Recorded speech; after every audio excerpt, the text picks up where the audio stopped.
Black Key Books presents Boarding Party, a sci-fi action-adventure, The Twilight Rangers, Book 1, written by A.R. Knight. Chapter 1. Burn, baby. Burn, baby. Few things made love blossom like a flamethrower. Gregor, a mountain of a man, had no shame admitting to himself that Bryony, a mountain of a woman now clad in retardant gear, looked resplendent as she blazed the black ick off the corroding metal walls, floor, and ceiling. The lab and its attendant underground network had drowned in the stuff, an accident gone wildly wrong, and, as with disasters throughout history, people were profiting from the cleanup. At least, this time those people included him. Bryony, too, standing well before him with the flamethrower roaring. Big tanks on her back kept the woman blasting, while Gregor and Sanjay stood behind as cover, the lights on their headlamps piercing frosted rays between the flames. "Hear that?" said Sanjay, a wiry man with a flair for his slicked hair. The man had two verbal modes, either tinged with fear or buttery smooth, and this leaned towards the former. He held a black, stock assault rifle, and as he spoke, Sanjay wheeled to his right. The headlamp top gave a good splash down the intersecting hallway, one glowing yet with Bryony's recent blast. Sanjay's move highlighted the sound's source, a gurgling menace oozing towards them. All instinct, all ugly. "Another one," Gregor said, an unnecessary statement, and one he accented with a hefting of his hammer. Sanjay opened fire, a slight whine, as 3 blue bolts fizzled through the air to burn into the scrambling form. The creature, a person if you wanted to get specific, though one lacking any sort of human reasoning, collapsed. Sanjay poured another trio on, heating up the filthy body enough to burst it into fresh flame. "Think you got it," Gregor rumbled. "Good." Sanjay's stamp on the encounter left Gregor upping his opinion of the man. A workable pilot, decent shot, and apparently sporting excellent hearing. The flamethrower's growl dominated the soundscape down here, echoing off the close walls, and what its noise didn't wash out, the orange and yellow glow served to bury beneath a sensory assault. Then again, Tarla's hired hands had a tendency to prove their worth. It's why Gregor had bothered signing on. Well, part of the reason. Bryony walked forward as she scoured the place. She ignored the fighting, just as she had the last half-dozen shamblers Gregor and Sanjay had destroyed during the day's work. Another 10, and they'd match yesterday's count. Though Gregor held out some hope, the shamblers were low on numbers. All they had to eat until the mercenaries arrived had been each other. Now, with Warlord Deepak's hired teams ransacking Aurum 3's leftovers, the culling went faster. All to the good. The shamblers were a remnant of a nightmare the galaxy deserved to forget. One Gregor would get paid very well to remember. Bryony's flames dwindled as they hit the last room on their list, at the edge of the zone marked off for the Twilight Rangers. Gregor called up the map on his wristlet, the screen failing to find their location. The underground lab played hell with orbital navigation satellites. But he hadn't survived this long by not knowing where his big feet were. "This isn't right," Bryony said, as their eyes adjusted to a world without fire crawling every centimeter. "Looks right," Sanjay replied, following Gregor's lead and checking his own wristlet map. This should be the big room at the end. Further evidence in Sanjay's favor came from the cutting gashes along the walls. Slices not made by a laser rifle or a wild fist, but a blade. A particular blade belonging to a good friend, albeit one very far away now. That Gregor would trade Sanye for Sai in a heartbeat was a given, and Sanye knew it. Not my point, Bryony said. We aren't the first ones here. Gregor blinked, Took a closer look at the shadows cast by flashlights around him. Anaskia, a brilliant and terrifying scientist, had lost what little sanity she had near the end. Trying to find some combo pack between everlasting life and invincibility in a harsh universe had turned her to a puddle of infectious goop, had driven far too many dupes to becoming the shamblers, and eventually to victims at the end of Gregor's hammer. Her lab, courtesy of the galaxy's greatest traitor, had been stocked with high-quality equipment. Gear that, kissed by flame and damaged by neglect, seemed to be where it belonged. except. "See that?" Bryony said, advancing further into the room. She held the flamethrower near her hip, ready to swivel and burn, but took her left hand off and pointed towards a work area against the far wall. "The fridge is open. She always kept it closed and locked." That she did, Sanjay added, walking past Bryony, on a floor covered with sticky, burned remnants. "Hated us even looking at it. Every time Vana would send us by to check on her, Anaskia would rush us out. Couldn't stand us. No idea why." Gregor went past them both, right up to the fridge. If Anaskia had kept samples here, and if those samples had remained viable in the weeks between the attack on Aurum 3 and their return on cleanup duty, then what? What would someone want with a drug that either drove you into raving, murderous aggression or disintegrated your body into boiling black ooze? There! Sanjay tapped the freezer's door lock. The tiny screen and keypad flickered to life, a techno-blue against the lingering flames behind. Not angry. Know what that means? They didn't force it. They had the code. they? Bryony asked. "Who's they?" "Someone who knows too much," Gregor replied, turning to his wristlet. They might not have navigation down here, but Deepak had restored the base's network. "Means we need to make a call." Sanjay grinned. "Thinking what I think you're thinking? We catch who did this, Deepak's going to pay a big bonus. Cherries and chocolate."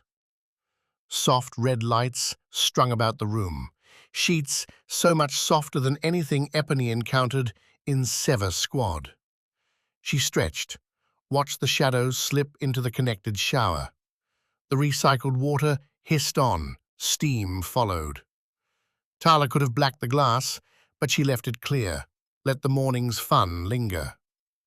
That the cherry scent came from a cheap ionizer and the chocolate flavor belonged to a daily nutrient and radiation pill didn't matter. The lights were real. Tarla was real. So was the damn beeping. Epony sat up, reaching for clothes piled on the floor. Her bedside always held the messier claim, an indictment Tarla delivered by flashing frowns when the captain dared peek over this way. Epony would have cleaned it up today, but certain things took priority. Certain places, certain touches. That and the priest's endless maintenance schedule. As the pilot, keeping the ship in running order was her job. Even if they'd been parked on Aurum 3 for so long now, Epony feared she'd forgotten how to fly. "Okay, I hear you," Epony muttered, tugging on the taut, action-ready shirt and leggings that were standard issue on worlds like this one. Durable, if a bit scratchy after a long day. "Answer the call." The preaser, ever dutiful, did as ordered. "Tarla?" came Gregor's rumbly voice, one that always carried with it a sense of safety. Sure, the kind of protection delivered with a heavy hammer, but that hammer was on Epony's side, and she loved it. "We have an issue." She's busy, Epony replied, standing and starting the shuffle towards the preaser's cockpit. "What's up?" Gregor relayed the discovery, his voice tracking Epony's journey from Tarla's captain quarters at the aft end of the preaser's upper crew deck down the spiraling central stair to the middle level, where the mess and entertainment area sat, and on through to the narrowing point, where two chairs and their attendant flight sticks determined the priest's destiny. What are you trying to get me to do about it? Epony said as she scooted into her chair on the left. Tarla's belonged on the right, and each held their own personality. Epony looked past a flight stick decked out with her old skiff racing emblems, tapped awake the screens beyond. Are the thieves still down there? Would they even be thieves? Who were they stealing from exactly? Ever since Defense Corp had splintered into a million marauding factions, Ownership of the old goods had gone all fuzzy. First claimed, first owned seemed to be the rule. Gregor, though, held a different view, argued into Epony's ear that the stuff taken here could be mighty dangerous, deadly, and even diabolical. That last perked Epony up more than the concentrated coffee Tarla would be whipping up in a minute. diabolical? Gregor, since when have you used that word? Sanjay told me to say it, Gregor replied. The point stands. We need to find this. Then pull up a list of who's in our zone. The words came from behind Epony, as crisp and catalytic as ever. When Tarla spoke, action happened. Names and ships. Now. Epony didn't dare let the tone tilt her straight face. Tarla demanded business and pleasure, and you'd better be able to handle both.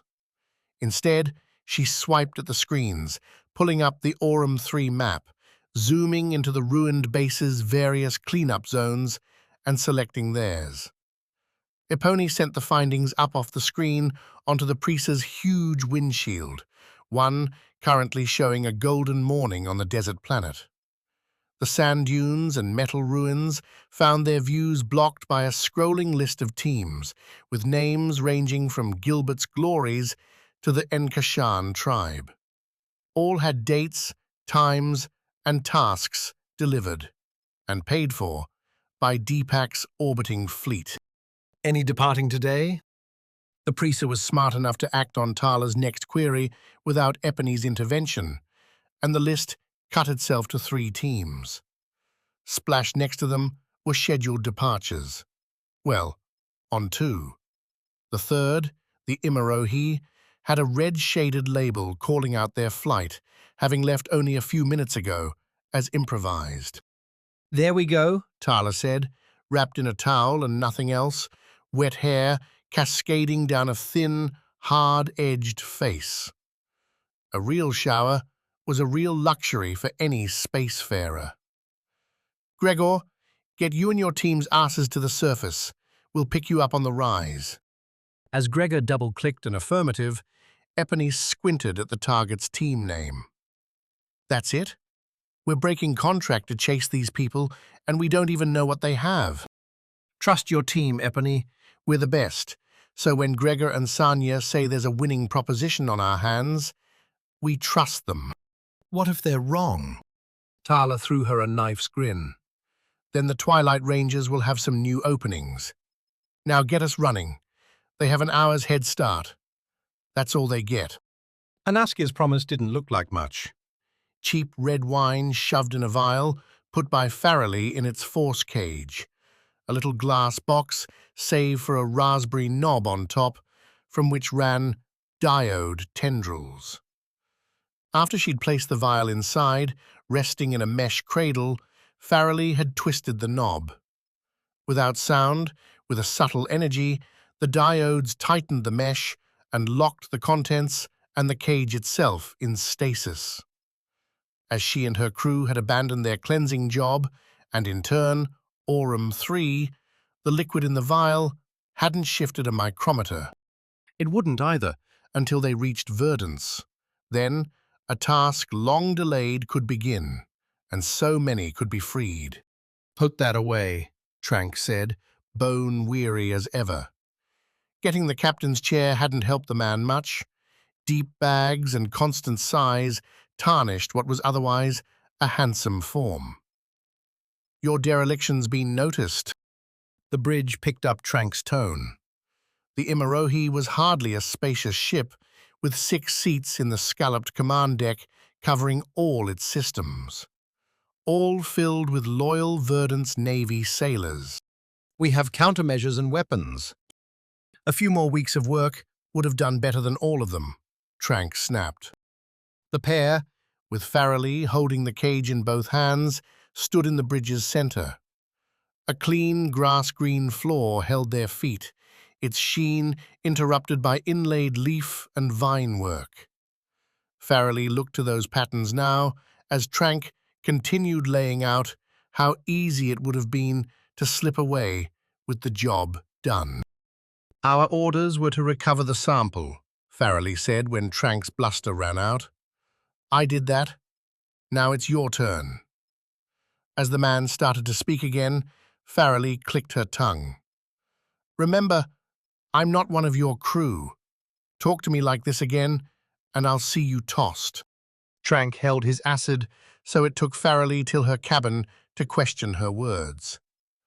Or at least, the manner in which she delivered them.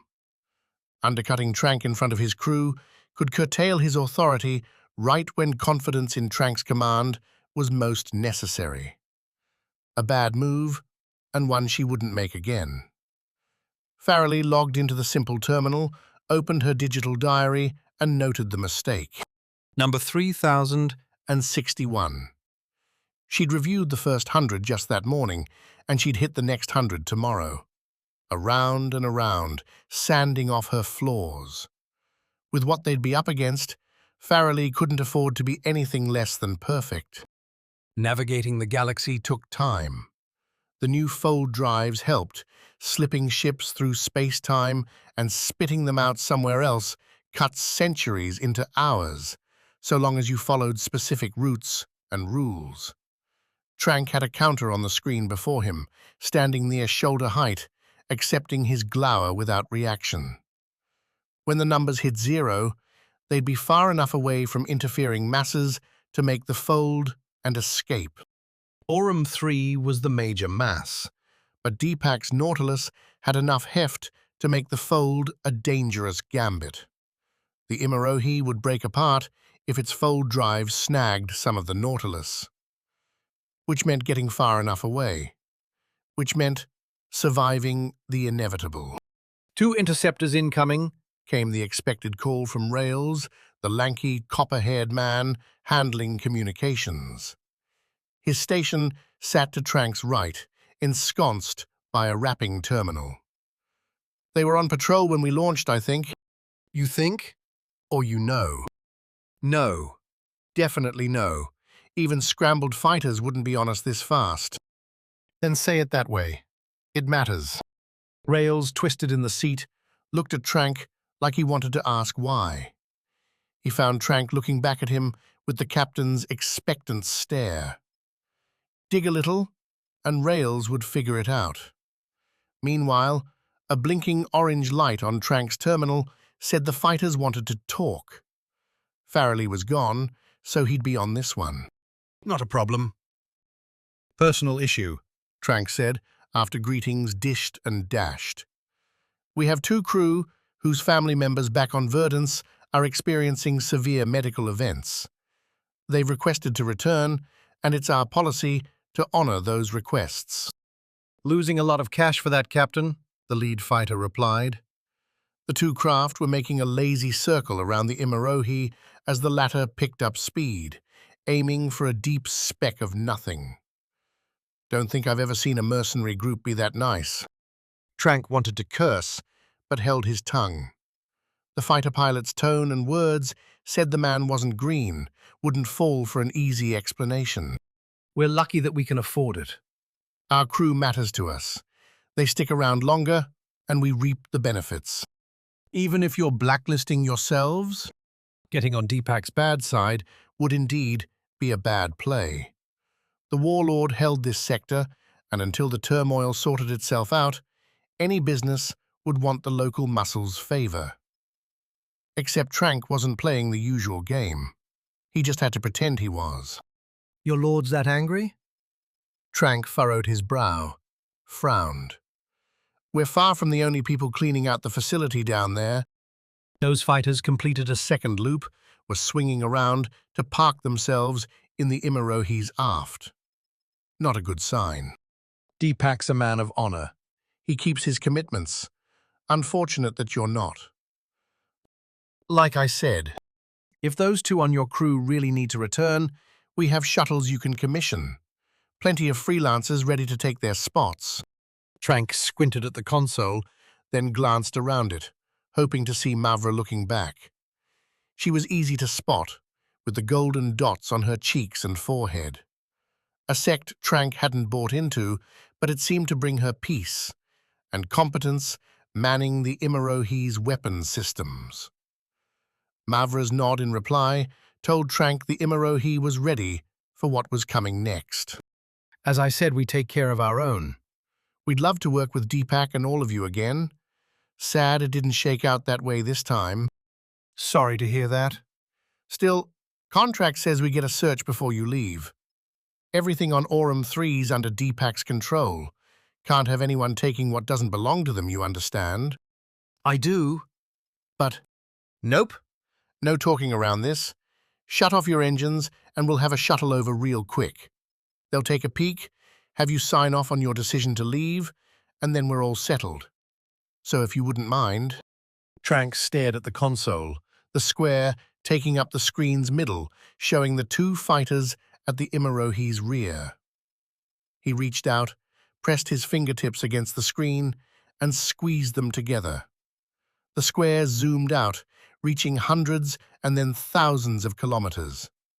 To the Imarohi's starboard side sat Deepak's fleet, a huge cluster, and behind it, Aurum 3. What concerned Trank more than the two fighters on his ass was the rising batch of dots swarming off that planet. Pursuit, and closing far too fast to wait for an inspection, even if Farrelly could keep the sample hidden. All too fast, their bluff had been called. Captain? Asked the fighter pilot. Your response? Trank cut the call and tapped a button on the screen's corner, sending the console down towards the floor. Better to see the faces of his crew when he gave the order. What he saw, looking back at him, was determination, focus, and zeal. The sight made him sick. Prepare to fire. Wixor had been scooting around the galaxy in the Nautilus since he'd skipped off his parents' slug farm on Dana 2 a couple of centuries ago. He'd done the grunt work, grinding his way through classes and simulators until he'd found the perfect pair for his long, long life. He'd never held grand delusions, piloting a fighter across the stars, beat watching robots till slug-filled Earth. Staying in the steady lane paid off. His accounts were flush, and Wixor had just gone on a third date with the cute sniper in Nitro Squad. They'd shared Starfire martinis and made plans for a fourth. So he took the Imarohi's excuses with the patience of someone for whom life was carrying along more or less as dreamed. Wixor tossed the messages back to the Nautilus, adding that it seemed a bone-headed move, but hey, if they wanted to break the contract, that was their call. It is not their call, the Nautilus replied, a new voice breaking in. Not the board communications officer from before. Fleet Commander Aurora, as hard a human as existed. They're taking something that belongs to us. Wixor and his wingman had settled in the ship's aft, her engines bright and merry against the dark. A standard spot for slow pursuit, with a tough angle for Imarohi's top and bottom turrets. The two fighters had their shields tilted forward, the energy walls ready to fizzle out any hot beams sent their way. A precaution, hopefully pointless, but Wixor had seen too many toasted out here by being too glib. He wanted that fourth date. Say again, Wixor answered. Stealing something? Disable the ship, Captain. Do not destroy her. Copy that. A different man might have pushed for more details, but Wixor preferred following orders. It had brought him this far, so why change now? He copied over the order to his buddy and put his thumb on the firing trigger. He'd take the starboard engine, his wingman, the port, knock them out, and this poor sack of a ship would be dead in space. Except the damn engines died before Wixor fired. Their ignition glow disappeared, and resting between the Imarohi's thick thruster lines was a quad-barreled turret. Its big barrels faced Wixor's wingman, their ends catching gold starlight. The weapon fired with the worst evidence, small sparks and nothing else. Wixor didn't have time to say a thing before his wingman's fighter broke apart, shredded by solid rounds. He dove, kicked up his engines to max, and called for reinforcements. The plunge took Wixor's craft out of the slug-thrower's sights, but green and white flashes took their place, the bottom armaments finding their feel, splashing against his shields. He spiraled further starboard, continuing to get distance while throwing jerks in at what he hoped were random intervals. Alarms added their whine to a cockpit otherwise filled with Wixor's frantic, colourful cursing. One thruster fizzled, his port cannon immolated. The Nautilus communications officer came back and noted in the background that Wixor had to get his act together and disabled a ship. Useless.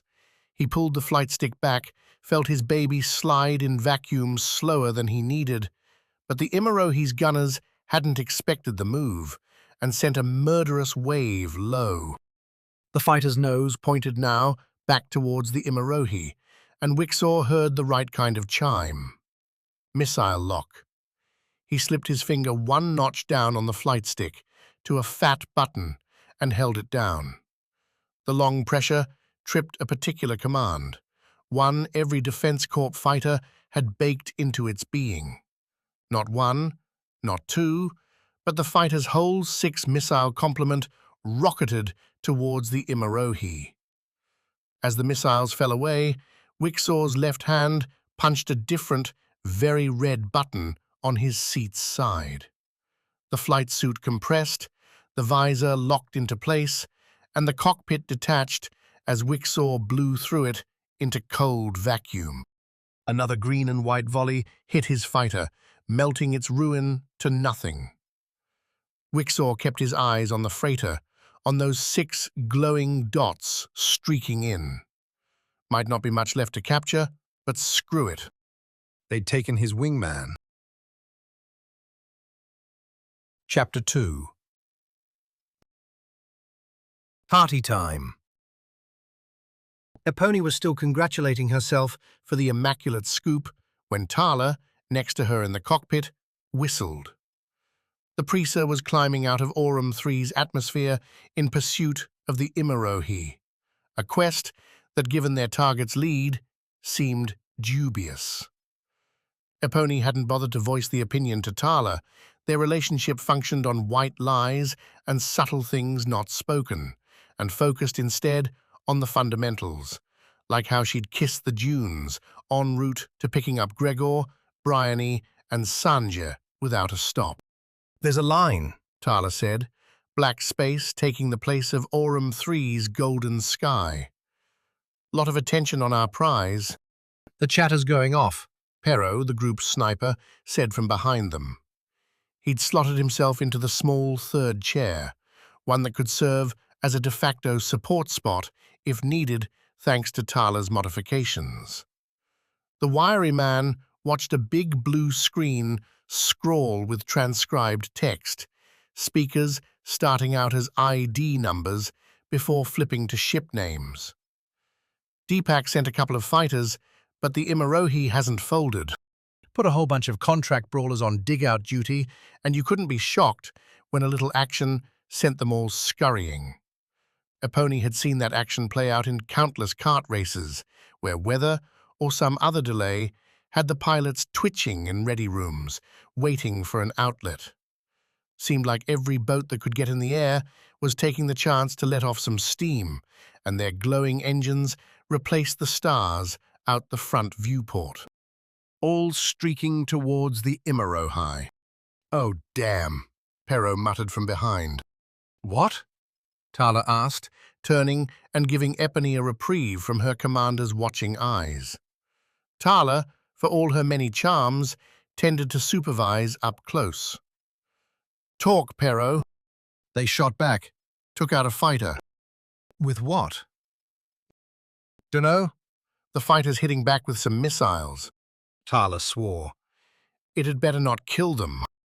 Epony squinted at the sparkling dark canvas. Thousands of kilometers away, there was no chance she'd see any action. But even so... "Impact," Pero said, all but shouting. "What's going on?" Javelin asked, poking in his head from the crew area behind. "Shut up," Tarla snapped. "Epony, the scanner's giving us anything?" On the long-range radar, beyond the blobbing, pursuing sea that was Deepak's mercenary army, the Imarohi's dot had merged with the smaller twin fighter specks some time ago. Its speck hadn't vanished. "Still together." "Who knows what's left," Epony said. "Then we keep going." "You see how much action's out here, Tarla?" "We'll have to throw some elbows to get to the Imarohi." "Good thing my elbows are sharp." Epony grinned, shook her head, and pushed more juice to the engines. Sure, it meant the shields and laser turrets wouldn't be ready for a while, but you had to play the game, and the Preaser had ground to make up. "It's alive," Pero said. "Somehow that bastard ship's still cooking. The other fighter's gone evac, though." "Deepak's going to be so angry," Epony added. "You called it." "Getting a wideband transmission now from the man himself." "Bring it live," Tarla said. "On Pero's terminal." And on a smaller screen, set between Epony and Tarla's seats, the scrawling messages disappeared. Deepak's frowning visage replaced them, grainy with the low bandwidth requirements of long-range video. The audio, though, came through clear enough, and the words had Epony biting her lip. "The Imarohi has attacked our ships, declared war on me, and by extension, all of you. That cannot stand. I'm issuing an open bounty to anyone who can disable that ship and prevent it from fleeing the system." Deepak let the words hang for a moment before narrowing his eyes. "Disable, not destroy. Any accidental elimination of the target will see the same bounty applied to the attacker. The details are being sent now. Good luck." Pero laughed. A little wild, a little nervous. "You hear that? An open bounty?" The laugh turned into a yelp. "And for that much? Tarla, we get this, we could retire." The man wasn't kidding. Epony saw the number scroll onto the wideband message and found her mouth dry. Even split across their entire crew, they'd all get what they wanted. Epony could buy her way back into the kart racing scene, this time without an owner mismanaging her into ruin. Gregor could acquire the comet where his parents still toiled. Tarla. Epony glanced over at her, saw Tarla's eyes dancing. Who knew what she wanted?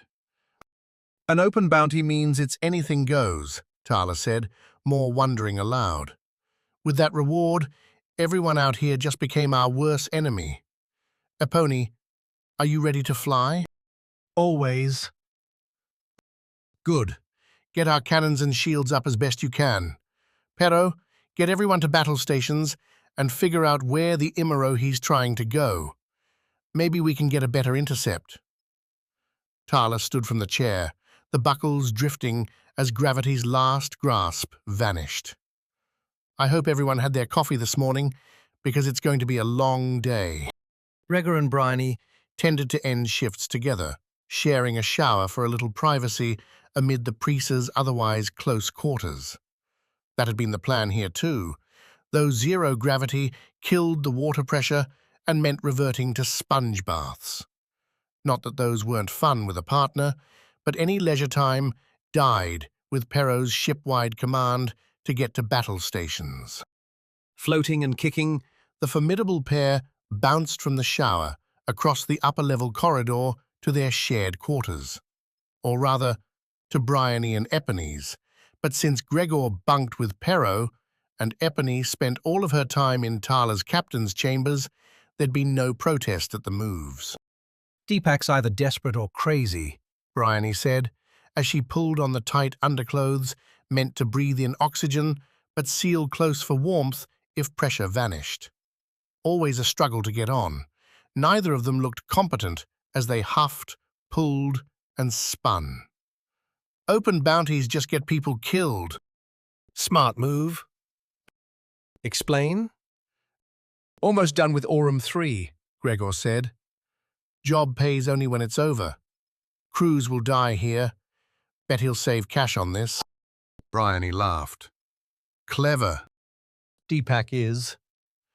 Gregor grabbed the next layer from the room's storage locker, a chunky thing built into the wall beyond the door. He'd taken Epony's section and stuffed it with thick, laser-resistant gear.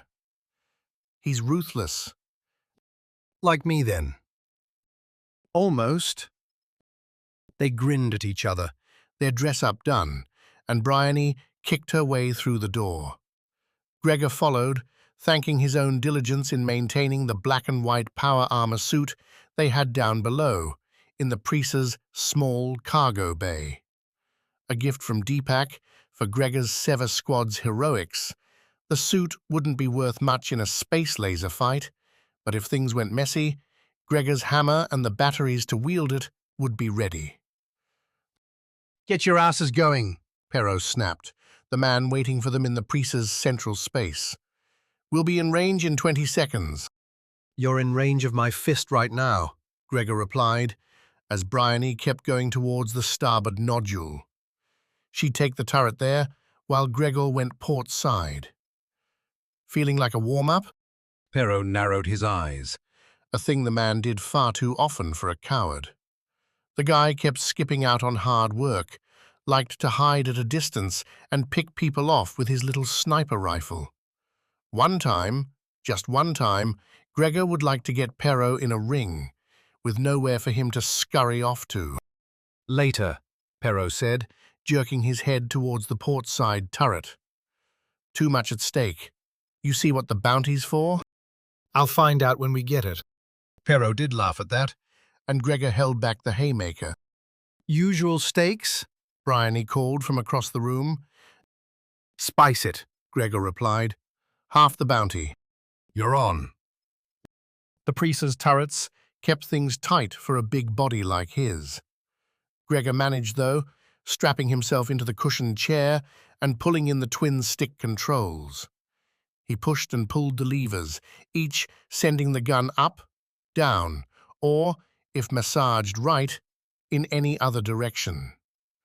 The glass bulb around the turret, his viewport, lit up with hazy colors that hardened into potential targets as the system warmed up. All new and fancy, ready to give Gregor firing solutions before he knew what he was shooting at. Nevertheless, Tarla didn't trust the computers to do the gunning for them. Too predictable, too easy to fool. And, if she'd had a few drinks, Tarla would whisper that she figured any AI could be hacked and turned against her. Gregor did not fight this notion. He rather enjoyed blasting idiots out of space. Everything looking good? A pony's voice came through the turret's headset, the station call. Engines are rosy, Sanja said, the engineer hunkered deep in the Priest's bowels. She's enjoyed the rest. A little love and care during the slow days on Aurum 3 did wonders for the ship and the rest of them. Hard work was fine. Doing it without deadly fire made it cake. Slugs are loaded. Grapples a go, Javelin added. He'd be lying down in the new addition, a branch off the descending stairs that jutted almost to the hidden elevator near the Priest's cockpit. There, Javelin had tacked on a small slug thrower and a bigger diamond grapple, meant to puncture and hold on to any fleeing ships or discarded cargo. Given how the day looked, Javelin might be down there for hours without firing a shot, as slugs were pricey, and Tarla would cut his share for any waste. Gregor could respect Javelin wanting to test his own weapon. Not the ranger's best shot, but the man did have a passion for blades, ropes, and the two combined. Bryony chimed in with her ready status, and Gregor echoed with his own. That left the cockpit, confirmed by Epony. Love to hear it, Tarla said, taking over. Here's the plan. Everyone's closing on this poor bastard right now. It's a devil's truce. First person to shoot's going to start the firestorm. She hesitated, and Gregor could imagine the grin. Way I see it, why not us? Malleable. If Sanjay ever found himself in a tattoo parlor, he'd opt to get that one etched across his back. The principal defined the Twilight Rangers, and when Tarla opened the door to opening fire, Sanjay again reminded himself why he'd embraced the idea. The universe was neutral, wasn't it? Good and evil were nebulous, subjective terms. Cash and the opportunity to survive were not. There were red lines. Tarla had never asked them to kill children, though the Talpa on Wexa had come close. But outside of that, what mattered was a chance to live a real life. Sanjay's own family maintained robotic mineral strippers on a sludgy world with little to recommend save those same minerals. He'd skipped out young, telling himself he'd return someday with enough cash or power or both to give his family a better life. That dream was hard to see in the dials, meters, and diodes around him now, his piloting duties tossed off in favor of keeping the preaser humming. Sure, Sanjay's accounts grew in fits and starts, and the day-to-day with Tarla beat greasing up robot gears. But wealth wasn't heading Sanjay's way soon. Especially after Vanna's scheme on Aurum 3 blew up, and their big payday with it. Sanjay status? Tarla said, her voice beaming through the preaser's innards to the lower aft box Sanjay would be in for the next few hours or days, depending. He'd set up the spot as his own cabin, eschewing a shared room with Javelin to turn the grind and hum down here into his personal sanctuary. Every key piece of the preaser shared the room with him. The three main guns, both wing turrets and the heavy cannon beneath the cockpit, had their own energy meters gauging the power suck from the ship's batteries. Javelin's slug thrower and grapple showed up as a triple dot scheme, green for good, yellow for engaged, and red for busted or empty of ammo. Shields and battery strain received their own small displays, ones Sanjay shared with Epony in the cockpit. A tap and slide with his fingers could send power shifting this way and that, just as Epony could, but down here, Sanjay did the dirty work. He could break the battery's limits to overcharge or deplete far enough for permanent damage. Kill non-critical systems to keep energy where it mattered most, or hard cut a busted piece to keep it from overloading. Not the functions that'd get Sanjay lots of love, but the nuts and bolts were appreciated. And it kept Tarla from breathing down his neck, something that happened all too often when he'd been at the flight stick. "We're golden," Sanya replied. "Weapons are ready, but if we fight for long, we'll have to choose between speed and stopping power." "I'm only asking for miracles, Sanjay." "I'll deliver them, Tarla, within reason." "Not what miracle means." "Then maybe you should change your definition." Sanjay flushed as he spoke, though nobody was down there to see it. "Sorry, Tarla. I'm saying we're good, but it's been a while since we've been in a fight like this." "Don't apologize. If I wanted a bunch of bootlickers, I would have stayed with Defense Corp. Keep me updated. Gregor, Bryony, first target's going to be these jokers on our right. That's a Zephyr-class boat, and if they open up those engines, they'll beat us to the prize. Make sure they can't. On my mark." Sanjay inhaled, went to the shield screen, gave a small swipe to starboard to boost the energy-blocking barrier that way. He'd asked Epony and Tarla for another radar screen, but the parts, to nobody's surprise, hadn't been available in Aurum III's wasteland. He'd be blind down here, letting the battle's story tell itself on the blips and meters. Still, he wouldn't do it in silence. Turning around to his personal terminal, Sanjay flipped on some scattershot nebula jazz, blending instruments and sounds from all sorts of species into a medley designed to keep you from getting relaxed. Like coffee for the soul. He started bopping along to the first beats, a bleating sonic symphony washing over him. The turret meters flashed, the lines bouncing down, then jumping up as the battery fed the blasts. Go time. Defense Corp preached a lot of bullshit principles, but one Tarla held dear was offense over all else. Overwhelm and obliterate, then pick up the pieces after, ideally charging for the favor. She counted several dozen ships pursuing the Imarohi, a mercenary collection befitting Deepak's loose standards.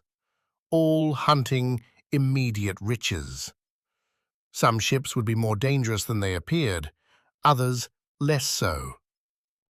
As Gregor and Bryony lit into a vessel ahead and slightly to starboard, a chunky oval with big engines, Tarla allowed herself a moment of doubt. She could have kept the peace a little longer. She could have played the higher hand, salved her soul. She laughed, drew a questioning look from Epony. Her soul? A problem for later. Surprise, Tarla said, pointing at the target. The ship had left its shields forward for the Imarohi attack, and the Prisa's lasers punched right on through. The orange exhaust sparked as shots burrowed into the nacelles, into the heat sinks beyond. The ship veered, breaking off into a hard dive back down to Aurum III. One down. Already, Gregor and Bryony were moving on to the next, a sleek craft below and to port. Tarla had teed up the first 4 targets, after which she'd call them out as needed. Otherwise, it'd be open shooting, at least until the Prisa blew by all these jokers. Go, Tarla said to Epony. I want us to the head of the pack in 15 minutes. Depends on the pack. Depends on you. Tarla dropped her voice, aware Pero was listening behind them. Epony, you're a damn good flyer. Now show it. The sleek flyer took Bryony's first shots and veered off. Not towards Aurum III, but by throwing its small jets in reverse to kill Gregor's targeting. The big man wasn't dumb, slipping onto target number 3. Surprise, though, was already dying. Targeting locks blipped up on the Prisa. Can't outrun those missiles, Epony said, as the ship surged forward. You won't have to. It's a gambit to cut our route. Those locks look damn real, Tarla. Missiles are expensive. Nobody's launching one if they don't have to. The first lasers splashed by, the Prisa's shields flashing as fire rained in. Every time a bolt of murderous light struck the energy shell, little lightning bolts rippled off the collision as power dissipated. Deadly and beautiful. Bryony's target's heading under us, Pero said, the man assuming his tactical role as Tarla's backup battlefield eye. Don't like that. Javelin, you in position? Getting restless, Tarla. Have something for me? A little shock and awe. Let's show everyone here that this isn't a fight worth having. Use that grapple, and let's make this a double. We've never used this before. You sure? It's your toy. Are you? Very much so. The Prisa's rear shields flashed yellow, and Tarla noticed Sanjay react, shunting strength from their bow to the aft side. That yellow vanished, reappeared up front. Tarla had started the party, but that made the Prisa everyone's favorite target. They needed to change that. Then do it, Javelin. Now. Tarla looked at the radar screen. All those dots that had been heading straight for the Imarohi were dancing, circling around each other and dealing death. The game's on, and nobody plays it better than us. Farrelly woke with the hit. Her straps holding her onto the bed. Her chin lurched forward, whipping forward and bouncing off the thin sheet. Her legs flew up, the restraint across her hips earning her a tweaked joint. She'd aimed for a quick nap while they left the system and didn't get it. Alarms sounded both near and far, at different pitches and cadences to signify all sorts of disaster. Farrelly sorted them fast. Oxygen leak, engine damage, and worse, potential power failure. The last became obvious as the cabin's lights died, leaving only lime-green emergency diodes around the door. Farrelly reached, unsnapped the straps across her chest and waist, rolled off the cot, and drifted to the opposite wall. A glance confirmed the secured compound still rested on the desk, locked down with little flaps meant to keep objects where you left them. A clue that, whatever disaster had befallen the Imarohi, Farrelly's spot hadn't been the worst hit. Even so, she flung open the locker and slipped on the emergency suit waiting within. A pale yellow, the suit hung with arms and legs opened like a gutted animal. She reached in, pulled it out, and as Farrelly ran a single arm through the right sleeve, the suit woke up. Sensors gauged Farrelly's size and position, hanging there in the air, and sent the suit into a frenzy. Using the sleeved arm as a guide, the suit pressed itself up along her shoulder, down her back, legs, and opposite arm. The split cloth tightened as it wrapped around her, closing on its own into a vacuum seal through a one-time chemical reaction. When she wanted to leave it behind, Farrelly would press a few points on herself simultaneously, reversing the sealant and leaving the suit ruined. Hence, emergency. Behind the suit was a helmet, a full glass bubble that belonged in old movies. Still, the suit was designed to work in a world without much tech, and as Farrelly squeezed it over her head, the helmet did its job. The base knit itself with the suit's body, sealing while triggering the suit's interior oxygen packs to inflate. The suit itself read local oxygen levels, letting it breathe as long as there was air to do so, and buying Farrelly more time if things went even worse. Which, now that the helmet was on and working, she could determine. "Trank, what's going on?" Farrelly said, as the suit's comm system, activated with the helmet's connection to the suit's battery, popped on. "Tell me you were doing something stupid." "Missile brace." "The fighter shot them all and ditched." Trank's voice had found its iron. "We shot 2 down. 3 struck amidships and aft. Are you all right?" "Fine. No word from engines?" "Comms cut and we're not moving. I've dispatched a team." Trank left the line hanging because they both knew where Farrelly was, what it meant. "I'll head that way," Farrelly snapped. "Keep that team coming." "Of course." She moved to the door, took a breath, and slapped the panel to open it. No response, so Farrelly wedged her fingers beneath the pop-up handle and pulled. First towards her, which disengaged the automatic lock, then a slide across her body to see what had been a boring corridor. To see what was, now, a shrapnel mess. The outer hull seemed intact, and a glance to the right, towards the bridge, confirmed Trank's assessment. Clean and nice that way, a dark, bent metal disaster to the left. "It's not good, but my suit's reading stable pressure," Farrelly said, easing herself into the corridor. "Imarohi must have patched the hole already." "The spiders are good," Trank replied. "They'll need to be great if we're stuck much longer. Deepak dropped a bounty on us, a big one, and every ship in the system's going to be on our ass." Farrelly swung a look back at the tempered cube, the vial inside. Maybe Deepak suspected. Not that it mattered. "They're not getting it." "Not this, Trank. You understand? This gets home. Because if it doesn't..." "I know. You've said it enough. We're all dead. Exactly. So get us moving, whatever it takes. Farrelly pulled the door shut, leaving the vial in her room. Trank? For what it's worth? Yes? I'd prefer to get out of this one alive. You and me both, Farrelly. You and me both. Chapter 3. Worm guts. The trick to aiming in deep space was to forget everything you knew about atmospheres. No wind, no gravity. Where Javelin pointed the grapple, it would shoot, and it would shoot at a speed fast enough to obliterate a hull.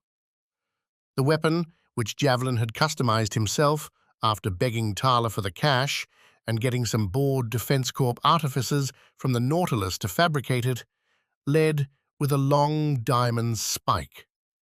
Once that punched through, 4 sharp, diamond-tipped claws sprung loose and, at Javelin's pull of a lever near his left hand, snared the target as the grapple retracted.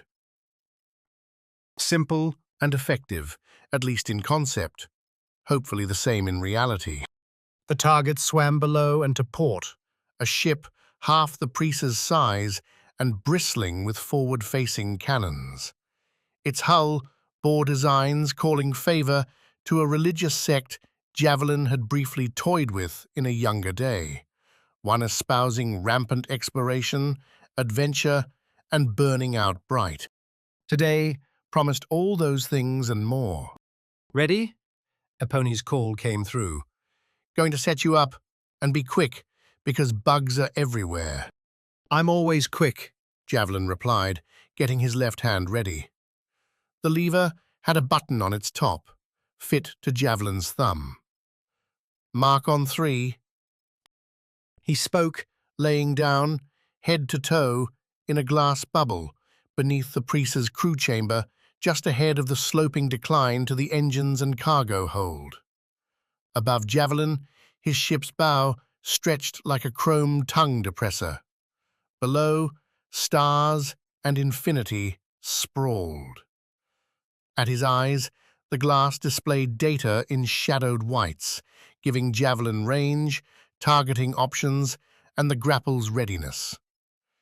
In Javelin's right hand, a loose stick let him aim the grapple, and he twisted it now, setting the sights just ahead of the target.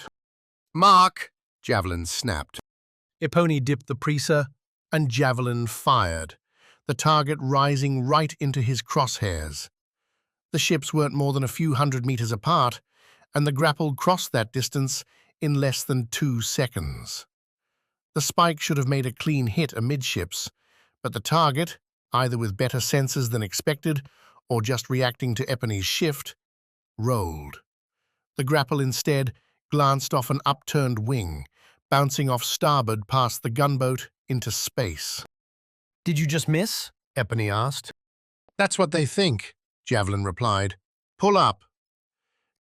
There's another ship coming behind. Pull up, Eponi, now!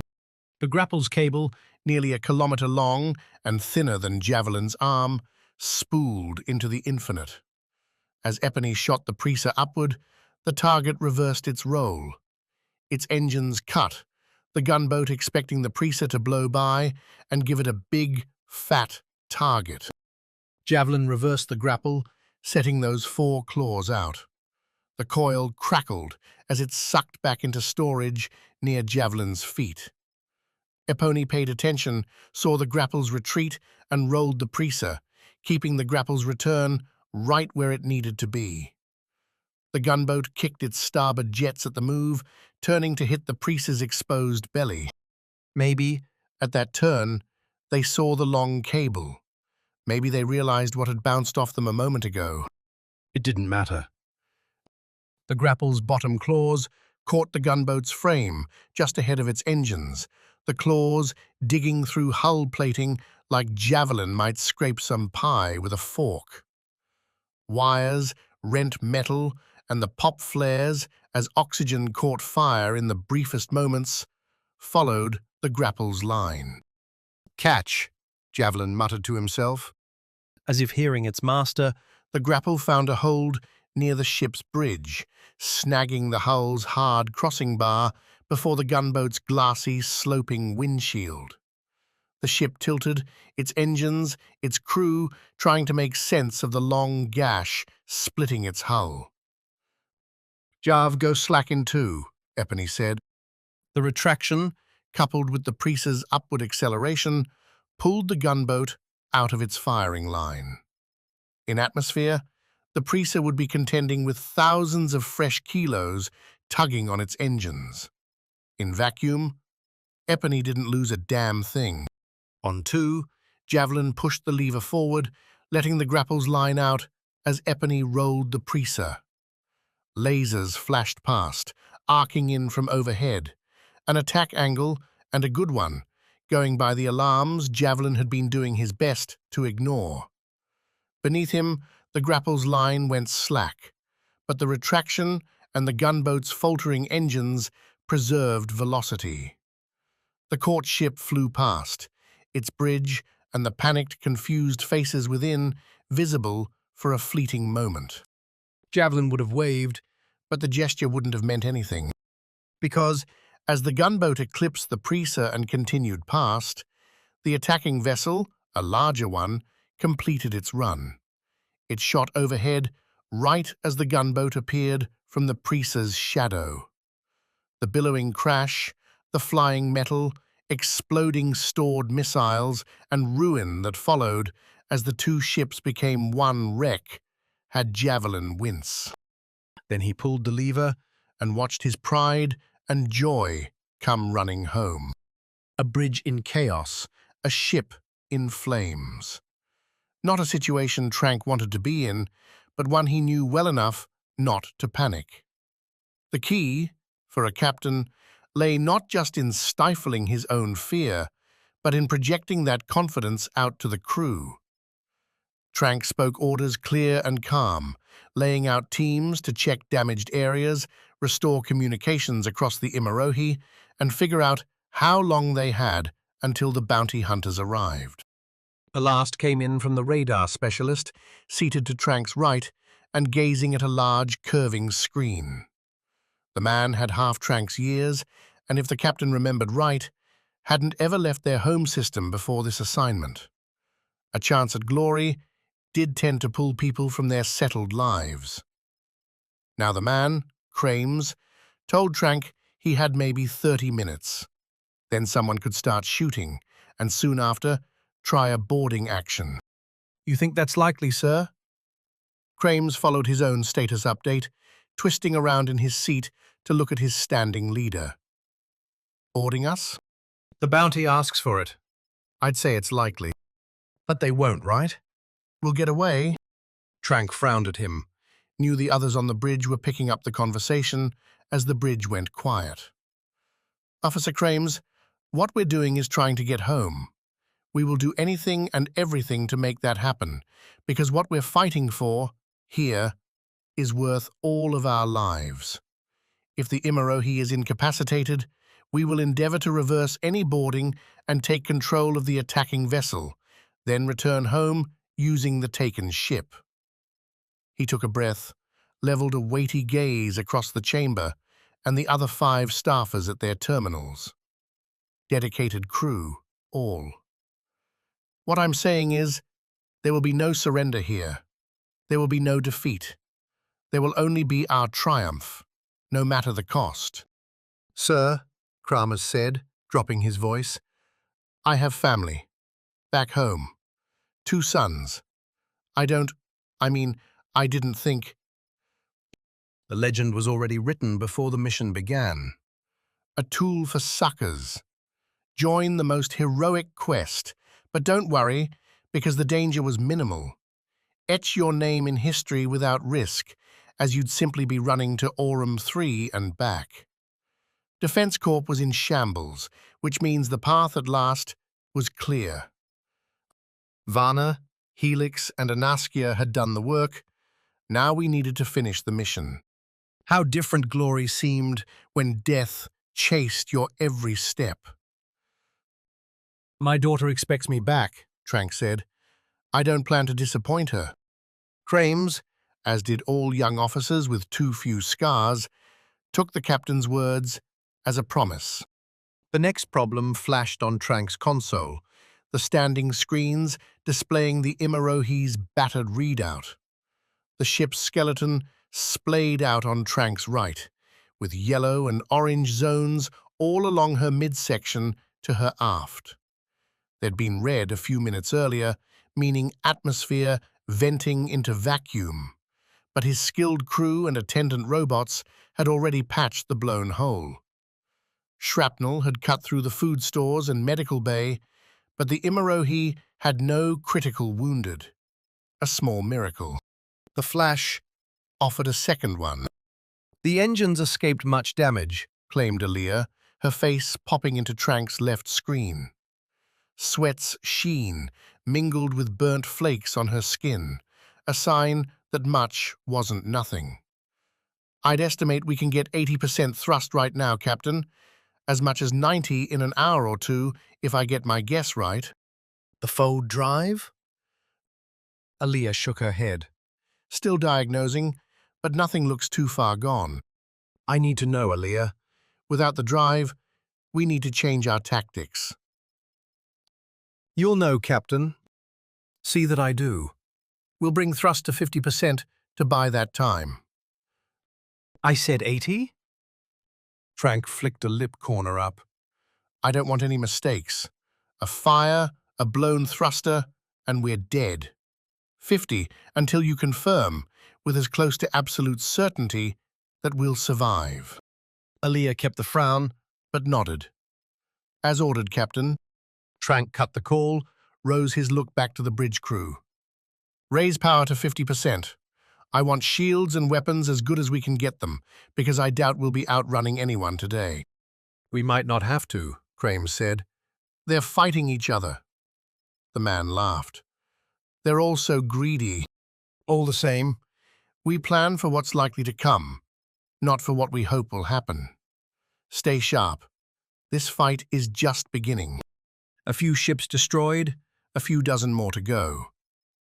Tarla stared at all the bright engine wash out the Preece's front viewport and wondered whether every able ship around Aurum 3 had abandoned their duties to seek riches. We're clean, Epony said, attaching onto Perro's readout of the Preece's health. Shields holding fine and no immediate threats. It's almost like I'm a badass pilot. Almost, Perro said. Haviland made that shot, though. I lined him up. Perro started, but Tarla snapped them both shut. Everyone's good on this ship, or you wouldn't be here. Stop hyping yourselves and get me root through that mess. Not sure there is one, Epony said. The Imarohi's moving again, but slow and straight. There's no faster way than ploughing right ahead. A problem, then, that the way ahead wasn't blowing itself up. All those idiots and their ships should have been launching lasers and missiles into one another, not cruising in apparent solidarity. I expected more chaos. Tarla twisted to Perro. Anything on broadcast? Are they trying to form some deal? Nothing, but it might be short-wave. Maybe we made some enemies. All I've got are friends that want to kill me. Get me a roster, Perro. I want to know the names. Why? Like I said, I've got friends. Perro chuckled and did as Tarla asked, the dots on her screen flipping over to a long column of strange and sinister names, depending on their owner. You had dedications to loved ones, like Daryl's Flight or Serene Chun, sharing stardust with Death's Claw and Soul Stripper. Some borrowed the Preece's styling with a single nonsense word that might mean something to somebody somewhere, like weaves and orbalo. A captain's method and madness was always unique. Some, though, tickled memories. Tarla tapped a name and swiped, splitting the screen between the column and the radar dots. The one she'd chosen dipped into a purple shade, showing the ship trailing to the port side of the cluster. Not in the lead. Good. Get me a direct line to Wormguts, Tarla said. Wormguts? Epony asked. That's a name? A ship's name?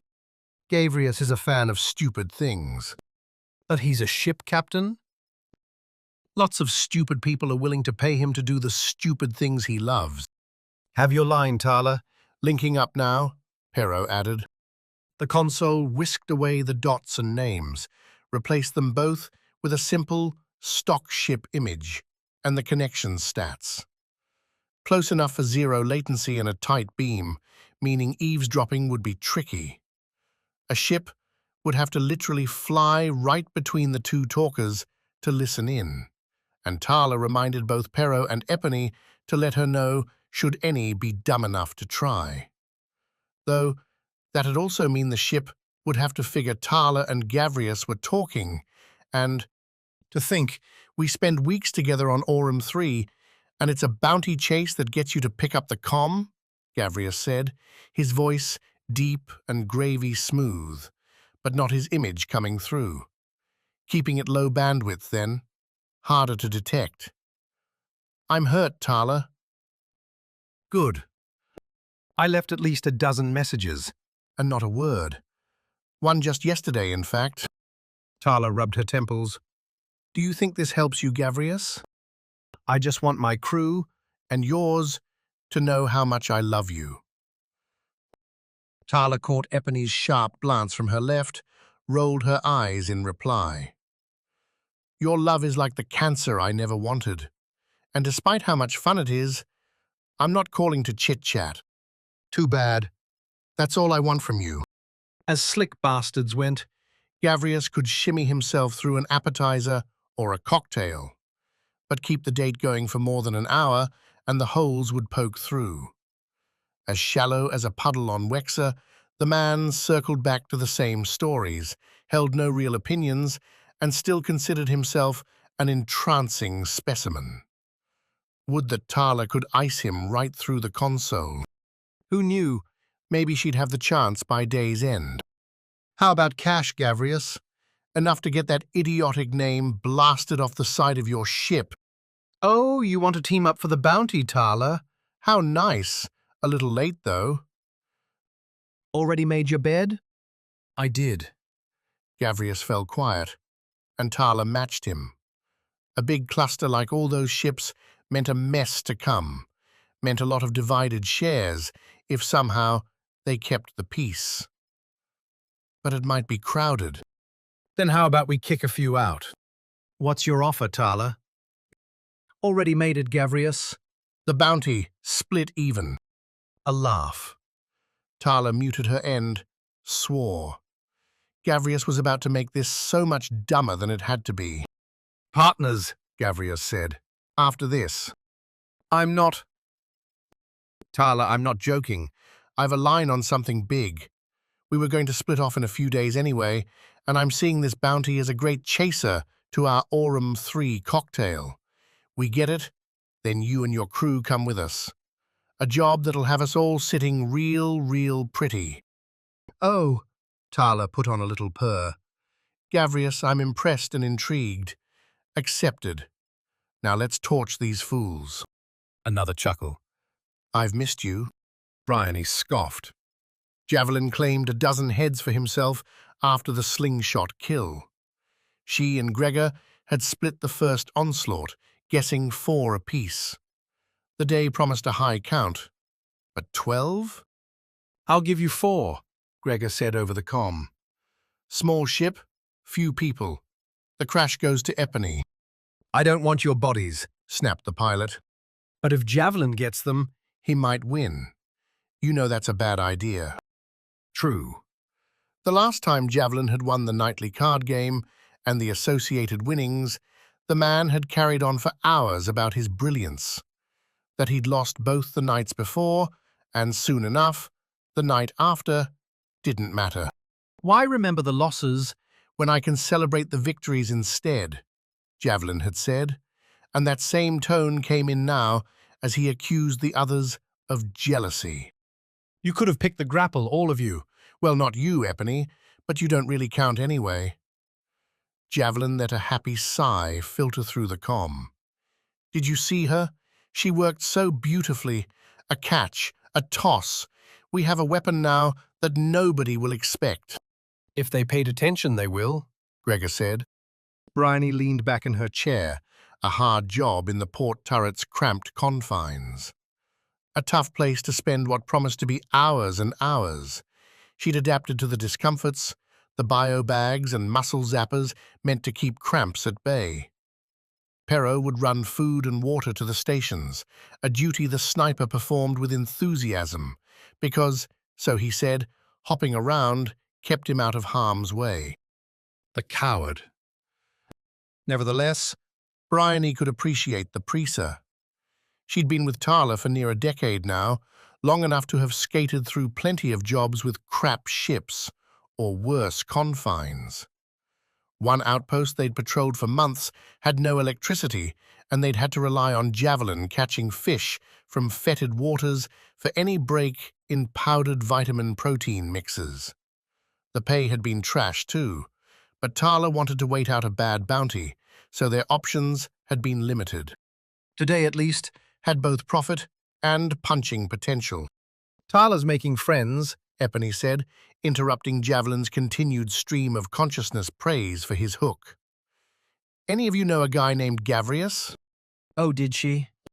He's a right bastard, Bryony said. A cheat, and a slimy one. Had a go at Tarla. A go? Yeah. Thought because our crews took on an escort job together, he could ask her out. Bryony laughed at the end of that. What a mess that had been. Gavrius simpering over Tarla while their charge tried to stiff their pay.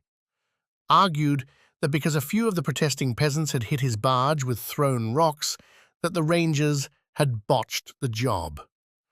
Wringing his neck had been a pleasure. Like a date? Really? Oh, he got one. Tarla said it was the worst thing when she came back the next morning. Gavrius was a pig who thought he was a pearl. Epony didn't reply to that. Coming up on the next batch, Pero cut in. Check your levels. Greens all around. They'd barely fired more than a couple salvos. Even Sanjay, a man too cautious for his own good, gave the go-ahead from the engines. The plan, Tarla said, breaking into the chatter, is a splashdown. Gavrius makes the hit, we're the wave. Ready up, we strike in 5. Gregor's approving roar came loudest, and Bryony couldn't help but join in. The man's zest for battle was infectious, almost as great as her own. It had been a good long time since she'd had so much fun. Lasers, big guns, and a pitched battle? What more could you want? Catastrophe crystallized into coherence as Farrelly made her way aft, helping where she could. One team worked with repair spiders to patch a busted hull segment with hardening gel, stuff that wouldn't hold up to atmospheric descent, but would keep the worst of space at bay. She snagged more packs for their gel guns, then skipped off to bring a wounded man to the med bay. A disaster there. A missile's power-packed nose broke through and blew up, taking out the Imirohi's core medical bots. A single doctor and nurse bot scrambled to handle 5 wounded. Shrapnel floated around, getting scooped up by a couple of cleaning drones. The bodies lay strapped to beds, themselves locked to a buckled floor. Headlamps ran the day, with electricity cut to the section. More sparks than you'd ever want to see, blamed the doctor, Luca, as Farrelly floated in with her charge. This whole place was like we were launching fireworks. Beautiful, if you weren't trying to save a damn life. So we're doing things old style. Who's fixing the brakes? Farrelly asked as they settled the unconscious woman in the last free bed. Her suit, at least, read solid vitals. You'll need power back for these people. You think? Luca's sarcasm was easy to read, thankfully, because his face was nothing more than a shadow behind his faceplate, beneath the bright, white headlamp glow. We're almost stabilized. Then I'll set a couple people around to seal off wires, reroute what we can. Luca gave a dire laugh. I might be the last doctor on this ship, but we've got engineers aplenty. Those engineers were a lucky side effect of the mission, trying to find what Anaskia and Vana had left behind. What was promised. Keep me informed, Farrelly said. If you need anything, let me know. What I need is to get away from this planet and all these ships.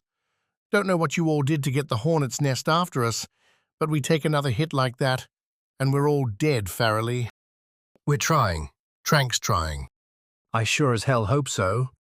Farrelly didn't linger amid the smell of sanitizer and ointments, burned flesh and melted wires. The damage to Imarohi hurt more than the wounded crew, a fact that surprised her, a fact she wrote off to the visible against the imagined. Imarohi's torn tiles, dangling wires, and constant flashing damage alarms, the sounds by now had been killed by anyone able to reach the small boxes, offered a frank diagnosis. Death wasn't far away. It never was in space, but with a damaged ship, Farrelly felt cold seeping in along her nerves. You train and train and train for something like this, for a mission like this, and even if you know it could go wrong, you don't expect it. Her target now was the engines. Trank had mentioned damage, mentioned supervision, and while Farrelly's expertise lay in piloting and the run-and-gun necessities of a soldier's life, she could at least provide authority. Whether that mattered now, who knew? The medbay sat aft, in the Imarohi's center, and Farrelly took a direct corridor back towards the engines. Supplies and other storage filled bulky chambers on either side, with cutouts for small cabins saved for engineers and medical staff. Batteries waited in racks here, visible through narrow glass windows along Farrelly's corridor. With her headlamp and the dim diodes, she couldn't see inside, but the green lights over the entry doors said no hull breaches had come this far back. Good, because without food, without backup power, without ammunition, a slow Imarohi wouldn't last long. A thick, lime-green sliding door separated the Imarohi's engines from everything else. The real lights around it, indicating power, here, was both on and safe. The coloring came from back home, a choice of character Farrelly enjoyed. So much more pleasant to have dashes of color than the universal gray so easily adopted. Farrelly punched in the code on the door's lock, nodded as it slid aside, only to frown at what she saw. All three engineers stationed back here, Aaliyah chief among them, floated in a circle, engaged in what looked and sounded like a frustrating argument. They all turned Farrelly's way as she kicked through the door, with one on the right throwing up a hand in apparent thanks. Farrelly, Aaliyah said first, can you enlighten us? About what? The engines are fine, or close enough. We're being pursued, but Tranks ordered us only to half speed.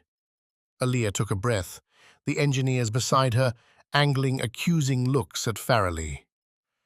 If we don't get moving, we're all going to die. Chapter 4. Backup Plans. Backup Plans. The Priest's flight stick had two handles, each one coated in a stubbled rubber grip. Overkill, really, as the ship was too large to pull off any truly muscle-busting moves. Epony wouldn't be sending her looping in atmosphere, or doing a reverse slam to send pursuit skidding by overhead. The ship conceded that reality beyond the sticks themselves, splaying the console out into a screen fest full of graphs, displays, and readouts. Epony stared at them all and saw nothing. Not that she was mad about Gavrius. Of course, Tarla had relationships, had a past life. She couldn't be upset about that, definitely not. And sure, Why not use a contact, even one that was obviously flirting, to help nab a bounty? Ready? Tarla asked. Locked in on the view ahead. 11 ships, plus the worm guts, all in a loose formation and just about in firing range. Play it perfect, and we have a clean run. She'd have to fly perfect anyway.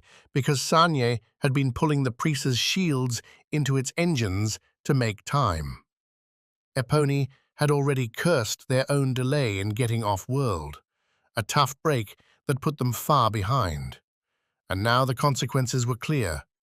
More than a couple hits, and the Priest's defenses would break. Let's do this, Gavrius said, the man's thirsty voice coming over the comm. Splash play, starting now. Firing, Epony said. Gregor, Bryony, be ready.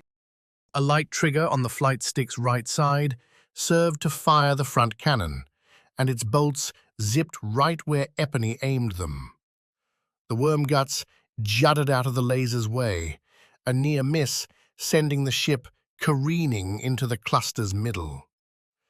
Gavrius flared his engines, exploding an energy wave that looked to the unsuspecting eye like it had taken damage right in the highly volatile batteries boosting the ship. The other idiots all took the bait, swerving craft big and small in all directions to escape what might be a killer explosion. A survival move, and one that fed several targets right into the Priest's firing lines. Gregor and Bryony cut loose, and Epony again sprayed the front cannon's lasers. Black space crackled with shields, soaking shots, their owners breaking into maneuvers. Two turned the wrong way and collided, their bows mashing into one another before spiraling apart. Wormguts added to the fray, her own turret trio firing salvos where the Priest wasn't, turning confusion into, if not panic, then snap choices made by every ship's captain: fight or flee. The former meant facing an unknown force. If the Priest and Wormguts were pals, who else might be on their side, which was a terrible bet. Epony would have booked it for safety were she any of those pilots, those captains. They did, most turning back towards Aurum 3 or shooting for empty space on the wrong trajectories.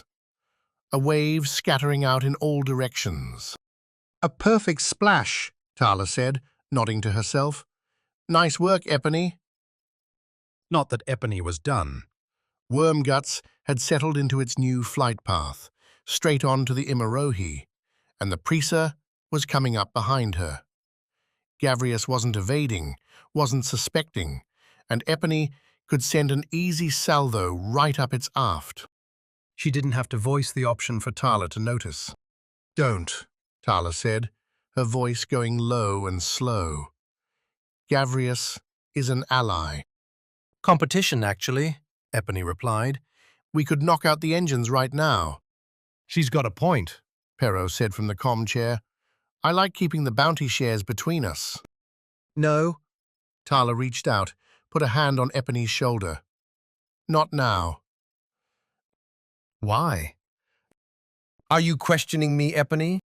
The ask threw Epony back to Sever Squad, to Aurora and Defense Corps' rigid hierarchy.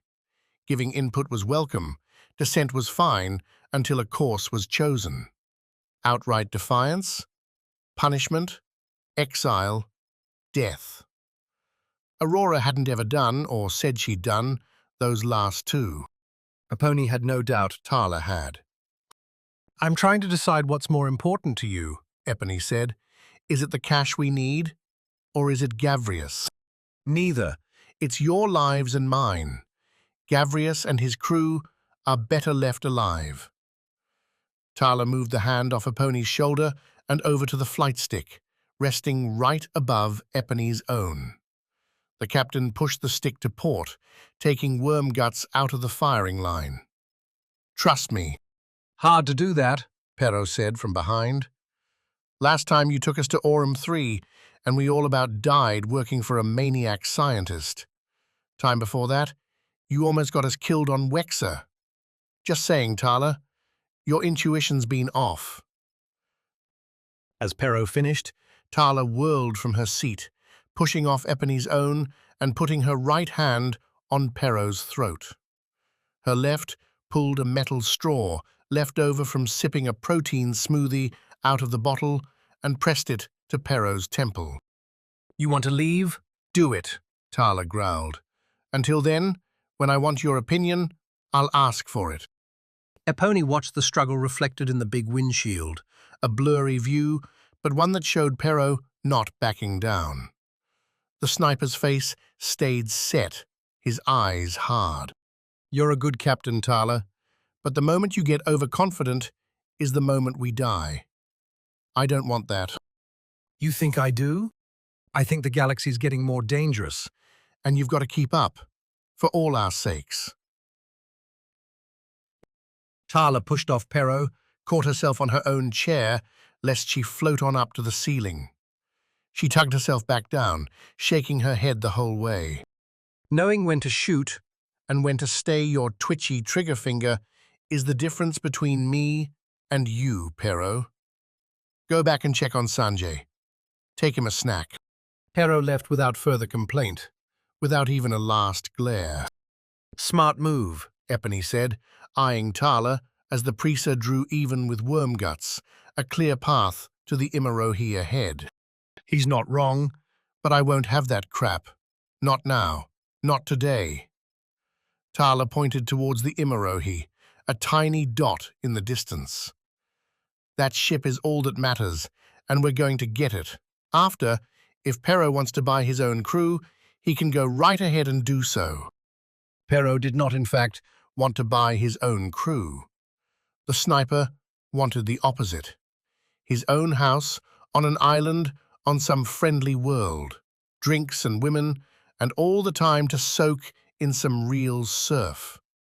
A little luxury after too many years putting the final touches on lives both innocent and not. Pero knew the tally, forgot the names, tried never to learn them. The key to avoiding nightmares was to keep them from ever forming in the first place. A real nightmare, though, was the Preaser's galley. A nook off the central lobby, nudging over the engines, the sealed cabinets were stuffed with pre-packaged powders and sealed vitamin drinks. Blend them together, suck them out through a straw, and you'd have a few thousand calories downed inside of a minute. Spacers blew out their body mass on the things if they didn't keep the workouts going. Pero himself would have packed on the kilos, except he wanted to retch almost every time he tried one. Instead, he'd formed his own survival routine. Use the straw to take the powder plain and dry, wash it down with the Preaser's recycled water. Skip all the shakes until he grew shaky. Then, about once a week or so, he'd force himself to drink one. Get his island, and he'd never need to worry about all that junk again. With this bounty, Pero would just about be there too. "Nice to have a battle break," Javelin said, kicking into the nook behind Pero as the sniper fitted a straw into the powder packet. "Though I suppose your fighting has been different than mine. No less exhausting. Those two, they're so tense all the time. You'd think it'd be the opposite." "Early yet, I think." "Vulnerable." "Oh yeah, Harv?" "You well versed in the ways of love?" Pero cackled at the end. "Don't know I've ever seen you with anyone. Doing anything." "There was a time." Javelin popped open the shake refrigerator, pulled out some disgusting lime and coconut concoction. "It doesn't blend well with what we're doing." "What are you talking about?" "We're deadly, we're transient, we're full of intrigue. What's not to like?" "Your face, for one," says the guy cracking every mirror on this ship. Javelin winked, tapped his shake against Pero's powder packet. "One of these days, Tarla's schemes will work out, and then we can have some time for love." "You think they will? Her schemes?" "Of course. Why not?" Pero gestured the packet at, well, all of it. Javelin shrugged. "Failure only becomes forever if you give up." Or if you die. But then, what does it matter? Another wink. A javelin habit. Pero, now is not the time for this sort of talk. We have a bounty to win. Keep the faith. Don't worry about me. Javelin laughed this time, Kicked his way back towards the door. I wouldn't dream of it. There went an odd one. Pero figured any hard look at the Twilight Rangers' personalities would come away confused about how the bunch could work together, much less avoid killing each other. He'd come to see it as the opposite. Everyone regarded each other as strange, and therefore respected their abilities. Did that make any sense? Pero wasn't sure. But then, he wasn't going to speak this pet theory to anyone. Not until he had his island, a margarita, and an adoring audience. He took a final inhale of the powder shake, stared at it, and flicked it into the waste slot with a sigh. Soon enough, Pero. Soon enough. The idiots were doing a good job destroying themselves. Trank saw the darts scatter on his radar, the close pursuers dwindling to 2, though more were forming up in their wake. The slow players keeping an eye on the odds. Accidents could and would happen. Best stay in the chase for a bounty so large it could make a career. Trank eyed next the damage reports. The Imarohi would survive the missiles and might, with enough delay, be able to fold its way through space-time back home. Get me the Nautilus, Trank said to Rails. We have a few minutes, and maybe we can get this bounty off of our backs. Trank's crew did their job, And after a few cursory minutes chatting with Deepak's own filters, Trank saw the Defense Corp leader turned warlord appear in grainy beauty. Deepak looked tired, as ever. Leading a faction at war with everyone around them does that to a man. You know what you stole, Deepak said after they'd tossed introductions back and forth. Deepak didn't know Trank, a fact that was both sensible and stinging. Now, I believe, from what I'm being told, you were after it from the very beginning. Salvage rights, Trank said. We were hired to clean up the base so you could use it again. We did that. My base, Captain. Mine. Everything in there, everything made by those monsters, belongs to me and my people. Trank tilted his head. Who are your people, Deepak? Defense Corp is gone, but running a fleet is expensive. I don't see a whole host of subjugated planets filling your coffers. Your point? I'm saying this bounty might be a bit much for you, right? Thinking, too, that paying all these mercenaries might stretch your cash a little far. Trank wished he could credit himself with all this, but Farrelly had crunched the numbers, bet that Deepak couldn't afford exactly what he'd done. We can offer you an easy out. We don't have a thing on this ship, Deepak. Pull the bounty, save some face, and a whole lot of money. Some things are more important than cash, Deepak replied, bravado fading to a weariness Trank could empathize with. What you're carrying on that ship is more dangerous than all the warships Defense Corp ever built. That's a bold claim about something we don't even have. Deepak flashed an angry scowl. Stop playing me for a fool, Captain. Stop playing yourself and your crew, too. If it's money you're after, I will see it matched to return the sample to me. If it's safety, I'll ensure you and your crew are given new identities, homes, and livelihoods where nobody can hunt you down. Whatever your wish, I will see it done. Now you're sounding desperate, Deepak. I am desperate, Captain Trank. You have forced me to be. Trank hesitated. Here, right here, was an exit. But how could he take it? The Imarohi wasn't crewed with pliable minds, but devoted fanatics. Every one of the other officers on this bridge would eject Trank into space if they could read his mind in that moment. A few were watching him even now.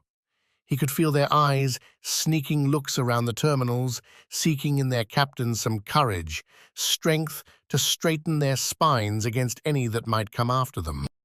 Turncoats needed plans. Needed backup plans. Needed backups to those backups. He hadn't had that kind of time. Hadn't had more than a few hours because fate and Aurum III's backwater location had burned him. "Help me." Trank mouthed the words, slow, while bringing up his left hand to scratch at his temple. Help me, please. If you're talking, Captain Trank. "Then I suggest you unmute yourself," Deepak growled. Apologies. Trank answered, once more mouthing the words. This time, Deepak seemed to catch on, narrowing his bagged eyes into a searching squint. "It's busy over here, seeing as one of your fighters fired their missiles." You shot first. Deepak leaned away from his own screen, looked off to the side. His shoulder moved, suggesting a motion outside Trank's view. "Let me tell you his name, Captain. The pilot of mine that you killed." Deepak meandered for a minute, detailing a biography of a man Trank wouldn't remember in the least.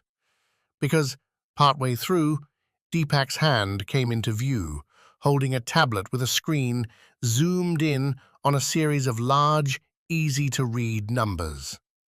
A frequency band, one Trank could use to send a private message.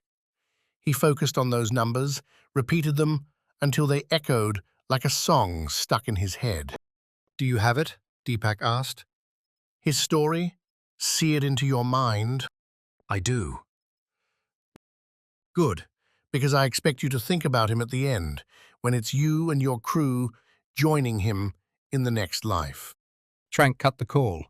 Declared he needed to hit the head, and left the bridge to the confused silence of his crew. A turncoat needed a plan. Now he had one. 50%. Good enough to get the Imaro he caught and killed. Two things Farrelly refused to allow, so she told Aaliyah to push the engines to their limit, get the thrust as high as possible, and repair the damn fold drive, because if they didn't ditch this rotten corner of the galaxy yesterday, then they'd all be sucking space dust. For a hot second, Wild stares met Farrelly's words, and she grinned right back at them, even though her stomach churned with acid rage. "Get to it," she said. "Now." As the group turned, she clucked her tongue once, drew attention back like a cracked whip. "Those are my orders, and they overrule anyone else's, even Trank's. If you feel you need to change them for any reason, you come find me." "Find you?" asked Aaliyah. "Isn't that a little hard on a ship like ours? Can't we use the intercoms? Once I'm at the bridge, I'll call you. Then we'll be good." "Why? "Do you think—" I'm not thinking anything. "I'm reacting. I'm trying to keep all of us alive. Now go." Farrelly didn't jerk them away a second time. Instead, she wheeled around, taking a big breath amid the clunking machinery, the pipes, and flat metal walls. Sometimes, the claustrophobia threatened to arise in corridors like this. The ones without windows, where function was paramount, where mere meters separated Farrelly from a fast and frozen death. Best, then, to leave. She kicked free from the engine compartments, angled port side. Farrelly could have taken another trip through the med bay, but visiting the wounded one more time wouldn't do much good. Not when they'd get a whole lot more if her suspicions were correct. If Trank, say, had other motives. Loyalties were always loose in this ragtag universe. Everyone wanted cash, their own ship, or a place without lasers raining down from the sky. You'd get all that too if you were born, cloned, or manufactured in the right spot. Otherwise, you fought. You scrabbled. You forged your beliefs and you stuck to them. She'd thought Trank was loyal enough. Had been to Verdance, but the man's behavior had tilted as the Aurum III mission went on. He'd started as zealous as the rest, then faded and faltered. Not so boisterous in his condemnation of Defense Corp and the mechanized bodies that were spreading so far and wide. Not so heated in his anger at how little remained of humanity, of pure aliens. and he ditched the regular games, declaring himself too tired in recent nights to toss cards and make token bets. "I shouldn't have written it off," Farrelly said, bouncing over and under broken bits. Bright blue patches on the outer walls showcased further efforts from the repair spiders to seal atmosphere leaks.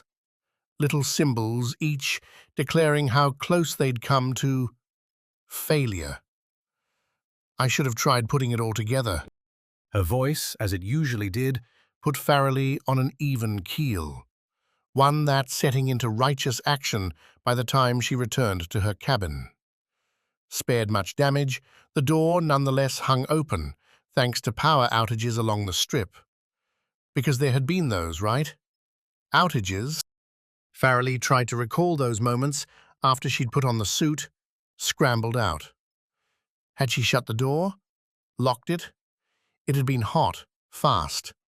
Worry and heroism mingling to banish the little things in favor of saving her ship and its crew. In doing so, had she lost the most important thing? Because her desk was empty. The sealed vial, the very reason they'd all risked their lives to come here, was gone. The cowards weren't pressing the priest's lead. With Wormguts gliding nearby, the pair increased their distance between the pack and the Imarohai. Gregor watched the blips on the turret's scanner, saw the dots linger further behind and spread apart. Fearful of each other as much as his ship, then. Tarla's gambit had worked. A clean run to the objective. Better still, they'd picked up an ejected Defense Corps pilot's rescue signal. A transmission saying he'd hit the Imarohi with at least 3 missiles caused some good damage. A limping target ready to get put out of commission. That Tarla wouldn't be picking up the pilot was a given. Someone else could handle that duty, maybe one of the trailers. Aurora and Sai might have gone different. Given up a sure run at the bounty to guarantee the ejected pilot didn't wind up a frosted corpse. Gregor almost hit the comm key on his suit, asking to think about it, but stopped. Siva Squad had a different guiding principle, had a different employer. The Twilight Rangers had a goal, always had a goal, and that was boosting their bottom line. Unless Deepak offered a reward for the retrieval, the pilot would have to wait for someone more sympathetic. "You picking this up?" Epony's voice crackled into the ship's chatter. "Gregor, Bryony, I'm reading a fresh launch from the Nautilus." Gregor swiped the scanner's circular screen, which sat baked between the turret's guiding levers near his chest. The pursuing bounty dots vanished, replaced by the large Nautilus square and a smaller quartet. The crimson cubes blinked away from their parent, streaking towards the Imarohi. 3 bore the smaller size and single black line indicating a fighter, while the 4th held no such designation. But the formation was familiar. "Escort shuttle," Gregor said. "Getting the pilot?" "Definitely not." Tarla joined. "Deepak could pay one of us for that? And why the escort? No. My hunch, he's throwing his own chips on the table. Wants a crack at his own reward." Gregor scrunched his brow. The Defense Corps shuttle was too far away, too slow. They stood no chance of beating the Preaser, Wormguts, or any of a dozen other bounty-hunting ships in the race. So either Tarla was wrong, or the rules of the game were about to change. "Here it comes," Epony's voice again. Getting a wideband hail from the Nautilus. "Any bets on what it's going to say?" "Doesn't matter," Tarla snapped back. "Deepak wants what's on that ship. We're going to get it first, and he's going to pay everything he promised. This is the mission, Rangers, and there's no backing down now." Chapter 5. Casual theft. Casual theft. The jazzy funk had paid off. A series of engagements and no real damage to the Preaser made Sanjay a happy engineer.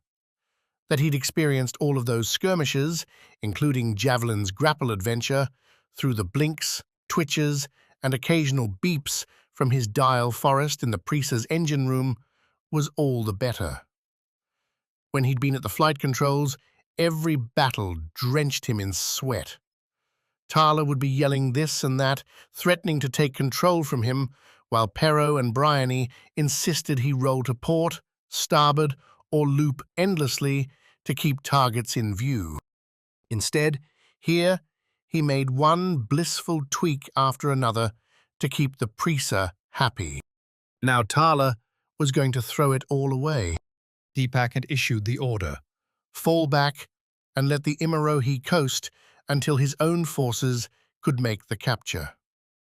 Aurum III's cleanup contract lingered, a way to get easy cash. Yet Tarla seemed to have forgotten that, seemed to have disregarded the steady, safer way to make her crew a good living. Was that a mercenary's creed, the safer way? Maybe not, but boy, after the disaster that had been Varna's whole deal, what with the rabid soldiers and horrifying experiments, a little chill was warranted.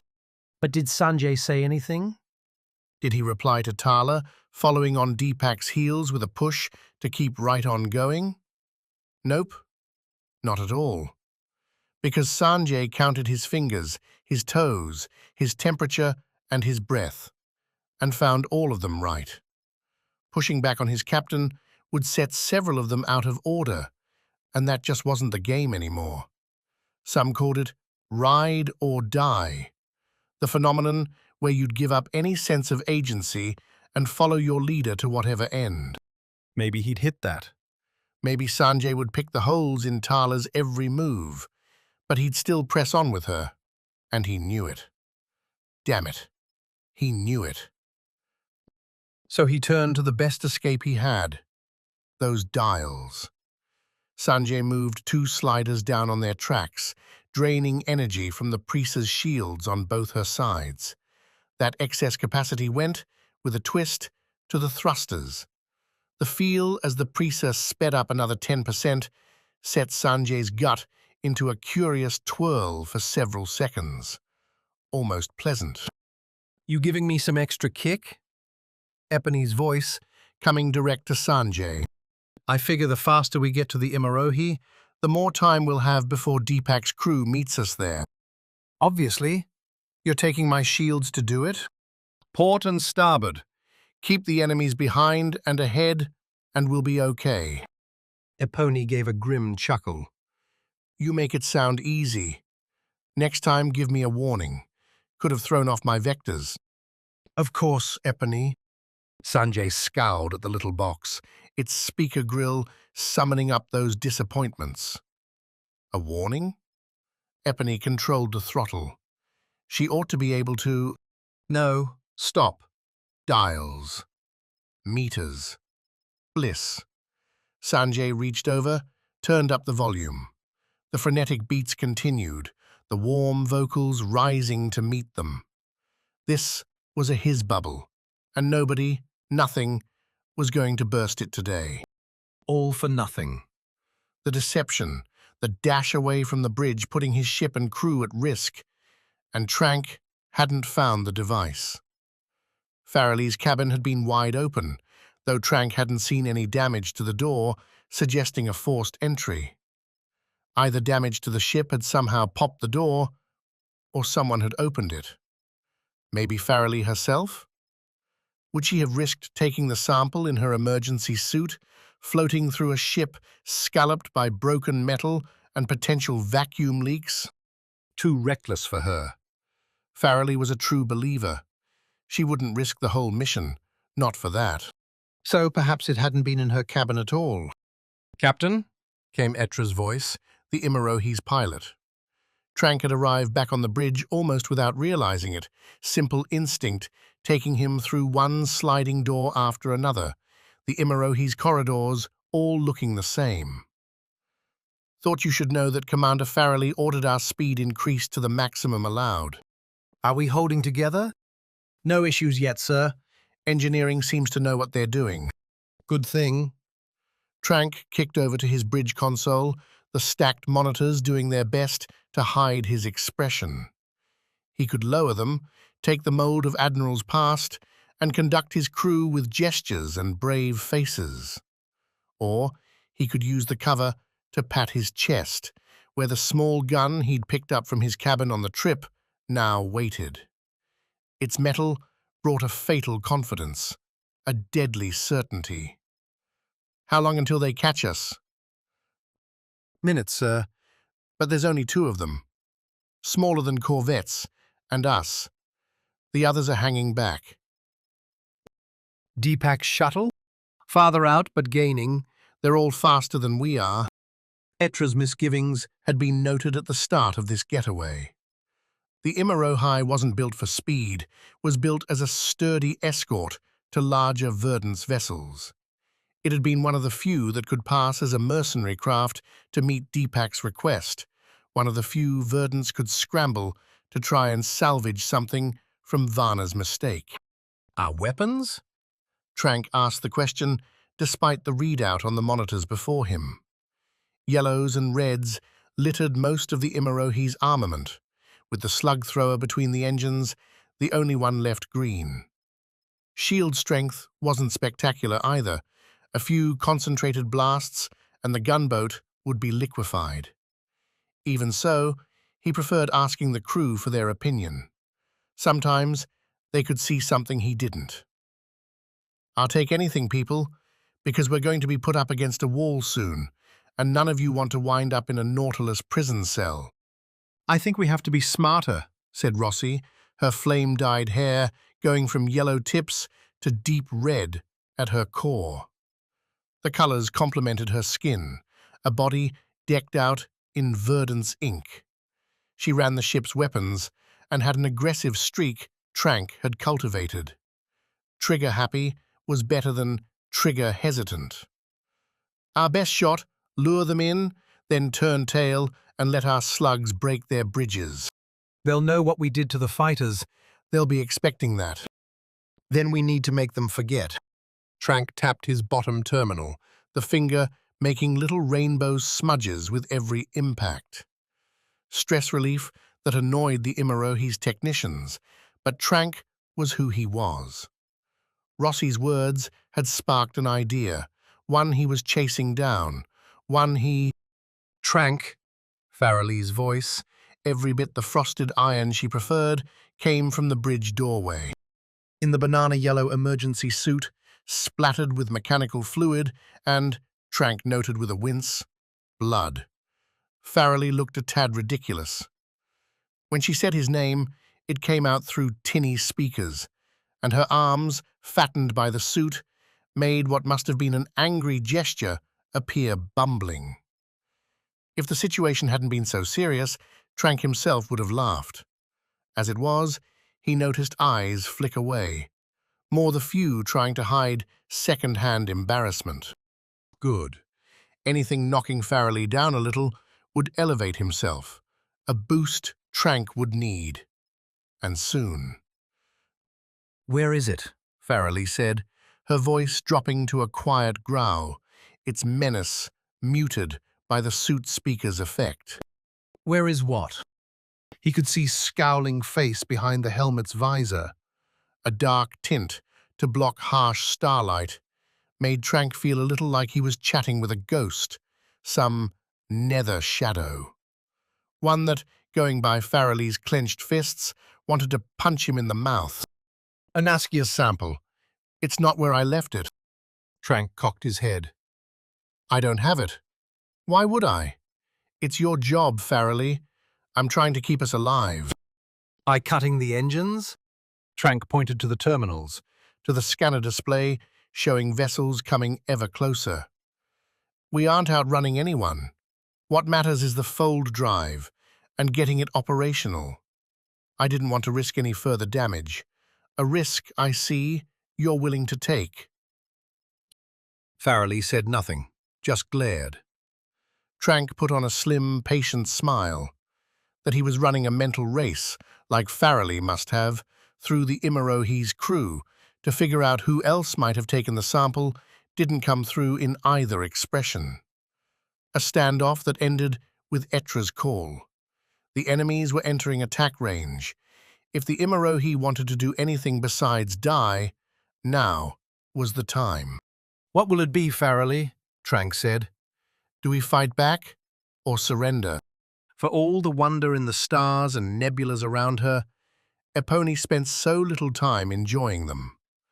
Her focus instead wavered between the Priest's monitors, each showing ship readouts, radar scans, or rolling transcriptions of wide-band communications she had neither the attention nor desire to listen to. Helpfully, the transcription would highlight any lines mentioning the Preaser, so Epony was able to, at a glance, see the raging back and forth among the other mercenary vessels, sniffing her engine wake. The Twilight Rangers had made a lot of enemies with their stunt. They're just jealous. Tarla, still sitting next to Epony in the Priest's cockpit, pointed out. Every one of them, if they'd been smart enough, would have done the same thing. I don't feel sorry for them, Tarla. I know you don't. If you did, you wouldn't be here. Tarla tapped at the center monitor's sweeping radar scan. Deepak's little task force is pumping all its power into speed. They know they can't beat us, but if they interrupt our conversation with the Imarohi, things will get unpleasant. Let's move faster. Tell Gavrius. We're matching worm guts, and they seem topped out. He always did pick the cheapest parts. Tarla drummed her fingers on the monitor. Would she ditch Gavrius now? Let's try something different. A little nudge. And I'd have worm guts right in both Gregor and Bryony's firing lines. I bet we'd have them gone before they knew what was happening. Tarla chuckled. Bloodthirsty, are we? No, we can still use them. Open a ban to the Imarohi.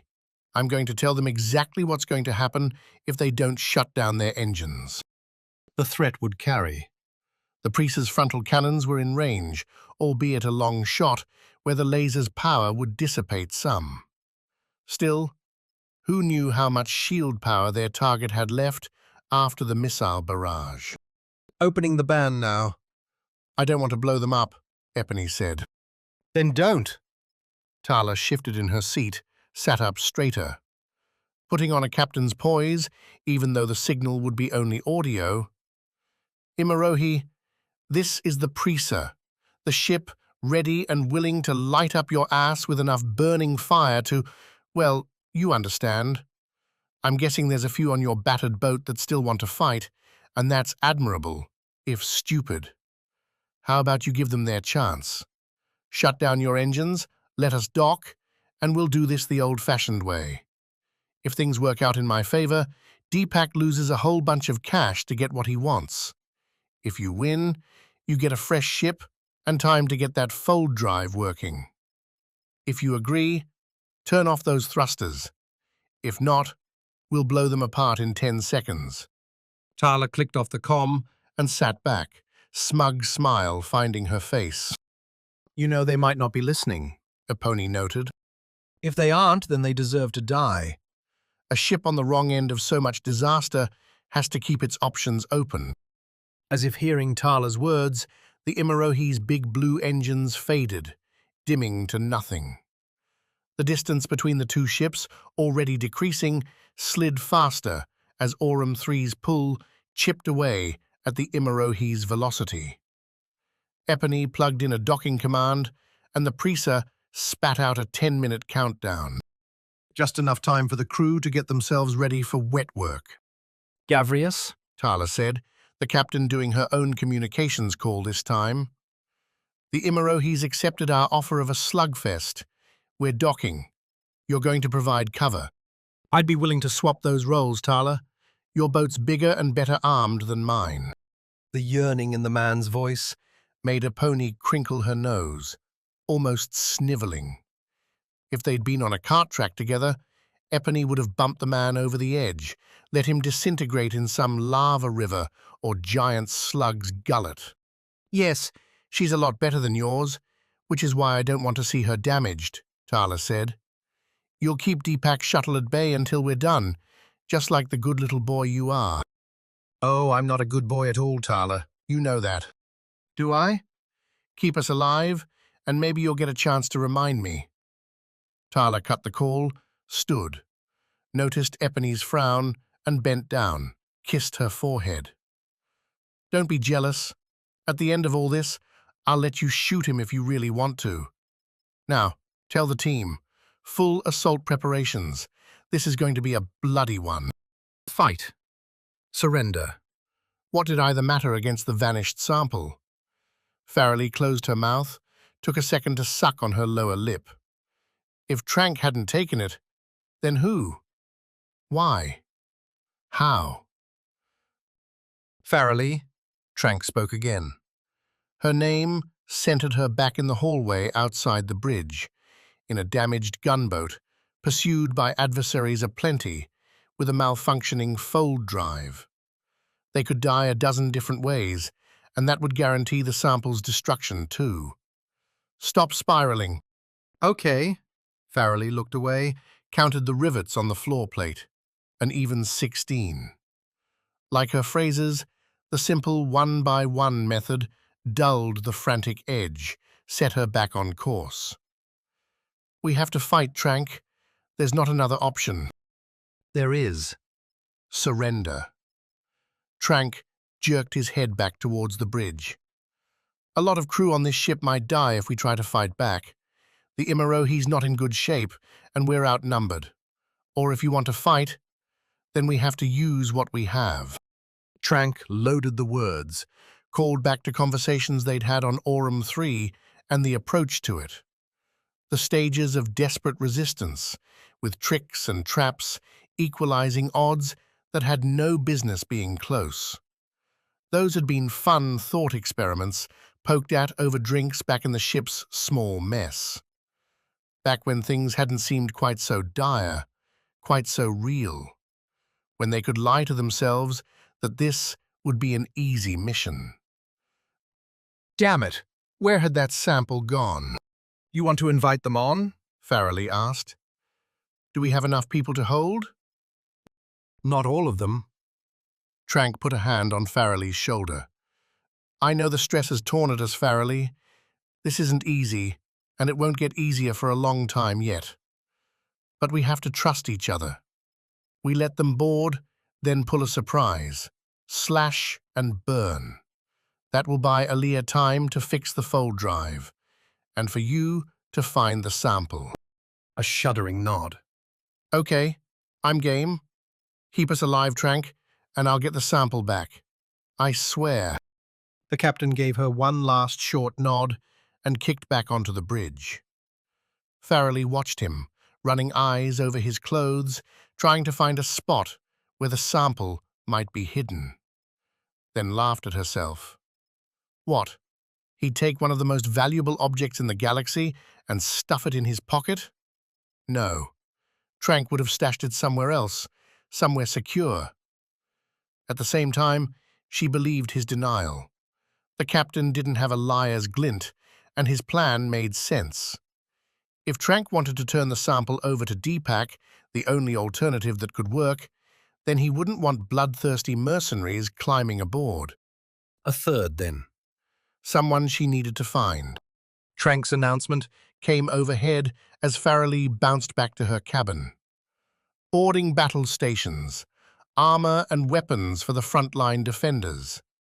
Doors sealed according to Slash and Burn, one of several plans the Imaro he could call on to direct her crew during a hostile assault.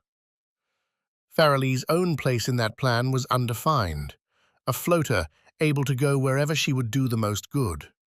Right now, that meant the monitor in her cabin and the recordings on it. Motion-driven and time-stamped, put there, clear and clean. She pulled it up. Watched as a nondescript crew member, a low-level maintenance tech going by the young man's uniform, crept into her cabin and took the sample. He dropped it into a stiff toolbox, a hard case that vacuum-sealed itself when he shut it.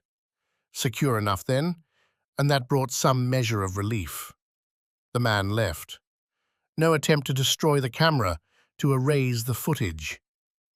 Farrelly frowned at the monitor. He had to know about the cameras. They were everywhere. which meant the man didn't care or was so confident of his getaway that he thought it was a guarantee. That left only one possibility. Farrelly sat up, began the annoying process of pulling off the emergency suit. Her locker held other gear, ones meant for a more violent engagement. The sort of thing she'd trained for, that she'd been waiting for ever since leaving Verdance. Her leaders had put soldiers on this mission for a reason, and Farrelly would prove them right. First, by finding and killing one of their own. Chapter 6. Cold blood. The progression from grunt greaser to killer mercenary captain came in bloody jumps. Tarla had the names memorized. Everyone who'd been above her before dying in a crash, a gunfight, or a good, old-fashioned fist-flinging brawl. Several of them, she'd been the one doing the honors, chilling her heart until the trigger pulled without hesitation. She expected one of her own would try to do the same to her. They'd fail, of course. But the attempt would be coming. Of her current crew, Tarla pegged Perro as the most likely. Everyone else was too absorbed in themselves. But the ride. In a galaxy chock full of life-extending gene splices and mundane grinds, turning those extensions into endless monotony, pulling on a tight vacuum suit felt like cheating a dull destiny. She clipped two thin, precise shooters to her waist and eyed a plasma launcher.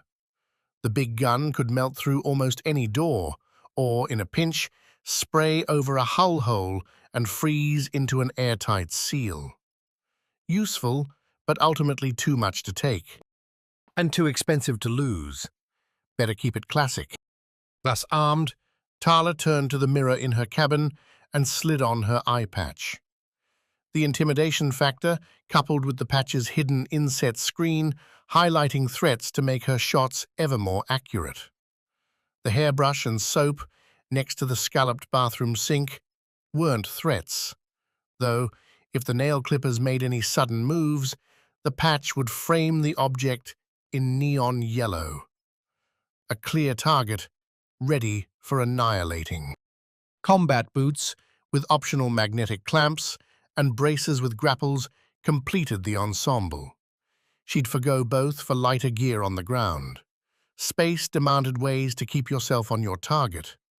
She'd climbed her ladder twice now, thanks to idiots forgetting that fact. Hassan was probably still adrift out there somewhere, An icicle clinging to his battle batons amid the stars. Moving in? Epony's voice came over the intercom. Get down there. A lovely shiver at those words, Delivered in Epony's Sever Squad voice. She needed to use it more. Be the soldier, not the wary, vulnerable cart racer. Tarla killed a grimace as she left the captain's quarters, nearest the curling stairs down on the Priest's second level. She'd promised Epony a second chance of her passion if the Twilight Rangers ever found major success. Empty words, at least for now. Epony had to realize, First and foremost, life in the galaxy meant taking what you wanted, not dithering in hopes it came to you. She could do it. Aurora's Sever Squad had given Epony the spine. She just forgot, sometimes, where to find it. Tarla would train her, would complete the forging left undone, and then, well, they would ride this out till one was bored of the other. Bryony, Tarla said, meeting up with the gunner on the Priest's center lounge. Bryony, like Tarla, had a fitted vacuum suit on, buttressed with full gauntlets and a heavy assault rifle. No massive minigun here, not in the tight quarters. Are you as excited as I am? More. It's been too long. agreed. Came Gregor's voice, kicking down after Tarla. The man had the Twilight Rangers' only power armor on, a gift from Deepak, barely able to fit in the Priest's stairwells. His giant, powered warhammer slotted on his back, a rifle like Bryony's in his arms. I hope they don't surrender. They won't have to if you all don't get down here, came Javelin's voice. We're docking now. Me first. Gregor called back, muscling past Tarla and heading down, Bryony on his heels. A hand tapped her shoulder, and Tarla turned to see Epony standing here. A scowl set on her face. The rumpled pilot's outfit, ready to clip on a helmet or a tool belt, did Epony no favors, but she didn't need any. Tarla's heart still sped up, and she had to force herself back to her own principles, the very damn things she'd just been telling herself in her cabin. Love had no place in this life. Don't be stupid, Epony said. Let Gregor go first. He'll kill everything for you. That would be boring. That, Epony leaned in, stole a lingering kiss, would bring you back to me. Tarla twitched a small smile. Good incentive. The power armor had the name for a reason. It gave you power. Gregor felt the construct's perfect fit with every move, the suit's gyros adjusting to his momentum and gravity's lack to let him bounce along the preaser with more grace than Gregor had on his own. The preaser's corridors, especially the curling stairs, made for a tight fit, but with a hunch and a half squat, Gregor made his way to the lower deck and its exit hatch. On land, a ramp would pop out from the door and make an easy romp down to ground. In space, the circular hatch would, through precise laser-guided mechanics, sprout a flexible tube that'd seek its opposite number. While most hatches conformed to the preaser's style and galactic standard, some were strange, or, in Gregor's favorite case, required a connection through a hole punched by cannon. In those scenarios, the wriggly tube would flatten out and form a seal around whatever spot it could find. Then, as now, Gregor would bound right on through, hammer first. Connection made, Epony said, her voice buzzing right into Gregor's ear. The Immerohi's not fighting back out here, but they're not calling surrender either. Good, Gregor rumbled, a sentiment Bryony echoed. No matter what was to come, getting into battle was a catharsis that had to happen. He'd spent too long on Aurum 3 without a real fight. Those ooze monsters didn't count. There were no bars to brawl in, no sparring arenas, save the preaser's simple virtual games. His fists ached with the need to cave a face in, and here, at last, was the opportunity. Would his old squad have found the bloodthirsty attitude a setback? Maybe, but Gregor had done the therapy. He'd contacted his parents, still mining ores on the comet's snowball, and while their happy words filled a small hole in his heart, his driving motivation had remained the same. Conflict, adrenaline, and the ruining of bad people by blunt means. Bryony, on the whole, agreed with all of this, which was why she was perfect. The lights around the hatch flipped to a cheery green. At his right, Sanja, stepping out from the engine room, tapped the passcode sequence to pop the hatch open. Tarla must have told him the code a minute ago. She had it scrambled and reset every day, effectively trapping the Twilight Rangers in their own ship, but claimed it was a defense mechanism. No single traitor could pop the hatch and let a whole bunch of assassins in. and if Tarla died, Shot through the cockpit or suffered some medical disaster. Gregor could always smash open a new exit. Good luck, Sanja said, as Gregor kicked past him. The suit picked up the spoken voice and amplified it inside the visor. Another neat trick. Don't have too much fun in there. He will. Bryony, at Gregor's heels, answered for him. Ahead, through the Preaser's perfunctory white airlock, what would have been space's endless infinity was, instead, a beige tunnel. Despite both ships zipping along, zero gravity kept the tunnel straight and smooth. A micrometeor or space debris could tear right through it, a reality that made these connections dangerous in busy areas. But this far out from Aurum 3's operations, space was really empty. The kick through the tunnel Offered one last moment of zen, a chance for Gregor to settle himself.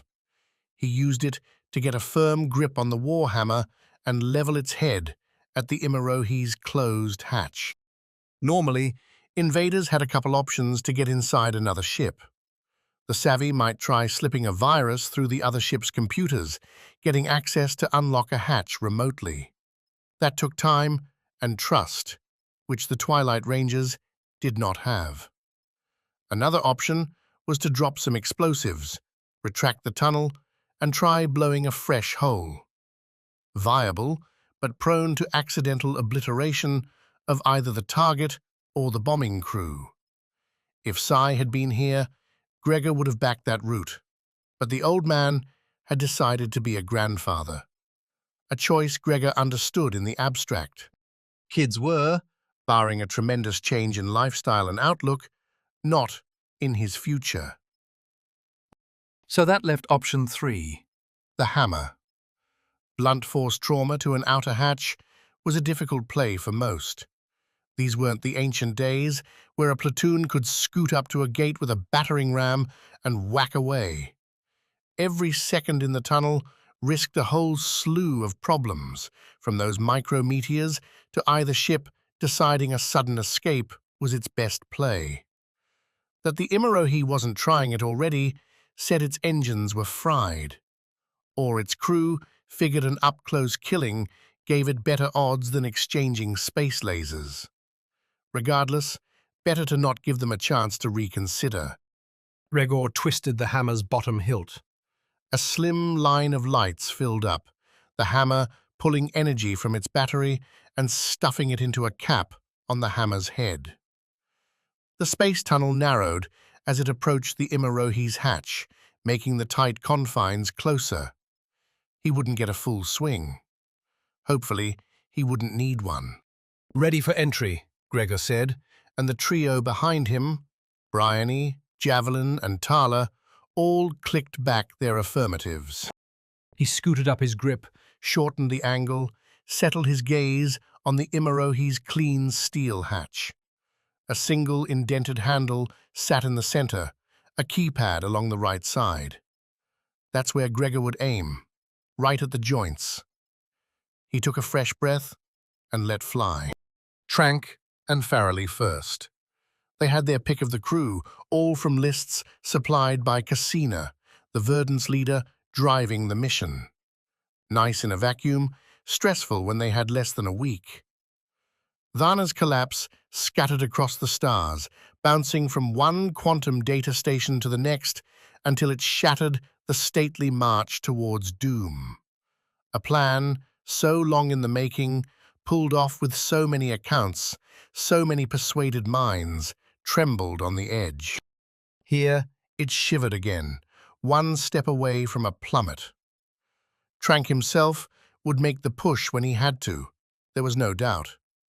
Yet, as he looked across the 5 sharing the bridge with him, chattering into comms or fiddling with systems to prep the Imarohi for boarding, he saw friends, lives, not chits. That they'd all hate Trank by the end was inevitable. But did they have to die? The makeshift team forming up at the Imarohi's hatch certainly would. They were laborers, keeping the Imarohi running, and most had only perfunctory training. Verdance wasn't a military world, they were a driven one, and those choices were about to reap their bloody ends. Tragic, perhaps, but Trank had to choose what lives to lose. Aaliyah, set the fold drive for a short jump, Trank said. Prep the engines for a hard brake. If we can't repel the initial boarding party, I want us gone. The woman, appearing harried on the terminal screen, had found her courage. No doubts or talking back this time. The repairs are close, she said. A short fold should be okay. The jump to Verdance might take another hour or 2. Shave those minutes. Trank dropped his voice. I have no confidence we will hold them at the hatch. Be ready to seal yourselves off. The command played possibilities. Aaliyah would be estimating supplies now. Not food and water, but sanity and hope. A few hours ought to be safe, but cataclysmic threats tended to play havoc on minds. Would her people hold, or would they break and offer the engines for their lives? On the right monitor of Trank's pair, camera feeds showed the Imarohi's hatch swinging open. A timed tactic, one that had the enemy stumbling in, a heavy swing, catching nothing. Not only a dastardly move, but one that preserved the hatch's protection if they repelled the boarding. An Imarohi fighter shot at the figure, a massive one, and the hot orange laser glanced off the man's power armor. Worse, the enemy didn't fall with the door trick, but adjusted his swing into a full turn and launch. The camera tracked the hammer, a literal, huge hammer, as it flashed down the corridor and into the supply crates the fighter had hidden behind. The crates exploded. A rumble that didn't make it to the bridge, but was clear enough from the shaking camera feed. The hammer bounced along the corridor. Of the fighter and his crates, nothing but splatter and shards remained. Trank reached up, Touched the small weapon resting against his chest, swore softly. The cameras cut back to the action. 3 more mercenaries followed the first. 2 held rifles, though one looked wrapped in energy chains, the sort Trank had seen used in tricky asteroid mining harvesting work. The last held 2 long pistols, their red-tipped barrels confirming modifications that no doubt would make them all too deadly. As she entered the Imarohi, she pivoted and forced the hatch closed. A smart play, keeping any sneak attacks from getting to their own ship. This was not a worthless crew of fortune seekers, Not a bunch of bumbling fools who'd stumbled upon some weapons and decided to make a life of harassing the galaxy's good people.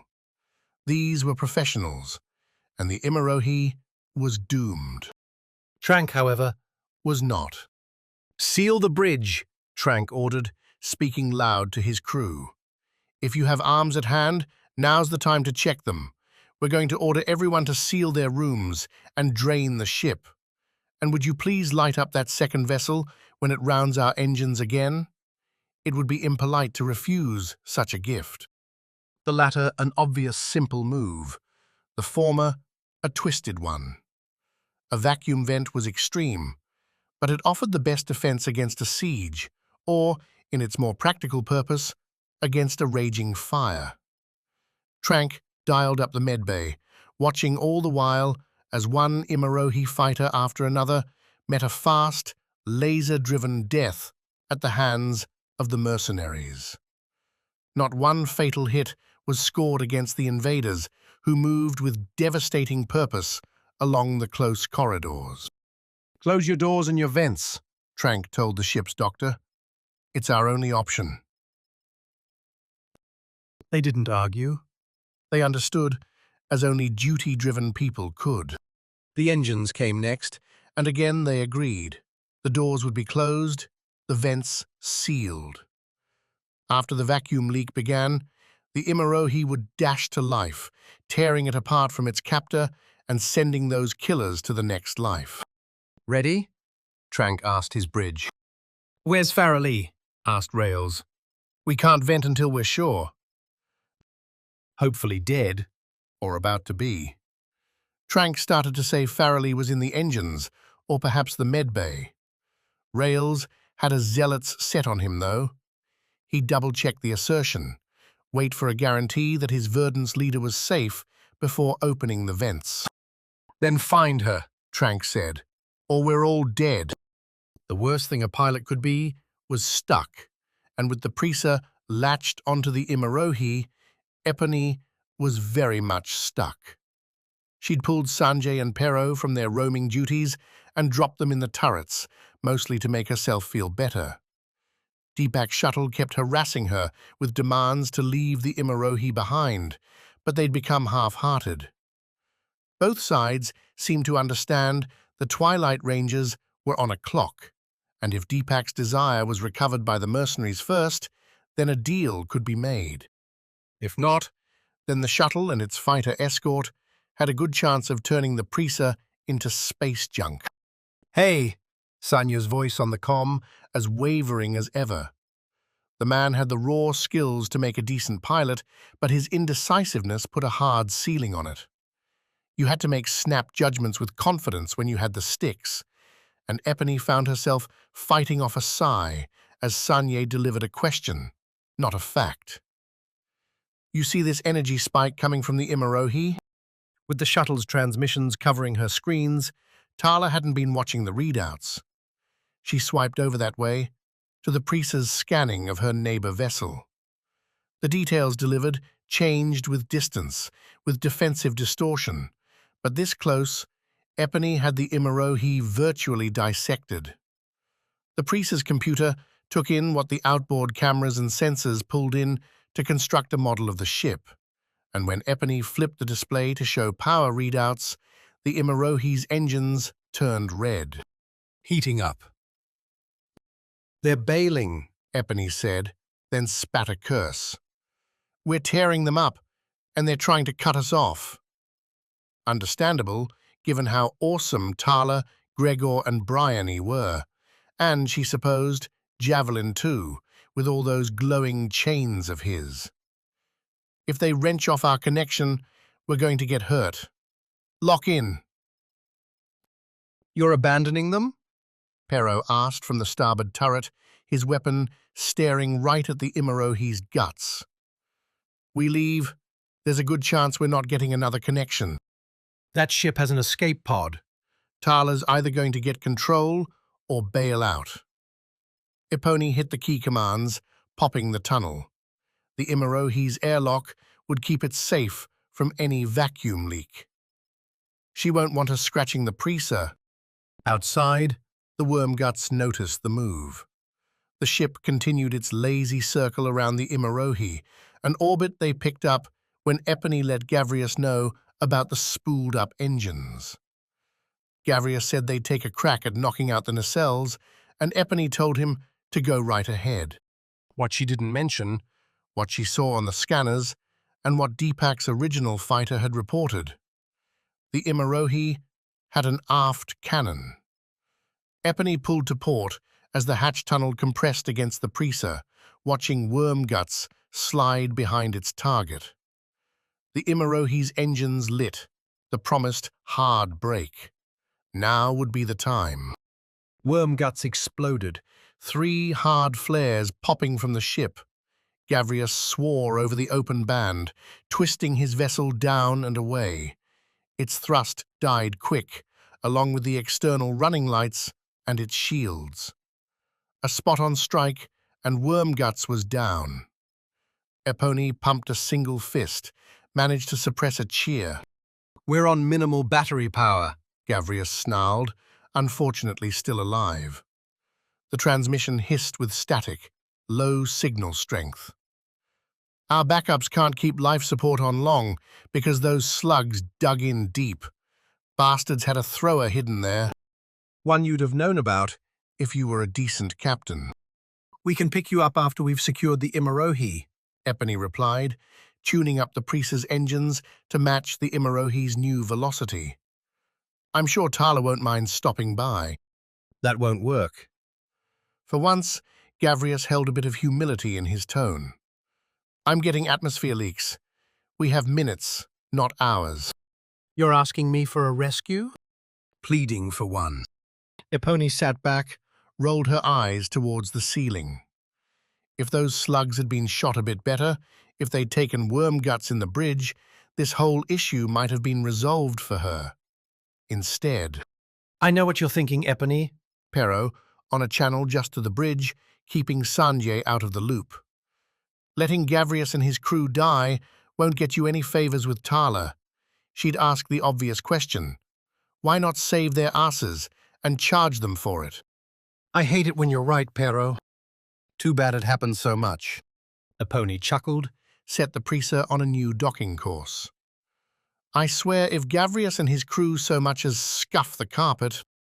I'll shoot him myself, Epony. You have my word. It wasn't much. But she'd take it. Chapter 7.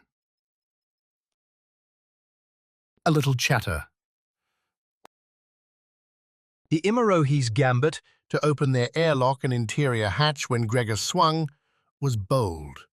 It bought them an opening salvo, one that might have toasted a hotshot mercenary. A bragging killer for Cashman who preferred to saunter into engagements with a rifle and a smile. Tarla saw 3 lasers flash into Gregor as he floated into the Imarohi, saw each one fade into the power armor's engulfing slats, and laughed. Maybe if the shots had come from heavy rifles, but most crews lacked the hardware to punch through Defense Corp's premier tech. The cocky mercenary would be dead. Gregor just moved ahead. Aft, Tarla said, talking to Javelin and Bryony, both ahead of her in the docking tunnel. We take the engines, Gregor takes the cockpit. a slight change of plan. But if this was all the resistance the Imarohi had to offer, then Gregor ought to be enough on his own.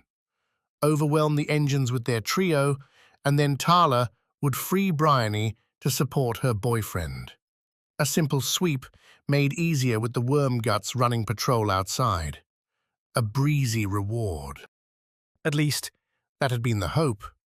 Now, as Tarla's trio maneuvered aft on the port side through damaged corridors, she reckoned with the Imarohi's sudden life.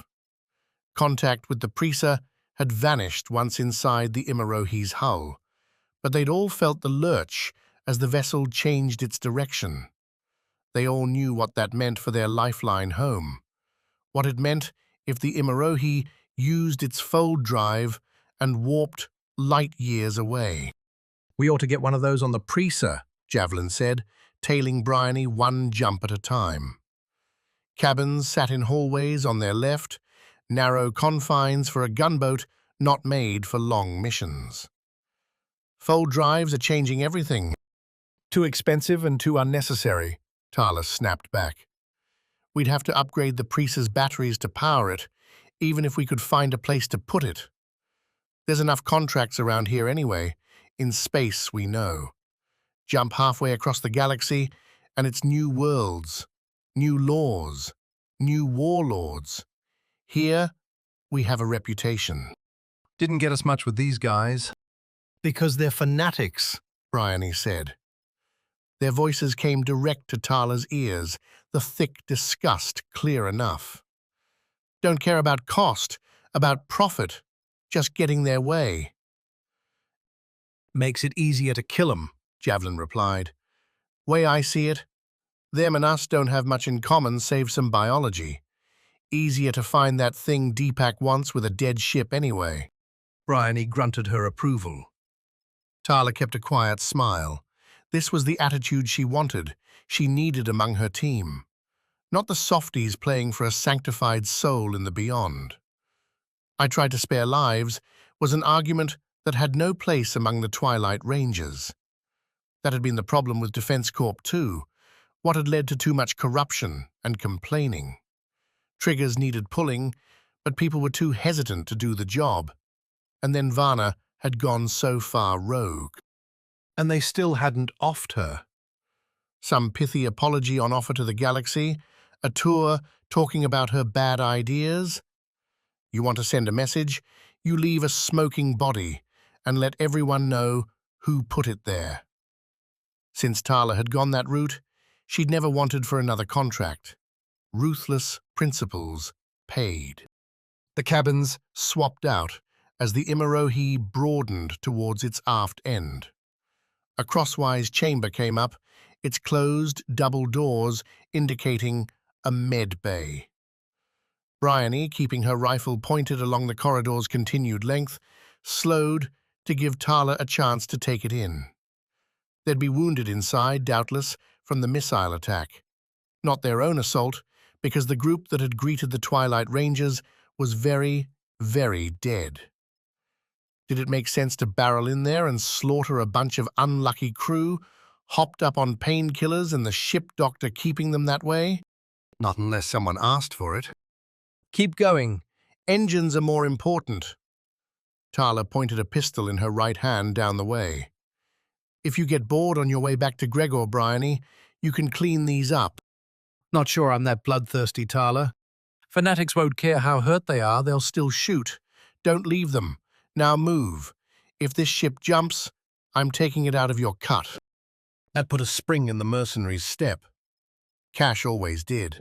Only a fool would try to steal something on a ship as covered with cameras as the Imarohi, and Farrelly had found that fool. Or rather, found where he was going. A low-level tech support brought along to keep the plumbing clear and the oxygen filters scrubbed. The ladder's bottom rung seeking to leap up rather than climb. Farrelly had watched the recording, saw him rush by her cabin and note its open door. The young, scraggly man, decked in a banana-colored emergency suit, similar to Farrelly's own, had noticed the object on her desk. The camera saw down the hallway, so she'd missed the way his eyes must have gone wide. But she saw his hands come together. One rose up to scratch at his chin, before remembering the nubby skin was covered by his suit. Impulse and irrationality coming together. Had the man heard Deepak's messages, or did he simply think that Verdance would pay? Moreover, how had he deceived his way through the interview with both her and Trank? Farrelly bit off a curse at the captain's name. She slipped her way to the Imarohi's aft, starboard side, where the ship's sole escape pods sat. Enough space in the thing for the Imarohi's 20 crew to cram in if needed, but it could launch with a single body inside. The man was probably already there, trying to figure out his move. Reckoning, maybe, with his choice. Blast off into space, controlled by mercenaries, and the tech would see his stolen treasure taken, along with his life. He needed someone with honor to catch him. Deepak's shuttle, or nothing. Even then, would Deepak's former Defense Corp mercenaries pay up, or just stick a knife in the tech's back? You killed yourself the moment you took that specimen, Farrelly muttered. She was one hallway over from the medbay, one last divide of crew cabins between the surgical robots and the engines.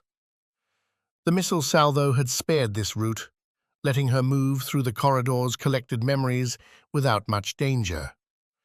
Etched odes to one another, to families back on Verdance, lined the walls. Trank had advocated the move, and Farrelly let it slide.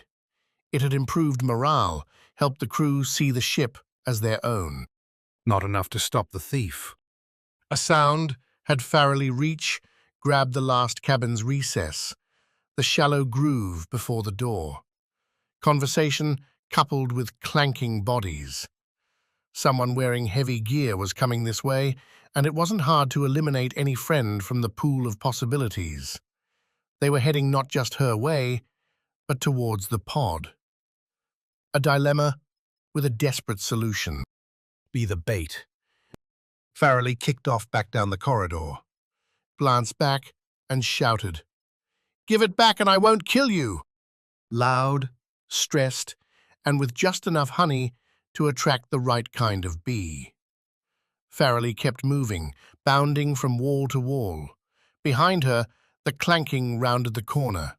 Someone, a woman, yelled after her to stop. Farrelly didn't. Wouldn't. Instead, she hit the corridor's end and sprang to her right.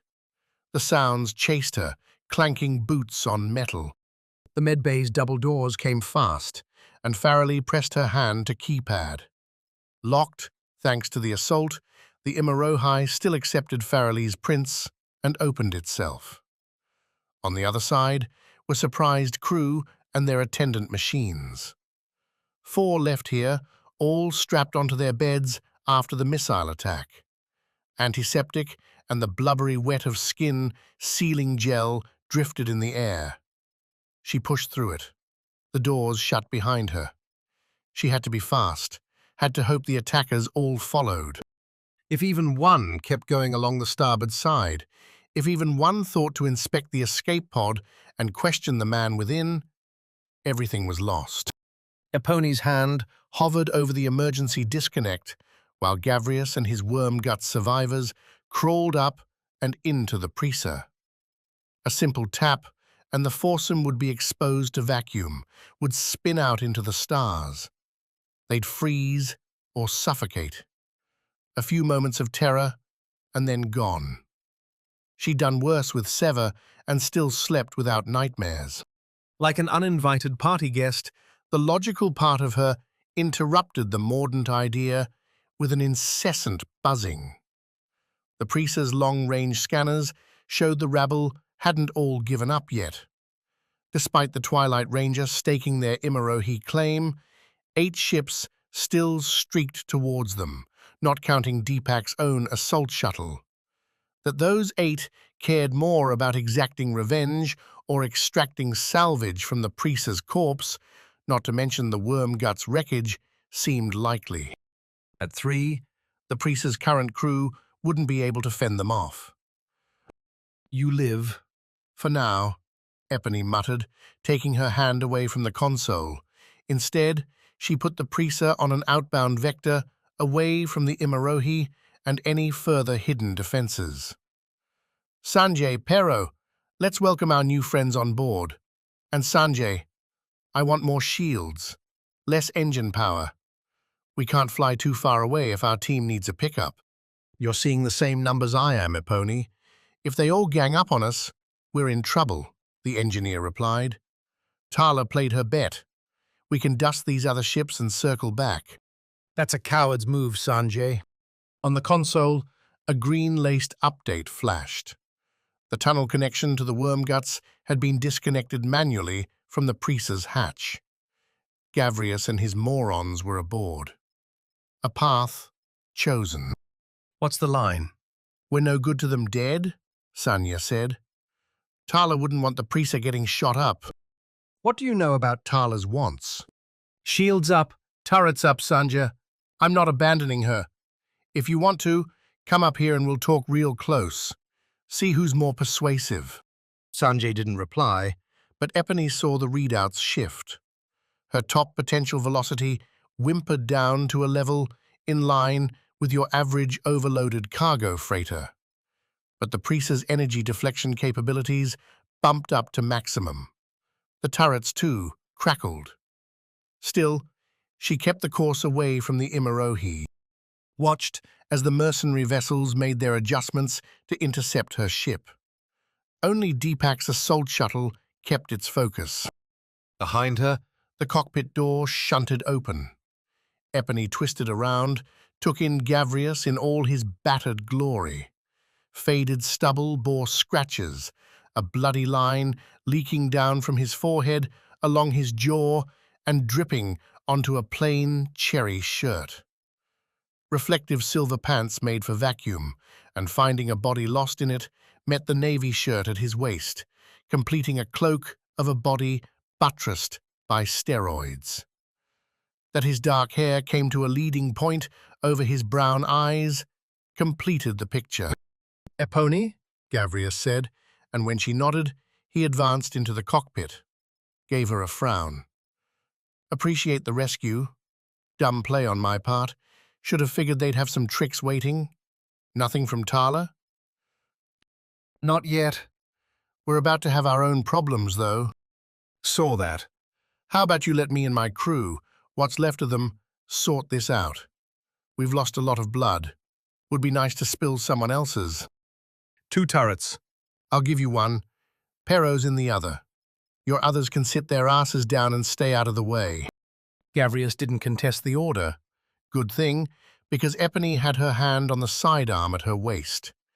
If the man hadn't given her a nod and left the cockpit, she would have fired. If only Gavrius had given her the opportunity. The hidden slug thrower had worked again. One enemy disposed, and the other had broken off its connection to assist. The Immerohi had time now to deal with the boarding party. Whether they could or not was a problem Trank couldn't solve, and didn't need to. So long as he acquired the sample and survived long enough to get off the ship alive. He twitched, felt acid burn in his stomach. Was he really turning into such a callous bastard? Or had stark reality forced the situation? Successful captains played the facts. They didn't let emotions or hopes color the layout before them, and from the opening ambush, it was clear the intruders packed skill and firepower. The cameras suggested 3 were heading aft, where they could run into Farrelly. After dealing with her, they'd likely continue to the engines and seize the Imarohi's ability to go anywhere. The 4th seemed to be coming here, marching in that power armor with enough racket to scare away any interference. The Imarohi's remaining crew had no interest in throwing their lives away against these killers, which told Trank his best play now was simply survival. Play nice, keep the weapons down, and ensure the sample remained here. Deepak's assault shuttle wasn't far away, and when it arrived, Trank could parlay his knowledge into safe passage.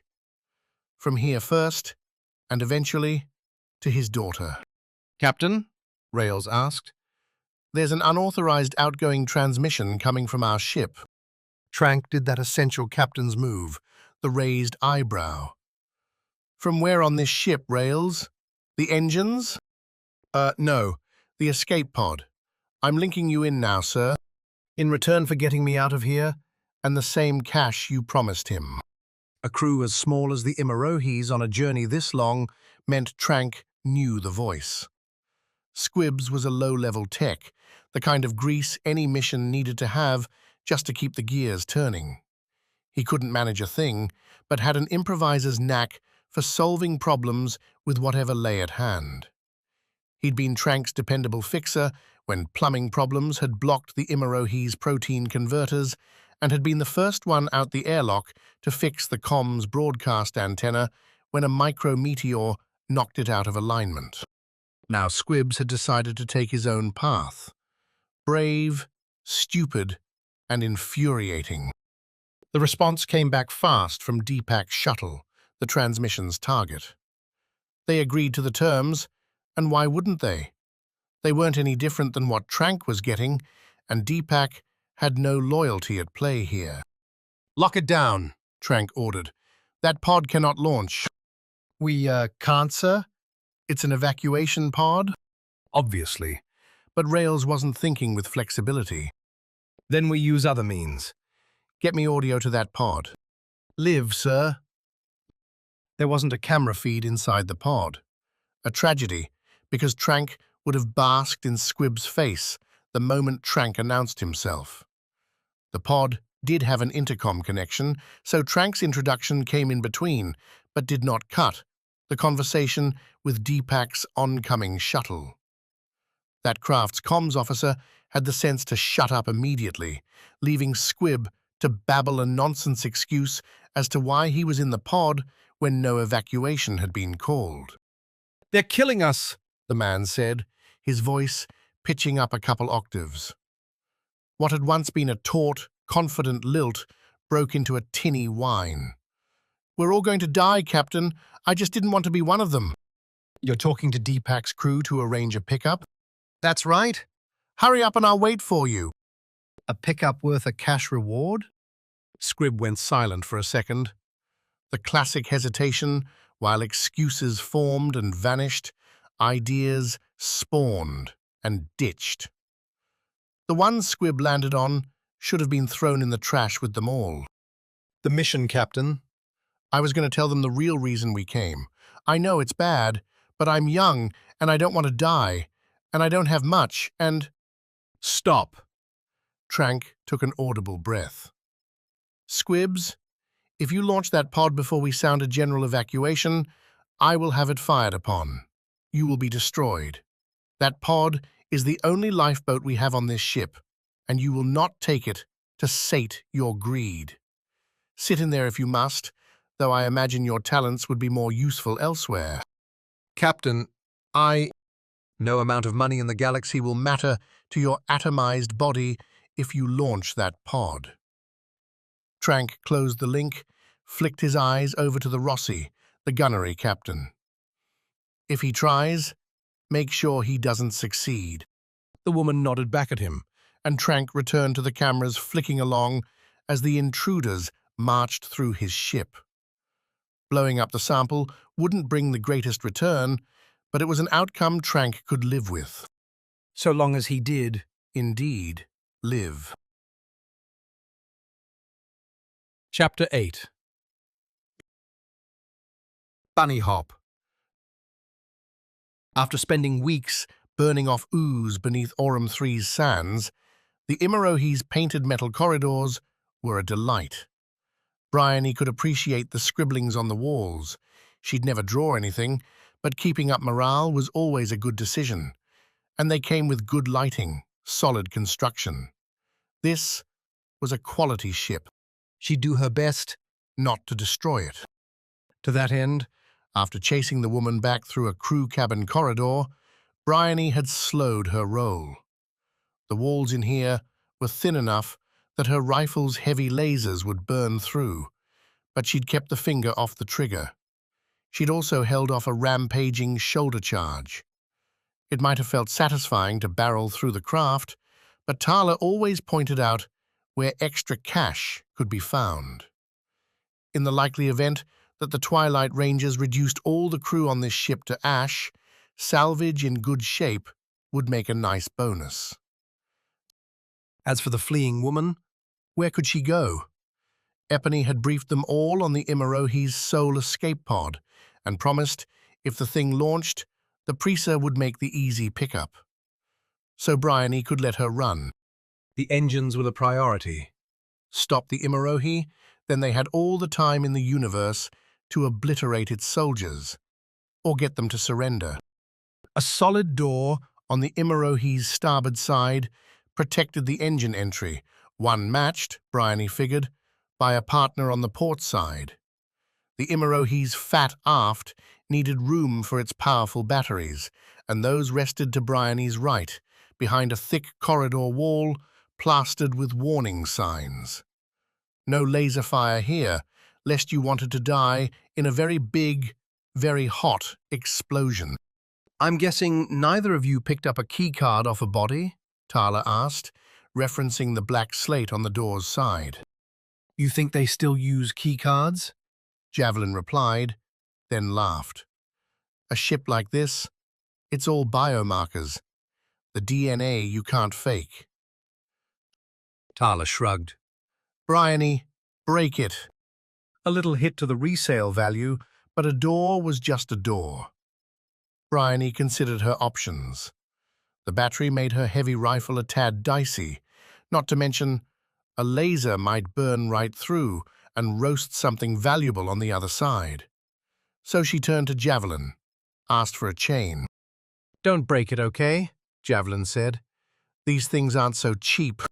He'd mentioned before how his beloved chains were made from some fancy metals, crafted by an artisan in a cave who did nothing save bend and bind these immaculate silver links and their pointed ends. Maybe she'd imagined the cave part, but it made for a better story. With the chain in hand, its bulk drifting in the zero gravity behind her, Bryony put her hands behind the chain's sharp arrowhead. Setting her feet against the floor, Bryony kicked off, thrusting the point forward at the door's center, where it was likely thinnest. Javelin's tool beat the door's defense, crunching through without much resistance. Sparks flashed, metal bent away from her, and, before Bryony had moved to the side, Javelin had picked up the end. Tarla, her pistols drawn, aimed the weapons at the soon-to-be-opened door. Ready when you are, my dear, Javelin said. Then pull. Bryony, putting her feet against the slim wall space next to the door, pulled back on the chain. Javelin did the same. The door shuddered, bent back towards them. A solid blast door on a real battleship would have laughed at the force. On a gunboat, a craft meant to die fighting, nobody dumped their cash into thick security doors. With creaks, cracks, and a few bolts flying off to bounce about the corridor, the door crumpled towards them before popping off its slats. Bryony pressed herself to the side to avoid the freed metal. Javelin ducked, and Tarla, ever impressive, twitched her shoulder so the door's shredded side missed her by a hair. Beyond lay a tight entry, the light turning gold as clarity trumped sterile white. The Imarohi's various power supplies, oxygen recyclers, and the other bits needed to keep a ship running rested here, each one blinking at the trio with readouts they didn't bother inspecting. Far more interesting was what waited beyond in engineering's central box. 5 people in a cluster. 2 towards the back, and a defiant woman at their front. 2 scrawny techs flanked her, each holding a small sidearm.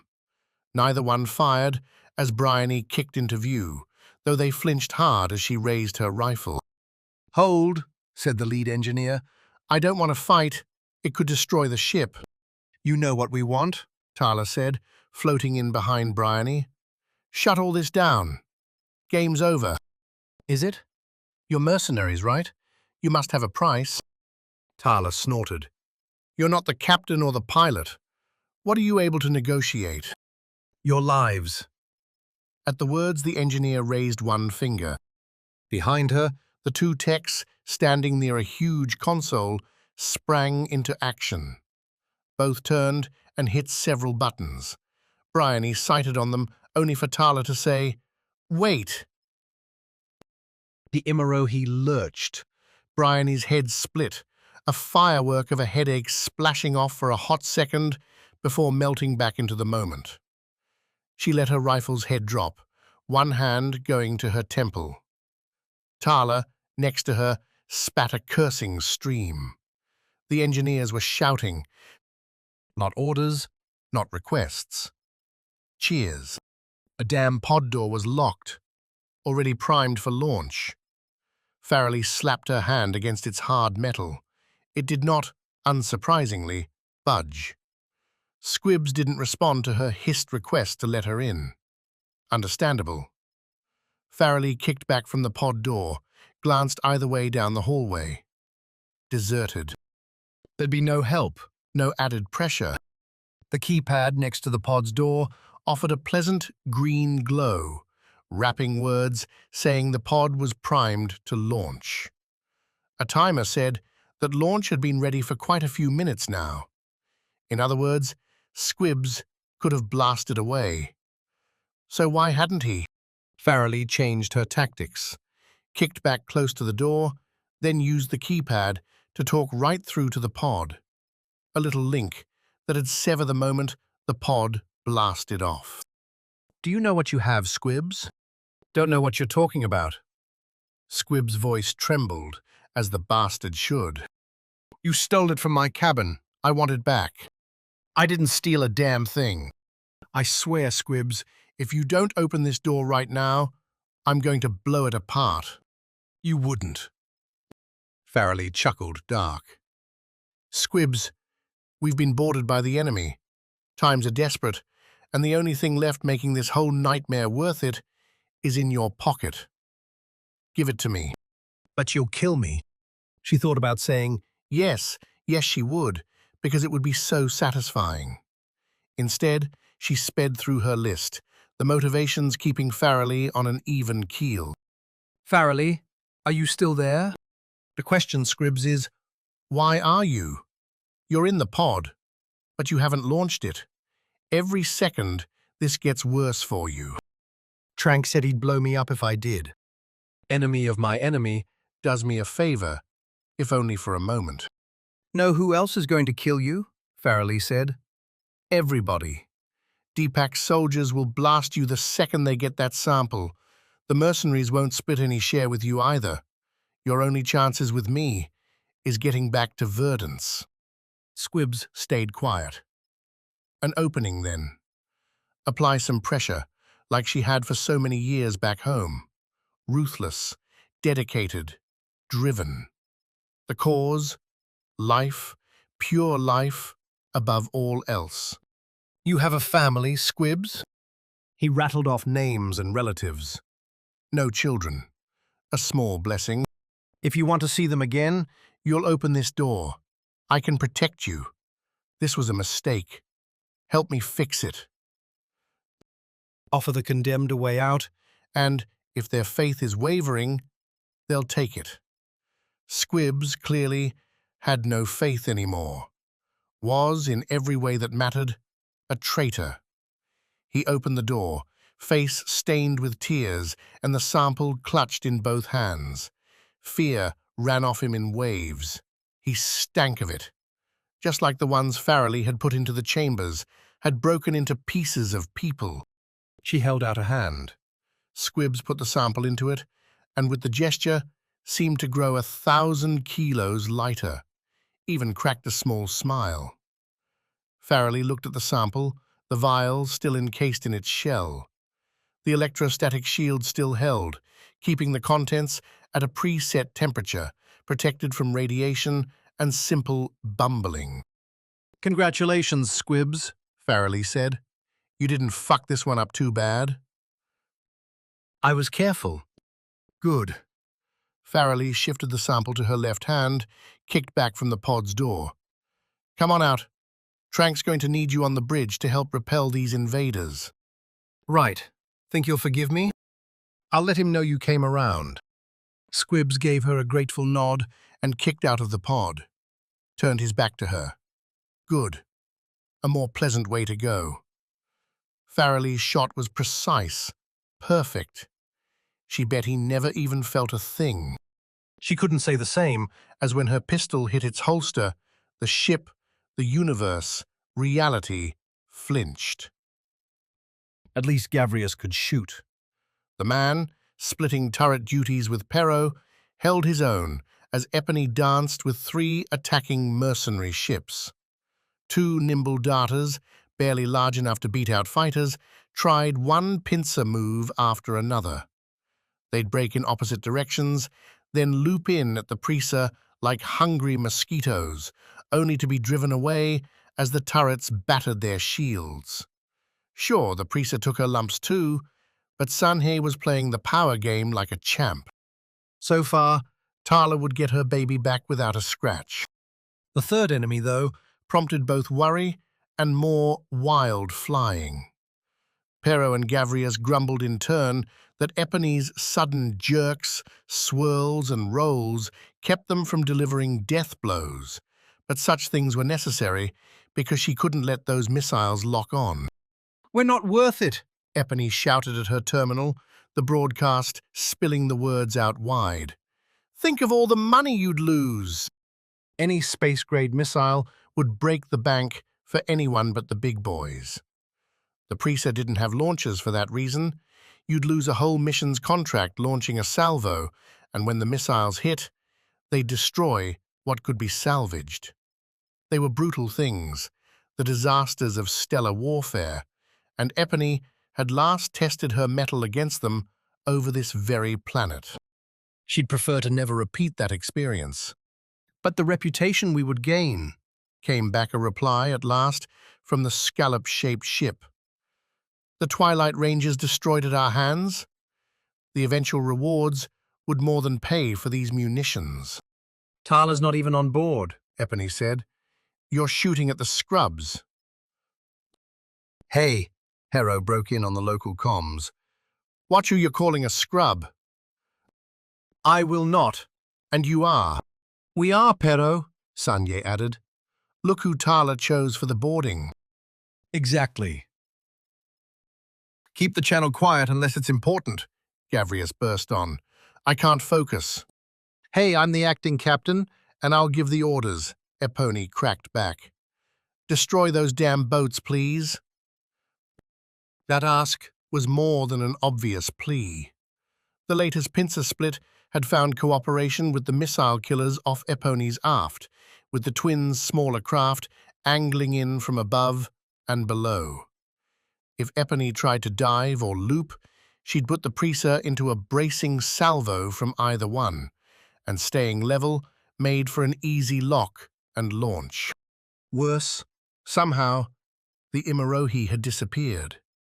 Not on her scanners, not in sight. Only the worm guts drifting, dead hulk remained in the area.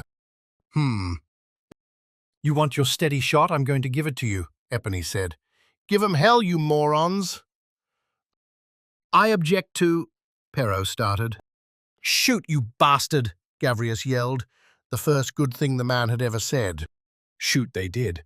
Both turrets angled their fire at the incoming pincers and filled dark space with bright laser. Incoming bolts bounced against the Priest's shields, and Epony saw her velocity shrink as Sanjay tugged energy away from the engines and poured it into her defenses. Not a great trade, what with the lock-on alarms screaming. The chime rose to a fever pitch, then broke, swapping to a steady, shrill tone. 4 new blips appeared on the scanner, closing fast. While missiles came in all types and configurations, Epony had to play like anyone would turn the Preaser into worse than scrap. So the problem had a simple solution. Dodge them all. A flare cut across the cockpit from starboard and overhead. Gavrius's whoop came with it. 1 down. Pero's target had seen the missiles get away and broke off, giving its rear shields a chance to soak some retreating hits. Not dead, but licked enough to buy Epony some room. Sanjay, I need juice. Those shields won't help us against the missiles. Pero, Gavrius, please shoot them. A nigh impossible command, seeing as the missiles would be tiny darts streaking through the black. But the Twilight Rangers had done the impossible before. Hadn't they? Epony was sure they had. Or if not, they were about to, because Epony was at the controls. She flipped the Preaser and dove it starboard, careening towards the Wormgut's carcass. The 4 missiles moved to follow. Blinks said Gavrius and Pero were taking shots, with no success. The strike was 7 seconds out. 6. The Wormguts loomed before her windshield. Epony held down the trigger. Lasers fired. 5. And the Wormguts bloomed as insult added to injury. Epony nosed the Preaser down, just below the expanding rubble cloud. 4. The Preaser shook, clinking and clanking abounding as metal bounced off her hull. Okay, maybe some scratches now, but if Epony played this right... 3. Another flare. A singular flash that came and went in a hot second. Epony pulled up hard, the Preaser responding and coming up on the Wormgut's far side. Only 3 missiles now. 2. She held the swing, looping the Preaser over the Wormguts and putting her back on course for the scalloped missile boat. Another flash behind her, the Wormguts eating a second missile, and the resulting breakup captured a third. Still one on us, Pero said. Sick flying, Epony. She'd bought herself some time, too, the missile's programming doing its best to keep the projectile alive and after its target. It had overshot the Wormguts, pulling a wider swing than its fellows. Now it raced to catch up. Ahead, the scallop ship loomed. It had twin turrets, too, on its top and bottom, with both angling her way. Get that missile, Epony snapped. I'm out of tricks. With 1 target, both Pero and Gavrius filled space with laser. Against 4, the bolts had little chance. Against 1 on a straight-line path, her gunners had enough luck. The missile popped, bloomed, and died. Sanjay, pump shields and power, Epony said. This guy wants the Twilight Rangers? He has us. A ship shot up by missiles, invaded, and now, based on Gregor's churning stomach, capable of skipping across space. Many things were not right with the Imarohi. He, however, could change that.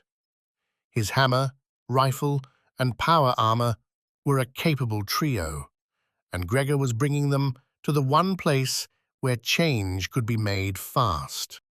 The Imarohi took a gunboat's shape, with a fat aft and a slow thinning to a rounded nose. Turrets and missile launchers slotted here and there, with short corridors trading them for crew space.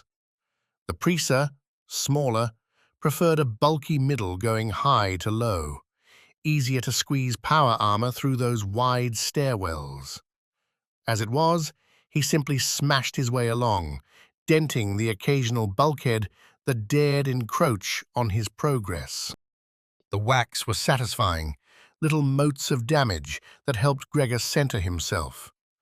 Breadcrumbs of mild bludgeoning. If the Imarohi had any defenders left, They took Gregor's conspicuous advance as an opportunity to depart. He caught neither laser nor threat. Nor was the progress along the Imarohi's port side hindered by locked blast doors. Only the occasional damage from the missile salvo invited clearing on Gregor's part, one done with a swing or two of the hammer to batter aside the obstruction. If Tarla and the others were having a simpler time, this might go down as the easiest boarding he'd ever done. Simple enough that, if Gregor wanted to be honest, he was getting bored. A locked door offered the last barricade to the bridge. Circular and sealed with a red keypad, Gregor debated whether a smashing surprise was the best play. Violence was always fun, but the bridge, once taken, would be easier to hold with a functioning door. Not to mention, Gregor had to play for a surrender. Murdering the Imarohi's bridge crew in one smash after another would leave him, not a pilot, in sole charge of a ship under pursuit. In other words, a bad time. so he knocked. Tapped the head of his hammer, its kinetic batteries topped off 3 times. Then waited. Cameras would be watching him. An intercom doubtless sat within the keypad. But nobody asked a question. Neither did the door zip open and lasers rain his way from inside. Any rear ambush failed to materialize.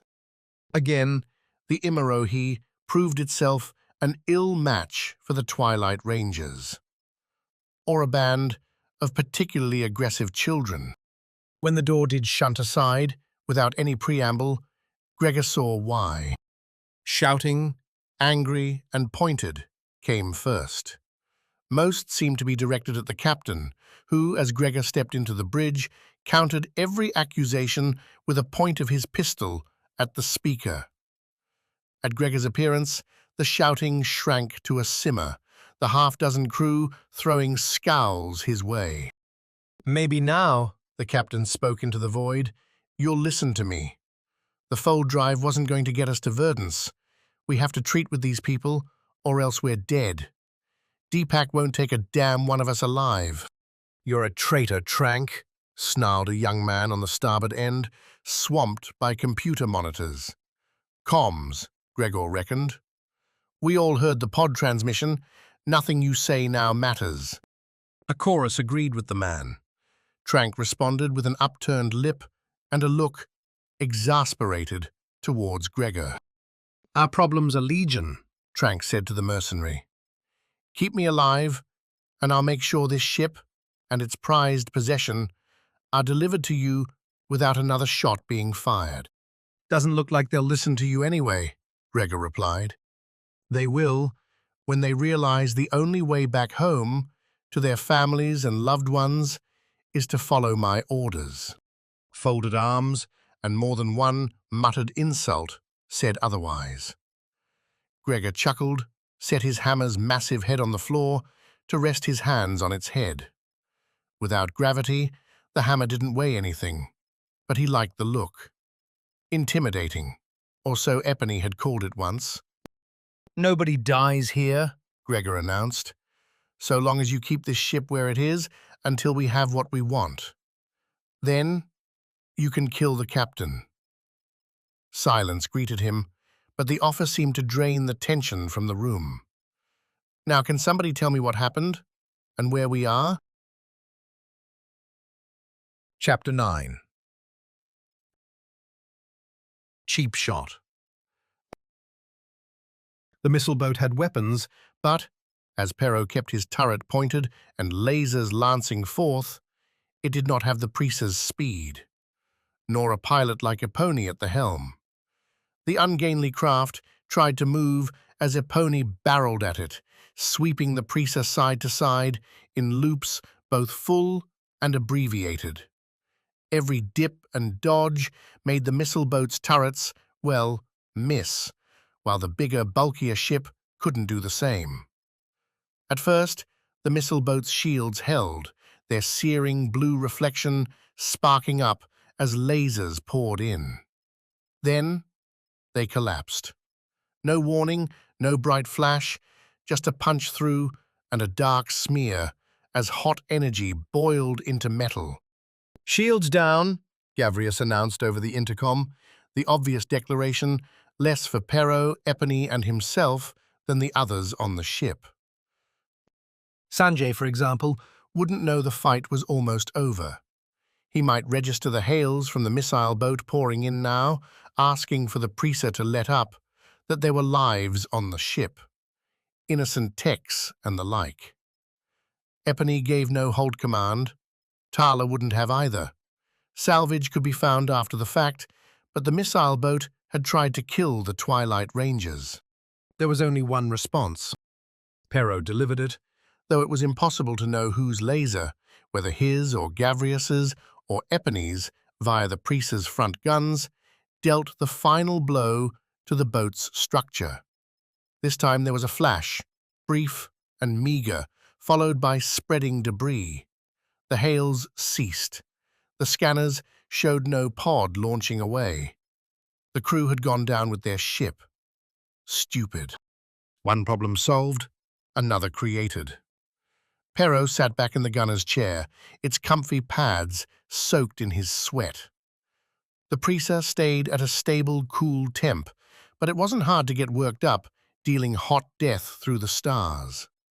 The new problem, in fact, came with his partner in all that blasting, Gavrius and his crew. By Pero's count, Gavrius had left the Wormguts with 2 pals.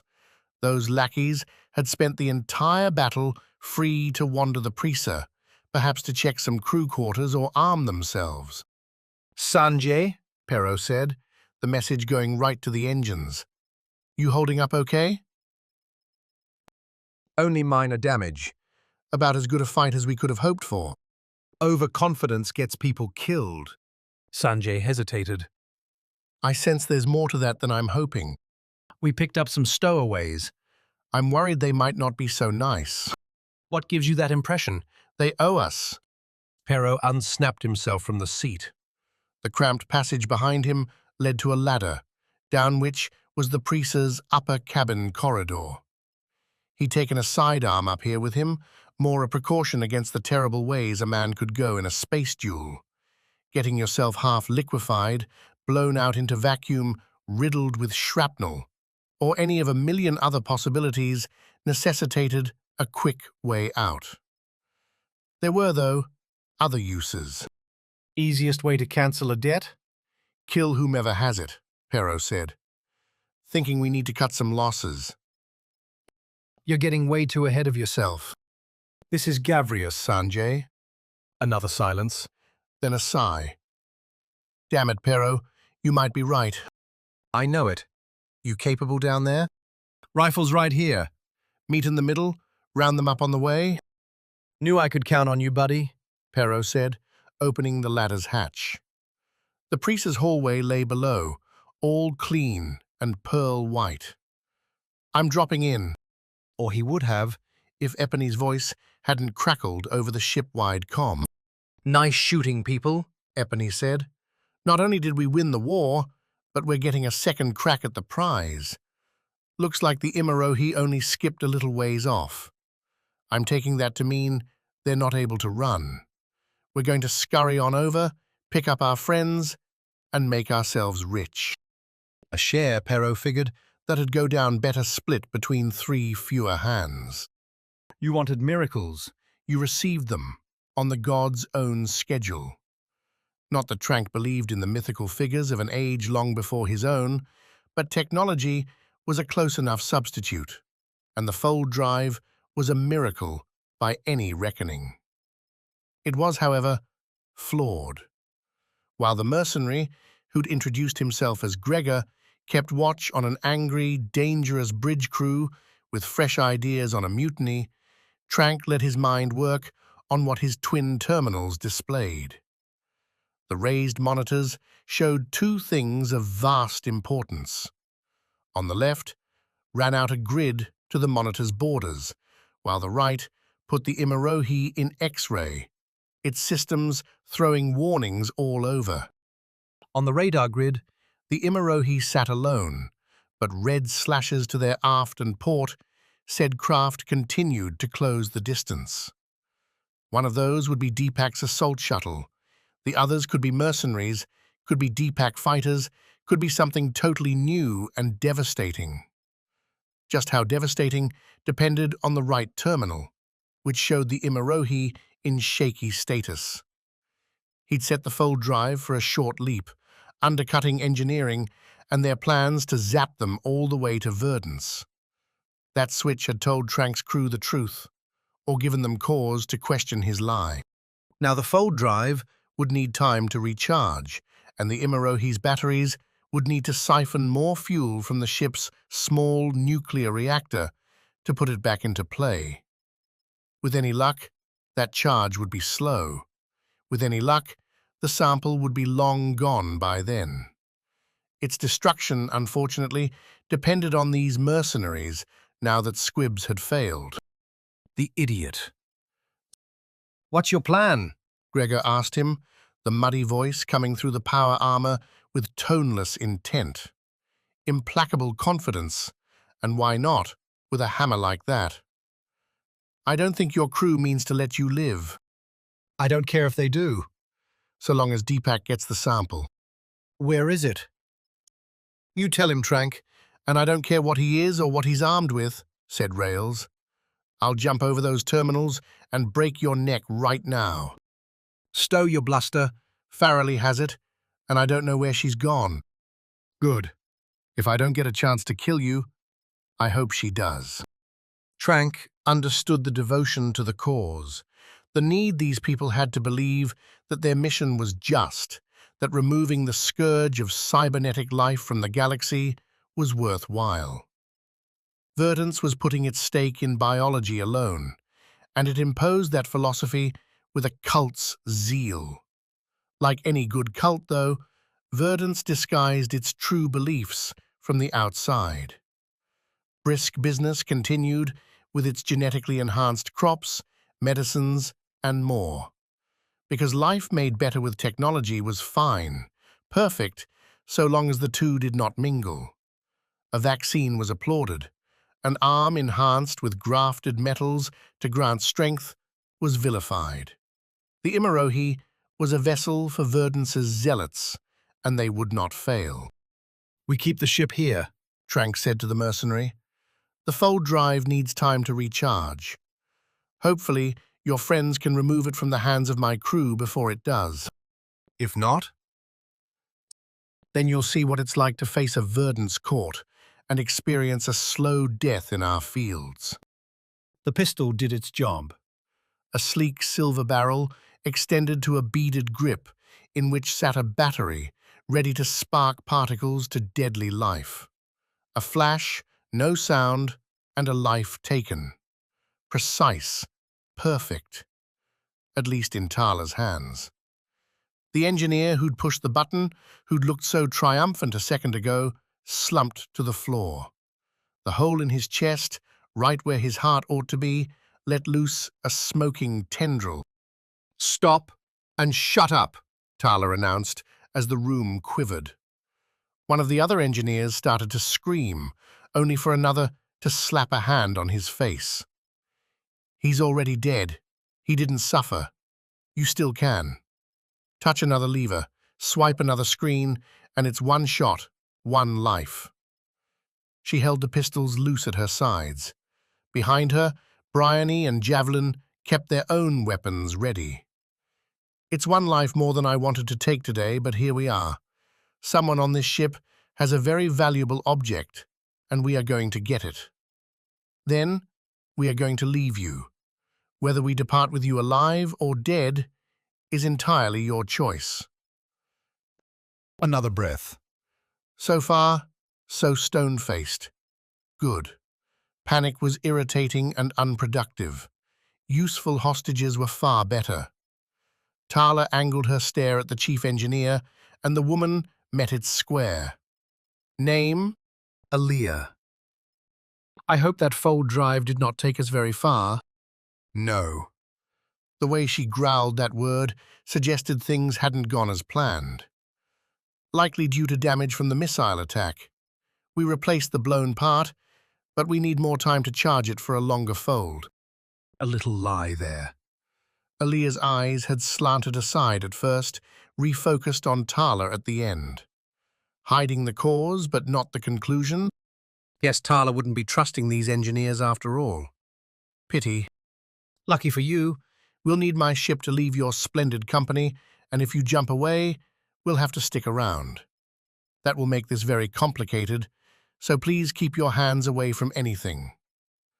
Tarla did a slow spin around the room. In fact, if you would all come sit here, put your hands behind your backs, and relax, that would make everything so much nicer. Do it, Aaliyah ordered. I don't want any more of us to die. Smart. The engineers moved in gangly fashion to the middle, 5 clustered in a hopeless bunch. Tarla told Javelin to check out the systems as best he could, while she and Bryony searched every one of the Imarohi's crew. One had hidden a multi-tool, another had a stiff ration bar.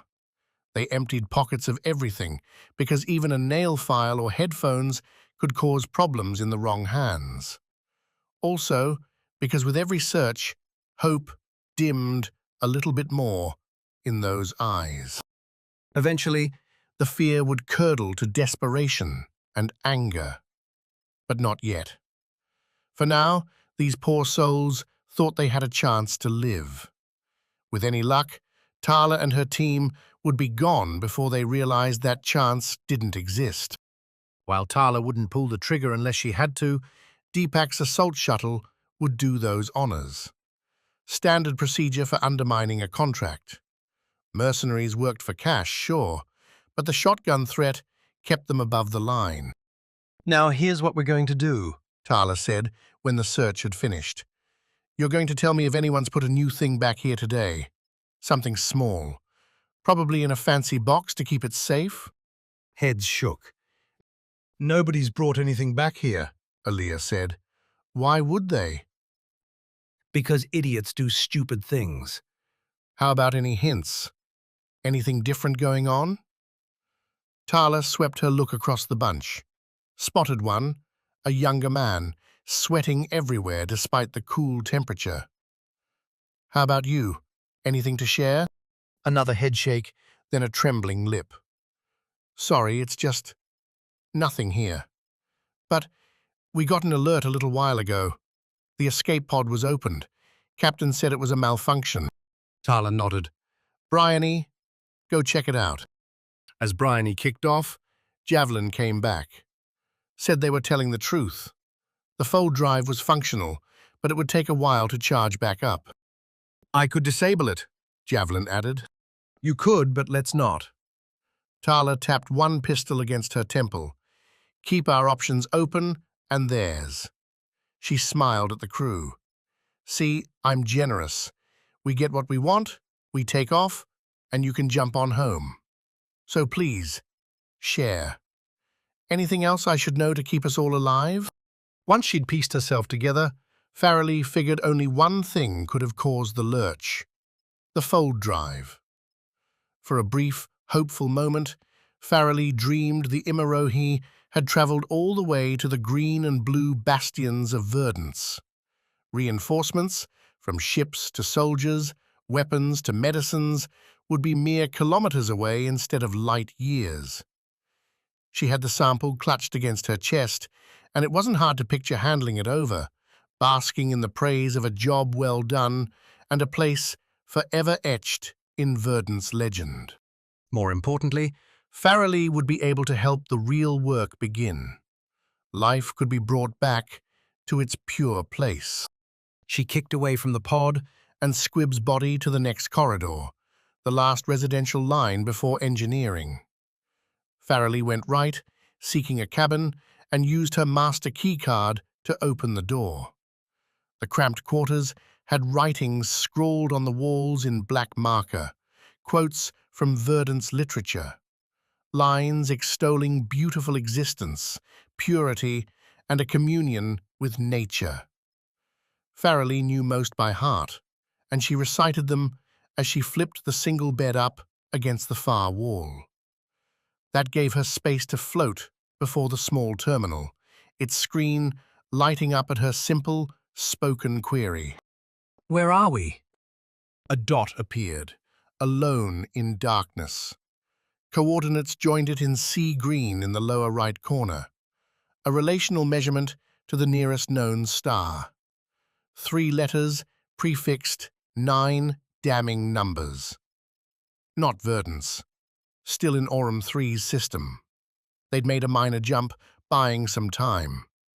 Either the fold drive wasn't ready for a major leap, or someone had panicked. Regardless, Farrelly had a new destination. Get to the engines, set the fold drive to take them home, and hold it against all enemies until they jumped.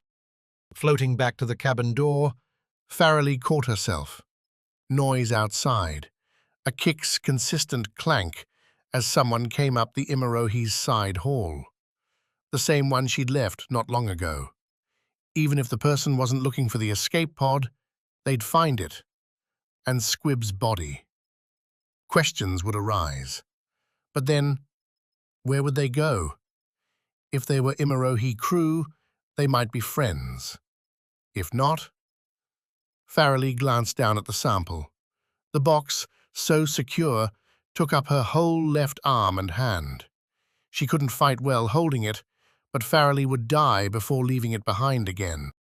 After ditching the banana emergency suit, Farrelly had been bouncing around in grey, loose-fitting garments designed for comfort over all else.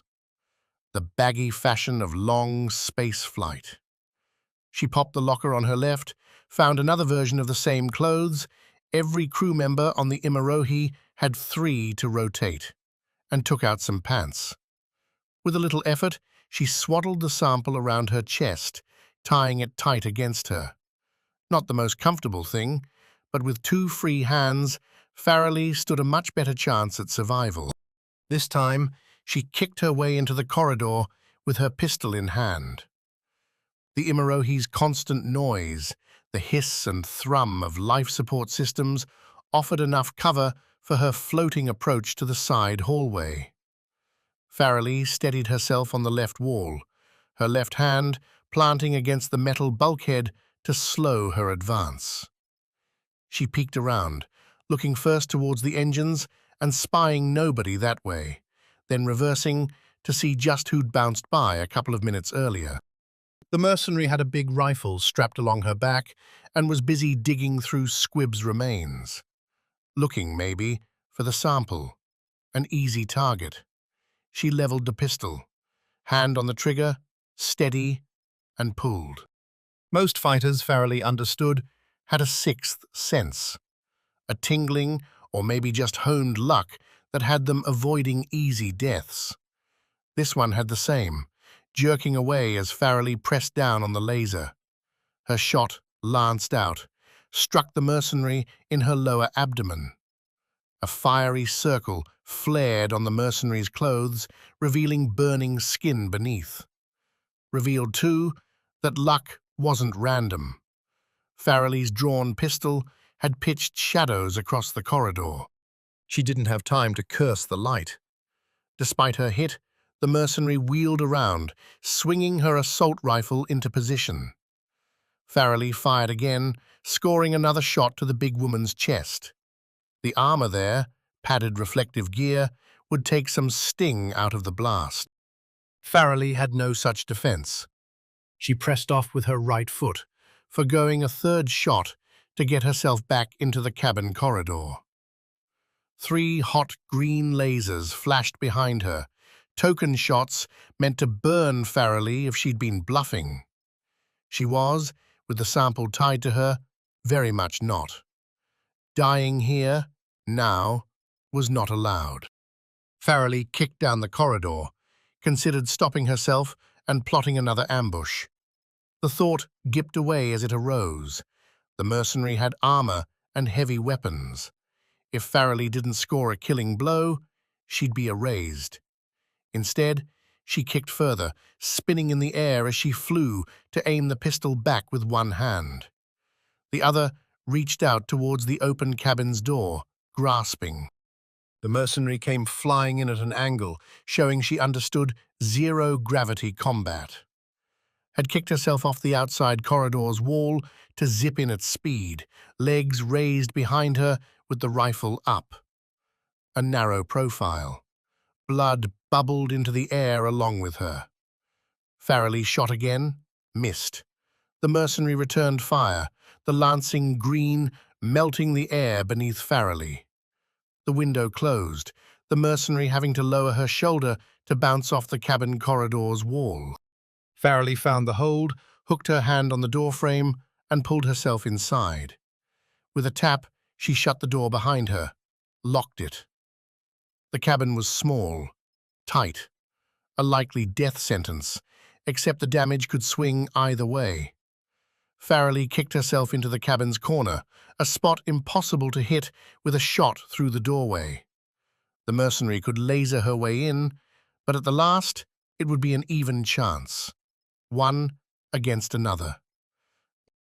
A flicker to end a life. The gun's shadow gave it away, saved Bryony's life, but only for the moment. The mercenary watched the corridor, drifting along its left side. The soldier didn't reappear. The chase was there, and in a different condition, Bryony would have been thrilled. Now, the burning came in waves, a cold shock spreading from her side. A strong laser, the first one had punched right through the thin armor, and the second, muted, had still burrowed into her beneath her throat. Every breath came ragged. She needed help, or medical supplies, or both. Neither easy to come by in enemy territory. Except they'd already passed the Imarohi's med bay. Bryony glanced down at her waist, to the grenade sitting there. She could pull and toss it, all but guaranteeing the death of her assailant. All but, too, guaranteeing a ruptured hull and catastrophic damage to a vessel Bryony and her team were now trapped on. "Lucky you," Bryony said down the corridor. She kicked back, drifted by the escape pod and the tech's body at its door. Bryony could guess now where the single shot that had taken the tech's life had come from. Crisp and well-placed. The Imarohi had trouble on the inside beyond the Rangers. Bryony, approaching the medbay's door and raising the rifle, had every intention of making it worse, provided she lived that long. Chapter 10. Just a little laser. Bryony's call put Javelin on the move. Not that he minded. Watching a bunch of nervous engine techs wasn't fun. Eventually, he'd be shooting at least one, and murdering a hostage just wasn't Javelin's game. A pure fight. A chance to test some new tech. Now there was the real deal.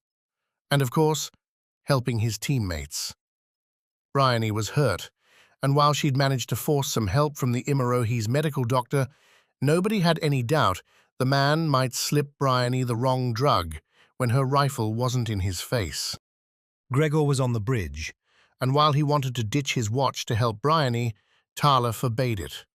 Sent Javelin, who was both closer and less essential in his current spot, to do the caretaking. With anyone else, Javelin might have pushed back, asked if Tarla was sure she wanted to put herself in a 1-against-5 situation. With Tarla, he didn't debate. Instead, he left her with 2 pistols drawn in the engine room, her steel gaze doing its best to intimidate everyone at once. Javelin, his own rifle ready, went out through the only door and stopped. The last hallway on the Imarohi spanned the ship's aft, offering port and starboard choices. Bryony had ventured starboard, towards the pod, but said her assailant ran to port. Should he go that way?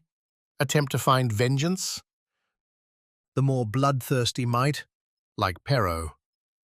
Tarla, definitely, would go after the shooter. But, with the door closing behind him, Javelin figured Tarla would be clued into any potential assault.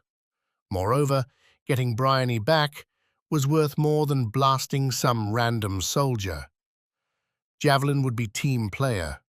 Besides, Bryony had always been willing to test Javelin's more violent designs, and losing such a partner simply wasn't something he could tolerate.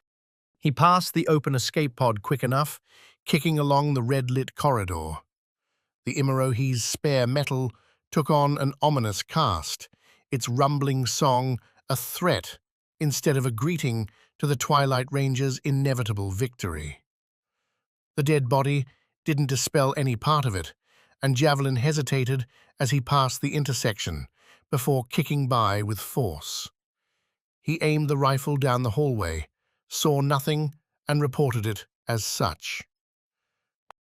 The shooter's probably heading your way. Gregor chimed in, the shouting in the background suggesting the bridge wasn't very calm.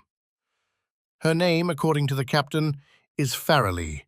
She's dangerous. Already learned that. Cracked Tarla. Bryony's still with us?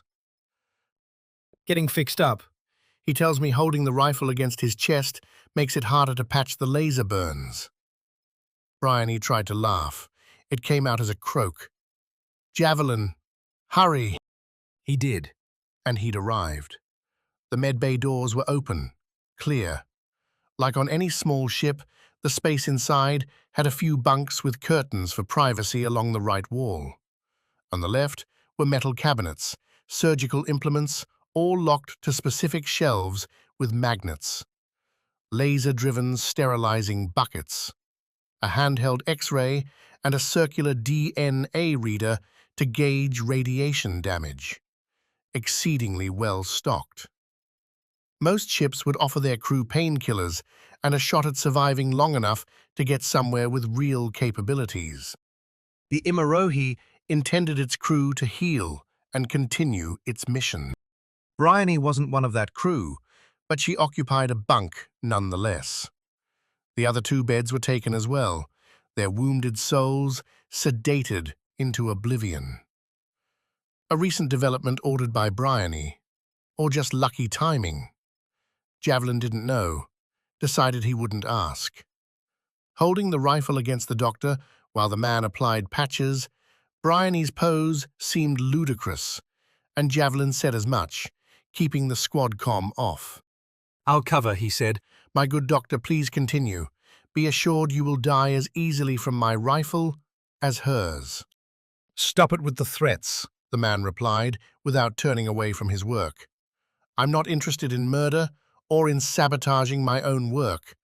The sooner I have her set, the sooner I can return to those who need me more.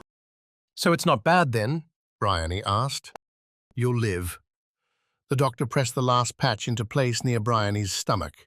She winced, but didn't cry out. You're lucky it wasn't a slug thrower. Lasers cauterize. A scar, maybe. But the internal damage will be minimal. I'd say avoid hard activity for a few weeks, but I doubt you'll heed that recommendation. Bryony sat up, Touched the patch, then nodded. You're right. That woman shot me. Now it's my turn. Farrelly gave it 5 minutes. She listened near the door, ready for the breakthrough to come at any moment. But the only sounds came from the Imarohi's life support systems churning their way through oxygen and water recovery. No calls to surrender, no whine as a rifle spun itself up to deliver death through the thin door. She counted, she breathed, she ran through her list. When the list ran out, Farrelly approached the door. Was it possible her shots had been fatal? Adrenaline holding the mercenary up like a propped puppet until it ran out. Only one way to be sure. Not like Farrelly could sit in the cabin forever anyway. She hit the keypad, sent her protection whisking away, and stared into an empty corridor. All the other cabins were shut like her own, and Farrelly had to believe the mercenary didn't have a working badge anyway. There'd be no ambush waiting. Still, Farrelly went slow, a meager float forward with the pistol leading first right and then left. Red lighting, the Imarohi's emergency status, blended with scalloped shadows to make things eerie. Tense. If only a shot would come and dispel the suspense. None did. No bodies jumped out at her, no weapon peeked around the corner, ready to blaze her into dust. She'd survived. The exhale was about the best one she'd ever had. The engines, then, were next. Get the fold drive up and running, and jump home.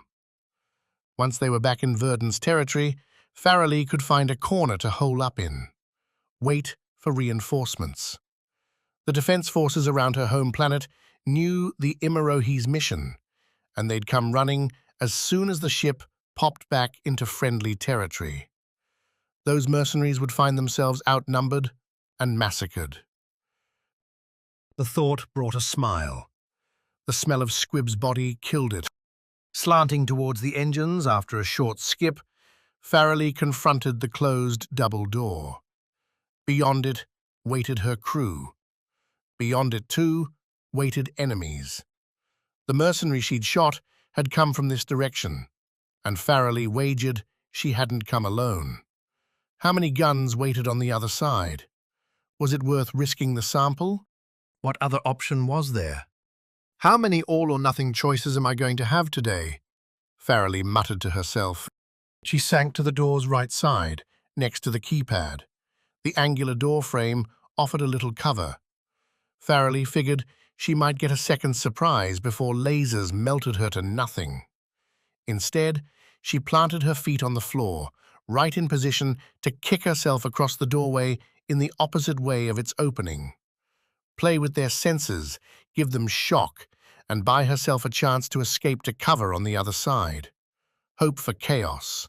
Hope for a chance to break the engine crew free. If it was hopeless, she'd dash back up the corridor and try to think of something else. The keypad chimed. The door shot open, and Farrelly kicked with it. On the other side, she caught the engine crew, all huddled in the room's center, tied. On the room's starboard side, opposite Farrelly, stood a shadow with weapons drawn. A tough angle. Farrelly tried to hit it anyway, but her shot missed. The target did not. Twin pistols spat orange laser. One hit home, a sudden ice, then flaring fire in Farrelly's right shoulder. The window closed. She hit the doorway's far side, spinning in the air to let her back bounce off the bulkhead. Farrelly bit her own lip to stunt the shot's pain. A simple technique, and all she had. "Nice try," came the voice, a woman's, hard. "That's not going to work.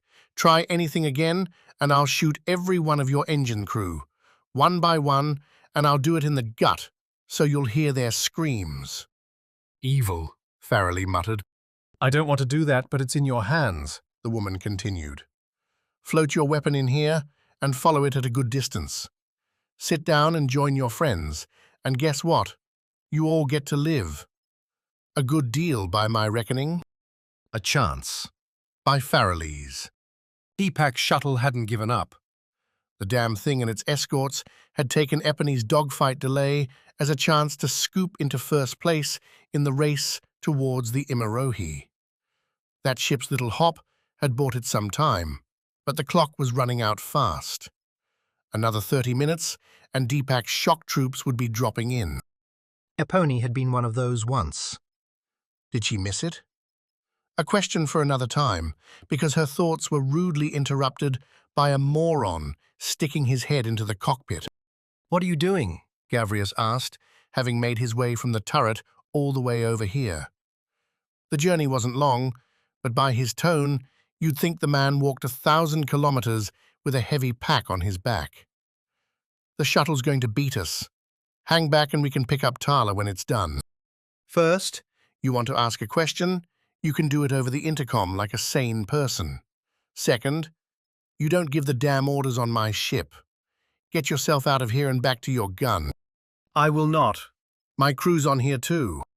What, those couple of flunkies who are no use whatsoever? Gavrius went red. They're as good as any of you. Sure. Tell yourself that when you're looking out the window at the worm guts, or what's left of it. Deepak's shuttle, though, was on Gavrius's side. As they spoke, the shuttle threw out a wide-band broadcast, telling everyone else to lay off. They had the bead on the Imarohai, and any attempts to get close would be met with lethal force.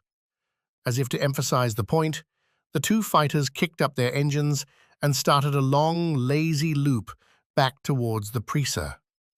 Epony couldn't see all that literally, of course. The craft were nothing more than specks among the stars. She saw it on the radar scanners, though, and bit off a curse. Gavrius was right. They didn't have much of a chance. Blowing through Deepak's forces wasn't an option.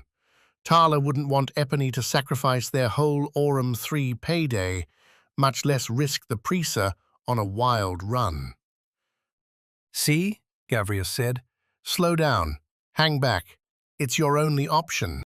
Epony blew out a big exhale, cut the thrusters, and told Sanjay to dump the extra energy into their shields. Scanners didn't show any other idiots trying to make a run on their position, but feelings could change. Now what we should be discussing is whether Tarla's even coming back, Gavrius said, easing himself all the way back into the cockpit. The way I see it, we have 6 people here. All that Aurum 3 work will pay out real nice. We split it that way. Enough, maybe, to form a new crew. You're not that dumb, are you? Gavrius gave a laconic shrug. I suppose not. You'll never trust me. I'll never trust you. So let's make this a short exchange, okay? You fly us back to Deepak's ship, we get our pay, and then... Gavrius patted his waist, where a pistol sat holstered. We can figure out who gets to keep this lovely lady. Epony considered her options. Her own pistol sat in the cockpit chair's holster, ready to pull. She'd never been a duelist, angling to outdraw someone, and Gavrius had the better position. She'd likely wind up with a hole in her head. Waiting, though, offered opportunities. Gavrius would slip. He was too stupid not to. Fine. We hold here, and when Deepak's crew is done, we see what's left. Gavrius settled into his seat, nodding. Glad to see you've some sense in that head. She did, but that sense went flying out real quick when an angry voice rose outside the cockpit. One she didn't recognize, followed by one she did. That's when she noticed on her console that the power dials hadn't moved. Sanjay not responding to her order. Sanjay? She asked, as the arguing continued outside the cockpit. You making that switch? Gavrius stood up from the chair, frowning and muttering curses. He reached, drew that pistol. Epony turned to him. You keep that shit put away. I don't want any firefights on my ship. As if to mock her, a flash zipped outside. A red blink, followed by another. No scream. Just silence. Gavrius swore louder, kicked ahead towards the cockpit door. Epony drew the pistol, aimed it at the man's back. Stop, she said, as he hit the exit. One blocked when the cockpit's door slid shut. A button press she'd made with her left hand. Gavrius, I don't know what's going on out there, but I know it's not good for either of us. Either? It's an ambush by your little bastards. Gavrius pointed at the door. Open this now, Epony. Why would we ambush you, Gavrius? We just rescued you. For the same reason everyone's out here, you moron. Money! He swirled back to the door, gripped his pistol in both hands. Epony raised her eyebrows, bunched her lips. The man did have a point. So, as Gavrius started out the door, she leveled her pistol and shot him. Chapter 11. Barters and burials. Hero met the Wormgut's Surviving crew in the Prisa's central living space. Circular and stuffed with several off-white crash couches, the kind comfortable enough to sit on, with belts everywhere should imminent disaster befall you, the lounge offered a large projector screen on the starboard side, a hefty table bolted to the floor with drink cradles, a hard tile floor that Tarla had redone to a slate grey, and a lighting loop around the ceiling. On the walls hung a picture of each Twilight Ranger, labelled with their name and role, as if by hanging them there, the crew wouldn't forget themselves. Barrow figured Tarla had a better reason, But he hadn't deduced it yet. Not that he'd spent much time cracking that particular case. He'd much rather be cracking skulls, and there were two very thick ones right here. The pair who'd escaped with Gavrius had the air of entitled brats. They were lounging on the couches when Pero entered, squeaking in from his starboard turret with rifle in hand. The pair, each sipping a protein smoothie packet, had exhaustion's hallmarks. Both were bald, and one had burns along an arm and leg. Close enough to the damage, then. Grief, too, played about their frames, the hollow shock of lost friends. Pity would have been the normal call, but you couldn't have pity out here, not among the deadly stars.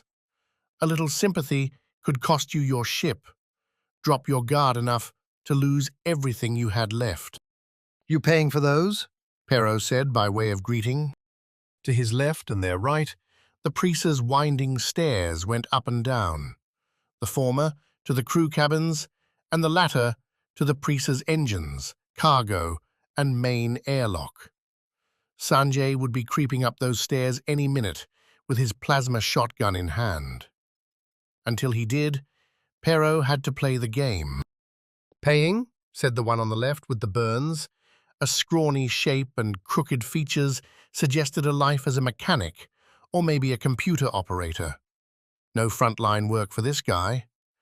We sacrificed ourselves for you. Yeah, added his partner, a lunkhead of the highest order. Hero read a lot in the man's slack jaws, his bundled muscles that spoke of hours spent lifting when he could have been reading something of substance. You owe us. Do we? I thought we just picked up your asses. Both wore their skin suits, the tight outfights serving as quality underwear. Not that Pero needed to witness their every twitch, but he couldn't fault them the choice. They probably scrambled to the Wormguts' airlock without grabbing clothes or much else. In fact, Pero could thank them for their choice of garb. Skin suits had no secrets, which meant these two had no guns. Because we took their shot.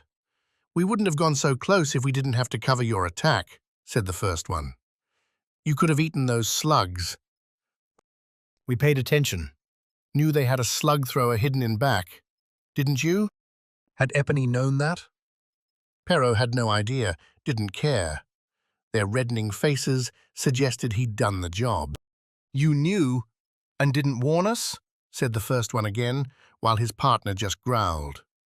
That's a bad move. You didn't ask. The smaller man called Pero a foul name, loudly and with the sort of volume that suggested this was the start of something, not the finish. Perfect.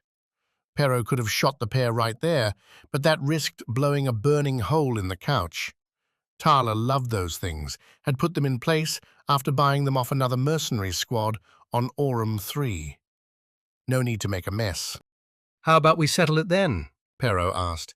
You and me, a little brawl to pass the time. Winner's side keeps the contract winnings. The scrawny one flicked his glance to his bigger pal. He'll do you one. Pero shrugged. Fine by me. The big man stood, flexed, then kicked towards Pero. Tight quarters made for a bad situation, at least if Pero was playing fair, which he most definitely was not. To his left, Pero recognized the shadow rising up the stairs. The game was about to end. The big man had his mitts out, going for a head grab. Maybe he'd twist Perro's neck and break it. Maybe he'd try to just crush the sniper's skull between his impressive palms. Both fates, Perro figured he'd be better off avoiding. So he swung the rifle's butt up and smashed the man's face. His buddies started shouting that the whole thing was unfair, while Perro drew the butt back and shot it forward, connecting with the big guy's stomach. The tank had some life in him, though. The man's hands snagged the rifle, pulled it towards him.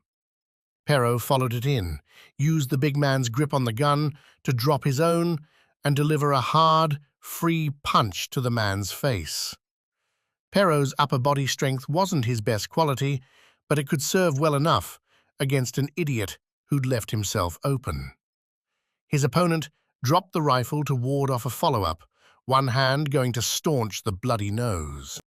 Perro took the rifle, Left floating in the low gravity, and kicked back.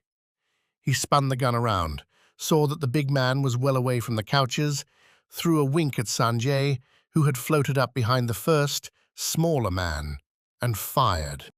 Trank could take the abuse. He'd been lathered in it for much of his life, bumping up through Verdance's military ranks. Like any fighting force, discipline and punishment for lacking it tended to hit extremes.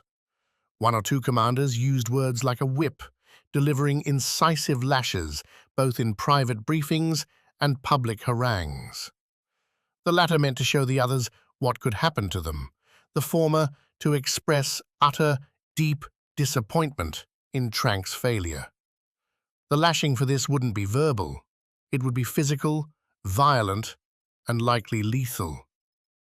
Trank preferred to avoid it altogether, so as he listened to yet another crusading tirade from his comms officer, Trank tapped away at the monitors and rerouted the ship's controls. With a few swipes, a few affirmations, the Immerohi assumed the bridge wasn't working anymore.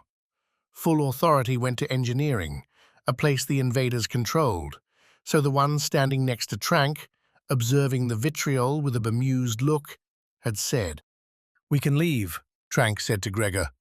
"They can't run the ship from here anymore." He wasn't quiet when he spoke it. He'd waited, in fact, for a break in the admittedly impressive monologuing done by his crew. They all heard the words and turned back to their consoles, cursing and damning Trank anew when they realized he'd spoken the truth. "For your own good," Trank said over the fresh shouts. "This way, you won't get yourselves killed. You might not believe me, but I'd prefer all of you make it through this alive. There's no need for anyone else getting hurt." He nodded towards the exit. "Let's go." Gregor didn't move. Slapped his hammer against his left hand. "Don't think so. Don't trust you." "You don't have to." "Just look at them." Trank jerked his head out to the bridge. Captain's right. "The bastards yanked us," Rails said, now slumping back into his seat. "We're useless up here," others affirmed. Trank seemed to have broken the outrage spell with the switch, pouring cool water onto their fire. Only smoke and stunned confusion remained. Better that way, Gregor considered, then took a long step near Trank. He lifted his hammer up in one hand, then swung it in a slow arc around the bridge, haloing every crew member in its considerable head. "I'm not a threatening sort of person. I prefer to hit than talk about hitting. If your captain is lying, I will splatter his bones across your ship. Because that ought to make you happy, I'll then come back here and do the same to all of you. Sit tight, stay still, and survive." To his crew's credit, they saw Gregor for what he was, and kept quiet. Whispered curses and downcast eyes gave Trank and his captor their send-off. "Why?" Gregor asked when they'd left, kicking their slow way down the corridor afterwards. "Isn't the bridge where you need to be?" "What you and I both want isn't there," Trank replied. "I spoke the truth too. I don't want to see my crew killed, either by your hand or mine." The words were a mistake as soon as Trank spoke them. He knew it, and when Gregor pushed him up against the bulkhead, hard enough to send a few stars spinning through Trank's vision, he blabbered out his gun's spot. Gregor found the weapon quick, ripped it out, and stuffed it into a spot within his power armor. Next time, Gregor started, then stopped, frowned. There won't be a next time with me, Captain. But you find yourself in a spot like that again, you give up your weapon. The next guy might not be so forgiving. I'll keep that in mind. Do. Now take me to your med bay. Trank, Floating off the metal, looked Gregor up and down. Fine power armor from head to toe, only a few marred spots from laser fire. You're not hurt? not for me. The hammer came up. Trank understood. It's almost all the way aft. The way we're going anyway. Lucky for you. Trank kicked off again. Past the Verdance posters, the way to the small mess where the crew had shared so many nights, drinking, playing games, laughing. Past his own cabin, and soon, enough, Farrelly's. He took a glance in there, saw no sample, and told Gregor what he was looking for. It's a vial in a force cage. It'll survive almost anything we throw at it, Trank said as they continued. It's used for... I know what a force cage is. Been around then? Gregor snorted. I've seen more of this galaxy than you could believe. Yet you're still here. Raiding small ships for money? I like breaking bones. Trank nodded to himself. Of course you do. As they continued, The Imarohi's thrumming chorus picked up a new sound. A steadier, heavier whine. A big engine spooling up.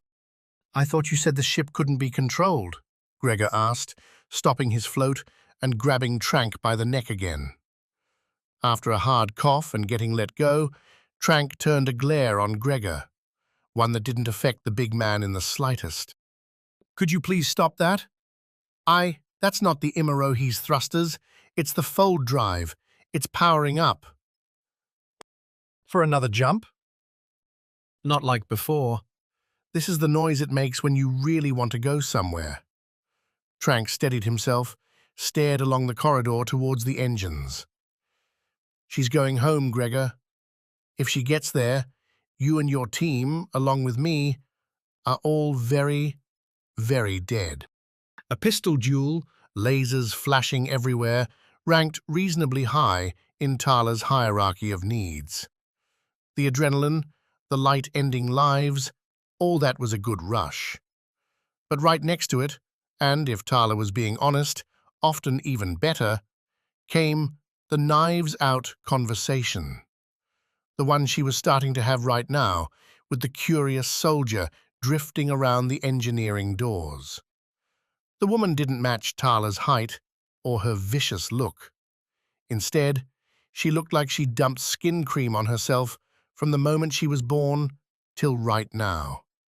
Space hadn't left its mark, a weathering touch even the endless radiation scrubs couldn't mitigate. Sure purpose came along with the drifting entry too, no shy eyes or jittery fingers. stuck around her waist, Seemingly tied there with torn cloth, was a force cage with a vial inside. Tarla didn't need to be a genius to know what that was, and, seeing as Tarla was definitely a genius, she noted the victory without speaking it aloud. Farrelly, the woman said, A voice at least carrying a soldier's steel. Maybe not a starfarer, this one, but she was worth respecting, at least on a battlefield. You are? Tarla. Captain of the Twilight Rangers, current master of your ship. It's contested. Farrelly stopped her float with a toe tap on the engineering floor. Her gaze caught the dead tech back by the fold drive's controls, and her look went dark.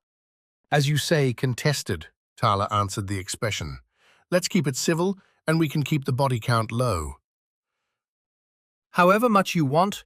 Verdance can pay, Farrelly said. The whole planet's behind this. Behind that? Tarla nodded at it. Mind telling me what it is? An owed product, that's all. Oh, that's not enough, Farrelly. I don't make deals I don't understand. If we let you go, but that thing there makes Deepak so angry he hunts us down, then your money's not much good, is it? Farrelly snorted. Claim it was destroyed. He won't know. Take the pod and evacuate. Then I'd be relying on your promise to get Our funds. I don't think I can trust you on that. Then we're stuck, aren't we, Tarla? Behind the mercenary, the engineers shifted and grumbled. Whispers passed between them. Tarla shifted herself, put her back to the metal port side wall, where she could see Farrelly on her right and the kneeling 5 hostages before her. All an easy pistol shot away. I wouldn't say that, Tarla replied as she settled. We just have to find a way to work together. Then give me one. Hand me the vial. We take the pod and get back to our ship. We'll meet you on Verdance after the payment's been transferred to our account. Farrelly glowered. Never. Same problem as my offer. Ah, but here's the difference. Say no, and I'll simply kill you and take it. You can't do the same. The conversational kill shot. Always a satisfying hit to deliver. Tarla watched Farrelly process, muddle through the possible comebacks. The hands twitched, but Farrelly had tossed her pistol. There wasn't a weapon to grab. She had no out, no... The engineers scattered. 2 came straight for Tarla, leaping from their sitting squats at her. The other 3 jumped for various consoles. A split-second decision. To kill or not kill. A second ago, Tarla would have been blazing the idiots down. But Farrelly's offer had, whatever their negotiation, changed the game. Verdance was rich, a whole planet questing after the object in Farrelly's hands. Enough money in that, maybe, to put the Twilight Rangers into early retirement. Killing another engineer might ruin that chance. So she cracked the first one with the butt of her gun, smashing the attacker to the ground. The second tried to get his arms around Tarla, an awkward tackle in low gravity. She used the man's momentum against him, lowering her shoulder into his grab and pushing off his chest.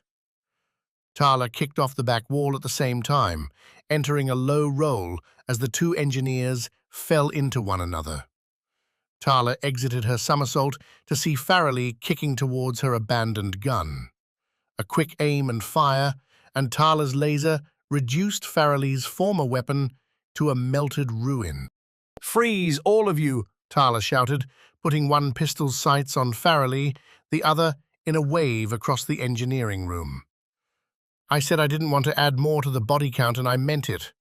Don't make me a liar. They did, though, push her.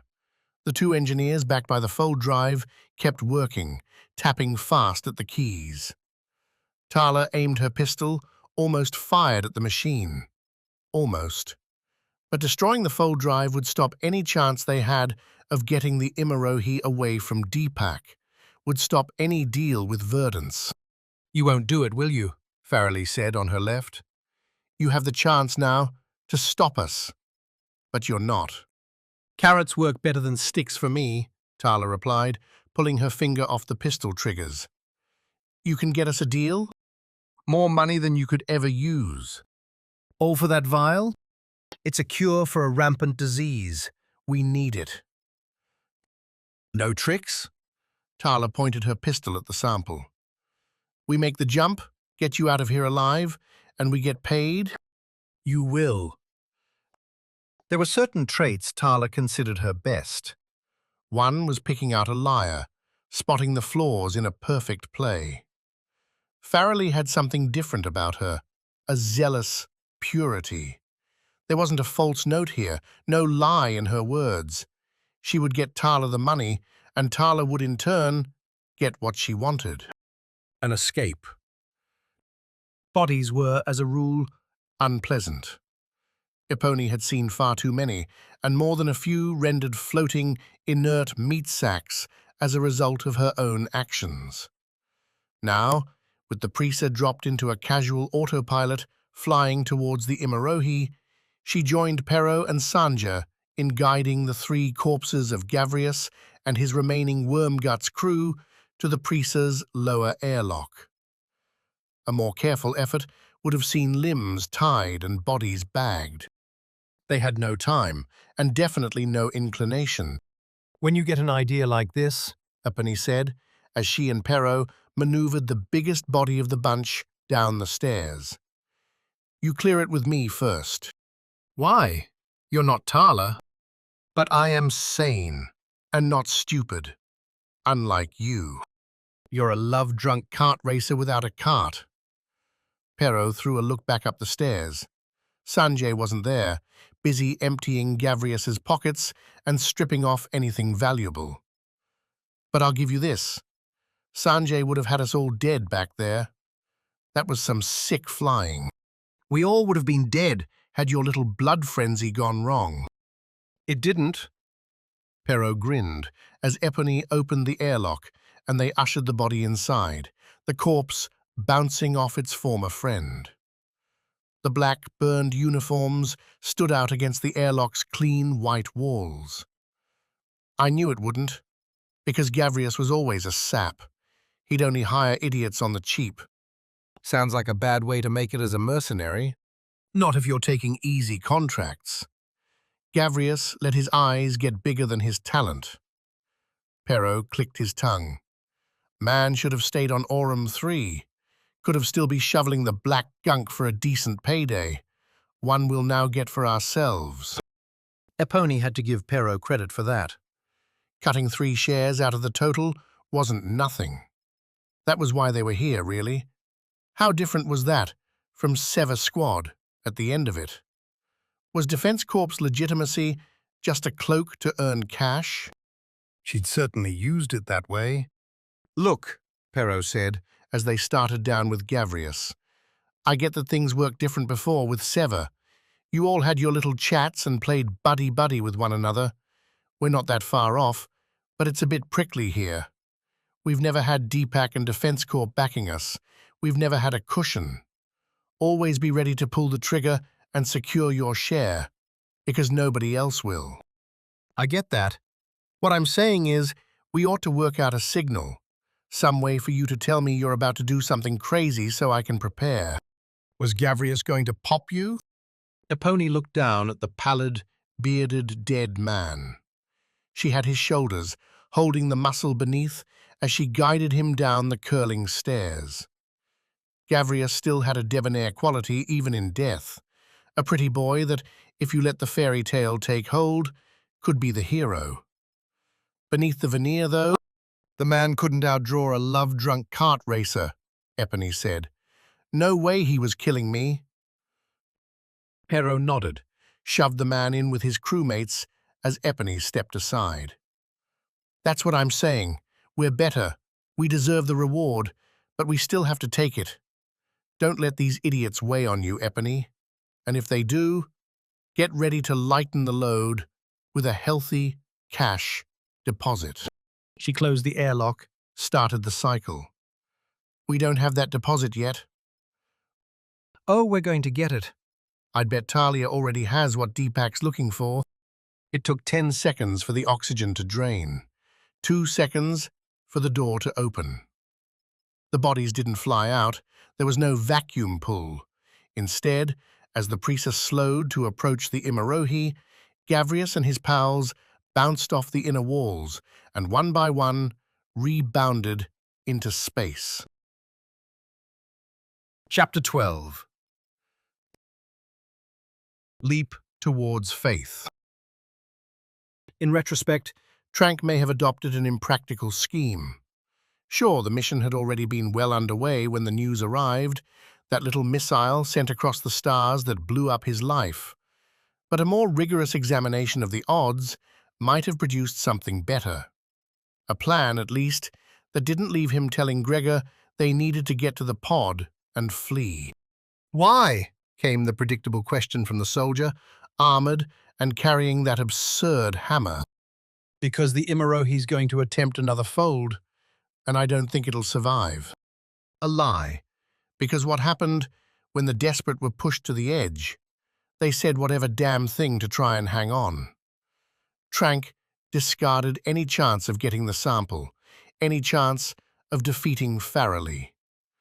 The way the Imarohi vibrated, the way it thrummed with the singing life only a fold drive could provide, said the leap was near. The only place they would be leaping was Verdance, and the only thing that would happen to Trank on that world was an unceremonious demise. If he'd been truly broken, he might have tried punching Gregor, going for the rifle looped on the man's shoulders and hoping Gregor would plaster him on the corridor walls, sparing both Trank and his family the scorn, the embarrassment, and the shame of his deeds being read out in the public eye. But he had a daughter, damn it, one that would live. Would live. The thought made his hands twitch hard enough that Gregor raised his hammer up across his chest. "I won't flee," Gregor said. "I won't leave my team. Yes, great, all honorable. But have you considered me? What I know. We get in that pod and jump, then Deepak's going to give you a hefty reward." Gregor reached out, pushed Trank along the corridor. Still aftward. Still empty metal. "It'll be enough to buy you a new team, Gregor. With you as the leader, that'd be pretty great, wouldn't it? That big hammer could inspire." Why are you panicking? "I thought you were a captain." "Fear of untimely death, I suppose. Which, you could avoid by jumping in the pod with me right now. A little tap-tap on the keypad, and we're off." Trank added a genuine smile. Gregor did not return it. "Go," Gregor said. "Faster!" The corridor's end approached, where it intersected with the Imarohi's port side, a crossing necessitated by Trank's own devising to get them close to the pod. There it was too. And was that Squibs? Drifting there without half his gear near the pod's door? Trank cursed. Gregor noticed. "It appears you were not the only one thinking of flight." Trank noted the man's utter lack of surprise. Gregor responded to the body by swinging that big hammer, angling it aft. "Move!" Had one of Gregor's allies, those mercenaries, come across Squibs and killed him? Did that mean these monsters had the sample now? Well, maybe that was a good thing. They'd never give it to Farrelly and Verdance, not if they knew what could be done with it. The Imarohi rattled. The thrum grew deafening. Mere seconds now to jump in the pod and eject. He could broadcast the truth from the pod's safety. Trank did a soft touch with his left foot, angling as if he meant to drift where Gregor wanted. Then, striking hard with his right, Trank reversed momentum, zipped right for the pod, right for freedom. He was going to make it. No chance Gregor had. His left leg jerked, and Trank stopped dead. He twisted, saw Gregor's left hand had a good hold on his ankle. Saw, too, that the mercenary was not amused. "If I cannot trust you to stay," Gregor said, "then I need to make sure you do. Should I break your legs, so you cannot kick? Your back, so you are paralyzed? Neither, please? I'll be good. No, you'll be contained." Gregor swung Trank back into the corridor they'd just left. A cabin had been left unlocked, and Trank floated in, thanks to Gregor's throw. He bounced off the wall, put his hands up, and saw Gregor set the hammer aside and remove a small wire spool from his belt. "For hostages," Gregor explained as he unrolled it. "You are one. Hold out your hands." The wrists, the feet. Both then tied to the cabin's desk drawer handles. Gregor did the job without Trank fighting back, because the captain figured there was nothing to gain except maybe a broken wrist or a black eye. Better to accept the tying and then, when Gregor inevitably left, find a slip in the mercenaries' knots. "There will be none," Gregor said, apparently reading Trank's mind. "I have tied 100 monsters worse than you."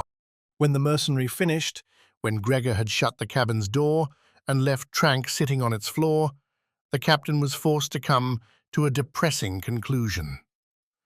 Gregor was right. The hallways, the med bays, the doctors and their robots all looked the same. no matter the drawings etched by bored crew or the safety posters hung by bored captains. The corridors melded together in Bryony's memories. She'd had desperate fights in 100 of them, blasting away with her minigun, her assault rifle, or, in one particularly fraught case, a canister of cooking oil. Get that stuff in someone's eyes, and they'd have a hard time hitting back. When Javelin took over, putting the medbay under his curious rule, Bryony let the injection take hold. She would have drifted away entirely if not for a growing whine, a thick thrum, and a vibration along with it that suggested perhaps the Imarohi wasn't quite as dull as her surroundings made it seem. "The fold drive," said the doctor, who kicked his way among his patients. "It's almost charged, which means, I hope, that we're going home." For dance? Javelin asked. "Indeed. Have you ever been there?" A risk I haven't had the pleasure of taking." The doctor chuckled. "We don't bite, but you do destroy the very things that let us survive." The doctor looked back and forth, then shrugged. "You see us in space. Clearly we are surviving." For how long? "How many expeditions have you been on, Doctor?" The man gave Javelin a thin smile, went to push another dose into Bryony's veins. Leave it, Bryony said, her throat parched, voice hoarse. "I don't need any more." Your pain is gone? "I doubt it. Touch it and I'll snap your neck with one hand."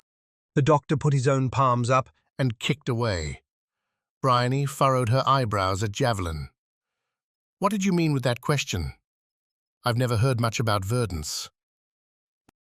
"Life there is sacred, unless they decide to take it," Javelin said.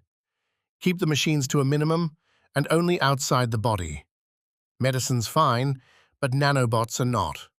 They forfeit up a few centuries and the benefits of radiation repair for some notion of perfection. It's an absurd trade."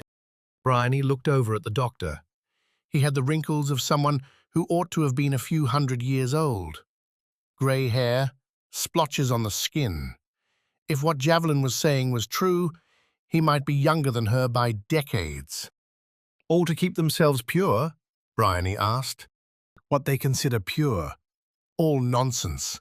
A dance put on by the people running the show on the planet. Con a bunch of true believers into doing their dirty work while they get to sit around and profit." "How do they do that, profit?" "Exports." "Botanicals, perfumes, organic everything.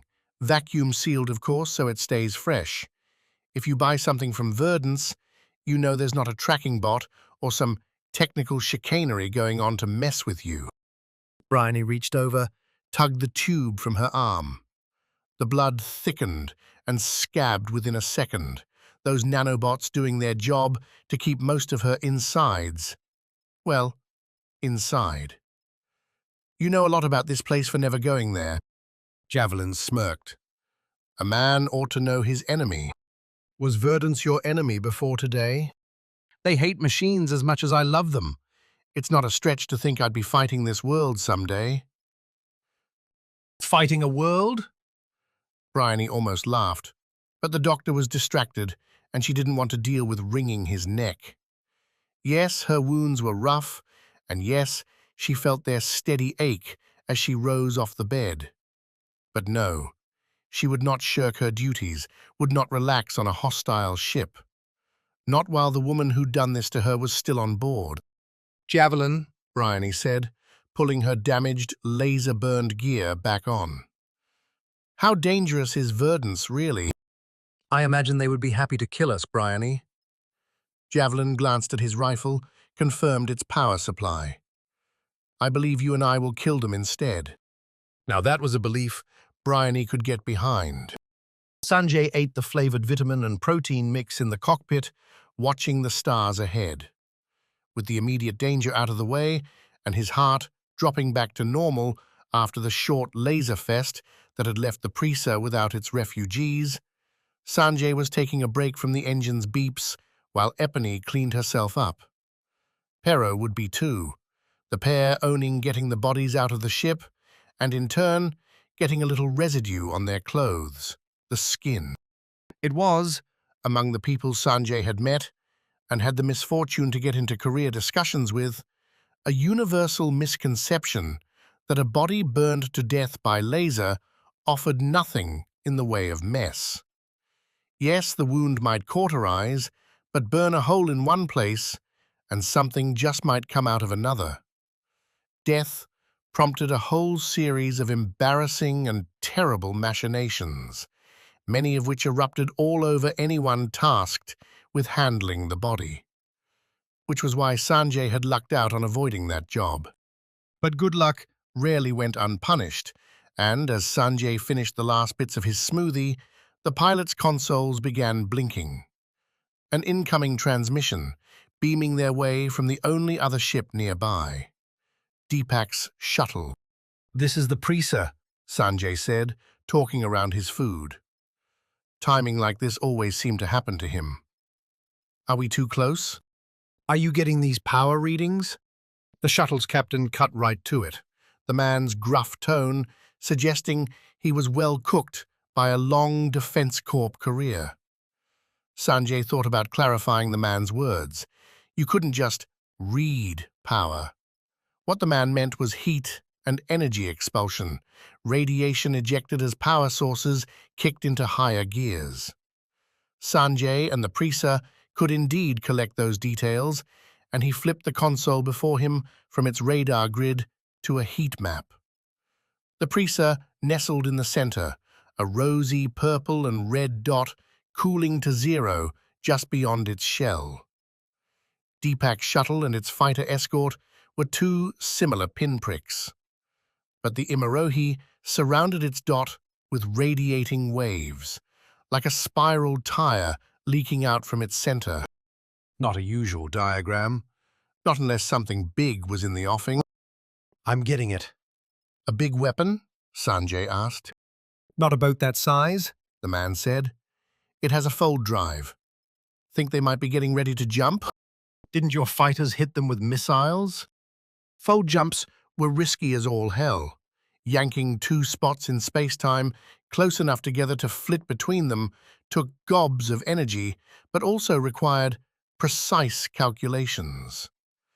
What if half your ship went through the connected points and the drive winked out? You'd be split, dead in an instant.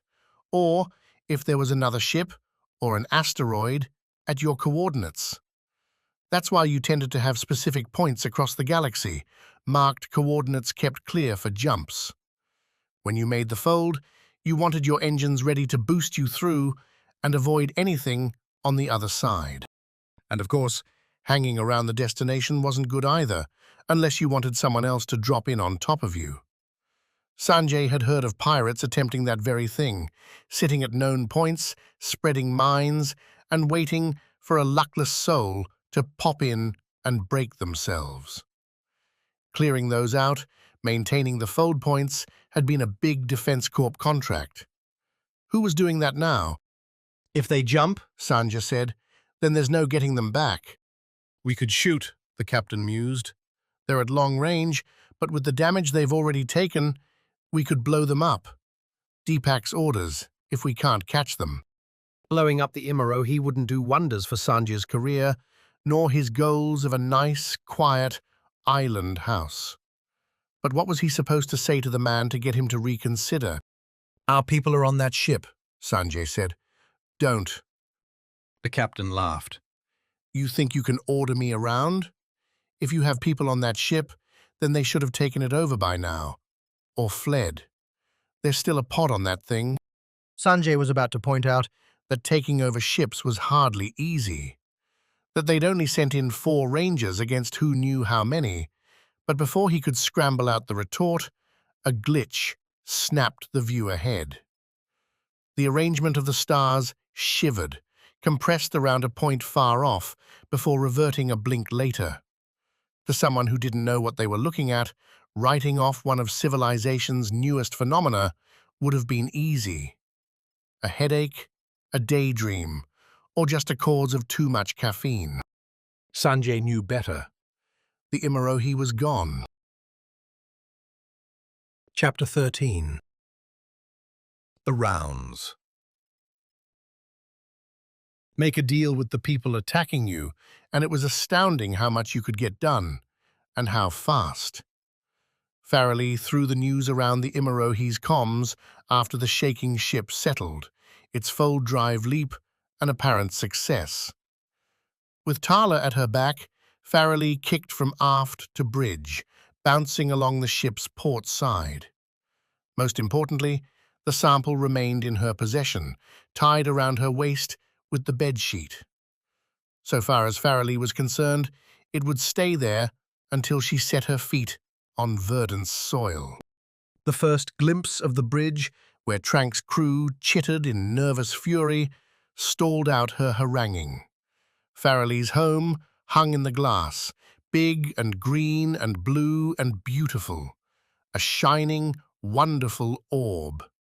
Verdance, the bastion of life and its dreams in this galaxy. Yes, she might have a ship currently stuffed with mercenaries, crew injured, dead, or traitorous, and an uncertain future. But for the moment, Farrelly let herself sigh with real relief. Trank's a traitor, came the first voice to cut through her zen. Rails said it, his words echoed by nods from the remaining 5 staffers holding down the Imarohi's bridge. The man went on to explain Trank's decision to abandon his station after locking it down, running off with one of the mercenaries. Farrelly glanced at Tarla, asked her to get that soldier of hers to bring Trank right on back. Oh, why? Tarla asked. So you can kill the man? He's a traitor, Farrelly said as she kicked Light over to Trank's terminals. Isn't that what you would do? I'm the leader of a private outfit. We don't have laws or people to report to. I'm guessing you do? Tarla's tone had smug all over it, and Farrelly, looking back at the woman, whose hands never seemed to leave the hilts of her twin laser pistols, confirmed Tarla's dead look, one spoiled slightly by the upturned corners of her lips. Of course, an ask meant more payment, a bigger deal. I thought you were protecting the ship, Farrelly said, reaching the monitors and staring at the locked screen. What would Trank have put as the password? Getting a traitor killed would fall under that umbrella, wouldn't it? Sounds like he's in the possession of my team anyway. If you want him brought here, give me a reason to do it. Farrelly wanted to shoot Tarla right there, an impulse she'd felt far too that day. She had to remind herself that they were home now. Friends were everywhere. There wasn't a need to push things into chaos. Her list, her mantra, was ever at the tip of her mind, and it came now as she stared at the terminal's password box. The password, then, Farrelly said. Call your soldier. Tell him to get the password so we can unlock the ship. Can you do that much? I can try. Tarla waited, did exactly nothing. Damn her. Would you? The bridge crew watched as Tarla's grin grew. For a price. Farrelly pressed her lips together. What price? The way I see it, Tarla said, you've just jumped us a few years fast travel away from my ship and remaining crew. We'll need a lift back. I'd like you to provide it. For a password? That's not fair. Tarla cocked her head, loosed her weapons in their holsters. That captain's turned traitor?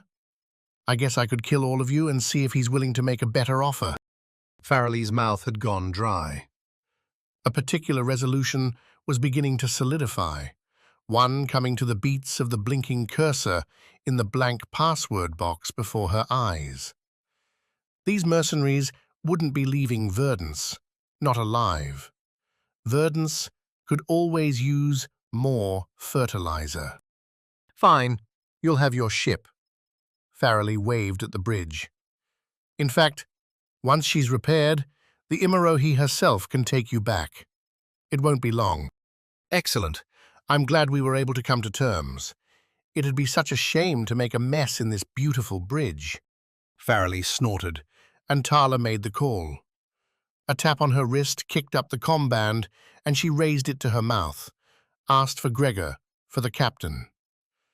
"Tell the poor man that we have a deal to keep him alive, at least for a few more hours, so long as he gives us the password." Tarla fixed her stare on Farrelly. If he proves reluctant, well, let him know his last moments can be very peaceful, or very painful. His choice. Trank made the right call within a few seconds. Tarla read out the password, a series of numbers and symbols ending with a name, Noah. Not one Farrelly knew, but the password worked, and with its entry, the Imarohi's systems opened up across the bridge. Get us an escort. Farrelly ordered Rails. "The heroes are home." As condemned captains went, Gregor had to admit he'd seen better. Deepak, say, as his whole ship was being torn apart by agents and traitors, held his poise, regained control, and summarily destroyed everyone who'd crossed him. Trank would be destroying nobody. The man, all false ego and bravado while on his bridge, collapsed when Javelin met the pair outside the engine room. He'd taken over for Tarla, while Bryony continued her recovery in the medbay. she's hurt. "But she'll be okay," Javelin said to Gregor first. "You want to go in? I'll handle this guy." Not yet. Gregor said, as Trank, understanding they'd made the jump to Verdance, settled against a corridor wall with a glassy, pale stare to nowhere. "The man needs to tell us more." "More?" He hints at trouble. "But hasn't told me what," Gregor replied. He kicked to loom over Trank. "You hold it back as leverage. I'll tell you now. That leverage is gone. We are at your world, and we will soon be boarded. Tarla has struck a deal with your opposite, and she will see you dead." "Unless," Javelin added, flanking Gregor to give the captain the old double stare-down, "you give us a reason not to let her." If Gregor were a sadist, if he were one to delight in someone's pain, the sheer torture climbing its way through Trank's features, the tightening eyes and flexing mouth, a shiver that ended in a sigh, would be sweetness itself. But he preferred a good swing of his hammer, the crack of bones rather than spirit. So Gregor matched Trank's sigh with his own and put an armored glove on the man's shoulder. "This is your chance. Speak."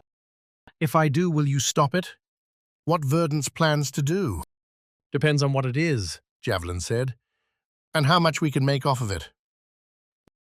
"Nothing. Or maybe everything. We went to Aurum 3 to pick up a project, one Anaskia and Varna were producing for us. We helped bankroll all of her operations, helped supply equipment, all on a promise. Then came the attack, and we thought it was all destroyed. But we couldn't rest on that. Had to chance that some small parts survived, so we sent a crew to Deepak's job. Not to help clean the base out, but to search for the sample." You found it then? Javelin said, as Trank took a shuddering breath. "That's what started this whole race. You found what you were looking for and decided to attract all the attention by running without notice. You think that's stupid? But we had our reasons. Deepak might have found out what Anaskia was working on. Someone might have sold us out. The only sure thing was getting back to Verdance, fast." Because this sample is so important? Gregor asked. The sample is everything. "It's the antidote, or, depending on your perspective, a poison." Trank, continuing to stare past the two mercenaries towards the engine door, slowly shook his head. "Now, I see it for the horror it is. But back then, it was the promise. All Verdance wanted. A chance to revert life across the galaxy to its natural state. What's in that sample will attack the nanobots in our blood. It will obliterate anything mechanical. It'll return you to what you were meant to be." Javelin laughed. "So what? You get a whole bunch of weird people on Verdance to take this and die young? Anyone traveling to space will find their blood so torched by radiation that they'll be gone within a few years. It's ridiculous, but not exactly dangerous. Not until it spreads. Verdance is ready for this. We have agents on salinity. We have people across the galaxy waiting to be given the refined version. Slip it into water supplies, into ship reservoirs. People will find themselves purified without realizing it. Gregor grunted. Is that all? You think I'm talking crazy?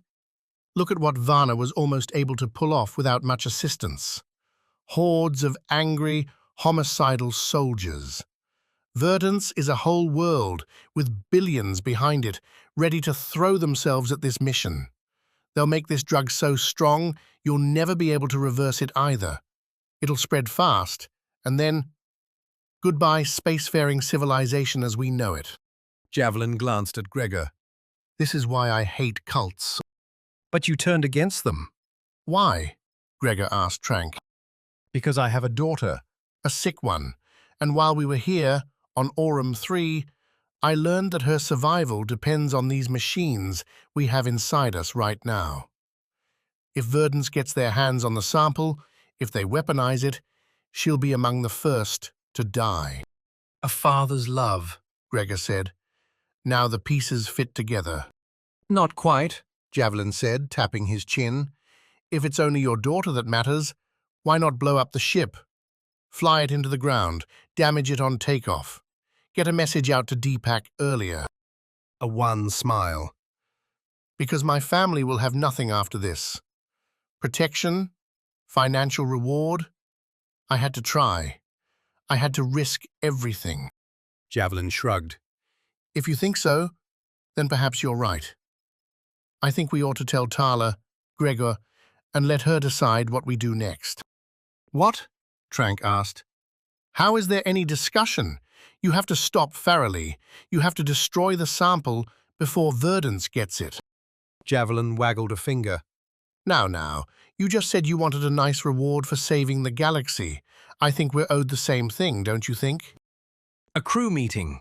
Normally, a chance for Tarla to give them all the rundown on how their next contract would make them all rich, get them out of the game, and all they'd have to do was murder a few dozen, or 100, aliens or morons, as desired by their wealthy patron.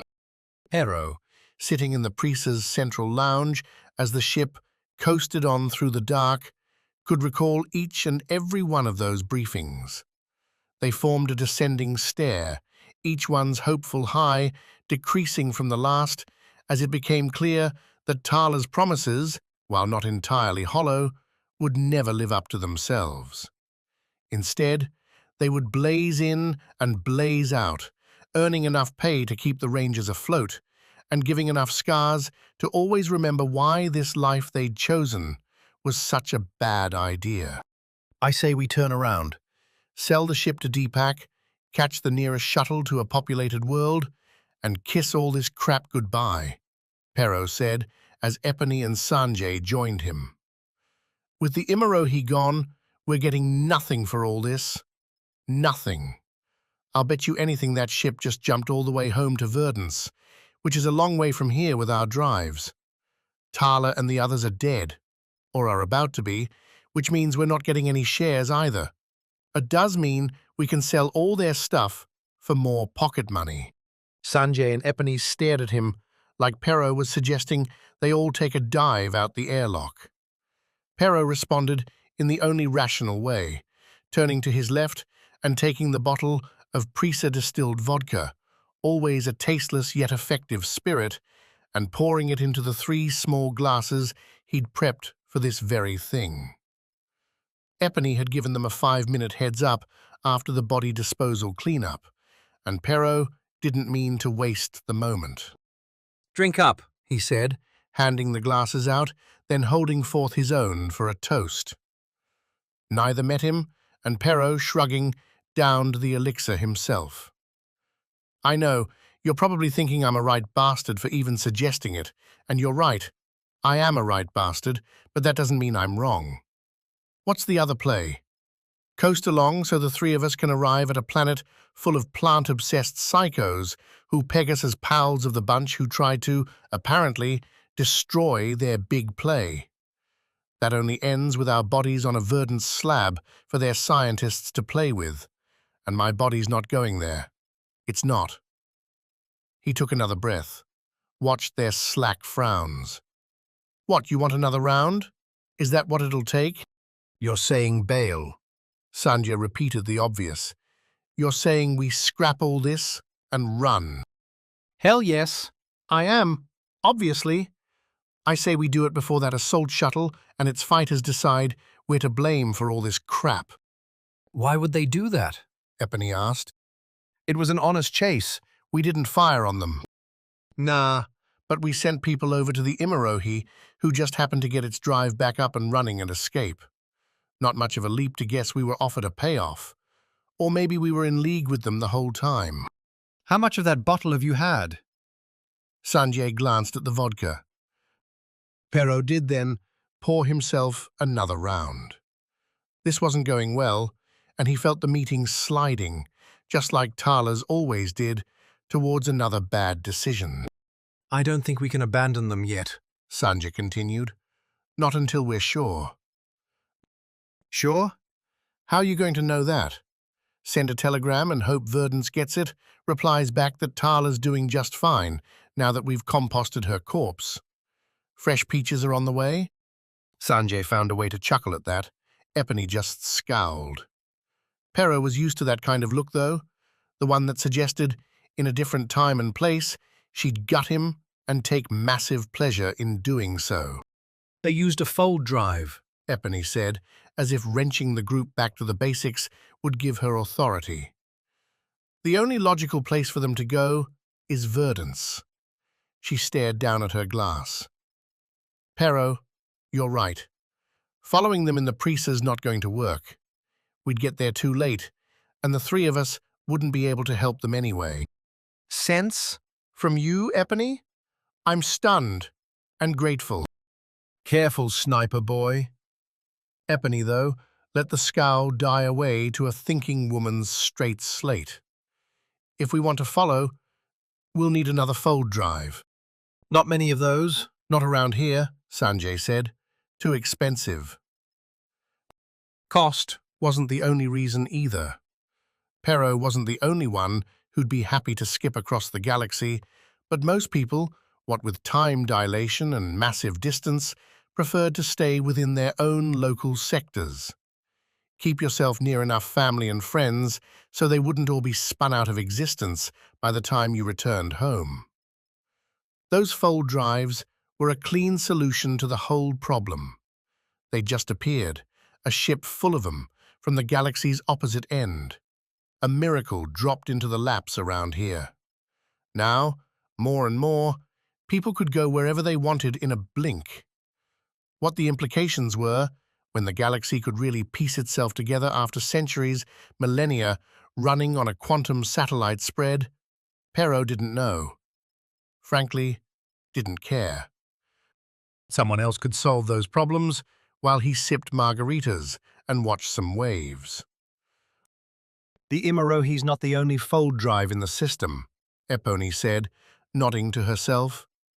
Deepak has one. A tiny one, she grinned. Aurora told me they take it out for vacations, blip to a hot spot here and there. Pero snorted. Must be nice. Wait, Sanjay said. You want to borrow Deepak's joyride? I do. How are you going to manage that? Pero asked. We're good, but I don't think we're sneaking onto the Nautilus and holding him up by gunpoint. No guns necessary. Epony stood, still nodding to herself like one of those toy figures. Aurora owes me a favor. With that, the Twilight Rangers pilot kicked back towards the cockpit. Pero watched her, sighed, and poured another helping from the vodka. Refilled Sanjay too. This time, they did clink glasses. To another bad decision. Bryony hated this place. Not the Imarohi, but its med bay.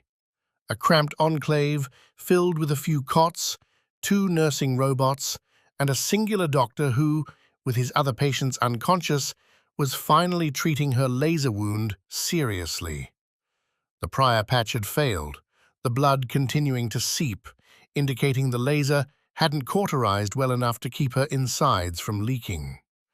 The answer, according to the doctor, was a dose of mechanized assistance.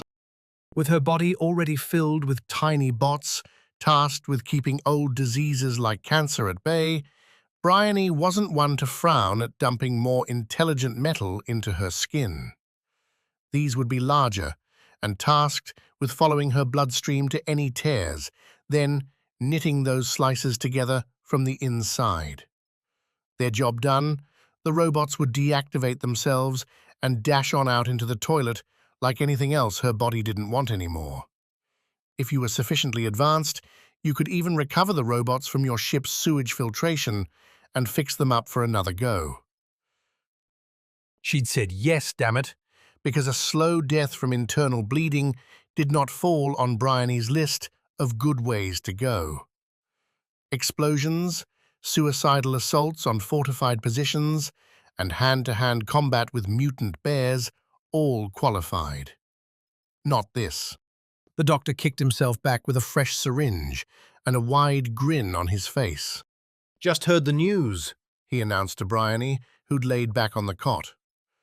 I figured, of course, when the fold jump activated that we'd returned home, but it is a treat anyway. He held the syringe up to his eyes and nodded at it, as if, with his plain, spectacled vision, he could count the precise number of microscopic bots inside and affirm it was appropriate. Then he let go of the thing, let it float while he rubbed Bryony's shoulder, now bare, with an alcohol swab. Do you have a home? Or are all you marauders vagrants, telling yourselves the only place to live is among the stars? "I have a home," Bryony answered, staring the doctor dead in the face. "Where is it?" Among the stars. The doctor stopped for a second, then gave a low chuckle. I'll say this for you and your team. The dark humor is about your only redeeming quality. "Not sure you have any, Doctor." A bold thing to say to someone tasked with saving your life. Bryony cracked an eyebrow. Anything happens to me, my friends will see you pulled apart, burned, and scattered across the galaxy. The doctor inclined his head, took the syringe up, then jabbed it home. A tiny pinch as he pushed the plunger down, sending the cloudy liquid into her. He replaced the needle with a gauze cloth and held it for a long moment. Withdrawn, the gauze had a red spot, and a slight smudge remained on her skin. "Threats, my dear," said the doctor, "carry more weight when they're issued at the right time. Yours comes a tad too late. We're home. Verdance, where everyone is on my side, and the few who are on yours will find themselves fast removed. Faster, I suspect, than even you." "Trying to kill me, Doctor?" Bryony said, sitting up. Didn't think that was allowed. The doctor, syringe still in hand, held his palms up. Oh no, definitely not. I'll leave the execution to the law, thank you. He spread into a smile, genuine and terrifying. I think, though, you might need a nap before all that. Drugs all had their own sensation. Dulling senses, muscles going numb, a vague headache, or a floaty feel. Bryony didn't get any of those. What she did feel, as she reached one hand towards the doctor's neck, was a sharp disconnect. Her brain worked, yes, but her eyes, her arms, no longer responded. The hand she'd lifted went limp, drifting in the Imarohi's zero gravity. The doctor waited, the smile growing. "A simple barrier, put in place by the same machines that will see about that pesky wound," the doctor said. "These are supposed to be used for traumas, when a patient's motion puts themselves or others in danger. A little nerve block, that's all. Best enjoyed while sleeping. Your dreams, so I understand, will be unaffected. You can kill me there, as many times as you like." He pulled her eyelids down with 2 fingers and pushed Bryony back onto the cot. She felt nothing now, adrift and alien in her own body. It should have meant fear, this sensation, but instead, Bryony focused on a different emotion, a particular one that would be necessary whenever she emerged from this nonsense. Rage. Nassanin Bukhari Saw the wall coming decades ago, and on a night he remembered with increasing regret, he resolved to run right towards it. That choice had put him on the bridge of the Verdant's frigate Muhiyi, leaning against a bulkhead with heavy eyes. Halfway through another shift, managing the frigate's security, as it in turn managed inbound stellar traffic to Verdant's. A job made quieter in recent years as the planet's ruling class had tilted ever further in their adoption of biological zealotry. Nassanin hadn't followed that trend closely enough until, like a virus, it had claimed the top officers in Verdant's navy. Now, what had been a dead-end career for a planet that would never go to war had become a dead-end career for a planet ostracizing itself from the rest of the galaxy. Rumblings that Verdant's was getting closer to a true revolution, a chance to extinguish robotic life enhancement altogether, were not a welcome development. But it was distant, still a whisper, and not a shout. He could, without much effort, ignore it. He'd adapted. He wanted his pay, his movies, his dates, and, since Nassanin would never be a legend, a pleasantly dull life. Yet when the captain, Vashi, a full-throated, bulbous man who announced every action as if the Muhiyi itself depended on it, declared an emergency, those dull dreams died a swift death. Nassanin jerked himself upright, his hand going to a sidearm that he may have forgotten to charge after his last shift. The rifle, meant to be his main source of security, sat back in his cabin, locked away and unnecessary. Until possibly right now. Set a course to intercept that ship, Captain Vashi continued, breaking into a series of technical demands for his 8-person bridge crew. They're requesting assistance, and we shall provide it. Vashi spun on a heel towards Nassasin. Officer Bukhari, prepare your team for a boarding action. A rescue mission, sir? Of a sort. Vashi did not smile, did not joke. The man didn't drink or play games with his crew, but retreated every night to his books. Vashi treated his crew like objects, pieces to be moved about at his whim, and his whims were absolute. We're receiving a message encoded in Verdant's military cipher. Their ship has been co-opted by pirates.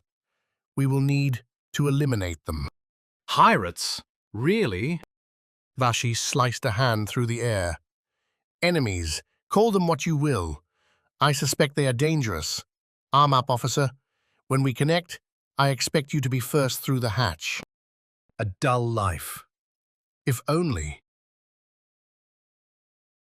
Chapter 14. Deadly negotiations. The day, which had started off with so much promise, was getting murkier by the minute. Javelin preferred to operate with goals, fulfilling contracts so he could pursue his hobbies with his adrenaline exhausted, his accounts flush, and with enough promise of future victims to spur genius inventions. Trank's admission as to the sample's purpose, and Verdant's likely path forward with it, crimped many of those plans. For one, Javelin was in his 3rd century, a lifespan made possible thanks to the little machines toiling away in his blood. Should Verdant's get its way, and those miracles become little more than bits of worthless metal, Javelin himself would shrivel to dust within a decade. At best, he'd revert to an old lifespan, one that prohibited even fast hopping between star systems. At least, without a fold drive. Such backward thinking simply could not be tolerated. There were 4 of them on the ship, Javelin, Tarla, Gregor, and Bryony. Gregor and Javelin were back by the engines now, covering the crew there, while Bryony had her wounds tended to by the Imarohi's doctor. Tarla held the bridge. She needed to be informed about the sample's purpose, and Javelin took the task upon himself. Kicking out of the engine room to reduce eavesdroppers, Javelin clicked open the comms to their squad's band. Narrow enough to punch its way through the Imarohi's metal walls, specific enough that he doubted any casual listeners would stumble on his conversation. Say again? Tarla replied when Javelin relayed Trank's story and the sample's purpose. Well, that changes things. What is our status anyway? Javelin asked. The engine crew's been quiet. We're going to be intercepted by a Verdance frigate in less than an hour. They'll be giving us a lift back to the surface and rewarding us for safely escorting the Imarohi out of danger. Is that what we did? Let's say it was a mutual agreement between their leader, Farrelly, and myself. She and her crew keep their lives, we receive some cash, and everyone walks away from this debacle happy. Except... Indeed. Javelin picked up Tarla's cautious words. She would be standing on the bridge, right near Farrelly and other crew. Ones who might take the opportunity were Tarla to step away like he had, to seal the doors. As such, they'd be talking around the coming cataclysm. Then we need a new plan, Javelin said. I was just thinking of one. How about staying here until it's ready to go again? Hold the Imarohi? Attempt to use the fold drive to warp back to Aurum 3, the Presa, and Deepak's reward? Plausible, until you considered just who the Imarohi had for crew. A slew of zealots, people who'd rather die than discard the sample and its meaning for their mission. Javelin knew zealots. They all did. Working for Vana and Anaskia had taught the Twilight Rangers the dangers of someone with a damn cause. Won't work unless we kill them all, Javelin said. Don't know if I'm that bloodthirsty. I know. I was just testing you. Now, Tarla? Of all people, Javelin, you should understand that passing up a perfect chance to check one's soul is a poor choice. We wouldn't earn anything extra for the effort. Of course, but... Watch the hatch. Get Bryony. Ensure our opportunities remain open. Ah, the coded words. Not exactly the riddles legends were writ of, but enough to confuse a few idle listeners on the bridge. The Imarohi offered only one real opportunity at the moment, and that was the pod. A slam dance down to Verdance's surface. To do such a thing required a few items. First, the sample. Tarla could acquire that. Second, Bryony. Charged to Javelin himself to visit and, if need be, carry to the pod. And third, Trank. The turncoat pilot would be their key to Verdant's life, and he'd likely know any codes needed for their dash to get down uncontested. Bryony was first up on the list, and Javelin kicked off towards the med bay. Gregor had been listening in on the chat and affirmed that when it was time to go, he would take Trank to the pod. They couldn't blast off too early, not until they'd closed further with the planet, lest their escape get caught by the Verdance frigate or blown apart by a crazy fighter pilot. Though, even then, such a blast would destroy the sample. Always better when your life's end Wasn't a total failure. Protecting the galaxy from terrible ruin seemed a decent garnish to his demise. The medbay was not what Javelin hoped for. Its doors first were locked. He drifted outside them, staring at the red keypad that had been such a friendly green the other times he'd gone past. Javelin tapped the intercom button, asked to be admitted, and received no answer in reply. Bryony? Javelin asked next. Again, nothing. We may have a problem, Javelin said into the Rangers band. The medbay is locked down. Should I bring my hammer? Gregor offered. Not yet, Tarla said. We're still friends here. Javelin, I'll get them to force open the door. Be ready. On that, have no fear. Javelin still had his assault rifle, Its power pack nearly full. He kicked his way to the door's side, raised the rifle to his shoulders, waited for the keypad to flash green. A murky day, but all things considered, he was having fun. Epony made the call alone. She claimed the priest's cockpit, while Sanye and Perro tended to themselves. The scanners showed Deepak's shuttle had survived the Imarohi's jump, as had its fighters, and the group, along with every other mercenary ship, was returning home. The day's adventure was over, mostly. She put the Prisa on a similar course, almost back to Aurum 3, to the contract that remained unfinished. But, to anyone taking a closer look at the Prisa's trajectory, they would notice its flight path would actually skip over the planet, angling instead for the hybrid asteroid ship, the Nautilus. As much as Epony had ever had a home, The Nautilus would serve. Its endless corridors, vast mess halls, docking bays and training arenas made it one of Defense Corp's premier traveling bases. At least, while Defense Corp still existed. Now it belonged to Deepak, self-proclaimed warlord of this sector, and the man wielded his power well. Deepak controlled every one of the several dozen star systems in this area, a group loosely defined by 10 or so light-years from its center, the watery world of Ghislaine 4. Deepak had made that planet his unofficial home world, an obvious choice, given its valuable economy supplying water all over the galaxy.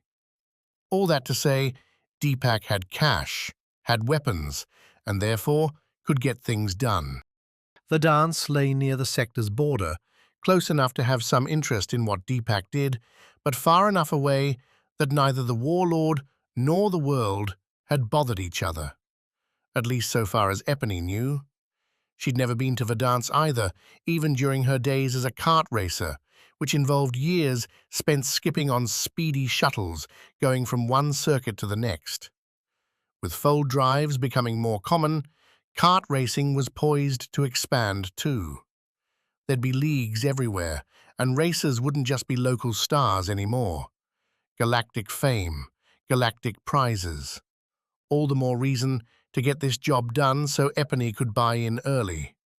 All the more reason to call Aurora and convince her to lend the Rangers a hand. Watching the stars out the window, spooning proteins, vitamins, and fruit blended into mush, Epony made her way through the Nautilus's web of automated transmission redirects. A frustrating exercise necessary if you wanted to reach a single person on a ship of thousands. Aurora didn't have a private number, not one Epony could just dial up anyway. When the Nautilus finally connected them, Epony still had to wait. Aurora's wristlet would be lighting up with the requested transmission, but the commander would still have to make her way to a comms room. The little devices couldn't catch and rebroadcast a signal strong enough, accurate enough to hit the Prisa. Almost an hour went by from Epony's first outreach to Aurora's fuzzy face appearing on her terminal. It had been months, almost a year, since the battle on Aurum 3 and Varna's destruction. Epony wasn't sure what she expected from her former squad leader, from the battle-hardened fighter who'd carried their 5-person team from one raid to another. But not this. Not healthy skin, bright eyes, and, though Epony wouldn't dare say so, softer features. Aurora wasn't in the field, and she looked like it. "Well, not a call I was expecting to get today," Aurora said. Especially not after Tarla pulled her gambit. "Hello to you too, Commander," Epony said, then flinched. "Sorry." Not that Aurora, With a sudden small smile, seemed displeased by the slip. don't get that title much anymore. Deepak keeps me behind the scenes. Thought you hated that. I did. But you know what? It's not so bad having a warm shower and a hot meal every day. Not so bad enjoying a bottle of wine and a movie. Not so bad telling others where to shoot their rifles rather than taking a laser to the chest. Aurora dipped into concern. Are you okay, Epony?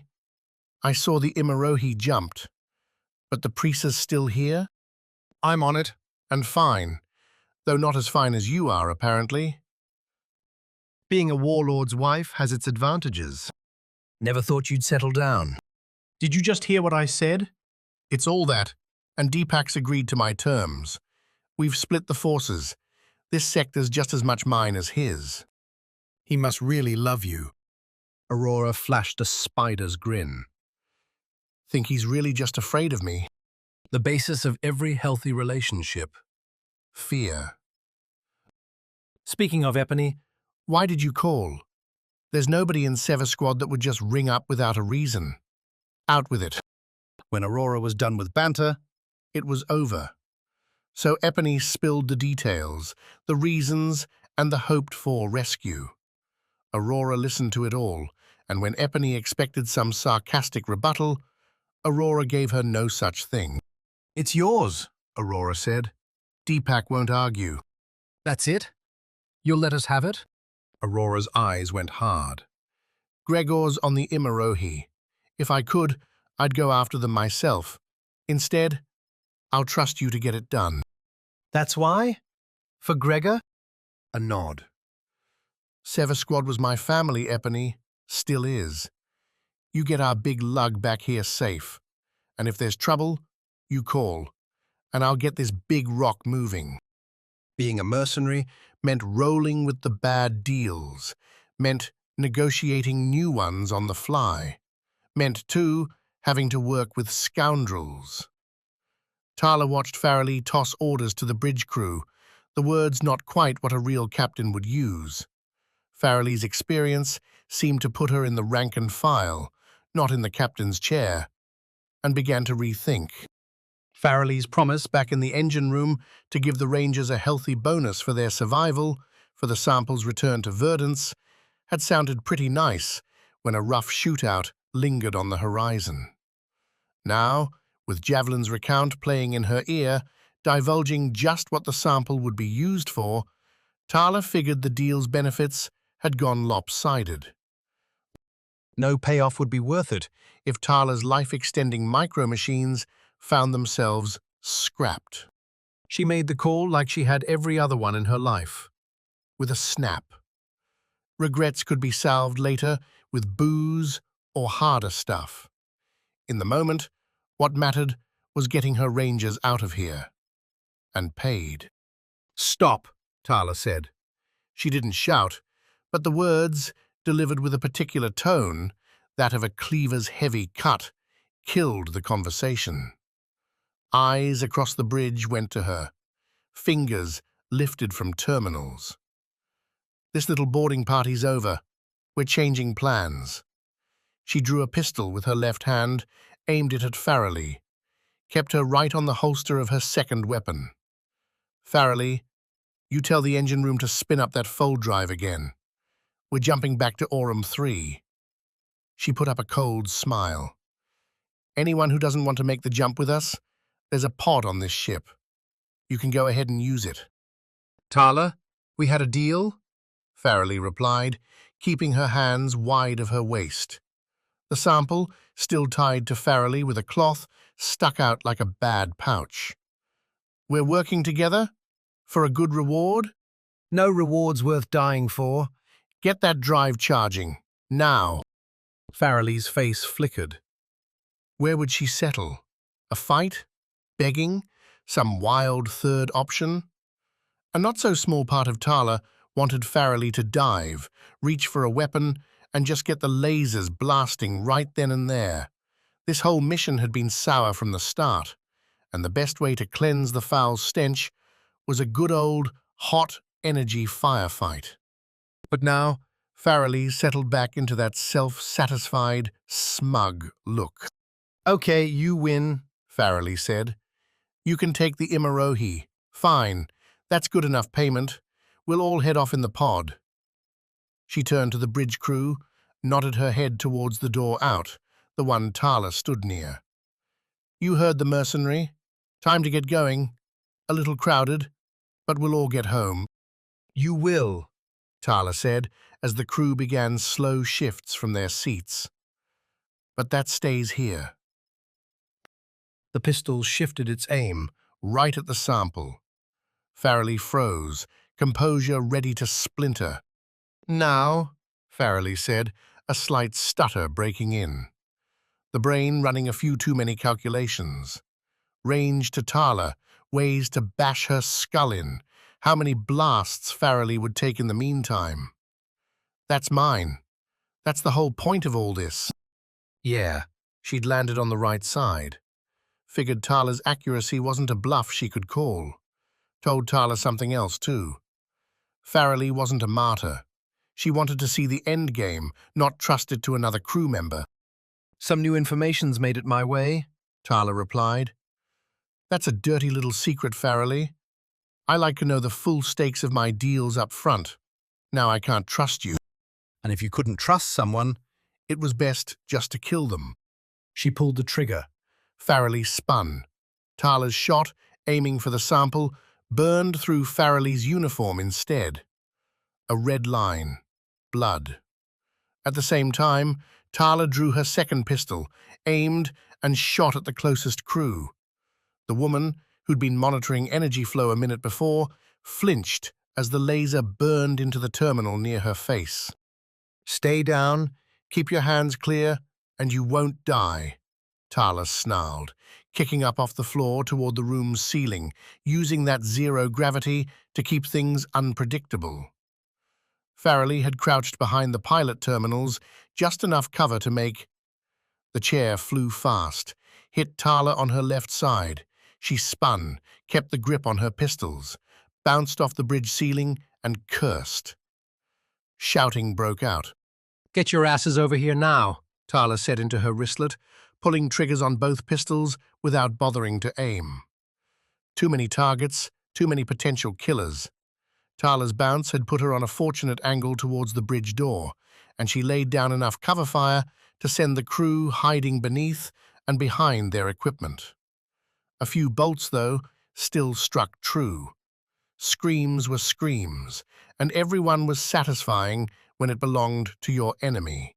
Tarla's back hit the door. It didn't open, an error sounding instead. She didn't have access, couldn't unlock the exit. The crew hid, and smoke from one of her shots trickled out into the bridge. Over all of it crackled worse news. A call from the approaching frigate announcing an imminent docking. Farrelly still had that sample. A hostile boarding was, technically, in his job description. Advancing into a deadly situation was, technically, what Nassanin's pay and benefits compensated him for. Nevertheless, even with his rifle acquired and the light laser-sucking vest over his shoulders, he drifted towards the back of his 10-man boarding party. He was the officer, after all. Leading from the front was an outmoded idea.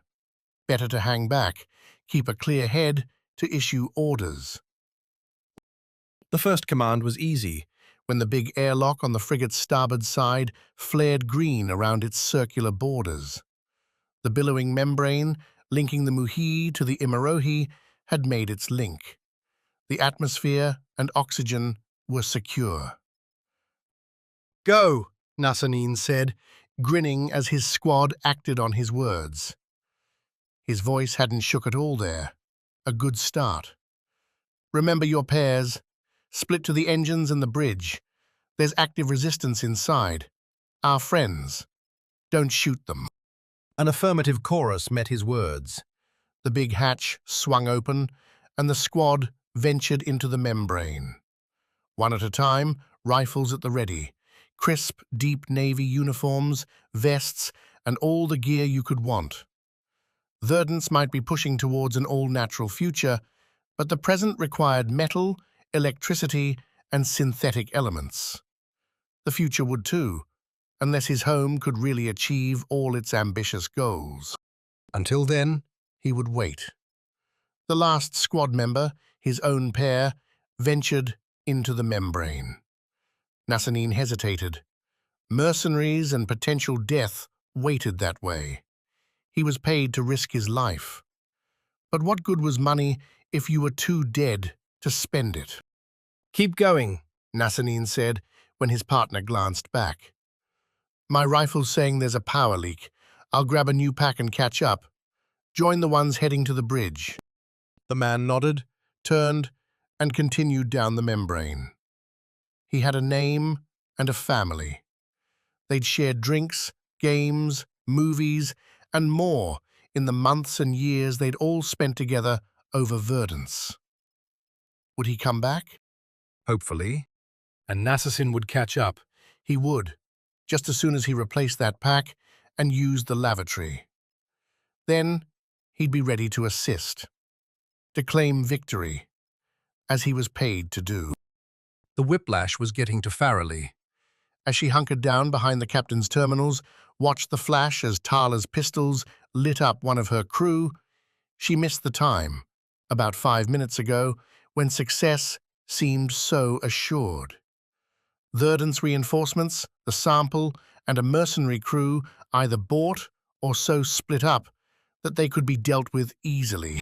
Now Farrelly cradled the sample, the vial kept in its perfect prison, and tried to think up some new option. The Imarohi hadn't been designed to handle boardings. The bridge didn't have multiple exits.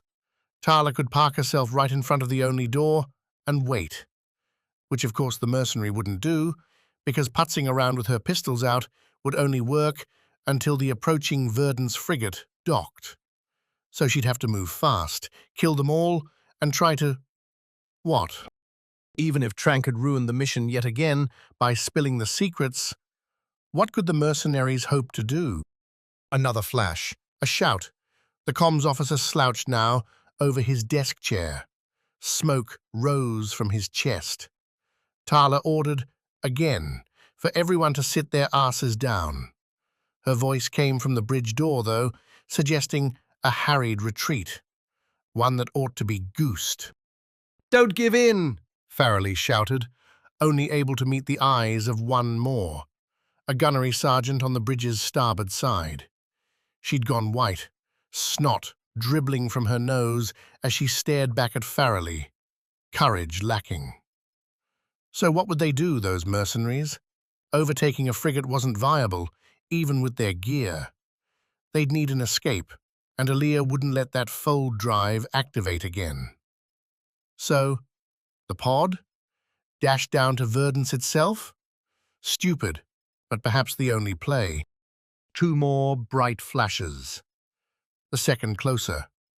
Then a third. This one taking the sad gunnery sergeant square in the skull. The woman collapsed. "She was unarmed!" Farrelly shouted, grabbing the sample tight to her. "You didn't need to do that." Another flash. Another moan. "Only you and me now, Farrelly," Tarla said, her voice coming closer. "And they were throwing things at me. Hard. I warned them. And you. Only the 2 of them? 5 more Imarohi crew dead in a few seconds? All because, what, Farrelly hadn't given up the sample?" "You have one choice," Tarla continued, and Farrelly, unarmed, felt a pistol's hot barrel hit her shoulder. It burned through, searing the skin beneath. "I want to kill you, but I want that frigate to stay away. I'm not so dumb as to think you'll let us use the fold drive, but a few minutes grace period will buy your life." "Grace? What would you know about grace?" Farrelly said, standing as Tarla slid the pistol barrel along her arm, pointed at her chest. "You're brutes, monsters, bloodthirsty killers." If the accusations meant anything to Tarla, the eye-patched bandit, she didn't show it. She'd holstered her other pistol, had her right hand out, and reaching towards the sample. "Give that to me," Tarla said, any jaunty edge to her voice replaced with a robot's monotone. Someone who'd put all her morals in a box. We had a deal. The sample isn't a part of it. It always was. That's the reason this happened at all. Everyone dead on this ship is because of that vial and what it could do. Hand it over. Openings sat in desire. Need, want, blinded you to the world. A truth Farrelly believed in more than any other in that moment, clung to as she set both hands to unwrapping the sheet holding the sample to her. The knot came undone, the sample and its case drifting away. Tarla reached, And Farrelly attacked. the pistol fired. And Farrelly felt heat, pain in her left shoulder. But she hit Tarla hard, pushing up with her right arm and getting the pistol to the ceiling. Her left hand snared Tarla's right, kept it away from the sample while her teeth bit at Tarla's chin. No real fight was beautiful. Every battle for your life was waged in the desperate mud. Tarla snapped her head forward. Hit Farrelly's jaw straight on. Those teeth drew marks on Tarla's forehead, but damn, it hurt. Threw Farrelly's vision into a blurry mess. Still, her hands pushed, her feet kicked again off the floor, and she bashed Tarla into the bridge's rear bulkhead. Metal plating was ugly, strong, and a perfect option to split someone's skull. Tarla's headbutt kept her from the worst, though, and she repeated the move. Farrelly tried to turn her own head away, but that just let Tarla crack her temple. Too much. Too gooey. Too loose. Farrelly's hands went weak, and Tarla shook them free, kicked with her foot, and sent Farrelly spinning away. The Imarohi shuddered. A chime breezed through, the docking alarm. Farrelly, bruised, bleeding, and grabbing for purchase on the captain's terminals, grinned a bloody smile at Tarla. "Too late," She snarled. They'll have your whole team burned before you can make the pod. "I'll take my chances." Tarla replied, darting towards the sample. She scooped it with her right, pulling it in towards her stomach. "No!" Farrelly snarled, found enough strength to make a mad, drifting leap at Tarla. The mercenary captain saw her, aimed her pistol, and fired. A final, soundless white. Chapter 15. Big hits. Little lives.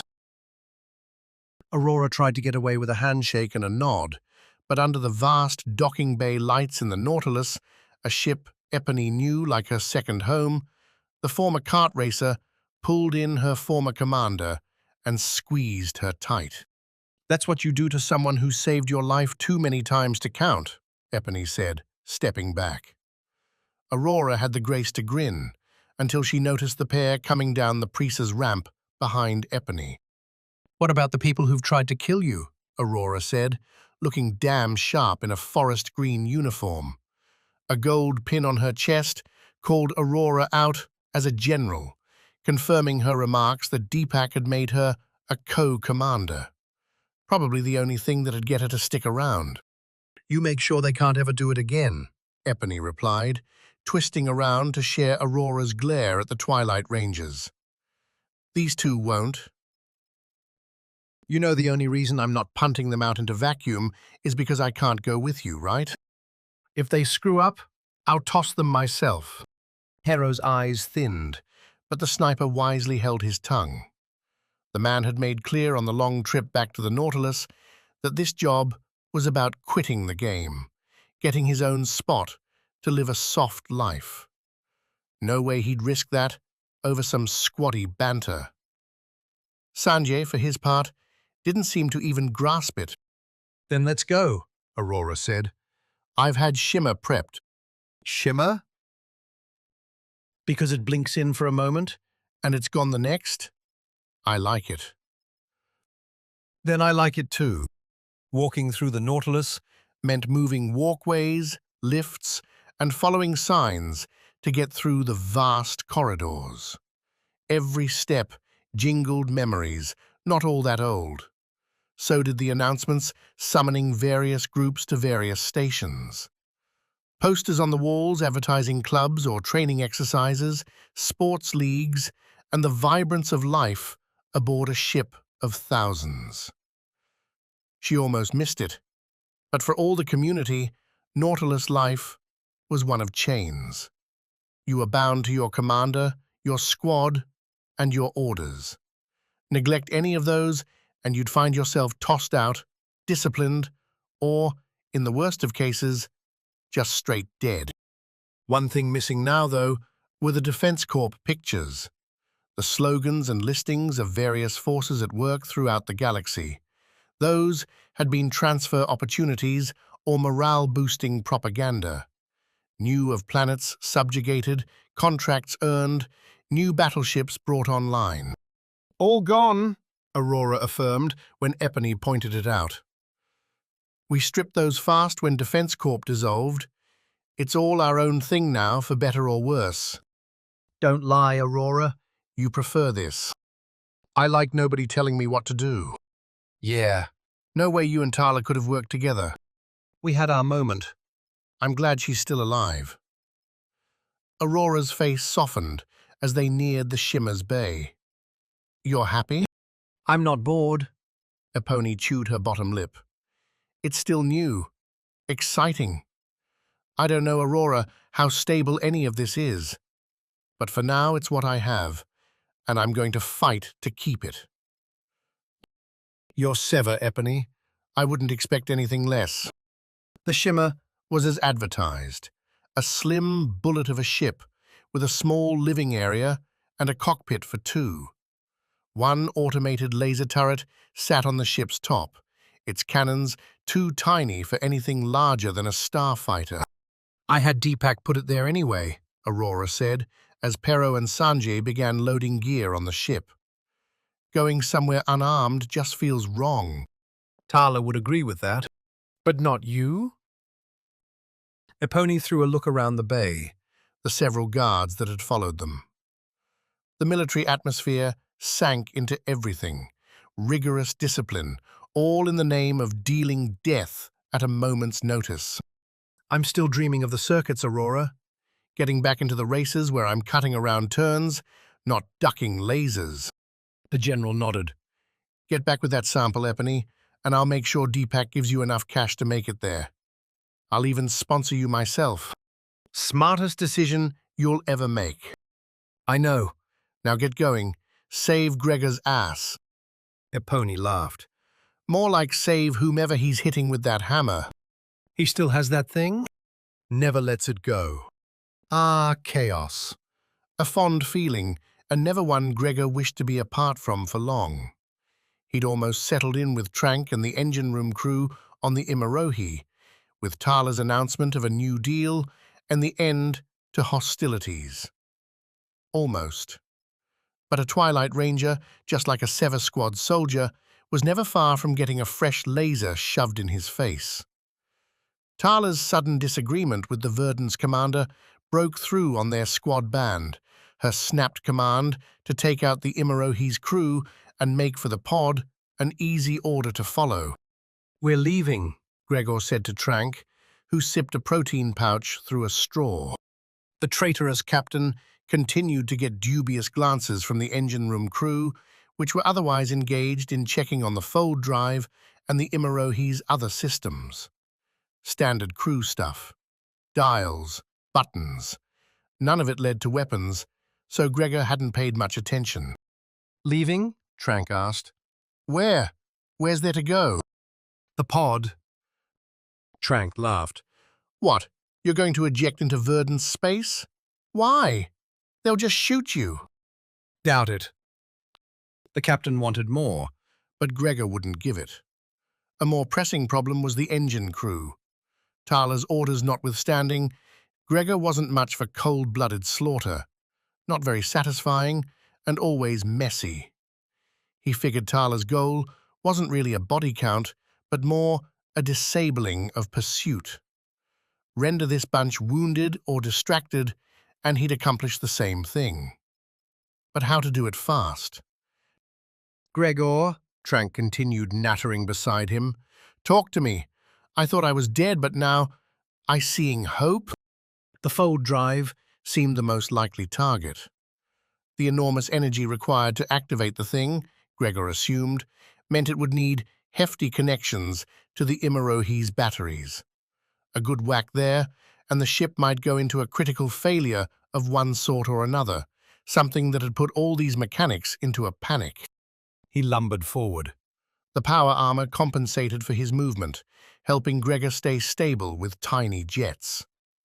At a spoken word, Gregor's helmet slapped and sealed over his face, coloring his vision with a red and black filter.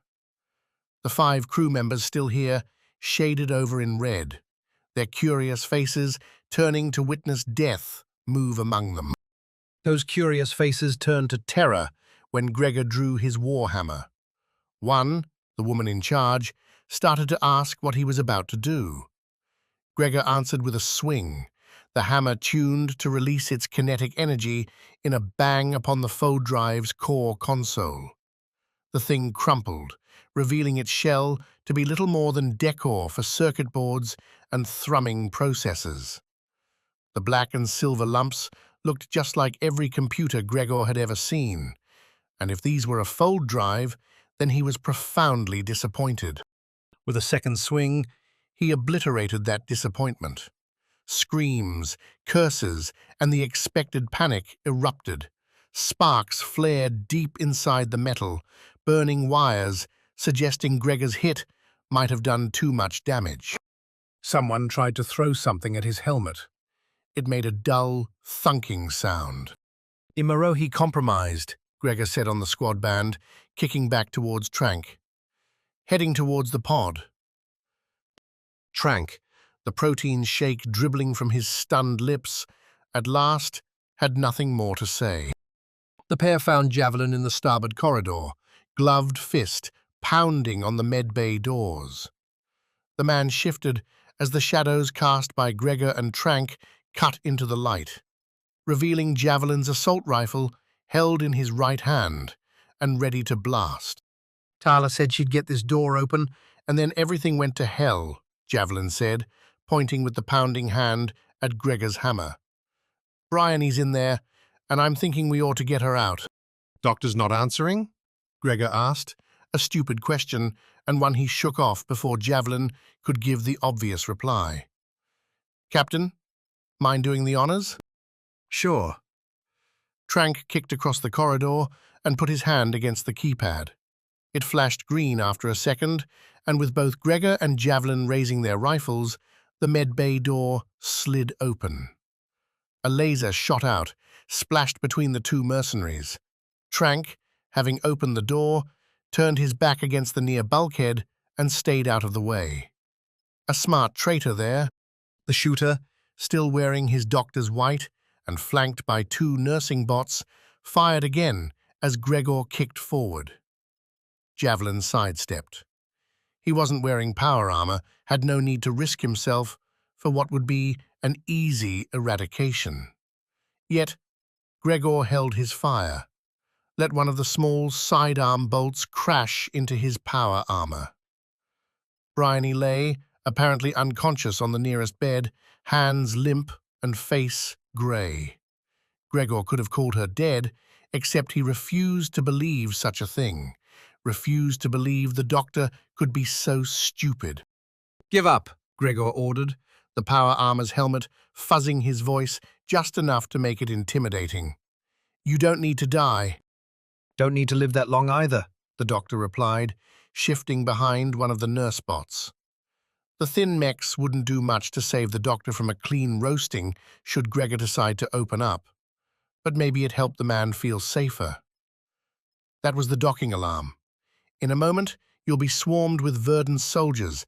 That power armor won't save you. Not worth arguing with the man.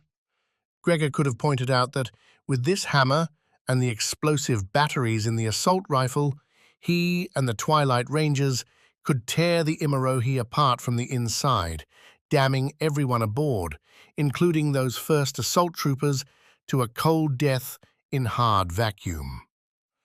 Threats like that would work on some people, but Gregor had seen enough fanatical eyes to know the doctor wasn't one of them. A different tactic, then. Is she still alive? Gregor asked, shifting the rifle to point at Bryony. She'll face justice. Just like you. A good answer. Gregor snapped up the rifle and fired. 3 bolts, each one burning straight through the nurse mech and into the doctor behind. The man collapsed, gurgling out some last words too broken to make out. Javelin, Gregor said. Shock jock now. the difference between a bunch of scrubs, Between killers who only knew how to shoot and a professional company like the Twilight Rangers was in how they kept their own alive. How they wouldn't abandon their friends and fellow mercenaries to the morons coming after them. Javelin bounded into the medbay and popped open the compartment on Gregor's back, a heavy plated lower section that held 2 diodes and dangling thick cords. Javelin ran them over to Bryony, slapped one on each temple, and as Trank asked what the hell was going on, Gregor activated the device. his armor thrummed, Its energy shunting through in a hard burst along those coils, slamming right into Bryony's skull. He'd never heard of a sedative that could take on a shock jock and win, and apparently neither had the Imarohi's very dead doctor. Bryony surged up like some monster from myth, sputtering curses and asking where the doctor was so she could snap his neck. There, Gregor answered, pointing with his rifle while extending his left hand to help Bryony up. He already paid. Not enough. Bryony growled, her shaky stand staring to move towards the body. Gregor pulled her back. No time. Tarla's orders. We're making for the pod. Bryony's look, a heavy-lidded confusion, prompted more. We'll tell you on the way. The white, so warm and so infinite, receded to a familiar metal grey. Sensations poured in with the sight. The Imarohi's bridge, slamming Farrelly back to consciousness. Next to her, interrupting the burned-out consoles, was a form on his hands and knees, one holding a long syringe. Last dose, Rails said, blood leaking from his mouth as he looked down at her. Adrenaline mix. Should get you up and going. Patch the laser burn too. Not sure how long that'll hold. His voice didn't sound like usual, stretched, raspy, and weak. Farrelly noted the blood and followed the man's form as he sat up, and in the Imarohi's weak gravity, couldn't stop himself from settling against the captain's platform. The sloped, silver base where those monitors stood. 2 laser burns simmered in the man's gut. How had he managed to make it this far? Her own pain, needles scraping her midsection, took her breath and threatened to snatch her back to that white. She didn't push the agony away, one couldn't not this much, but it died, fast, as if some power had whisked it away to another soul, another body. Don't call me a hero, Rails said, as Farrelly pushed herself up. Tried to save myself first. He looked down at his own body, coughed. More blood, blackish and thick. She hit me in the right spots. Saw you were breathing, figured you might make it. Nobody else? Rails twitched, his hands relaxing against the floor. The syringe rolled off. Didn't see anyone else moving. She was a good shot. Better than me. The mercenary. Tarla. Farrelly pushed up with her right hand. Rose grabbed the bulkhead to her left. Where was Tarla? Gone? She looked to ask Rails, but his eyes had gone waxen, wide. No breath. She didn't bother checking for a pulse. The bridge around her suffered. Tarla hadn't just blazed the crew, but had sent bolts into most of the equipment. No way then to control the Imarohi from here. No way to stop them. A fresh alarm sounded. Farrelly traced the sound through the dim pain, the drug's morass. Boarding, Verdants. That's right. Reinforcements on the way. They'd have medics. Might be enough to save her. To save... No. Just her. Farrelly saw the aid kit on the ground, grabbed from the emergency locker on this side of the bridge. 6 suits, in case of vacuum leak, first aid. Another point in favor of following the regulations. Farrelly lurched towards the captain's console. If one of those terminals still worked, she could tell the Verdant soldiers about the mercenaries. Warn them. The monitors, though, were black. Burned through, a hole placed in each one. Damned thorough. A second alarm shrilled. A slight shudder running through the ship. Farrelly didn't know the sound, but she could guess what that was. The pod. The mercenaries running away. A third alarm now. This one brighter, more frantic. Captain? The crackled message came through the Imarohi's intercom. Farrelly? Trank? You there? I'm getting spiked readings from mid-ship. Did something... The voice cut off, and for good reason. The Imarohi split apart. Farrelly felt the ship crack. Already weightless, the tremors came with more alarms backed by screeching metal. Bangs in the distance, bits hammering into one another. The bridge's only exit slammed its vacuum-sealed doors shut. She was trapped and dying on a ship, her ship, that had been ruined. Farrelly felt her stomach, reached for the thing that, at the end of her own life, might have made it all worth it. Found nothing. No sample, no case, no sheets tying it to her. Despair whispered, rage shouted. Farrelly kicked away from the captain's center, bounced off a trembling bulkhead towards the suits. She hit the locker as the alarms began to fuzz out, as the lights flickered. The Imarohi's power came from batteries in the engines. The bridge's own backup wouldn't last more than a few minutes. If she hadn't put on one of the suits just hours ago, after that missile salvo, Farrelly would have been lost. She'd have struggled with the clasps, the zippers, with tugging it over her body and the utter, gasping pain that came with it. Experience paid off, and she emerged, alive, from the locker as the Imarohi's bridge went dark. There it was. Space. Sprawled before her through the Imarohi's windshield. Stellar glory, just a long hop ahead. Missile boats like the Imarohi, a converted corvette, weren't meant for ejections. They didn't have a fighter's ability to blow its seat into the atmosphere. Farrelly needed a way out, and she'd have to do it the old way. Kicking back across the bridge to the sealed vacuum door, Farrelly pulled up the single handle embedded in its center. The manual release. In gravity, the door would be far too heavy for her to pull aside. Here, with nothing but her own force applied to the thing, the door slid upward with her tug and exposed its thinner brother. A light whistle came through her helmet, the visor letting her know that, with the door opened, the oxygen level on the bridge was fast plummeting towards 0. A second manual level waited for her. Farrelly gripped it. Hesitated. She'd had names on a list.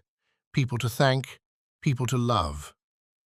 That had been her old life, before she died. Now, there was only one name on that list. Tarla. Farrelly tugged open the door and fell through the opening, beyond torn metal and debris, into the wide, endless dark. Chapter 16. A fiery welcome. A fiery welcome. The cockpit didn't feel right. The Shimmer had 2 seats, yes, but they were too soft and comfortable. The single console spread between them wasn't set to a radar screen with readouts of shields and weapon systems. At her side wasn't a slip for a pistol, but a double cup holder for her coffee, water, or beverage of choice. And was that a massage option? Epony continued the mind-boggling investigation While the docking bay doors slid open before her. The magnetic shield kicked in, keeping essentials on board the Nautilus. Like them. At least for the moment. We're all set, Sanye said, coming up beside her and setting himself down in the other seat. This ship is something else. We all thought the Prisa was luxury. You two did. Perro said from behind them in the Shimmer's small lounge. A curling couch with a fold-out bed with a neighboring chest-high fridge for storing food and drink fill most of the lounge. A grey folding table, just enough room for two to share a meal, sat in the center. With the engines and vital systems accessible through a narrow closet at the lounge's aft. I've always dreamed of a ship like this. You sure you don't want to just run away with it? We could take new jobs. I'm not scared of Deepak. Epony replied. But Aurora, she'd cross the galaxy to hunt us down if we took her toy. Perro chuckled, A laugh that held more than a few nerves. The sniper had found himself on the wrong side of Aurora's anger once before, a time that had needed a whole lot of fixing up to bring him back. Aurora, though, wasn't here. Wasn't in the docking bay or on the comm wishing them luck. That had happened back on the Nautilus, a quick goodbye before returning to her constant duties. The commander didn't know how to take a moment off. Maybe that's why she kept the Shimmer.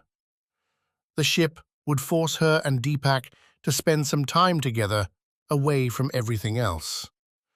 Maybe Epony and Tarla ought to look into one of these things. The Nautilus cleared their departure, and Epony eased them out. The flight stick moved so smooth she nearly turned Shimmer's nose too low to scrape against the docking bay floor. A slight pullback and a soft laugh from Sanye, and they were free. Well, back among the stars anyway. The after effects of the madcap chase in pursuit of the Imarohi were fading fast, as space fights tended to. The destroyed ships had their debris getting pulled into Aurum 3's gravity, where they'd light the sky burning up in atmosphere, or linger until they were vaporized by an energy shield or monitoring debris mine. Those with their vessels intact were, from what Epony could tell, returning to the surface. Complete the contract, get paid. Would have been nice to do the same. Folding space meant getting some distance, so Epony kicked the Shimmer into a higher gear, zipping fast away from the Nautilus. Speed in space always felt strange, as without real objects to gauge your velocity, the only measure was the counter flying up on the console. Now it flew up real damn fast. You feel anything? Sanjay said, ship envy making his voice thick. I don't. Not one shudder. No scream from the engines, but we're getting close to 1/10 of light speed here, and there's not a hitch from her. She's really nice, Epony said. Still a little lifeless, though. Take her into atmosphere. You won't get this fast, but the tricks you could pull, that'd be something to see. She'd see, too, with the fold drive. Epony hadn't ever used one before, but Sanye had kept up with the tech and started spooling the thing up once they'd gone well clear of everything else. Star maps came, with their newer downloads, stocked with coordinates for almost every system in the galaxy. Target nodes for incoming fold drive transits. Pinching space together had all kinds of risks, not least that Epony would pick a spot where another ship happened to be. To minimize that risk, the coordinates came in huge ranges because space was so vast that you could take planet-sized chunks of it and keep them clear. The fold drives would pick a random spot when activated, one no larger than the ship in question needed, and link up that spot to their current position. It's all an odds game, Epony muttered to herself when the fold drive chimed that it was ready. Small spots, a huge range, put the odds of a fold drive collision for most ships in the infinitesimal range. But if you happen to be unlucky, well, there'd be nothing you could do about it. Your ship and the other one would get pulled together into the exact same spot. Metal mashing with metal, bodies with rivets, and the whole thing would blow apart.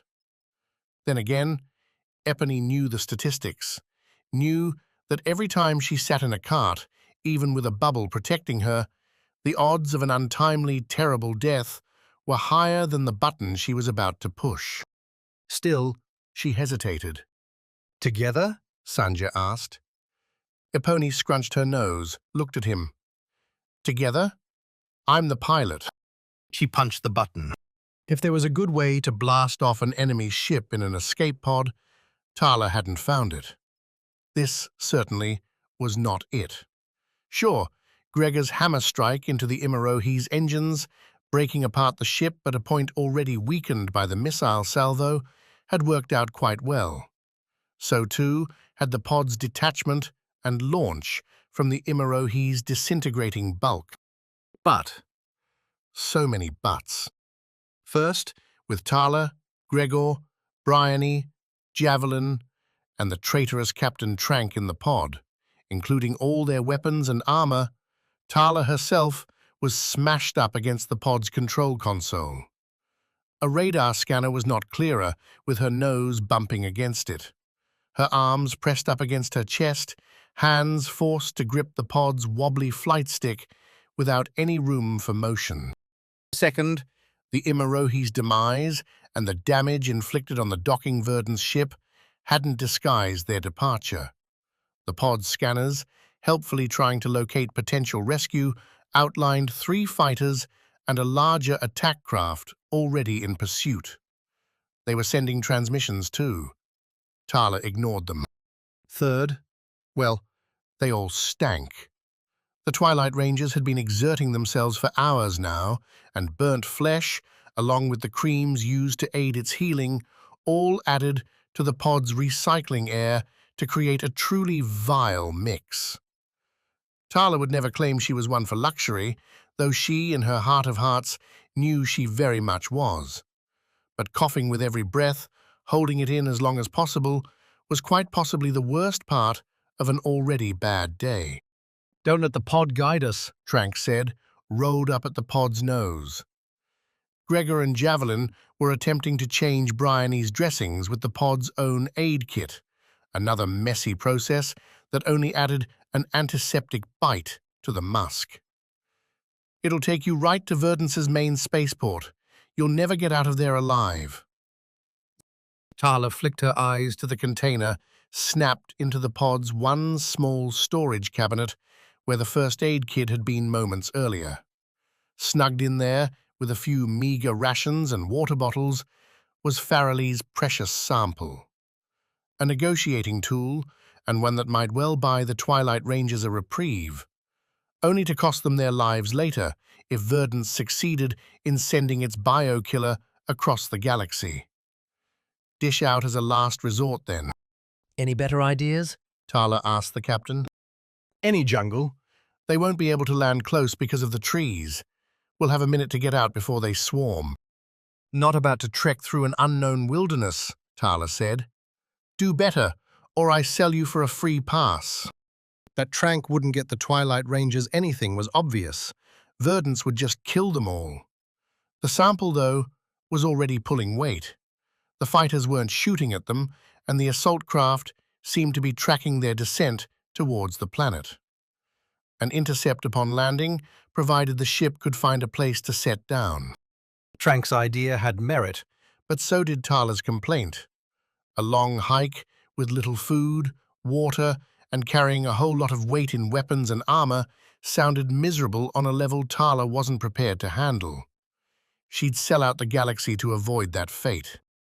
"Votes!" she shouted. Who wants to land in a city and shoot our way out? Or, replied Javelin. a sweaty jungle. Filled with who knows how many bugs, animals, and swamps. Swamps aren't bad, Gregor grumbled. I vote the swamp. Me too, Bryony, hazy yet, echoed. Need a good bath. You're aware, Javelin said, that swamp water is not clean. cleaner than this shit. Actually, shut up, Tarla snapped. She'd managed to shift Via a swipe of her nose against the screen from the radar's dire display of angry red dots to a Verdance map showing their likely landing area. A little dragging, done with a single finger she'd managed to work up to the screen, sent their projected landing spot around 30 kilometers south, deep enough into a jungle, but near enough a road. Not far distant, some sort of compound. I'm putting us in the middle. Nobody gets what they want, but nobody dies. Nobody dies? Gregor asked. Sounds dull. Then kill him. Tarla said. He's a traitor.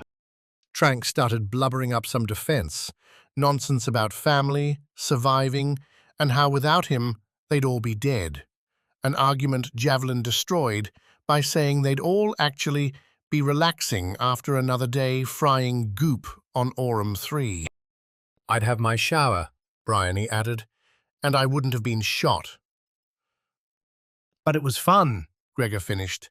Still is. Tarla suppressed a sigh. Swiped back to the radar screen. Trapped in a pod with a bunch of psychos. Those red dots followed. 2 hours till we land. Tarla said. If I pass out, don't wake me up. Nassanin's comms, little beads in his ear connected to his wristlet, crackled as he swapped the batteries in his assault rifle for the second time that morning. This one, a silver cube, was definitely fresh. Would power near 50 shots at killing power. The other might have been fresh too, but these things lost charge over time. Even if he'd gone dry at 40 shots instead, that was too few. Too limiting. Thus rearmed, confidence bubbling up as his team communicated no resistance on the Imarohi, Nassanin made his way back towards the hatch and its membrane. There, several Muhi medical teams had gathered. Stretchers held by the pairs were entering the membrane. Each group was armed as well, just in case, but the initial reports suggested the hijackers had abandoned ship. A pod, so said the conversations, had launched minutes earlier. It had refused to communicate, suggesting its occupants weren't Verdance. The Muhi had launched an assault shuttle and a couple of fighters, the former crewed with Nassassin's alternate shift, woken or stolen from their leisure time to get to work. The joke was on them, of course, as Nassassin seemed likely to spend the next several hours engaged in easy duty, helping some wounded, clearing empty rooms, and the like. Here, Nassanin said, putting himself at the back of the stretcher line. I'll escort you. The medics gave him dubious looks before shrugging. Nassassin still had armor and an assault rifle. Why not? He opened the comm line and said he was escorting emergency medical teams onto the Imarohi.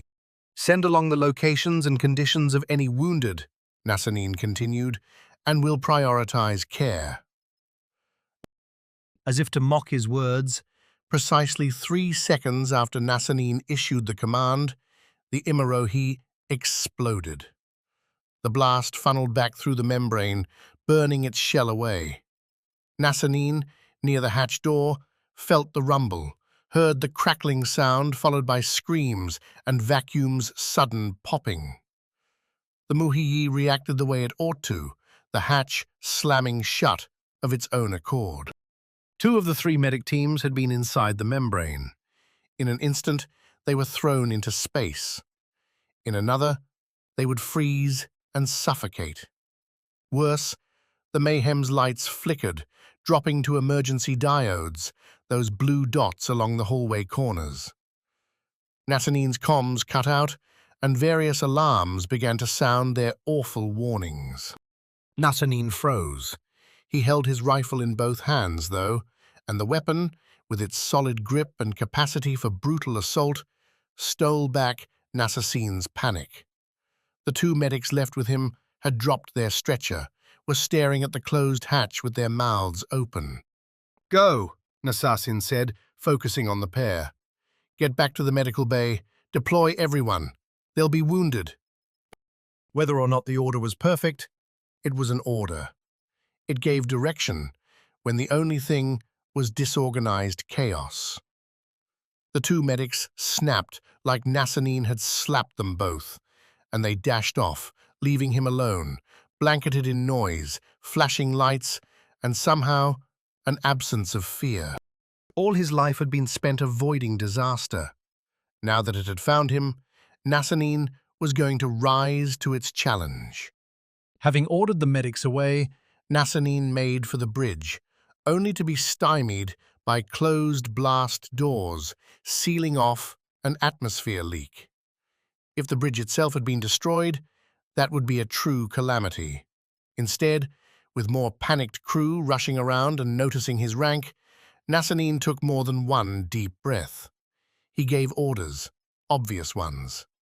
Assess damage, get the frigate's repair tugs out, and hunting for evacuees. Spacesuits and oxygen tanks would only let someone live so long, and if the Imarohi had any survivors, they'd need them. The Mayhem's secondary bridge was small, a room above the engines with a few consoles and a small window into space beyond.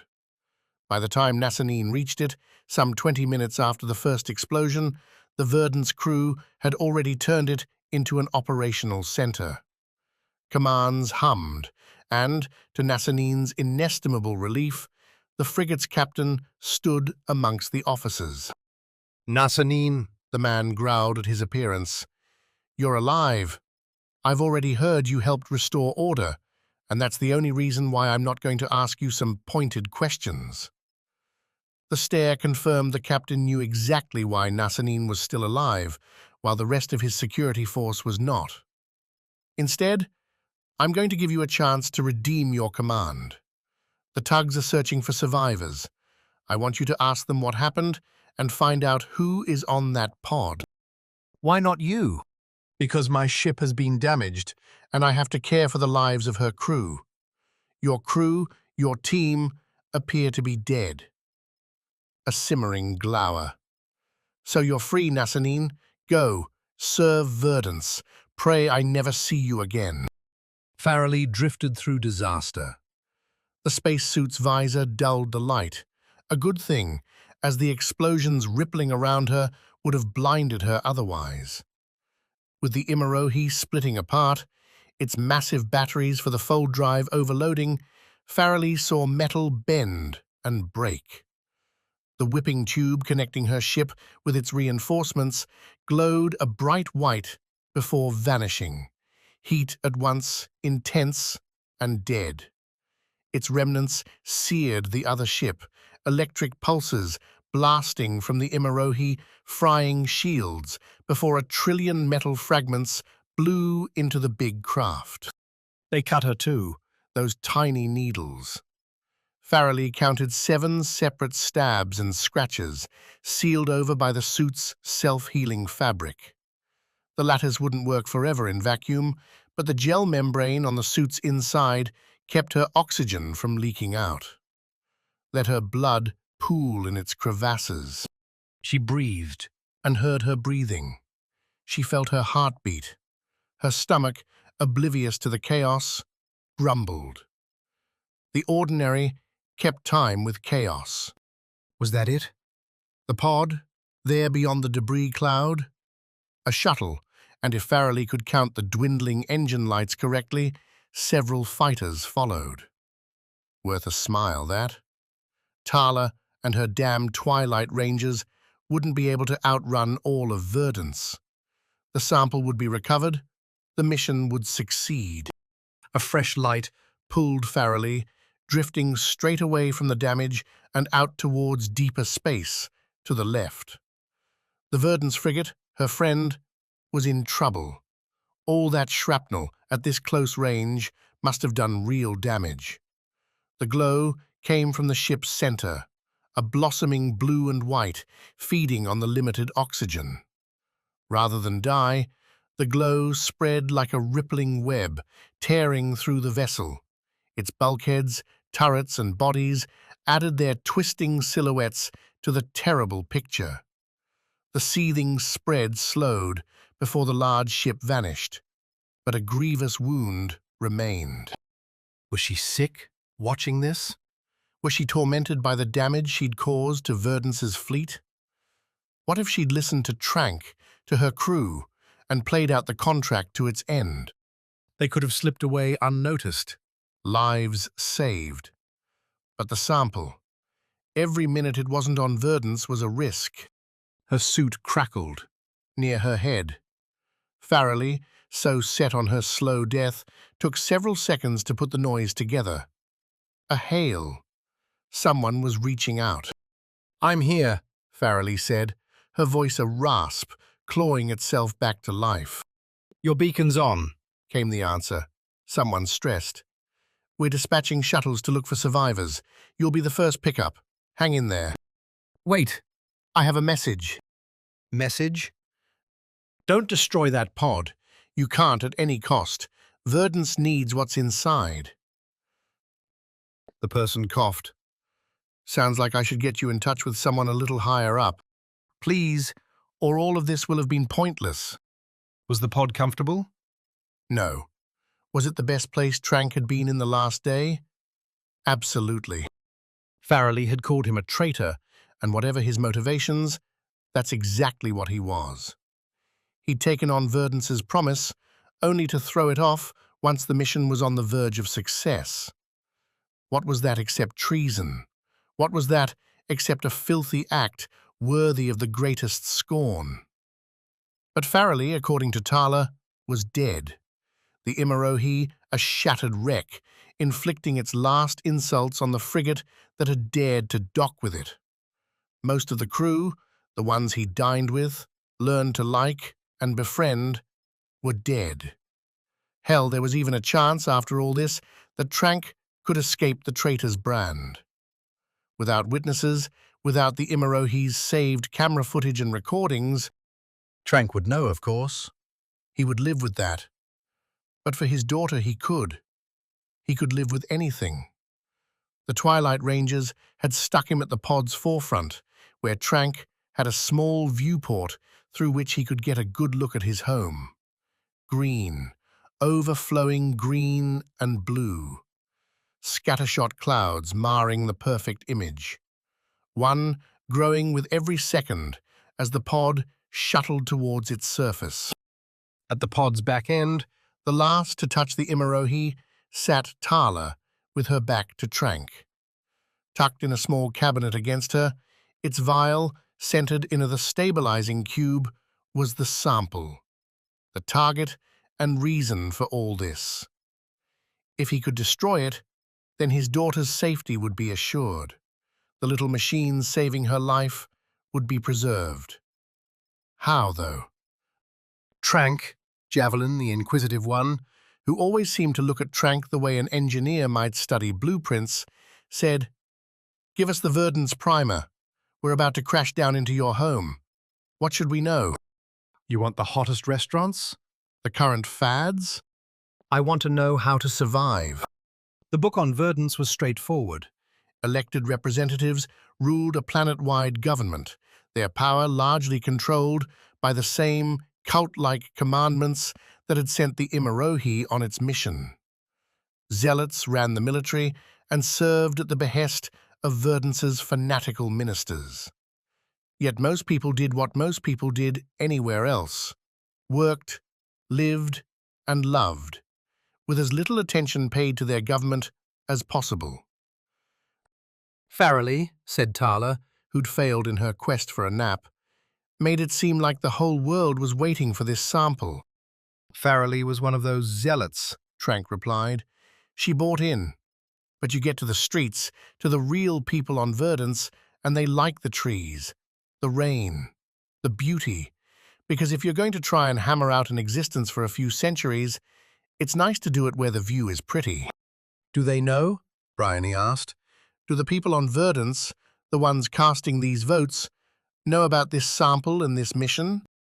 Same way you might know about one of Deepak's rules. You either pay a lot of attention, or you find out when you break it. They'll kill their own people? Gregor asked. They'll kill anyone who deserves it. You die after the bots are destroyed, well, that's your fate. Embrace it. Backwards thinking. It's about holding a line. Finding a mark where we are still who we are. Otherwise, we'll all just be robots before too long. Brains in a jar, running metal bodies. Trank twisted, looked back at the planet. Soon they'd hit atmosphere, see flames licking the pod. I understand why they want this. I wanted it too. I wanted to know I'd done all I could to keep our species, hell, all of the galaxy's species, alive. Seems rude to make that choice for other people. Javelin said. Elitist. When you think you know better? Then you have a duty. Trank took a deep breath. Boy, it was rancid in here. That's why you should destroy the sample, right now. Protect Verdance from itself. The whole squad turned at that, looked to their leader. Tarla snorted. Fighters and an assault shuttle on our tail, and you want me to toss our bargaining position? Don't think so. Your life, the way you've been talking, won't be worth much, Trank. So I'm keeping this sample, and we'll be using it to get ourselves off this planet alive. You'll be damning the galaxy, Trank snarled back. This is everything, Tarla. Everything. I've heard that more than a few times. Sit down, Trank. Enjoy the ride. Probably going to be your last. A liquid fear flushed him. The sort of impossible doom that crawls in when certain success is swept away by equally certain failure. If she wouldn't destroy the sample, then maybe, Trank could crash the pod. Fire one of the jets, turn it on its belly, and get the whole machine to burn up in atmosphere. He'd just need to get up near Tarla and that control panel. You're going to break it, Trank said fast. The sample, it's loose in the container. Here, I'll come up there and fix it. Sit down, said Gregor the big one, as Trank shifted. Fix it later. but it could be damaged in the landing. Trank continued, starting to step over Javelin. He saw Tarla, eyes rolling, give Gregor a look. You could lose everything, Tarla. That'd... Trank didn't see, but he felt, there, in the far distance of lost consciousness, Gregor's fist connecting with his skull. A sad way to miss seeing Verdance from the sky, for the last time. Gregor assessed his squad. The pod rumbled into its descent, burning through Verdance's atmosphere. 2 fighters and an assault shuttle were in close pursuit, tracking the pod to its apparent destination in some leafy jungle. At least Verdance wouldn't be as bad as Dynus. That swampy marsh could keep its cursed fog and genetic horrors. To his left, Trank lay unconscious. Gregor didn't like betting in general, but he'd give it good odds the captain would try something stupid the moment he woke up. When he did, Gregor would pop him for the last time. Across from Gregor, his knees in between his own, sat Javelin. The man was tinkering with his assault rifle, tweaking the power load. Gregor didn't have to ask, because Javelin was, as ever, analytical. He understood what was coming, what would be necessary, and was tuning the rifle to spew a whole lot of low-energy shots. Tough to get a kill that way, but this was a team game. Javelin would be forcing any soldiers back into cover, clearing a path for more effective attacks. Like the warhammer Gregor held across his palms. To his right, Bryony leaned against the pod's bulkhead with her eyes closed. Without her power armor, Bryony seemed more vulnerable, if never small. The patches over her burn wounds stood out, pulled a grimace onto Gregor's face. Not serious, or so Bryony and Javelin had said, but bringing a wounded teammate into another engagement was never a good plan. If Gregor had his way, Bryony would stay in the pod with Trank until the enemies were neutralized. Which left Tarla. The captain had her eyes closed too, trying again to pick up a power nap. 2 pistols in their holsters and a whole lot of moxie. Not much good against an assault shuttle crew, though. The pod blared an alarm as landing thrusters fired. Coming down. Gregor resisted the urge to look past Trank and out. Seeing the ground rush up at you was a good way to make yourself sick. Javelin leads, Tarla said, without opening her eyes. I'll take second with Bryony. Pop anyone that isn't smart enough to hide. Gregor, you finish. The expected order. What about me? Trank asked, eyes fluttering open and words slurring. Can I have a weapon? No, Gregor answered. Be a mouse and be quiet. Aren't those kind of the same thing? Gregor nudged the hammer towards the captain, and the man shrugged, but shut up. Some people were just too annoying to keep around. If the man didn't have a daughter, Gregor might have put Trank out then and there. A traitor. Hard to respect that. The pod hit with a gentle thud. Those thrusters did good work, and now they set about destroying themselves. The pod's computer raced a check around them, realized they weren't underwater or sitting in boiling lava. The atmosphere was reasonable for survival. So it burst apart, flung its rivets out, and unfolded like a metal flower. Get going, Gregor said, pushing Bryony awake. The pair did the appropriate thing and scrambled from the open pod towards the thick trees, stumbling over the battered bamboo-like stalks all around them. The pod had crushed its way to a landing, breaking and burning in equal measure. Smoke and the scent of torched foliage filled the air as Gregor's power armor closed around him. Overhead, the fighters slashed past, creating dual sonic booms. The rushing air flattened both Tarla and Javelin, spinning them end over end and throwing them to the dirt. Their ears would be ringing, their bodies shaking. They wouldn't be able to do a damn thing. The assault shuttle must have made the same assessment because it dropped right in after the pod. Its bulk, many times more than the pod's own length and width, crunched against the treetops. The spindly plants, with thin trunks and leaves at their tops, but nowhere else, bent and snapped. The shuttle's jets burned bright blue against its bottom, the 6 nozzles slowing the descent. It was a fat target. A single turret in its center, retractable, extended, and sent its gun searching. Gregor figured he'd help the thing out. A twist, a bend, and a throw, enhanced by his power armor, sent the hammer flying, sent it crunching right into the turret. No shield would block a weapon like that, and the turret was not built to take a hammer's direct whack. Then again, what would be? The turret crumpled like it ought. The hammer bent the leading nozzle in on itself, folding the metal to a near right angle. When the shuttle tried to shoot a half-second later, a choice at once illustrating their pursuit wasn't clear on what Tarla had in her possession. The turret exploded. "Cover!"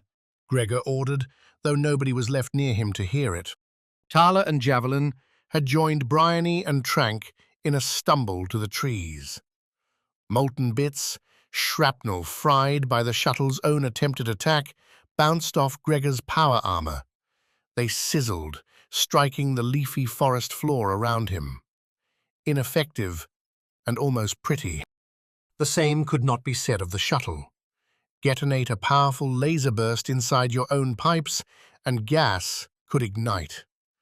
The fires rippled along the shuttle's hull, tracing lines across its bulkhead in pretty, luminescent green flame. The ship wheeled as secondary blasts caught up its aft. Bay doors popped open and ropes flew out, dropping heavy cables to the ground. Gregor stomped to his hammer, which had landed head first in the burning ground. He picked it up, noted its charged kinetic burst. A simple twist of the handle set the weapon, and he launched it again. This time, he didn't aim for the turret, just the shuttle's front half. The big ship took the hit square, the sudden shockwave popping rivets, crumpling singed metal, and pushing the shuttle's nose skyward. Verdant's soldiers tumbled out, the ropes flailing. The shuttle's pieces continued their burning rain as Gregor watched for his hammer to land. When it did, bodies and metal plates slamming to the ground around him, the man stomped over and picked it up again. Get out of there, Came Tarla's voice in his earpiece. We're clear. Not finished yet. Trees broke as the shuttle, twirling out of control, smashed its way down to a rough crash. Gregor took 3 steps back, just far enough to avoid the ship's port side as it slammed to the ground. Fire, rock, mud, and more blew up at its strike, washing over Gregor like the worst shower known to man. The power armor, true to its purpose, ignored it. His visor, coated in mud, shifted spectrums to infrared. Imperfect with all the flame and cooler earth, but good enough. Gregor's targets identified themselves with their sloppy movements, their reaching hands, and shouts for help. Was he going to kill them in cold blood? Was that where Gregor had gone after leaving Sever? That the Verdant soldiers would have returned the favor in reverse positions made its point. They would want him dead. He could not allow that. But he could do something else, something that might cool certain temperatures. Slotting his warhammer on his back, Next to the assault rifle, Gregor waded into the wreckage. He wiped away the mud on his visor, used the clear contrasts to find one body at a time.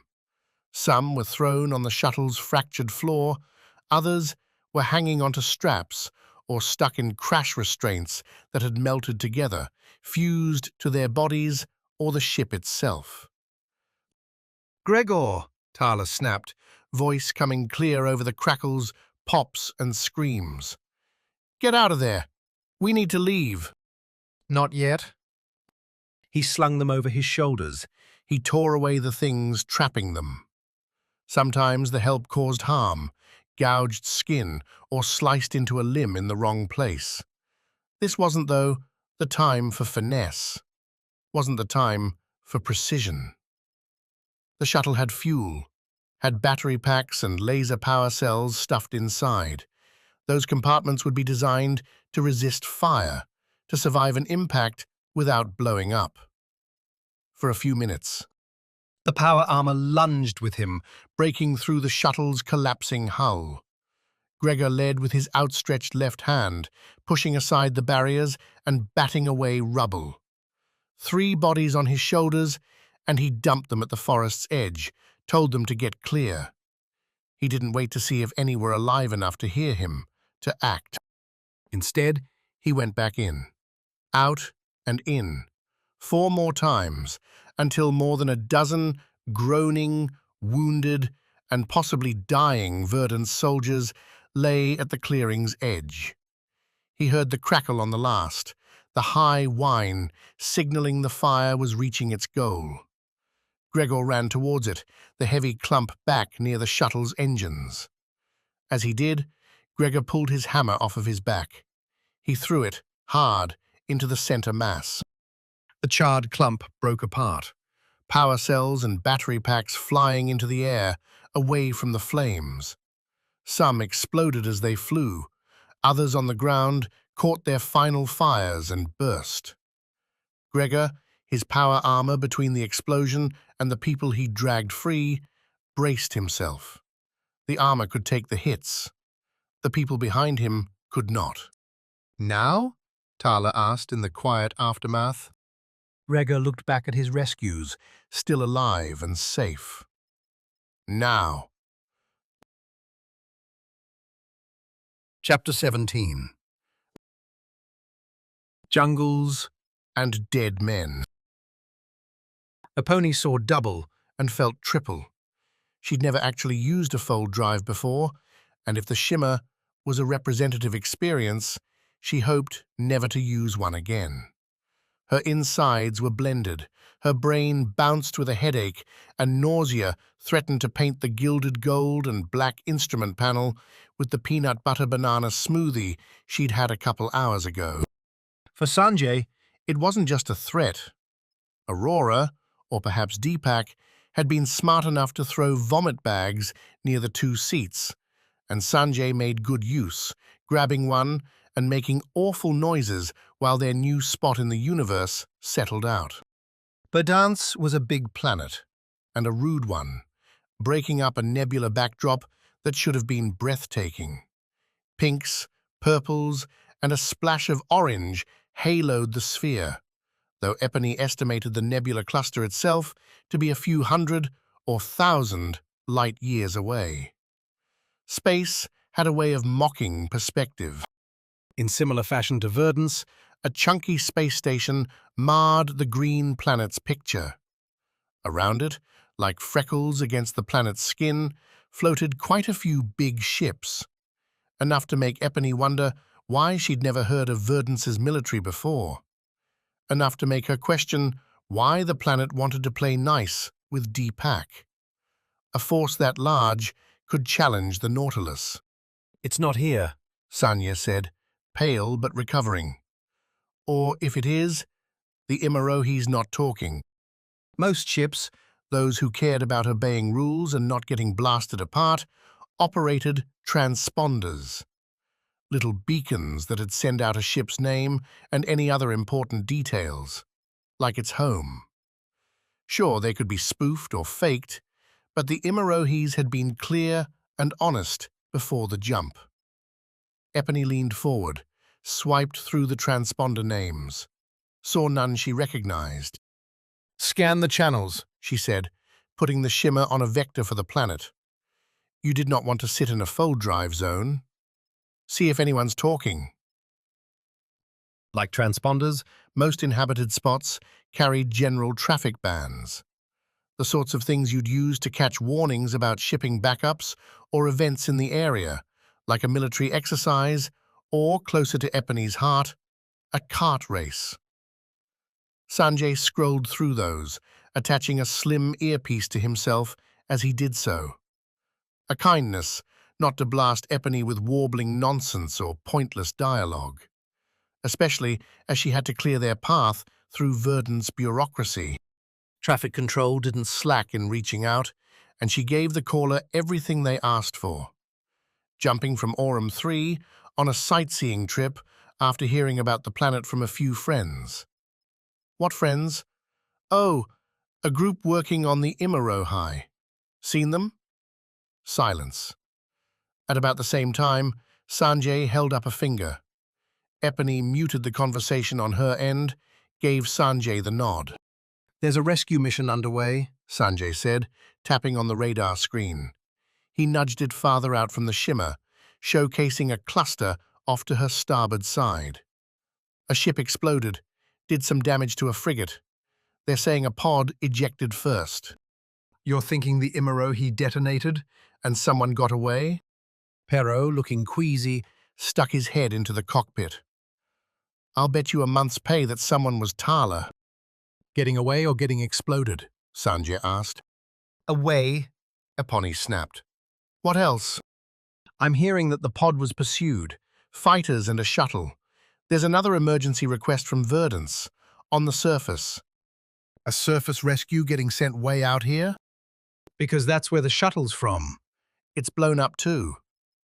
Pero grinned. "Definitely Tarla." Epony settled back into her seat. Verdance's traffic operator was saying something, but she ignored it, just stared at the green planet. If the Imarohi was gone, if Tarla and the others had escaped and made planetfall, then that made Epony's life so much more complicated. "You know," she muttered, "you borrow your friend's ship, hoping it'll be an easy pick-up and return, but no. Now we're going to do something dangerous and stupid." "That's the Twilight Rangers for you," Pero said. "All fun and no pay." "It's there," Sanjay said, being helpful and entering the coordinates on the console. That's where the shuttle popped. I'd bet the pod's there too. Guess where we're going, Epony said. They've already dropped a military Cordon around it. We make an approach, we're going to get in a fight. This ship has shit for guns, Pero added. Then we play nice, Epony replied. Get me the closest spaceport. Sanjay did, And Epony, continuing to use the tourism guise, delivered the request to the traffic controller. The operator tried asking a couple of questions about the Imarohi, questions Epony denied, with claims about blurry, boozy nights after long days cleaning up a defunct base. Now they were on break, and hey, Verdance seemed like a nice spot to spend some time. The excuse was a weak one. Traveling this far wouldn't be cheap, but Epony placed her hopes in the realities of mundane existence. The operator would have more ships to direct, more pressing problems to solve, give the tourists their directions, and, if something was amiss, the authorities on the ground could deal with it. The Shimmer had permission, and Epony throttled her up towards the big green ball. there waited disaster. Wild success, or, most likely, something in between. Dying slow, she'd insisted on the adrenaline, on the pain-killing chemicals to talk, and the only person around to listen was Nassanine. She'd been a captain on the Imarohi, the name of Farrelly, and she'd been shot several times. Her skin grew waxy as she talked, her voice wobbling, while her eyes closed and shot open with each successive dose. Burning her out bright, but she repeated the command to the nursing bot at side in the slim bunk in the Muhiyi's medical bay. More. Until she'd said all she needed to say. Nassanine, when he'd arrived there, Had been shoved Farrelly's way by the same medics he'd commanded a half-hour earlier. The Mayhem's captain hadn't revealed his condescension to the crew, and with Farrelly asking for someone who could fight, well, here was the best fighter they had. Their chief of security. Farrelly told him about the sample, about what it meant for Verdance. She told him it had to be recovered, or their planet's driving goal would be lost. She told him that if Nassanine was loyal to Verdance, pursuing, finding, and taking back the sample would be an act of legend. Then, her voice fading, Farrelly asked for another dose. The nursing bot, however, refused. Anything more would cause her heart to burst, her lungs to collapse. Farrelly might be mortally wounded, but she could survive long enough, perhaps, to say goodbye to her family. Nassanine told her he would see to it, told her to hold on. Told himself, as he summoned the Muhiyi's backup security team to the frigate's small docking bays, that this whole day had turned to utter garbage. But there was a way to turn it around. Those mercenaries, that sample, he could chase, call in reinforcements, and be seen as a hero. Or, like before, he'd be the last one in, let the mercenaries escape, and request a transfer. Nassanine would survive. He would keep his job, his pay, and his quiet life. Damn Verdance and all its hopes. They were in the air. Moments later, scything through debris. Verdance's fleet had dispatched ships aplenty to deal with rescue, repairs, and any fresh emergencies. Those grey and green striped boats filled much of the view from Nassanine's position in the co-pilot's chair, one he occupied without any intent of taking the controls. Instead, he scanned the frequencies, hunting for one particular line. It's gone. Came the crackle. The source beaming up from Verdance itself. A woman, Malika, who ran that local sector. The whole shuttle's crashed, right over the pod site. We need backup, aid. There's wounded everywhere. What about the enemy? Asked different voice. One identified on Nassanine's console as Hadrak, Verdance's army commander. High up to be on a call like this, and his presence had Nassanine committing to his own silence. What's their status? Gone, far as I can tell. He had a damn hammer and knew how to use it. They went into the trees. The conversation continued. Nassanine listened while telling the pilot where to land. Right near the explosion, right near the catastrophe, not to help, to hunt. Then, as their shuttle cleared the Verdant's ships and angled in on the big planet, Nassanine flipped the comm, set it right to Malika's frequency. What do you want? Malika's voice, tight and stressed. We're coming in from the Muhyi, Nassanine said. Going hunting. This is way outside your jurisdiction, spaceman. It's personal, and we know what you're after, who you're after. Let's work together. The woman on the other side laughed. You're armed? Know how to use them? Very much so. Then tell me what you've got. We're going to find those bastards soon, and when we do, they're going to be in trouble. Damn Gregor and his soft side. Tarla, holding a pistol to Trank's back, watched as her only healthy mercenary with power armor wasted time dragging bodies out of the flames. Nobody would be paying the Twilight Rangers for that time, that risk. After all this bullshit wrapped, she'd be calling another team meeting. She'd emphasized to the group that unless there was money attached, they ought not to lift a damn finger. The galaxy was a brutal place, and the sooner everyone learned that, the better their bottom line would be. You seeing this, boss? Javelin asked, the man a few meters deeper into the jungle. Tarla had pitched him the scout's duty, and Javelin had taken to it in the few minutes since they'd landed on Verdance. Far as I can tell, this should be the wilderness. Plants and animals doing their thing. But this jungle's all nice and neat. Trees growing in rows, animals leaving their dung in neat piles. It's like a zoo, but even weirder. Not a zoo, Trag said, hunkered down next to Bryony. Tarla stood behind the pair as Gregor, at last, decided his saint stint was over. The dance makes life how we want it to be. Natural, but improved. Javelin whistled.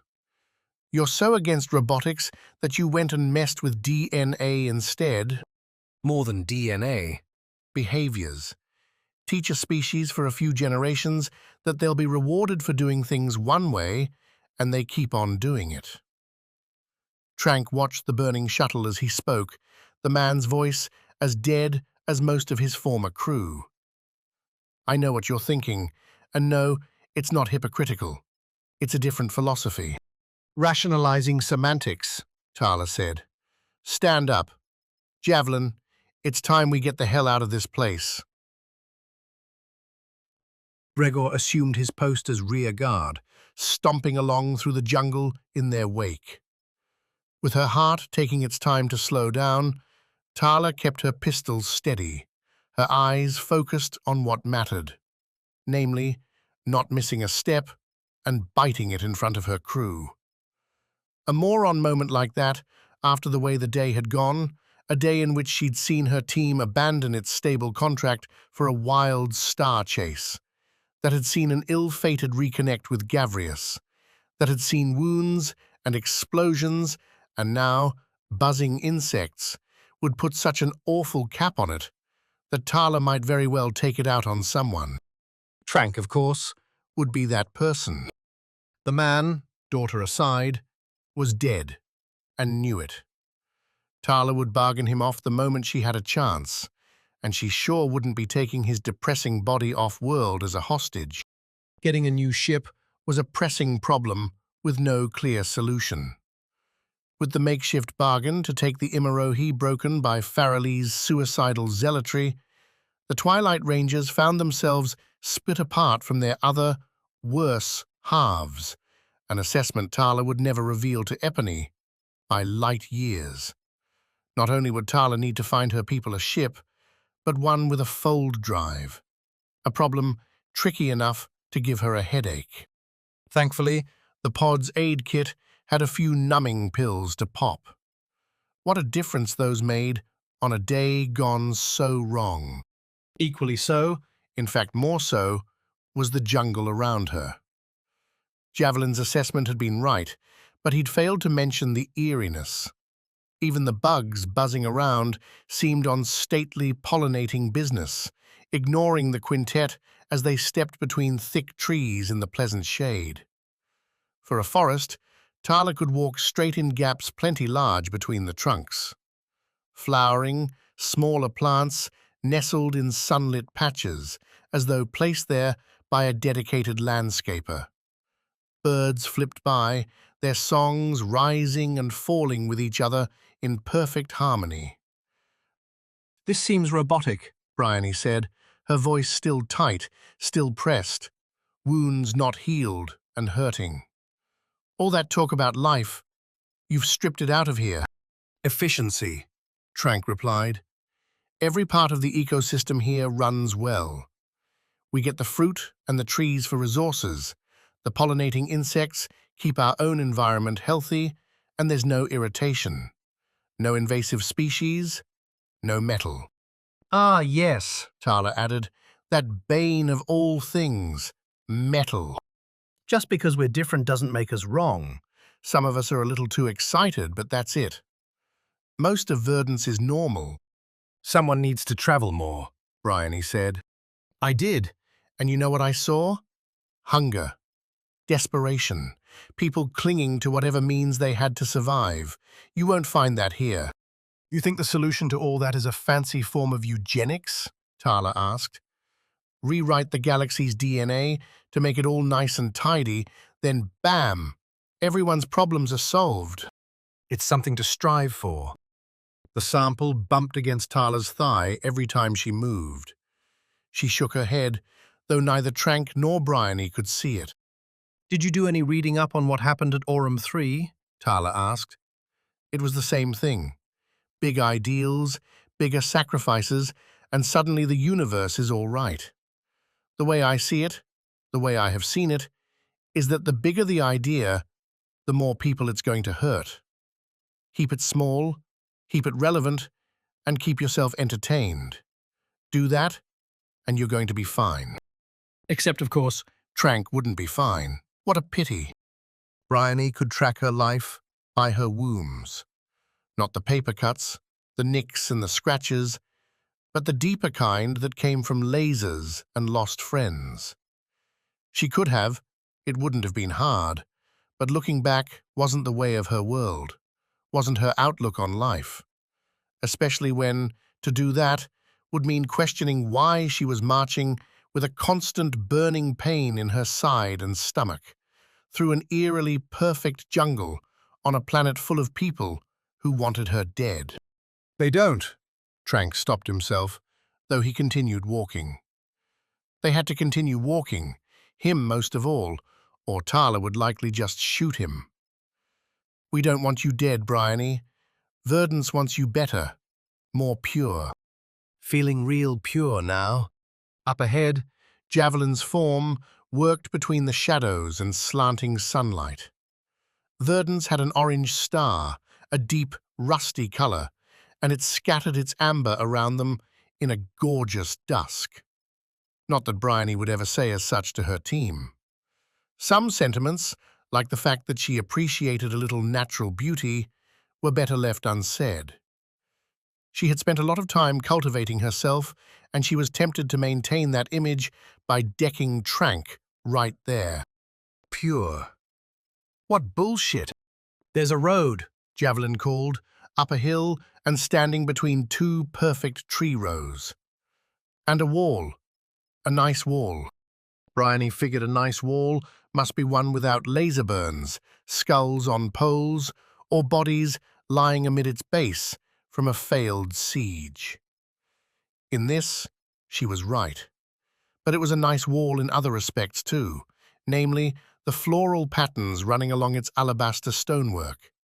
It curled away from the road, a good half a kilometre distant, back into the jungle. At least it was a downward slope from where they were, at the road's edge. more tantalizing, were the buildings rising over the jungle's canopy down near that wall. Sloping finery, tinged with golden light. Flags fluttered, and faint music, the happy bop common to resorts everywhere. Bryony had worked enough security stints at such places to know, rolled up to them in cheery waves. If someone handed her a drink with a frilly umbrella sticking from it, Bryony might forget the pain, the oils, and the sweat.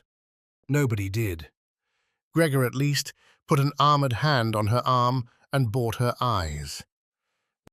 "How does it feel?" he asked, the armor's speaker keeping the question low, quiet. Javelin, Trank, and Tarla had stepped off to the side in a debate anyway. "Can you manage?" I've had worse. That wasn't my question.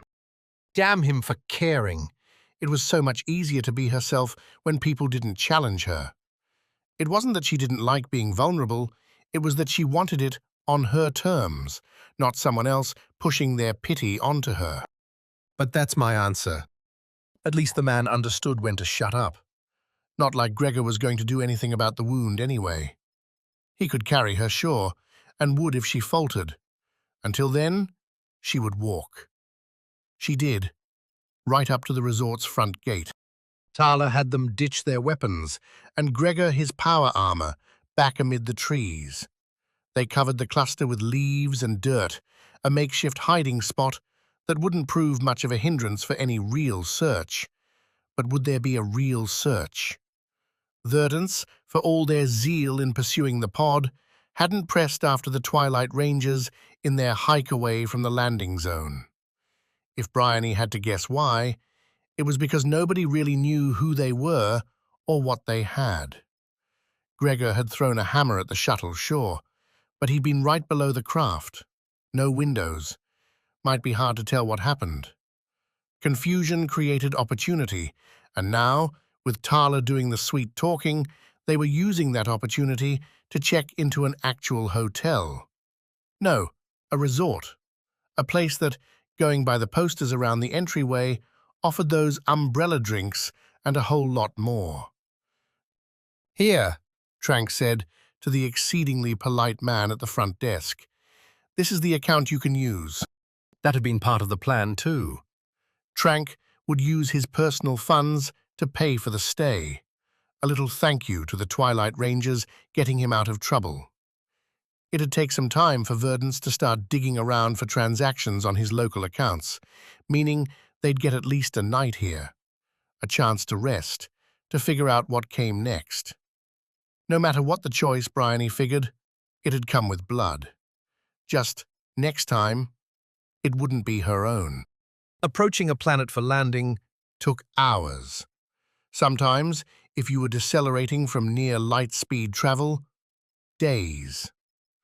Perro passed the hours until they docked, at a spaceport close enough to where the pod had vanished from the scanners, playing little games on his wristlet computer. He stuck to the idiot-proof ones, with dots, breaking blocks, or shifting colored shapes to be next to others of their own kind. Because his eyes and mind kept wandering towards the big ball outside the cockpit, and then to the odd, fascinating architecture rising from Verdance's green surface. From space, the planet had lived up to its name, going in on the life vibe to the point where Perro wanted a few black or brown spots. Evidence of some disaster or a good old mining operation to throw salt in the eyes of these life-obsessed nuts. Those feelings faded as their target city came into view. Most planets that didn't emerge from a species' original jump to spacefaring technology were done in uniform style, owned and operated by corporations, factions, or both. Colonizing or terraforming a whole new world was simply too expensive to split among competing interests. In other words, if you wanted to come to Verdance, you had to get with their program. If you wanted to build here, you had to do it their way. And their way was wild. The buildings looked like Verdance's belief. The ones Perro could see from the Shimmer's big viewport, right up front, had rounded bases that spindled up and out. Connecting branches, supported by giant girders, linked the structures to one another at angles. As the shimmer came closer, its jets slowing the ship for landing in a soft judder, the fittings of those huge structures bore fresh gleams. Very new, Sanjay said, mirroring Perro's thought. The trio had crowded into the shimmer's cockpit for the landing. The bases are older, like this planet has been undergoing a radical reinvention. How's that surprising? Perro asked, as the shimmer slowed to a hovering stop over its assigned docking bay. An open circle, no roof.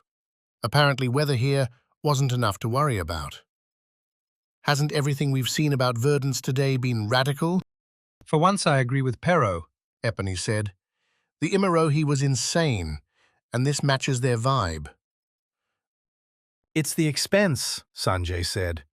The effort, hours, and material required to do this. If this is how Verdance is throughout its entire planet, across all of its cities, then I am concerned. What? Not a fan of buildings in the sky? Epony, we're trying to find our friends, the ones who interrupted a mission in support of this government. We are their enemies, and if they are willing to do this, to so radically change a world to match their vision, then I don't think we can expect them to let go. Once we find Tarla and the others, we will need to leave. Fast. Thanks for clearing that up, Sanjay. Was really thinking I'd stay around here, take that vacation we told the operator we were on. Perro grunted as the shimmer set down. You're getting all wound up, buddy. No way Verdance gives that much of a damn about a few little mercenaries. Didn't you see the logs? The communications? A shuttle followed the pod to the ground and exploded. Sanjay joined the other two in popping his restraints as the shimmer touched down. Sounds like something Bryony or Gregor would do. Verdance will be hunting them with all the guns they have. If you're trying to scare me, it's not going to work. I'm not trying to scare you. I'm trying to say we should move fast and avoid any fighting. We'll be outnumbered, outgunned, and hunted by an entire planet. The shimmer hissed, and the hull to Perro's left slid aside, revealing a descending ramp to a dusty, beige bay floor. Verdance air swept in, thick and humid. The sweat followed. Sanjay? Perro said, shrugging off his thicker flight gear, the stuff that had helped keep him alive if the shimmer, whether due to mechanical issue or enemy laser, suffered a disaster. This place is too warm to stay anyway. Get your pistol and let's go. I'm hungry, tired, and missing the preaser. You mean all that smut you're hiding in your room? Epony, following Perro down the ramp, said. Sanjay's mentioned it before. Keep yourself under control, Perro. Hey, you want to stick a virile man like me on a planet like Aurum 3, with nothing but black goo and dead bodies for months, and expect classy behavior? Sanjay snorted, closing up the shimmer behind him as he joined the other two on the ground. Perro, you and classy behavior have never met. Chapter 18. 5-star Firefight. Did the 4 members of the Twilight Rangers and their hostage look like refugee cast-offs, entirely at odds with the luxury resort? Yes. Were they all aware, as Trank deployed his Verdance accounts to get them rooms, that eyes aplenty were on them, and that at least some of those eyes would think to report the odd arrival to Verdance authorities? Yes again. Yet, Javelin estimated it would be some time, perhaps hours, before a coherent response arrived. His thesis for the same arose from the catastrophes that had occurred in Upper Verdance orbit and around the pod landing site. Explosions tended to leave questions, tended to make people assume deaths or otherwise. And luxury resorts, and this was, surely, a luxury resort, tended not to be the first place escapees would flee to. So Javelin indulged. He took the lemon cucumber water in the lounge and drank. The delightful flower pattern on the paper cups and sound, made by several strands falling from a fountain in the lobby's center, of rushing water, making the whole thing better. Where literal vines and flowers didn't grow, painted ones offered their own charms. The floors, tiled and carpeted at various points, suffused with floral patterns in calming blues, yellows, and greens. The elevators worked with charming tones, reading off the floors, and when Javelin found himself inside his own room, a narrow space with a big bed, a balcony, and a bathroom not restricted by a starship's tight requirements, he almost retired on the spot. A fascination with adventure, With the rigors of experimenting under duress, with writing the cracking story of his life, sustained him in a vacuum, in much the same way that water and fish might sustain a man on an island in an ocean. Put those curiosities up against real comforts, the soft sheets and the warm water running across a body so worn down with work, violence, and stress, and those dreams faltered. Maybe this resort had an opening. An herbalist, perhaps, or a landscape architect. Surely Javelin could find some ways to keep his mind turning while his body rested in a place like this. Yet, with the moisturizers applied, the fresh towels used, and his clothes given a measure of cleaning in the room's sink, Javelin caught himself in the mirror and grinned a killer's grin. A fantasy, this place.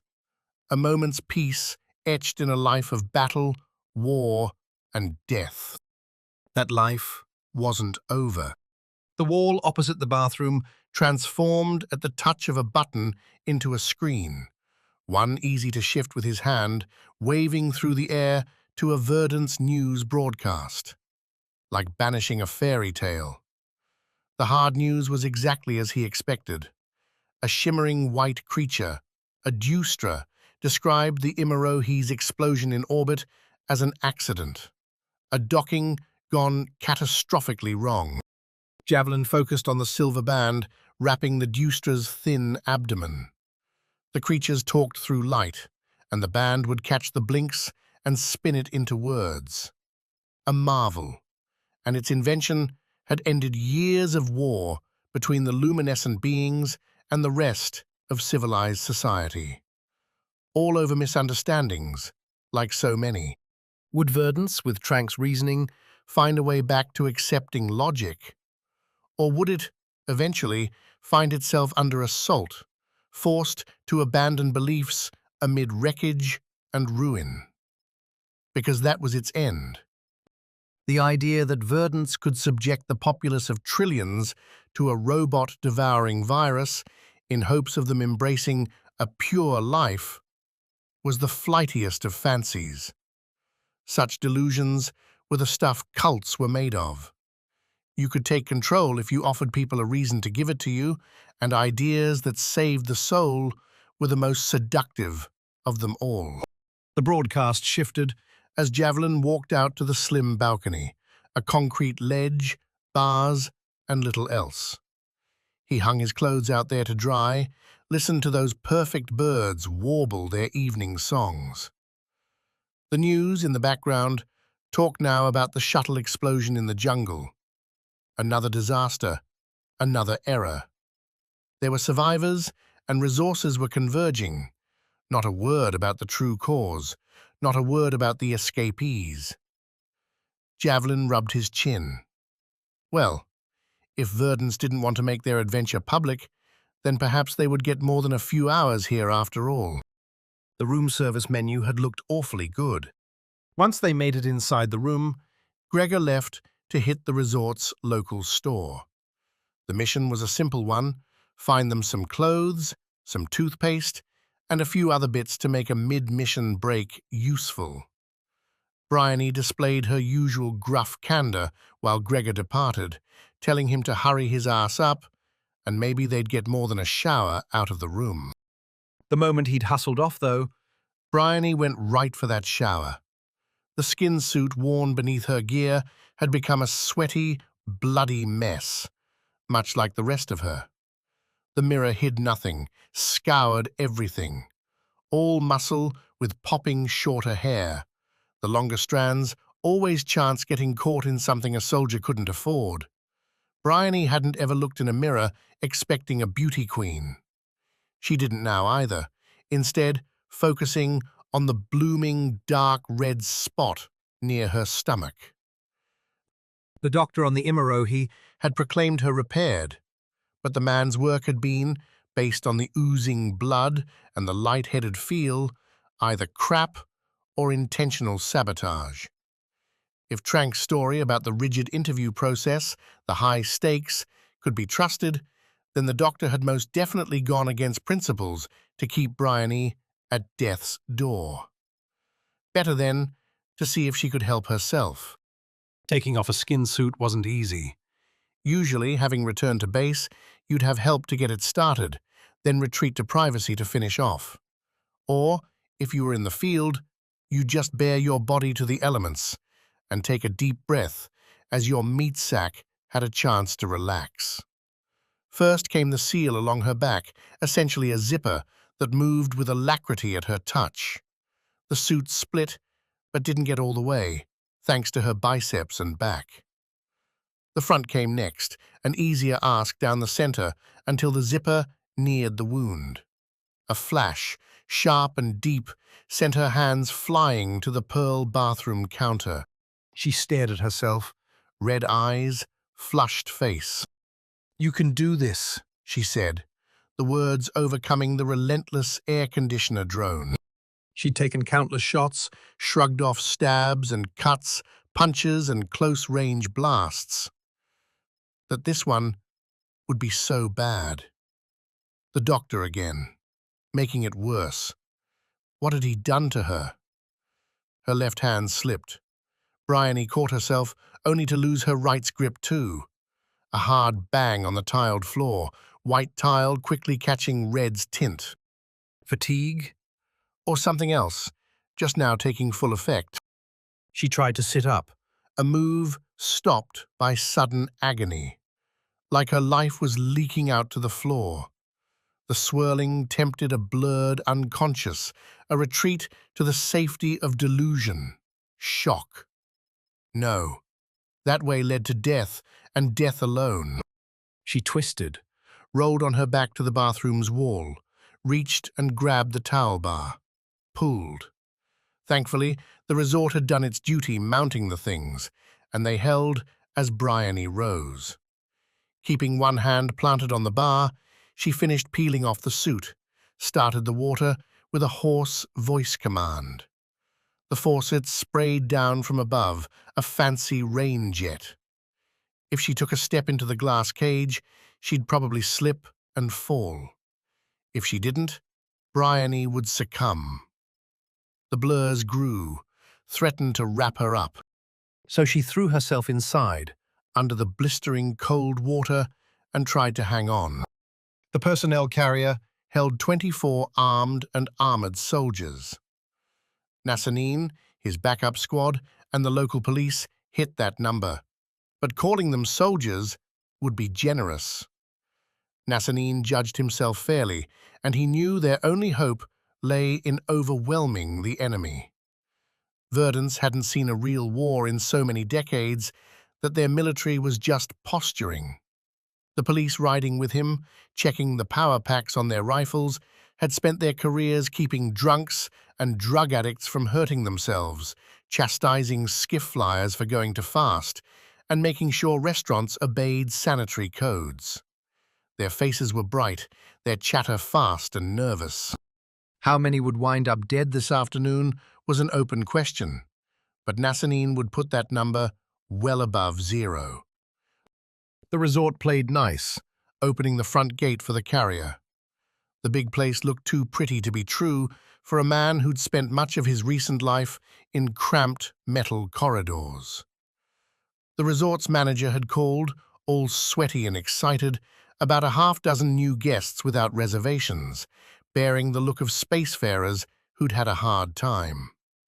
No weapons, no armor, but they didn't look local. good enough to deploy. Nassanine took the room list on the way, worked with Malachi, the local captain, to split their forces. He and his would go after the one name Farrelly had mentioned, the mercenary leader, and the one most likely to still have the sample, Tarla. Of course, Nassanine would take a strategic spot at the back, watching for any surprises. His squad had greeted the order with rolled eyes, but who gave a damn? Nassanine didn't need their respect. If this sample was as important as Farrelly said, he wouldn't need them for anything ever again. He checked his power pack for the third time as the carrier's doors opened. The squads rolled out, Nassanine last of them all. As fashion went, the floral patterned shirts and khaki pants seemed viable. Gregor took a guess on Bryony's size for both, a daunting move, scarier than facing down a squad of flamethrower mechs on Blister 7. The mechs exploded when you shot them. Bryony's incisive judgment would hurt worse. After dropping the purchase on the room's bill, thank you, Trank, for your traitorous contribution to the cause, Gregor left the gift shop, crowded with kids and adults, seeking all manner of expensive merchandise. For a long moment, he hovered near the exit, pretending to study a sign with the resort's map, but just listening to the mild chaos within. Once, Sai, his old Sever partner, had invited Gregor to visit his family. Once they were done, they could skip back to Sai's home, one bent by time dilation and decades surfing the stars, but not broken, and have a cookout. They could sit and talk by a fire, watch whatever the local sport happened to be, and not think about where a sniper might be waiting. Would Sai's home have sounded like this? Laughter, promises to and to not get this or that toy. The innocent joy of a childhood vacation? Was that regret, there at the edge? The power armor would highlight potential threats on his periphery. In his skin suit, Gregor had no such assistance, little resistance to the sanguine call of a life not lived, and often ignored. Easy to do when you spent your days in combat zones or their aftermaths. To Gregor's right, down a huge hall, bracketed at its ends with orange and purple flower arches, the fantasy died. The boots did the killing, the hard slaps as heavy material hit the dark wood floor. The reception desk played host, Gregor saw, to an approaching phalanx of uniformed soldiers. Weapons, big rifles and smaller pistols on their belts, armor across their chest and greaves, all done up in forest green, suggesting an appetite for combat. One he'd be happy to satiate, but not here, not without a single damn weapon. The sign and its map gave Gregor an easier choice. He escaped to the left, stepping into a nearby lavatory. Designed for multi-species use, the room, one of several lined up near each other, was a square several meters long and wide. On the walls were various implements for tending to your needs, whether those were human or slime or some other tangle of organ and process. Gregor used none, swiping off his skin suit and replacing it with the jungle shirt and pants. At least he'd bought right for himself, a true achievement considering how little shopping he'd ever done. Defense Corp had provided much of his material, and he just carried that right on through to the Twilight Rangers. With the skin suit packed away with Bryony's new outfit, Gregor glanced at the mirror, tried to affect a tourist's relaxed manner. Hard to make a chiseled jaw and a physique made for wielding warhammers look like it was ready for a mid-morning mimosa. But he tried. How did one smile, like all their worries were gone? He left the restroom without a second look, striding right out as if he owned the place. The squad had split, with a trio left hanging near the front desk. The resort had space and passages aplenty, so Gregor made the call to head back to their room. His wristlet waited there, as did Bryony. Better to get back, get armed, and figure out a way to escape. They'd hoped for a day. Instead, they had an hour. Or less. Gregor rode the lift, a smooth ascent accompanied by a sultry woman describing the smoothies on offer at the poolside bar. Real kale, spinach, and mangoes. Such a marvel for a man so used to protein powders and nutrient gels might have enticed Gregor, save for their circumstances. Any lingering fancies for those delights died away as Gregor stepped onto their floor. Not a stride away were two verdant soldiers, both staring at their wristlets and muttering room numbers aloud. Distraction proved the undoing of so many. Gregor rolled his feet as he walked, landing toe to heel on the soft wood to keep his slippers, an ideal snag from their room over his dirty combat boots, almost soundless. 2 strides brought him within punching range as the Verdance pair glanced up at the room labels. They'd picked the wrong direction at the outset, going left when Gregor and Bryony's room was to the right. It was the last wrong choice they'd make. Having shifted the bag from his right to his left, Gregor swung his right hand at the nearer soldier. A helmet obscured the man's face, but didn't stop Gregor from palming the back of his head and slamming it into the corridor's wall. Wood crumpled, and the body sagged as the second soldier stumbled back. Hands reached for an assault rifle, scrabbling as Gregor stepped over his victim. "Don't touch the gun, and you live," Gregor said, closing. The Verdant soldier hesitated. "Give a panicked mind a chance to escape, and they'll consider it. Believe it." The hesitation led Gregor close. His right hand grabbed the rifle, yanked hard. The soldier, catching onto the lie, tried to firm up his stance, threw a flimsy punch that bounced off of Gregor's shoulder. The pull and punch threw off the man's balance, and Gregor ruined the rest of it by swinging his right arm around the soldier's neck, throwing him across Gregor's left leg. The soldier hit the ground, grunting, before planting both hands to push himself up. Enough courage to continue the fight. Gregor could respect that. He still planted a foot on the soldier's neck, forced him back down. Gregor knelt, keeping his weight on the soldier, and pulled the sidearm from the soldier's belt. The weapon was an older model, mass-produced for slapdash security forces across the galaxy. A sign, then, that these weren't crack troops. Verdans hadn't sent their best after the Twilight Rangers. Too bad. A flick set the last to the nerve-numbing electrical burst so useful when body counts weren't necessary. The soldier groaned out a plea for mercy, one Gregor was willing to grant. "You're too pathetic to die here," Gregor said to the soldier, replacing his foot with the sidearm's barrel. The armor, like most, had a thin mesh around the neck, easy to penetrate. "Get better. Find me again, and then we can have a proper fight." He pulled the trigger. Straightened. Checked his shirt and the bag. Perfect. Verdance did not disguise its ambitions. Epony, Sanjay, and Pero had made it all of 3 steps beyond the spaceport, a small 10-dock facility for the small city they'd landed in, before they knew exactly where to go. Clues rushed by overhead as Verdance skiffs, colored an emerald green in an on-the-nose selection, zipped in the same westerly direction. A little play on the wristlet confirmed a substantial resort lay that way, and little else. Think Tarla and the others wanted to relax? Pero chuckled when Epony floated the idea. All covered in Imarohi blood, could see wanting a real shower.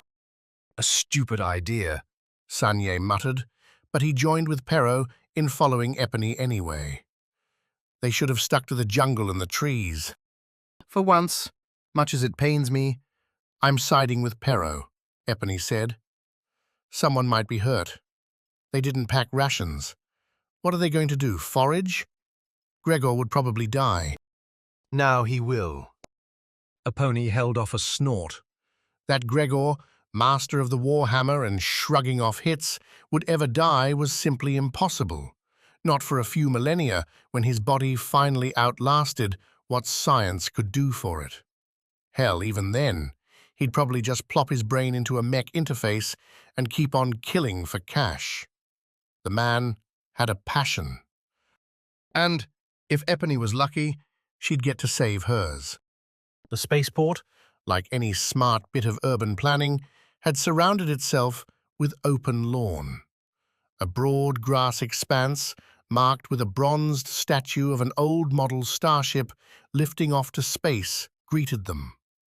A paved drive led to the entrance in a loop, empty as there didn't seem to be any flights leaving that evening.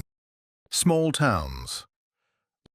Speaking of, as they neared the town, Epony ogled the silver, scalloped building material, at first a mystery, until Sanjay, ever the engineer, pointed out that this was all blended silks. Say again? Epony asked, finding and heading towards a transportation rental spot. The dance leads the way in Bioarchitecture, Sanya said, the telltale admiring note creeping in. Epony had won so much off the man for that tell. Just keep him talking while dealing out new hands, and he'd inject that hope into his voice whenever his cards were good. They've spent a long time and a whole lot of money getting their spiders to produce this stuff. Then they spin it together into a mix, pour it out like concrete. How many spiders are we talking? Pero asked. Several trillion? I'm not certain. Hero laughed. They love life so much, they'll enslave it just to make pretty houses. The skiff rental center was pretty. Epony would give it that. The silver curves bore the company's name, Life Speed Rentals, in a glimmering yellow set in block letters over an arched door. Inside, the grass continued to form the floor, but sprawled into flowering vines at the room's edges. Humid air, a florid scent. Bees and other insects darted about, but none bothered her. Engineered not to, or was Epony simply too foul in her loose, spacefaring clothes? The robot behind the counter, a simple grey machine torso, bucket head, and two thick arms with four-fingered hands, didn't venture an opinion on that fact. Instead, it took Epony's request without complaint. The arms didn't move to punch any keys on the terminal next to the robot, but the computer operated anyway, spitting out a slim card from a slot facing Epony. "That's your skiff," the robot said, in a genial, accentless voice. "Please have it back by tomorrow at this same time. Also, I must recommend purchasing the insurance as—" "Nah, we're good," Epony interrupted, snagging the card and spinning away. "Okay, kids, we have the ride. Let's go pick up our pals." What if they're under attack? Sanjay asked. "We're not heavily armed here." You'll just have to find some courage, Sanjay. "You're a Twilight Ranger, not a coward. Act like it." Aurora would have been proud of that one. In between every message, Tarla stared at the sample on the room's desk. A vial, small than her hand, that had so much potential. How was it the Twilight Rangers kept getting caught up in this crap? Where were the easy contracts, the ones that offered good pay without all the cataclysmic shenanigans? You had that, And you chose to leave it behind. nobody saw that rueful grin, Including the man replying to her just now. An old arms dealer who'd made his way to Verdance as a retirement play. His answer, that he'd washed his hands of the game, that he wished them luck, was enough to make Tarla mutter a curse. That was the third reply in that vein she'd received since they'd landed on Verdance's surface. Fast enough and alike enough to make her believe nobody wanted to risk getting on the bad side of the crazy cultists running this show. Still, life wasn't all bad. At least she'd had a shower, a snack. The big window overlooking the hotel's grounds, flush with flowers and people, meandering stress-free, was a pleasant view for pondering annihilation. The vial remained their best option. She'd just have to compromise the rest of the galaxy to get away with her life. Sure, it'd be the worst deal she'd taken in a career full of them, but anything that left you with your skin couldn't be all bad, right? The door rattled. A hard knock. Tarla cinched up the robe, a pastel yellow and softer than anything she'd worn in years. She stood as the knock repeated. Easy to be tired after a day like hers, easy to forget little things, but Tarla knew she hadn't ordered any room service, hadn't made a request to get some worker shuttled up to her room. Her pistols were on the desk next to the vial, and Tarla grabbed one as she went towards the door. A slow walk, giving the person behind time to knock a third time. Definitely not leaving a welcome gift. Her wristlet buzzed. Tarla glanced at it, saw a single word. From Javelin. Trap. "Who's there?" Tarla called towards the door, withdrawing the pistol. Hotel security, miss. Replied the voice outside. "Just have a couple of questions for you." Let me get dressed. Tarla replied, stepping quiet to the door. The thing had a modular peephole, ready to grow, shrink, or change spectrums with a little pad beneath it. She left it at the human default, took a peek. 3 soldiers, one standing square, the other 2 flanking the leader. Rifles at the ready, but not aiming her way. The morons must have believed she'd give up. Numbers meant nothing when your life was on the line. She took one step back, raised the pistol at the door. That grin came back, wider this time. She'd never gunned someone down in a bathrobe before. Always nice to get another first. Tarla fired 3 shots. The lasers burrowed through the door and out the other side, scoring into the soldier. She dipped left after pulling the trigger, sliding into the bathroom. Her target screamed, and his buddies did what they were supposed to, lighting up the smoldering door with their assault rifles. The bigger weapons kicked out chaos, blazing through the poor door and into her room. Tarla couldn't see, but heard the glass sizzling as the bolts melted through the room's windows.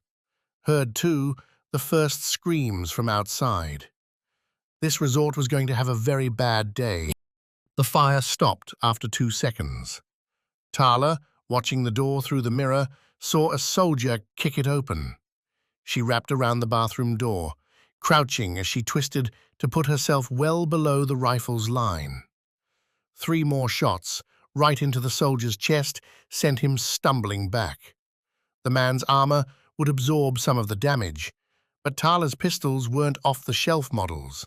Tweaked and tuned to spit killing energy, the soldier felt those lasers. Like his buddy, he dropped to the ground, writhing. Tarla curled back into the bathroom. Now came the tricky part. 2 down, and the third, after sending a few more useless bolts burning into the room's inside wall, was taking caution as a mantra.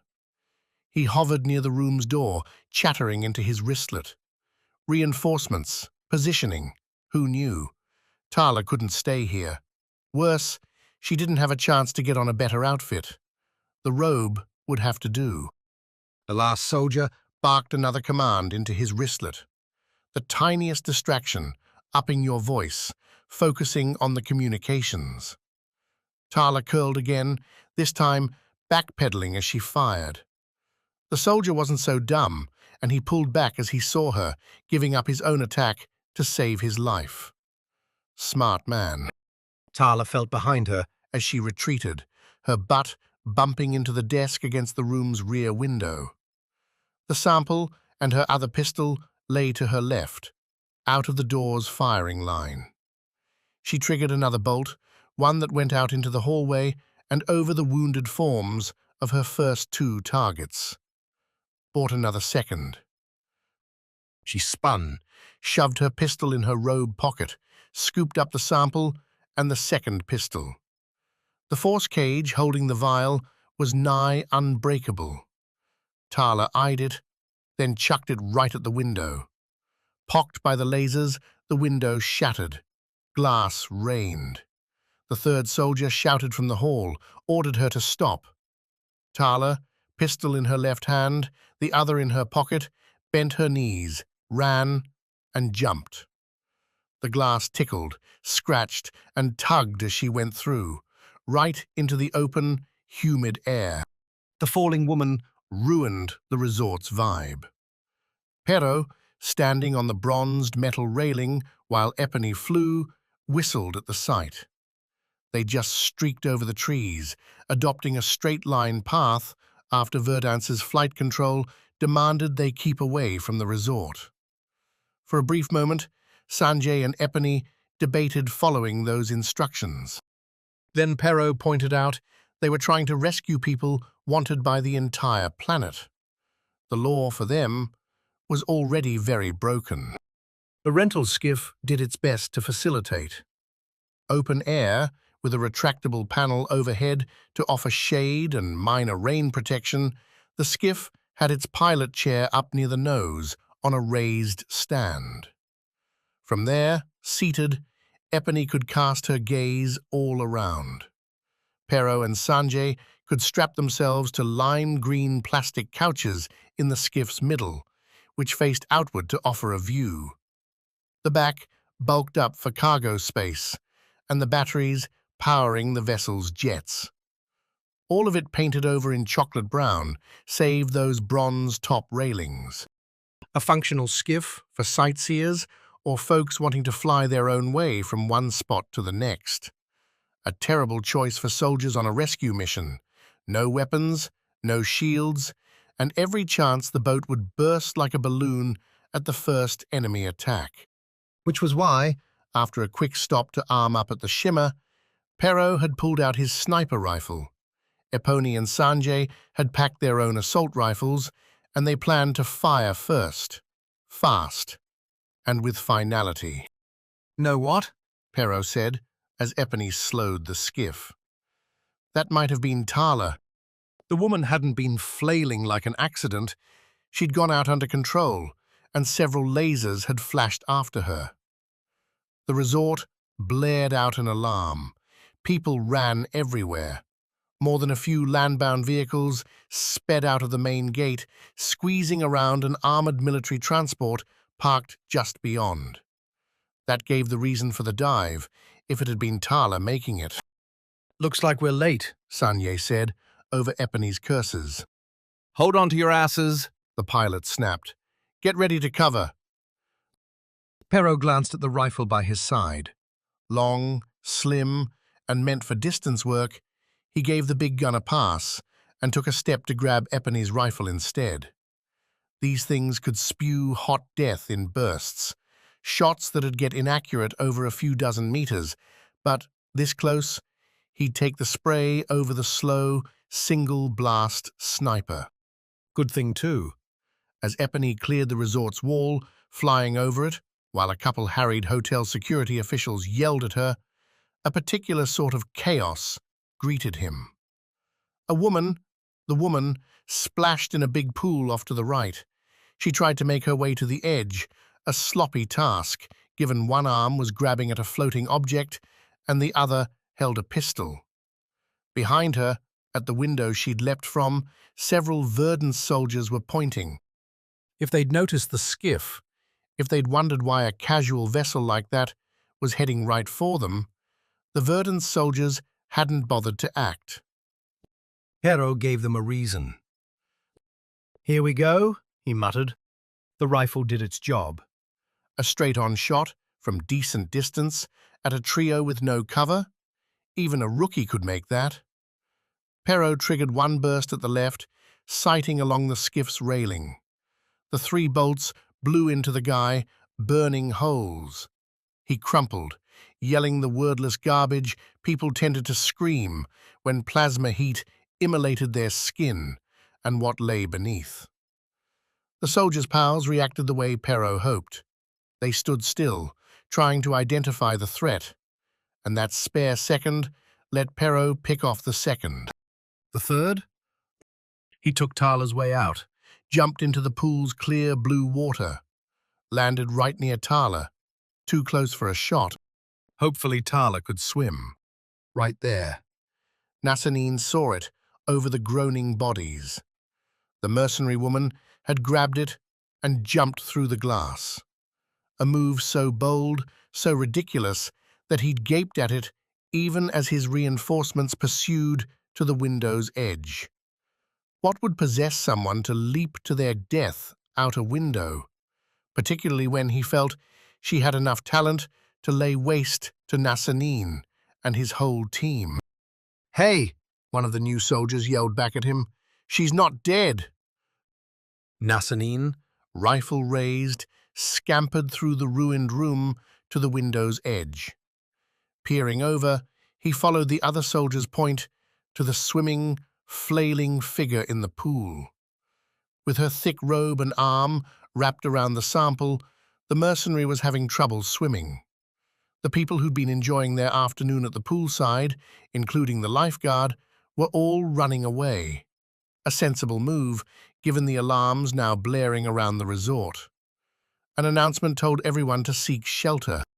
Go after her. Nassanine said, glancing at the same soldier. Unfortunately, the man wasn't one of his. A local serviceman, the guy scoffed, raised his rifle. An easy shot.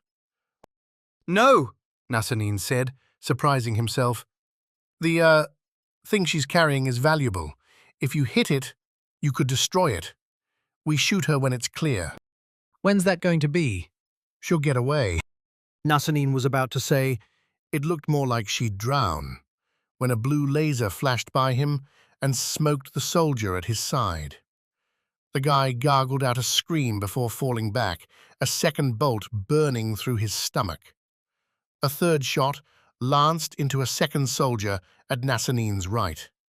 Somehow, a skiff had come screaming over the resort walls, a gunner standing near its front, firing away. Firing. Next. At him. He jumped.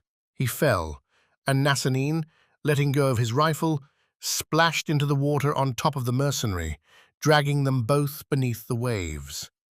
The cool water seeped into everything, as Nassanine scrabbled for the buckles and clasps sealing his armor and boots on. He'd taken a good breath on the descent. He should have had time. But the damn robe wrapped itself around him. Nassanine's vision, blurry in the water, through his helmet visor, caught the mercenary kicking away. He dragged her down and caught the robe with his boots, pulling it free of her. She'd picked up the sample in both hands and was heading towards the shallow end. And he was trying not to breathe, trying to wiggle his feet free from the boots, trying to get his armor off his shoulders, trying to take off the gloves, too sodden to move fast, trying to figure out how he'd wound up here, on the bottom of a pool, beneath the beautiful Verdant's sun. Nassanine found no answers. Chapter 19. Wet and sloppy. The snap jolted her awake. Her cheek pressed on cold tile, her vision blurred.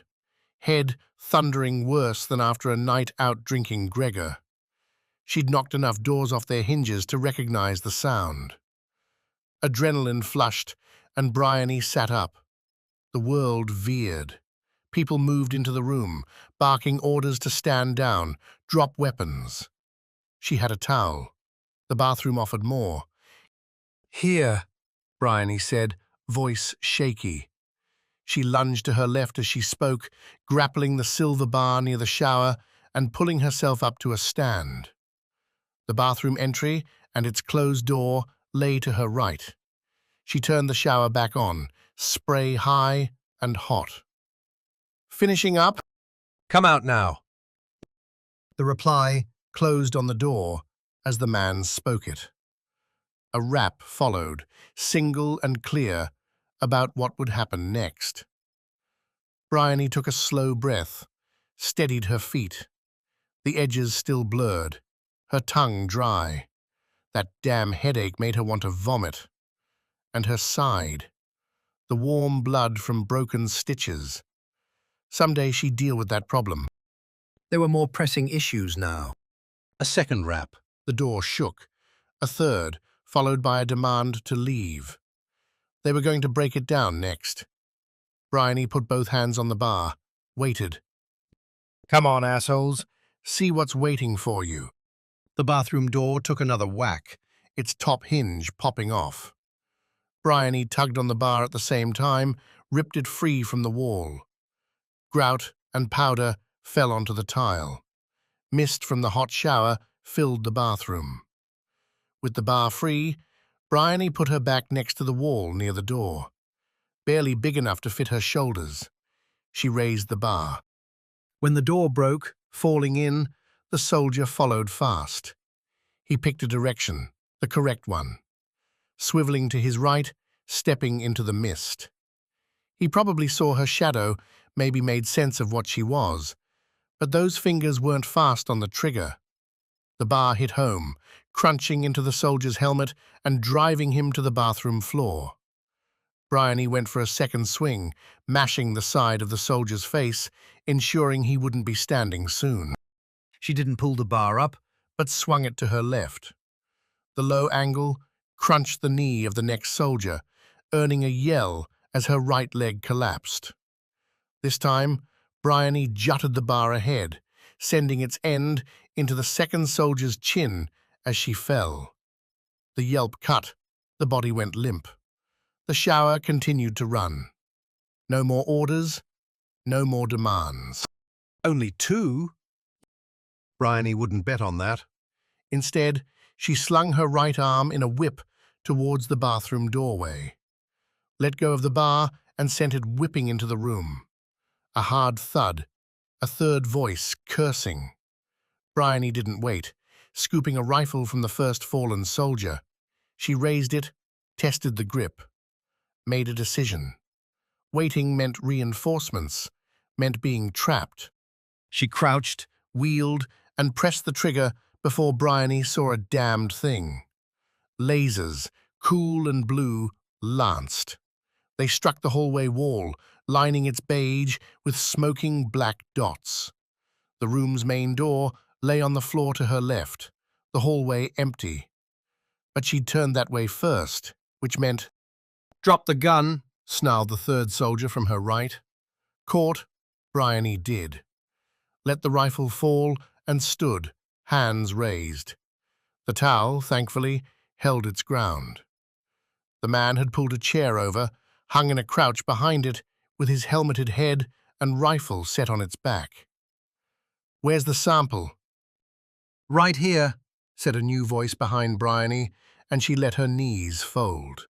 Lasers poured over her. These red-hot, high-powered, and ready to do the killing work. One flashed in reply, off the mark, and the third soldier dropped, dead and smoking, to the ground. "Sorry I'm late," Gregor said, helping her back up. He held out a flowery bag to her. "I think you'll like these." Once again, being inquisitive had served Javelin well. Sure, he'd taken a shower like the others, hopefully, had done, but a quick blast with some hot water, and then he was back out and about. Unlike Gregor and Bryony, Javelin's clothes were worn, but hadn't been stuffed inside power armor or blasted with laser fire. Thus, while perhaps a bit grimy, he was well equipped to venture forth into the resort. There were protocols for exploration, starting with getting a good vantage point to build a map in his head. The friendly drawings on signs here and there were fine, but nothing beat a good view when deciding where to defend, destroy, and deliberate. Because Verdance was going to follow them here, whether in a few minutes or a few hours. So Javelin had seen the troop carrier approach the resort's gates. He'd counted the 2 full squads jumping out, put their weapons and wariness at something less than panicked. Someone had given Verdance the alert, but hadn't given the whole picture. Nobody, seeing Gregor wield a warhammer and obliterate an assault shuttle with it, would say the Twilight Rangers were to be handled lightly. The soldiers flooded into the resort, and Javelin glanced at his wristlet. He stood on a viewing deck at the top of the resort's central tower. True to its namesake, the spire, reserving its apex for all its guests and the floors below for its wealthiest, did give a resplendent view of the jungle. It also showcased the road snaking up through a valley to Javelin's right, to the west, down to a sprawling town. To the left, the east, smoke still hung from the shuttle's destruction. The road that way wrapped around the large hill. No rocky crest made it difficult to call a mountain, serving as the resort's home. The skies, somehow, were clear, save for a few skiffs zipping here and there. He raised his arm, About to tap out the alert to his fellow team members, when Gregor's own blip flashed across. The big man was on it then. Good.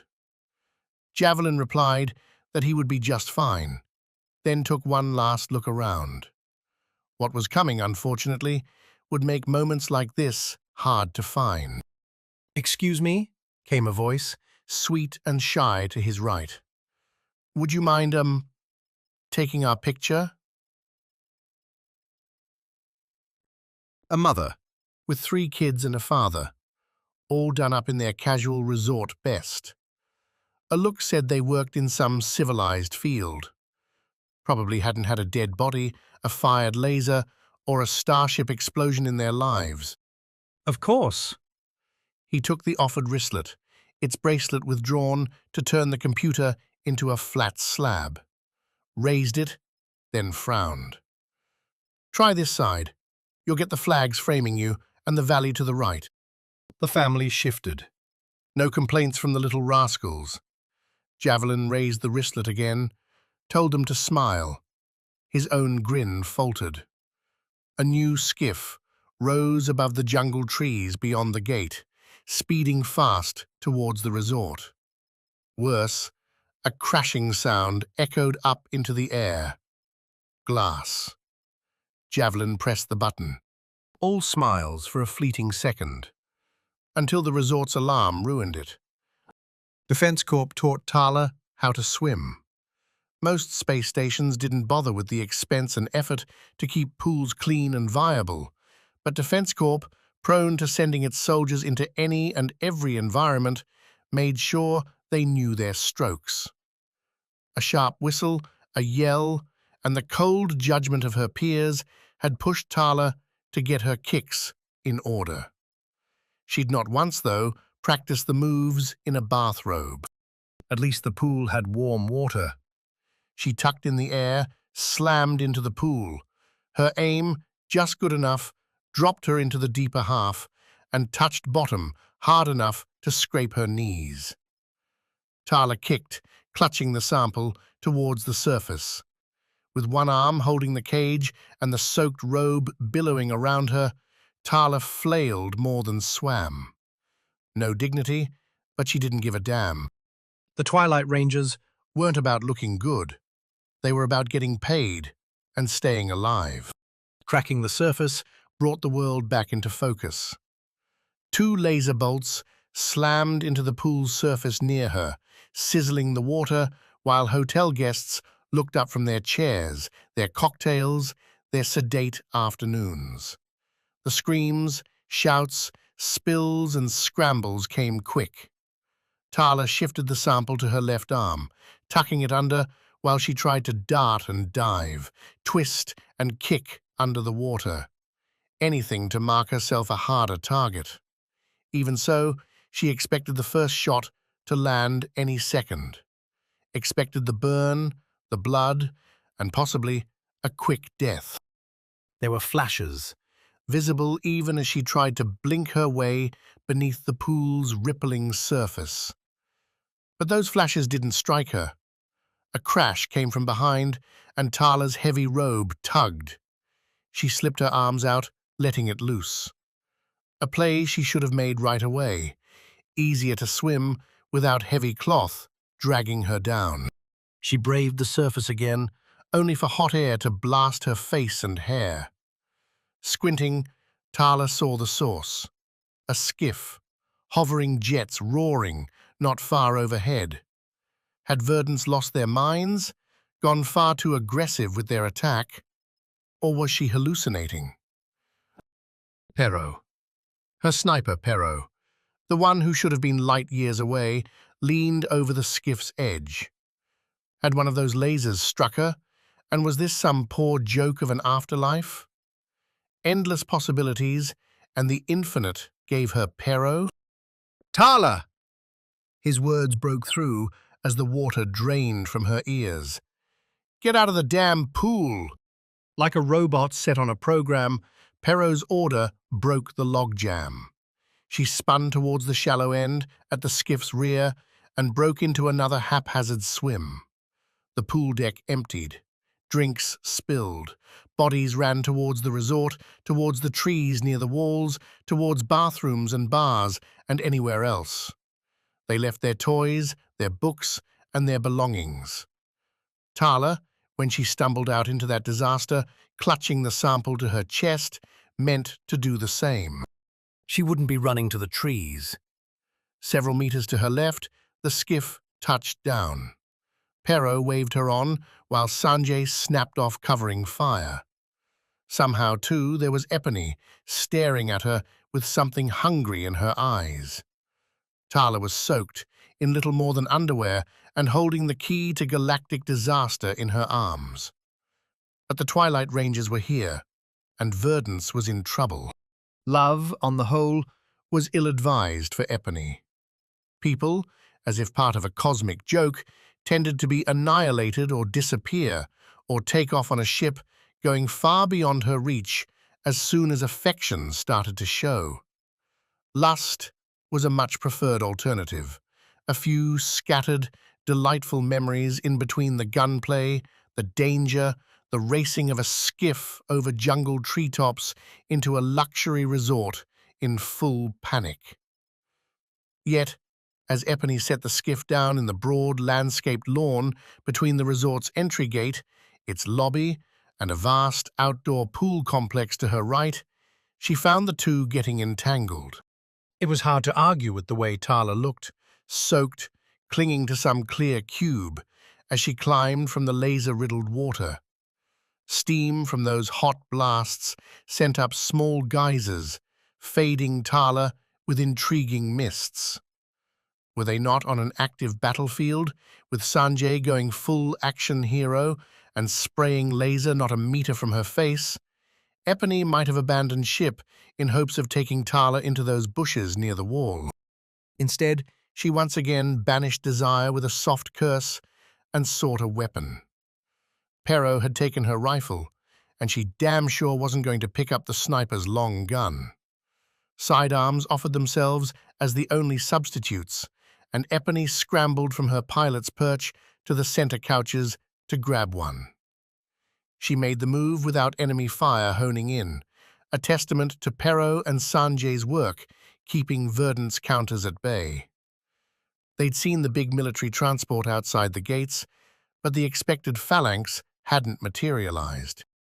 As Epony, keeping low, snatched a sidearm and twisted towards Tarla, making her way in a speedy crouch walk to the rescue, the only opposition came from a single soldier holed up in a room several levels above. Sanjay, hollering in such loose bravado that Epony questioned the man's sanity, kept up a withering stream. His red lasers, low power to sustain fire, peppered the room's window and its frame in black dots. Where's the rest? Pero called first as Epony reached the skiff's side, holding out a hand to Tarla. Javelin? Bryony? Inside, Tarla said, handing the shielded cube and its vial to Epony. Don't you dare drop this. What is it? Tarla scooped herself into the skiff as Epony set the sample in the center, nestled in a corner where the sunken middle pit hit the skiff's main level. The captain glanced left and right, ignoring the weapons in the middle. Any clothes on this thing? There's the vacuum suits, Epony offered. Down in the emergency compartment. You didn't answer my question. Before Tarla could twist, before that fiery glare found a home, Epony crossed the step to her and smashed her lips to Tarla's. The kiss was sloppy, a product of adrenaline, chaos, and Tarla's slippery, still wet skin. It was also, Epony figured, about the most cinematic kiss she'd ever had, what with Sanjay blasting away behind her, Pero yelling on the squad band, and the resort erupting in panic. Was it also the best? Tarla shoved her back. Not now, you nymph. We have to get the others and go. Epony just gave her a stupid grin in reply. They're heading up, Pero said, continuing his streak of ruining every good vibe Epony ever had. Javelins in that top tower. Bryony and Gregor are meeting him. Fly, pilot, Tarla snapped, but before Epony could turn away, she threw her a wink. Love and lust. A risk. One Epony would just have to take. Chapter 20. Squad goals. Bryony refused to let Gregor help her along the hallway Into the elevator or up to Javelin's post at the resort's tallest tower. Not for pride, because a battlefield had no place for that bullshit, but because Gregor needed both hands to wield the stolen assault rifles. The man sprayed laser as they walked, ran, and stumbled along, the shots serving to spook tourists and keep the Verdant's pursuit cautious. They're cowards, Gregor said, his flowery shirt and shorts still impeccable. Just like Bryony's bright yellow sundress, which covered 2 fresh patches snatched from a Verdant's medkit. Her side still ached, her vision blurred in and out, but the painkillers she'd gobbled like candy were keeping her upright. No willingness to charge. because you'd gun them down. Yes, but it would be a brave death. Bryony coughed a laugh. A brave death. What a dumb idea. All deaths were lonely, terrible, and cold. You certainly wouldn't care what someone thought of you after you became a rotting corpse. The only thing that mattered was victory, survival. Vengeance, perhaps most of all. Well, aren't you too late? Javelin said, as they stepped onto the observation tower's deck, The man stood alone. still in his navy skin suit. Clean skin suggested Javelin had at least showered and not forgotten basic hygiene in favor of his mental expeditions, a frequent problem on the Preaser. A body had its odors, and Javelin had an uncanny way of ignoring his own. Needed new clothes. Bryony said, as a clean, functional skiff rose into view. That our ride? With our pilot at the helm? I would say so. The skiff drifted close to the tower's deck, with Pero dropping the sideboarding ramp down to the tower's railing. A scramble followed, with Javelin first and Gregor last. The motion dished blunt aches Bryony's way, but nothing catastrophic. No feints, no fractures. She collapsed onto the couches in the middle, finding Javelin peering at her a second later. The laser burn? Javelin asked. Must have hit something inside. Bryony replied, as the skiff pulled away. Can't seem to shake it. The good news is, if it was anything truly dire, you'd be dead already. The bad news is, we can't do a thing about it right now. We need to get you proper help. Javelin flicked his eyes towards Epony and Tarla at the skiff's helm. On this world, with our reputations, I don't think that will be easy. Pero put a hand on Javelin's shoulder, joining the ranger in judging Bryony's likely demise. Been thinking about that one? My guess, they'll be on our asses in a second. We need a way out and a way off-world, all without Verdant's knowing. Or rather, without them caring. You're sounding like you have an idea, Bryony said. The man had a wolf's grin when he wanted to use it. Usually Bryony saw those teeth come out when Pero had a target in his sights, an unassuming, easy kill. This time, the sniper threw Bryony a wink and headed straight for Tarla.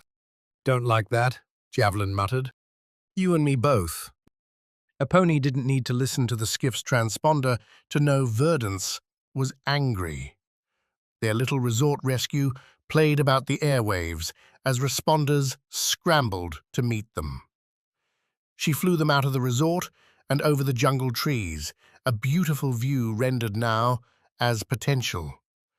The packed tree alignment was too narrow to offer a ground-level dip and dodge, while the mountains, hills, and valleys wouldn't give the skiff much cover. Add that mess to the skiff's puttering engine, designed for passenger transport rather than racing maneuvers, and Epony figured they had a few minutes at best before someone turned the Twilight Rangers into scrap. "So we're ditching it," Tarla said, Standing at Epony's shoulder, wrapped in a silver emergency blanket. "Our equipment's back to the west, towards the smoke. Can you get us there?" "I can." "But if we drop too close, they'll be on us." She gnawed a lip. "They won't be able to get in those trees any better than we can. I'll swoop in low, you all jump, and then I'll lead them away." "Don't think so." "I'm the captain. If anyone makes the sacrifice play, it's me." Tarla didn't say the words with a sappy drip, but hard iron. An order, not a one suggestion. Epony knew better than to protest. She did, though, set a flight path right to the nearby town. The skiff would, once she ditched the controls, fly that way on its own. You can jump, maybe? "Or disappear, if Verdance is slow," Epony said, angling the skiff down towards the trees. "Then head to the town. Our ship's docked there. It'll be a tight fit with all of us, but we can make it." "It's a good plan, Tarla," Perro, stepping up behind them, said. "Let's do it. Now, before those bastards find us again." Tarla gave the go-ahead, passed the order to the group, and Epony brought the skiff low, cracking through the tops of the dusk-lit trees. The thin branches scratched, but didn't break the skiff's hull. A pull on a switch had the jets slowing them to a standstill. "Jump!" Tarla yelled, and the Twilight Rangers did as they ought. Epony, her rifle slung over her back, helped Gregor and Bryony over the skiff's side. Bryony's face had the placid numbness of too many pills, but with Gregor below and Javelin above, she navigated the branches without a fatal fall. Go, Perro said, fiddling with his rifle. "I'll follow." Epony swung a look to Tarla, but she wasn't watching her. Instead, the captain was at the pilot's console, speaking away. Something about a sample? A negotiated surrender? Epony wanted to stay, but Perro repeated himself, and she snapped free, threw herself over the side, and scrambled to the leafy, soft forest floor. She'd come so far to rescue Tarla, and here she was, giving her up again. A terrible choice, but one Epony knew how to make. One Sever had taught her. Live now, grieve later, and get revenge, last of all. A sniper. A good one, and Perro knew he was a good one, had to be ready for the moment. A singular instant where all the preparation would pay off. That moment, now, was here. He closed on Tarla as she snapped some surrender deal with a Verdant soldier over the skiff's radio. To her right, tucked into the corner between the lower center and the skiff's flight level, was the little glass box that seemed so important. "What are you getting?" Perro asked, and Tarla whipped her head around, that all-too-familiar glare on her face. "Our lives for that cage and the vial inside," Tarla said. "Get going, Perro. If they can kill us and take it instead, they will." "Right. Thing is, you're the captain. They'll need you more than me." Tarla's narrowed eyes said she didn't understand. When Perro pulled his sidearm and pointed it at her, she did. "Get off the skiff, Tarla. I'll make the deal." "I wouldn't trust you to make a damn sandwich, Perro. Not asking you to trust me. Asking you not to make me kill you." If he could have measured the lightning, the invisible hate crackling between Tarla and himself, Perro figured it would have topped the charts. Finally, she had a real excuse to loathe him, and Pero could see the effect on her everything. Clenched fists, tensed legs, a frown so slight because she wanted to spit on him. Oh yeah, Tarla led the Twilight Rangers for a reason. She'd hold this against Pero forever. Not that it mattered. He'd be gone from this system, gone from her life in short order. Move. Pero twitched the sidearm off the skiff. Your love's waiting down there. Maybe it was the word love. Or the memory of Epony that did it. But Tarla's rage fractured. The muscles went loose, and the glare became a shaking head.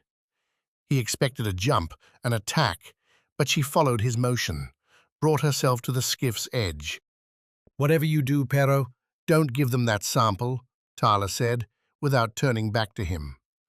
With it, Verdance will kill everyone, including you. I'm sure. Go, Fuck you, Pero. and thanks. She jumped. He heard the branches rustle, heard Epony's surprised question. Gone then, not hanging on the other side to shoot him in the back.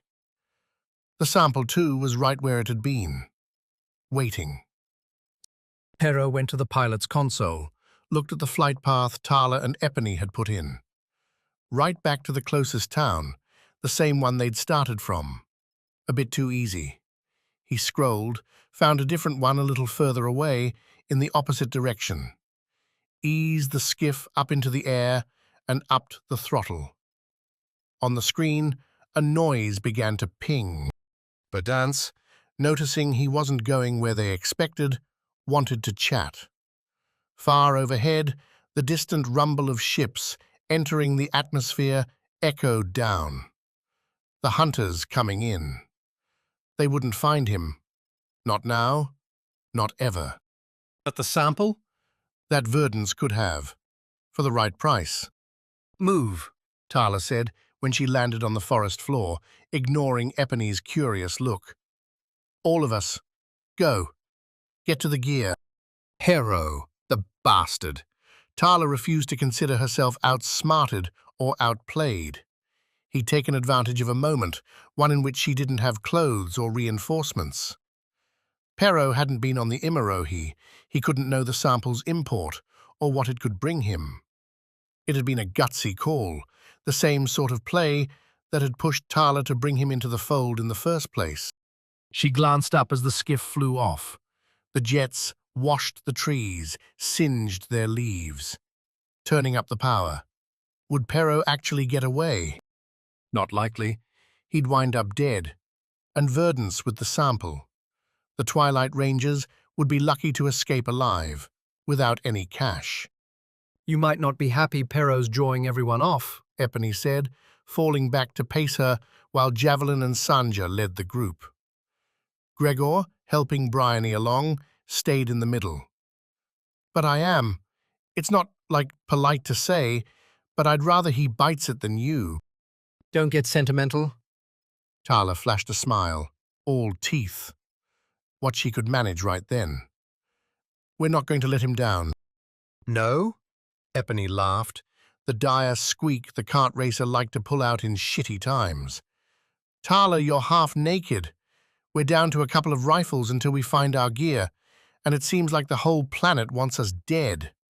I've been in these spots before, and they suck. So does running without a reward. Didn't you tell me no reward is worth dying for? Tarla was about to shoot right back, say this reward, getting that sample, was worth dying for, because they'd be dying anyway if they didn't. But that wasn't quite true. Farrelly had said it was just a sample, just a chance. Verdance might take years, decades, to develop something from it that'd knock out the nanobots keeping everyone upright for centuries. Even if they did, Deepak and other warlords with more firepower than 5 wounded mercenaries would tangle with the result.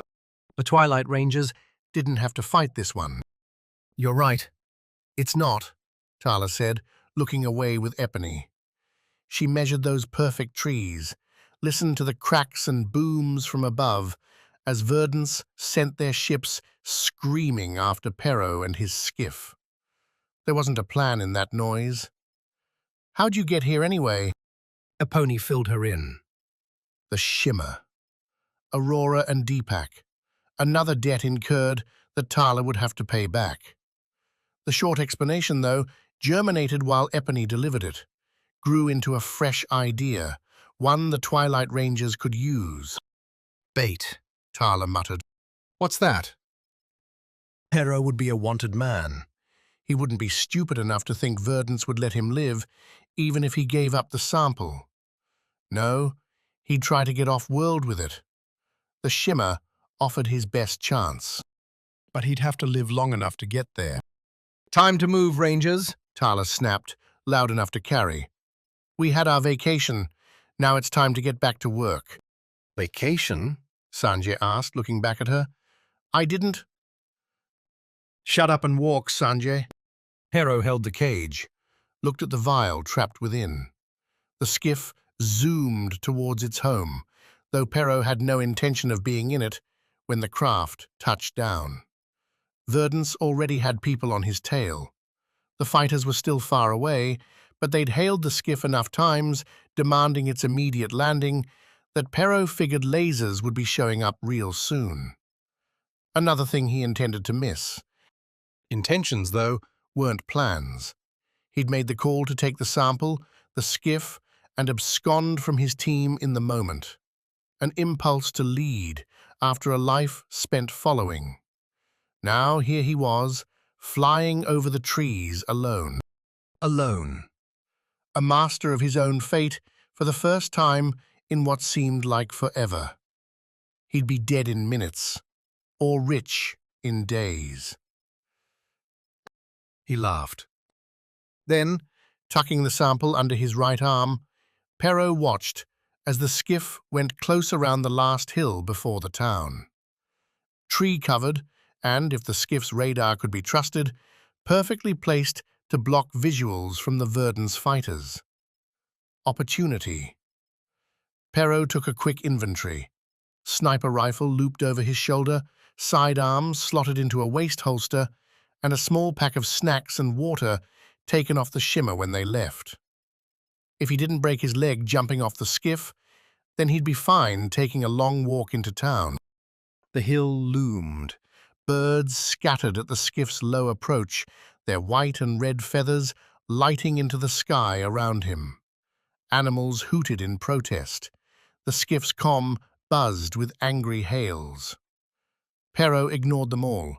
He pushed over the skiff's boarding ramp, slanting the vessel to the right. A new alarm blared, beeping that some idiot was, well, being stupid. Not as stupid as what was about to happen. He looked to his left, sighted the target. A thick, leafy monster. With a sharp word, three-word command, Pero ordered the skiff to slow. He lurched as the vehicle's jets turned their thrust, his hand catching the skiff's railing.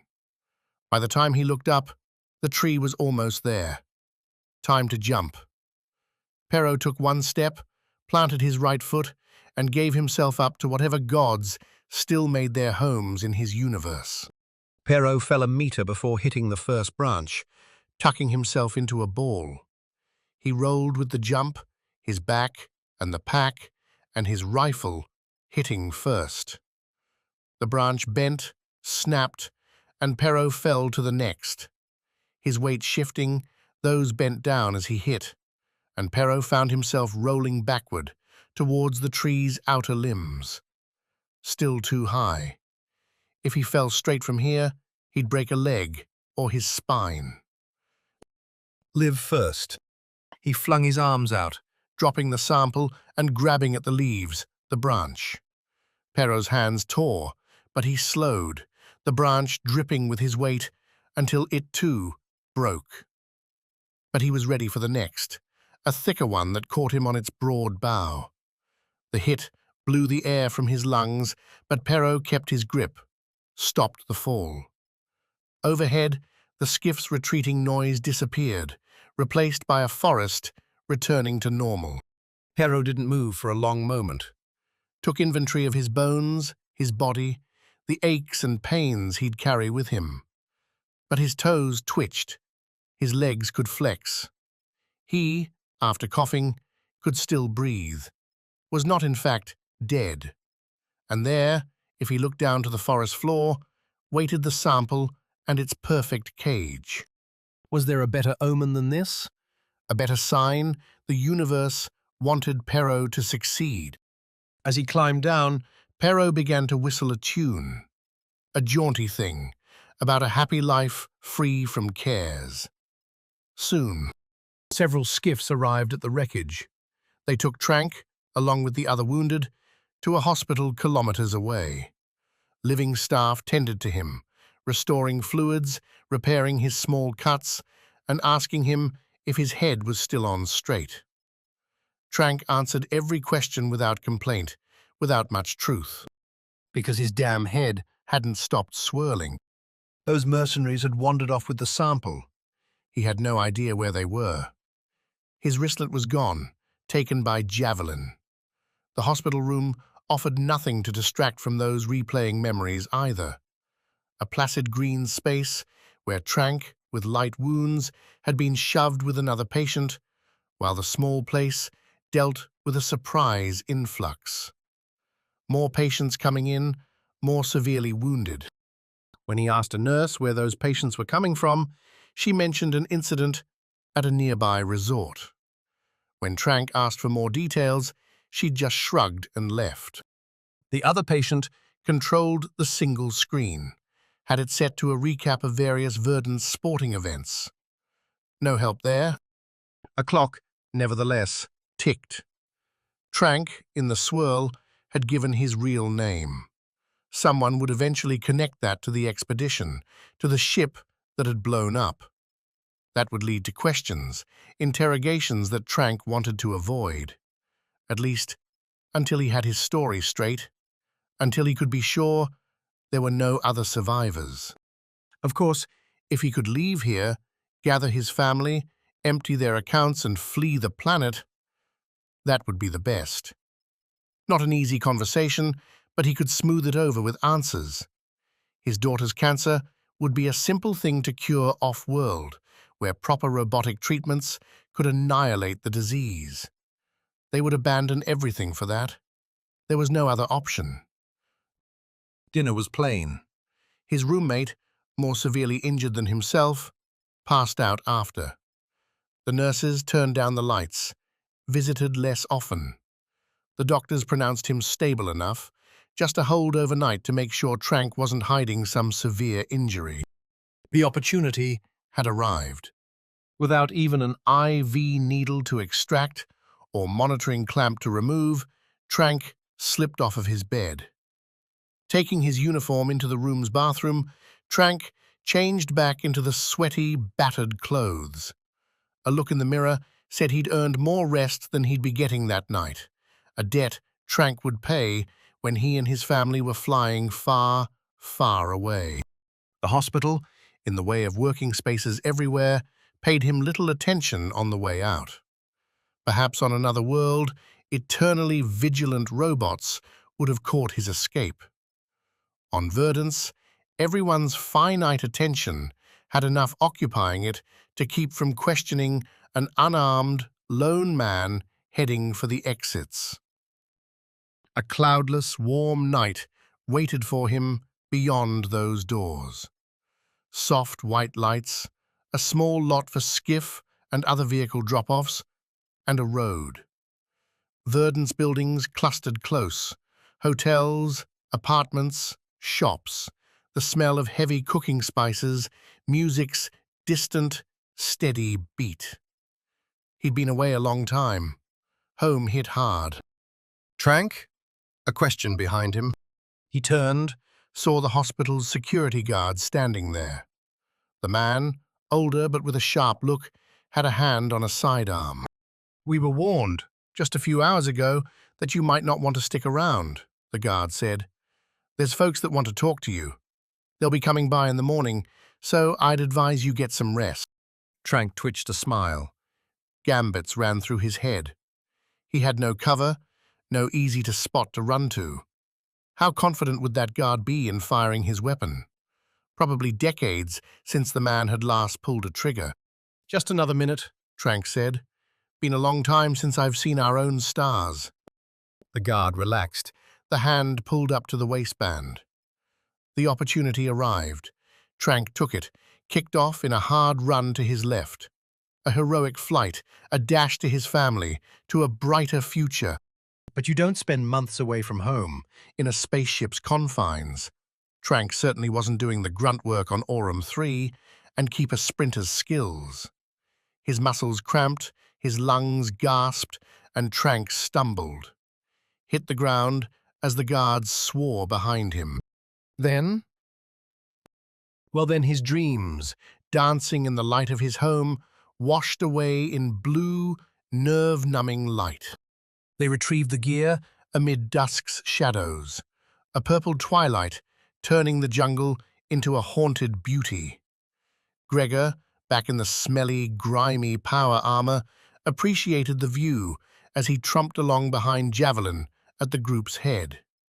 Sanjay, Epony, and Tarla walked behind with Bryony, who'd chomped another set of painkillers.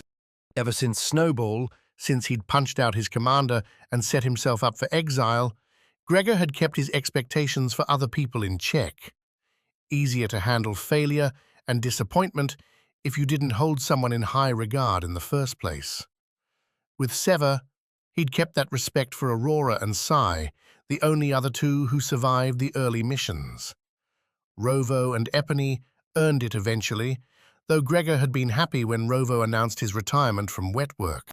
The kid wouldn't have lucked through many more adventures.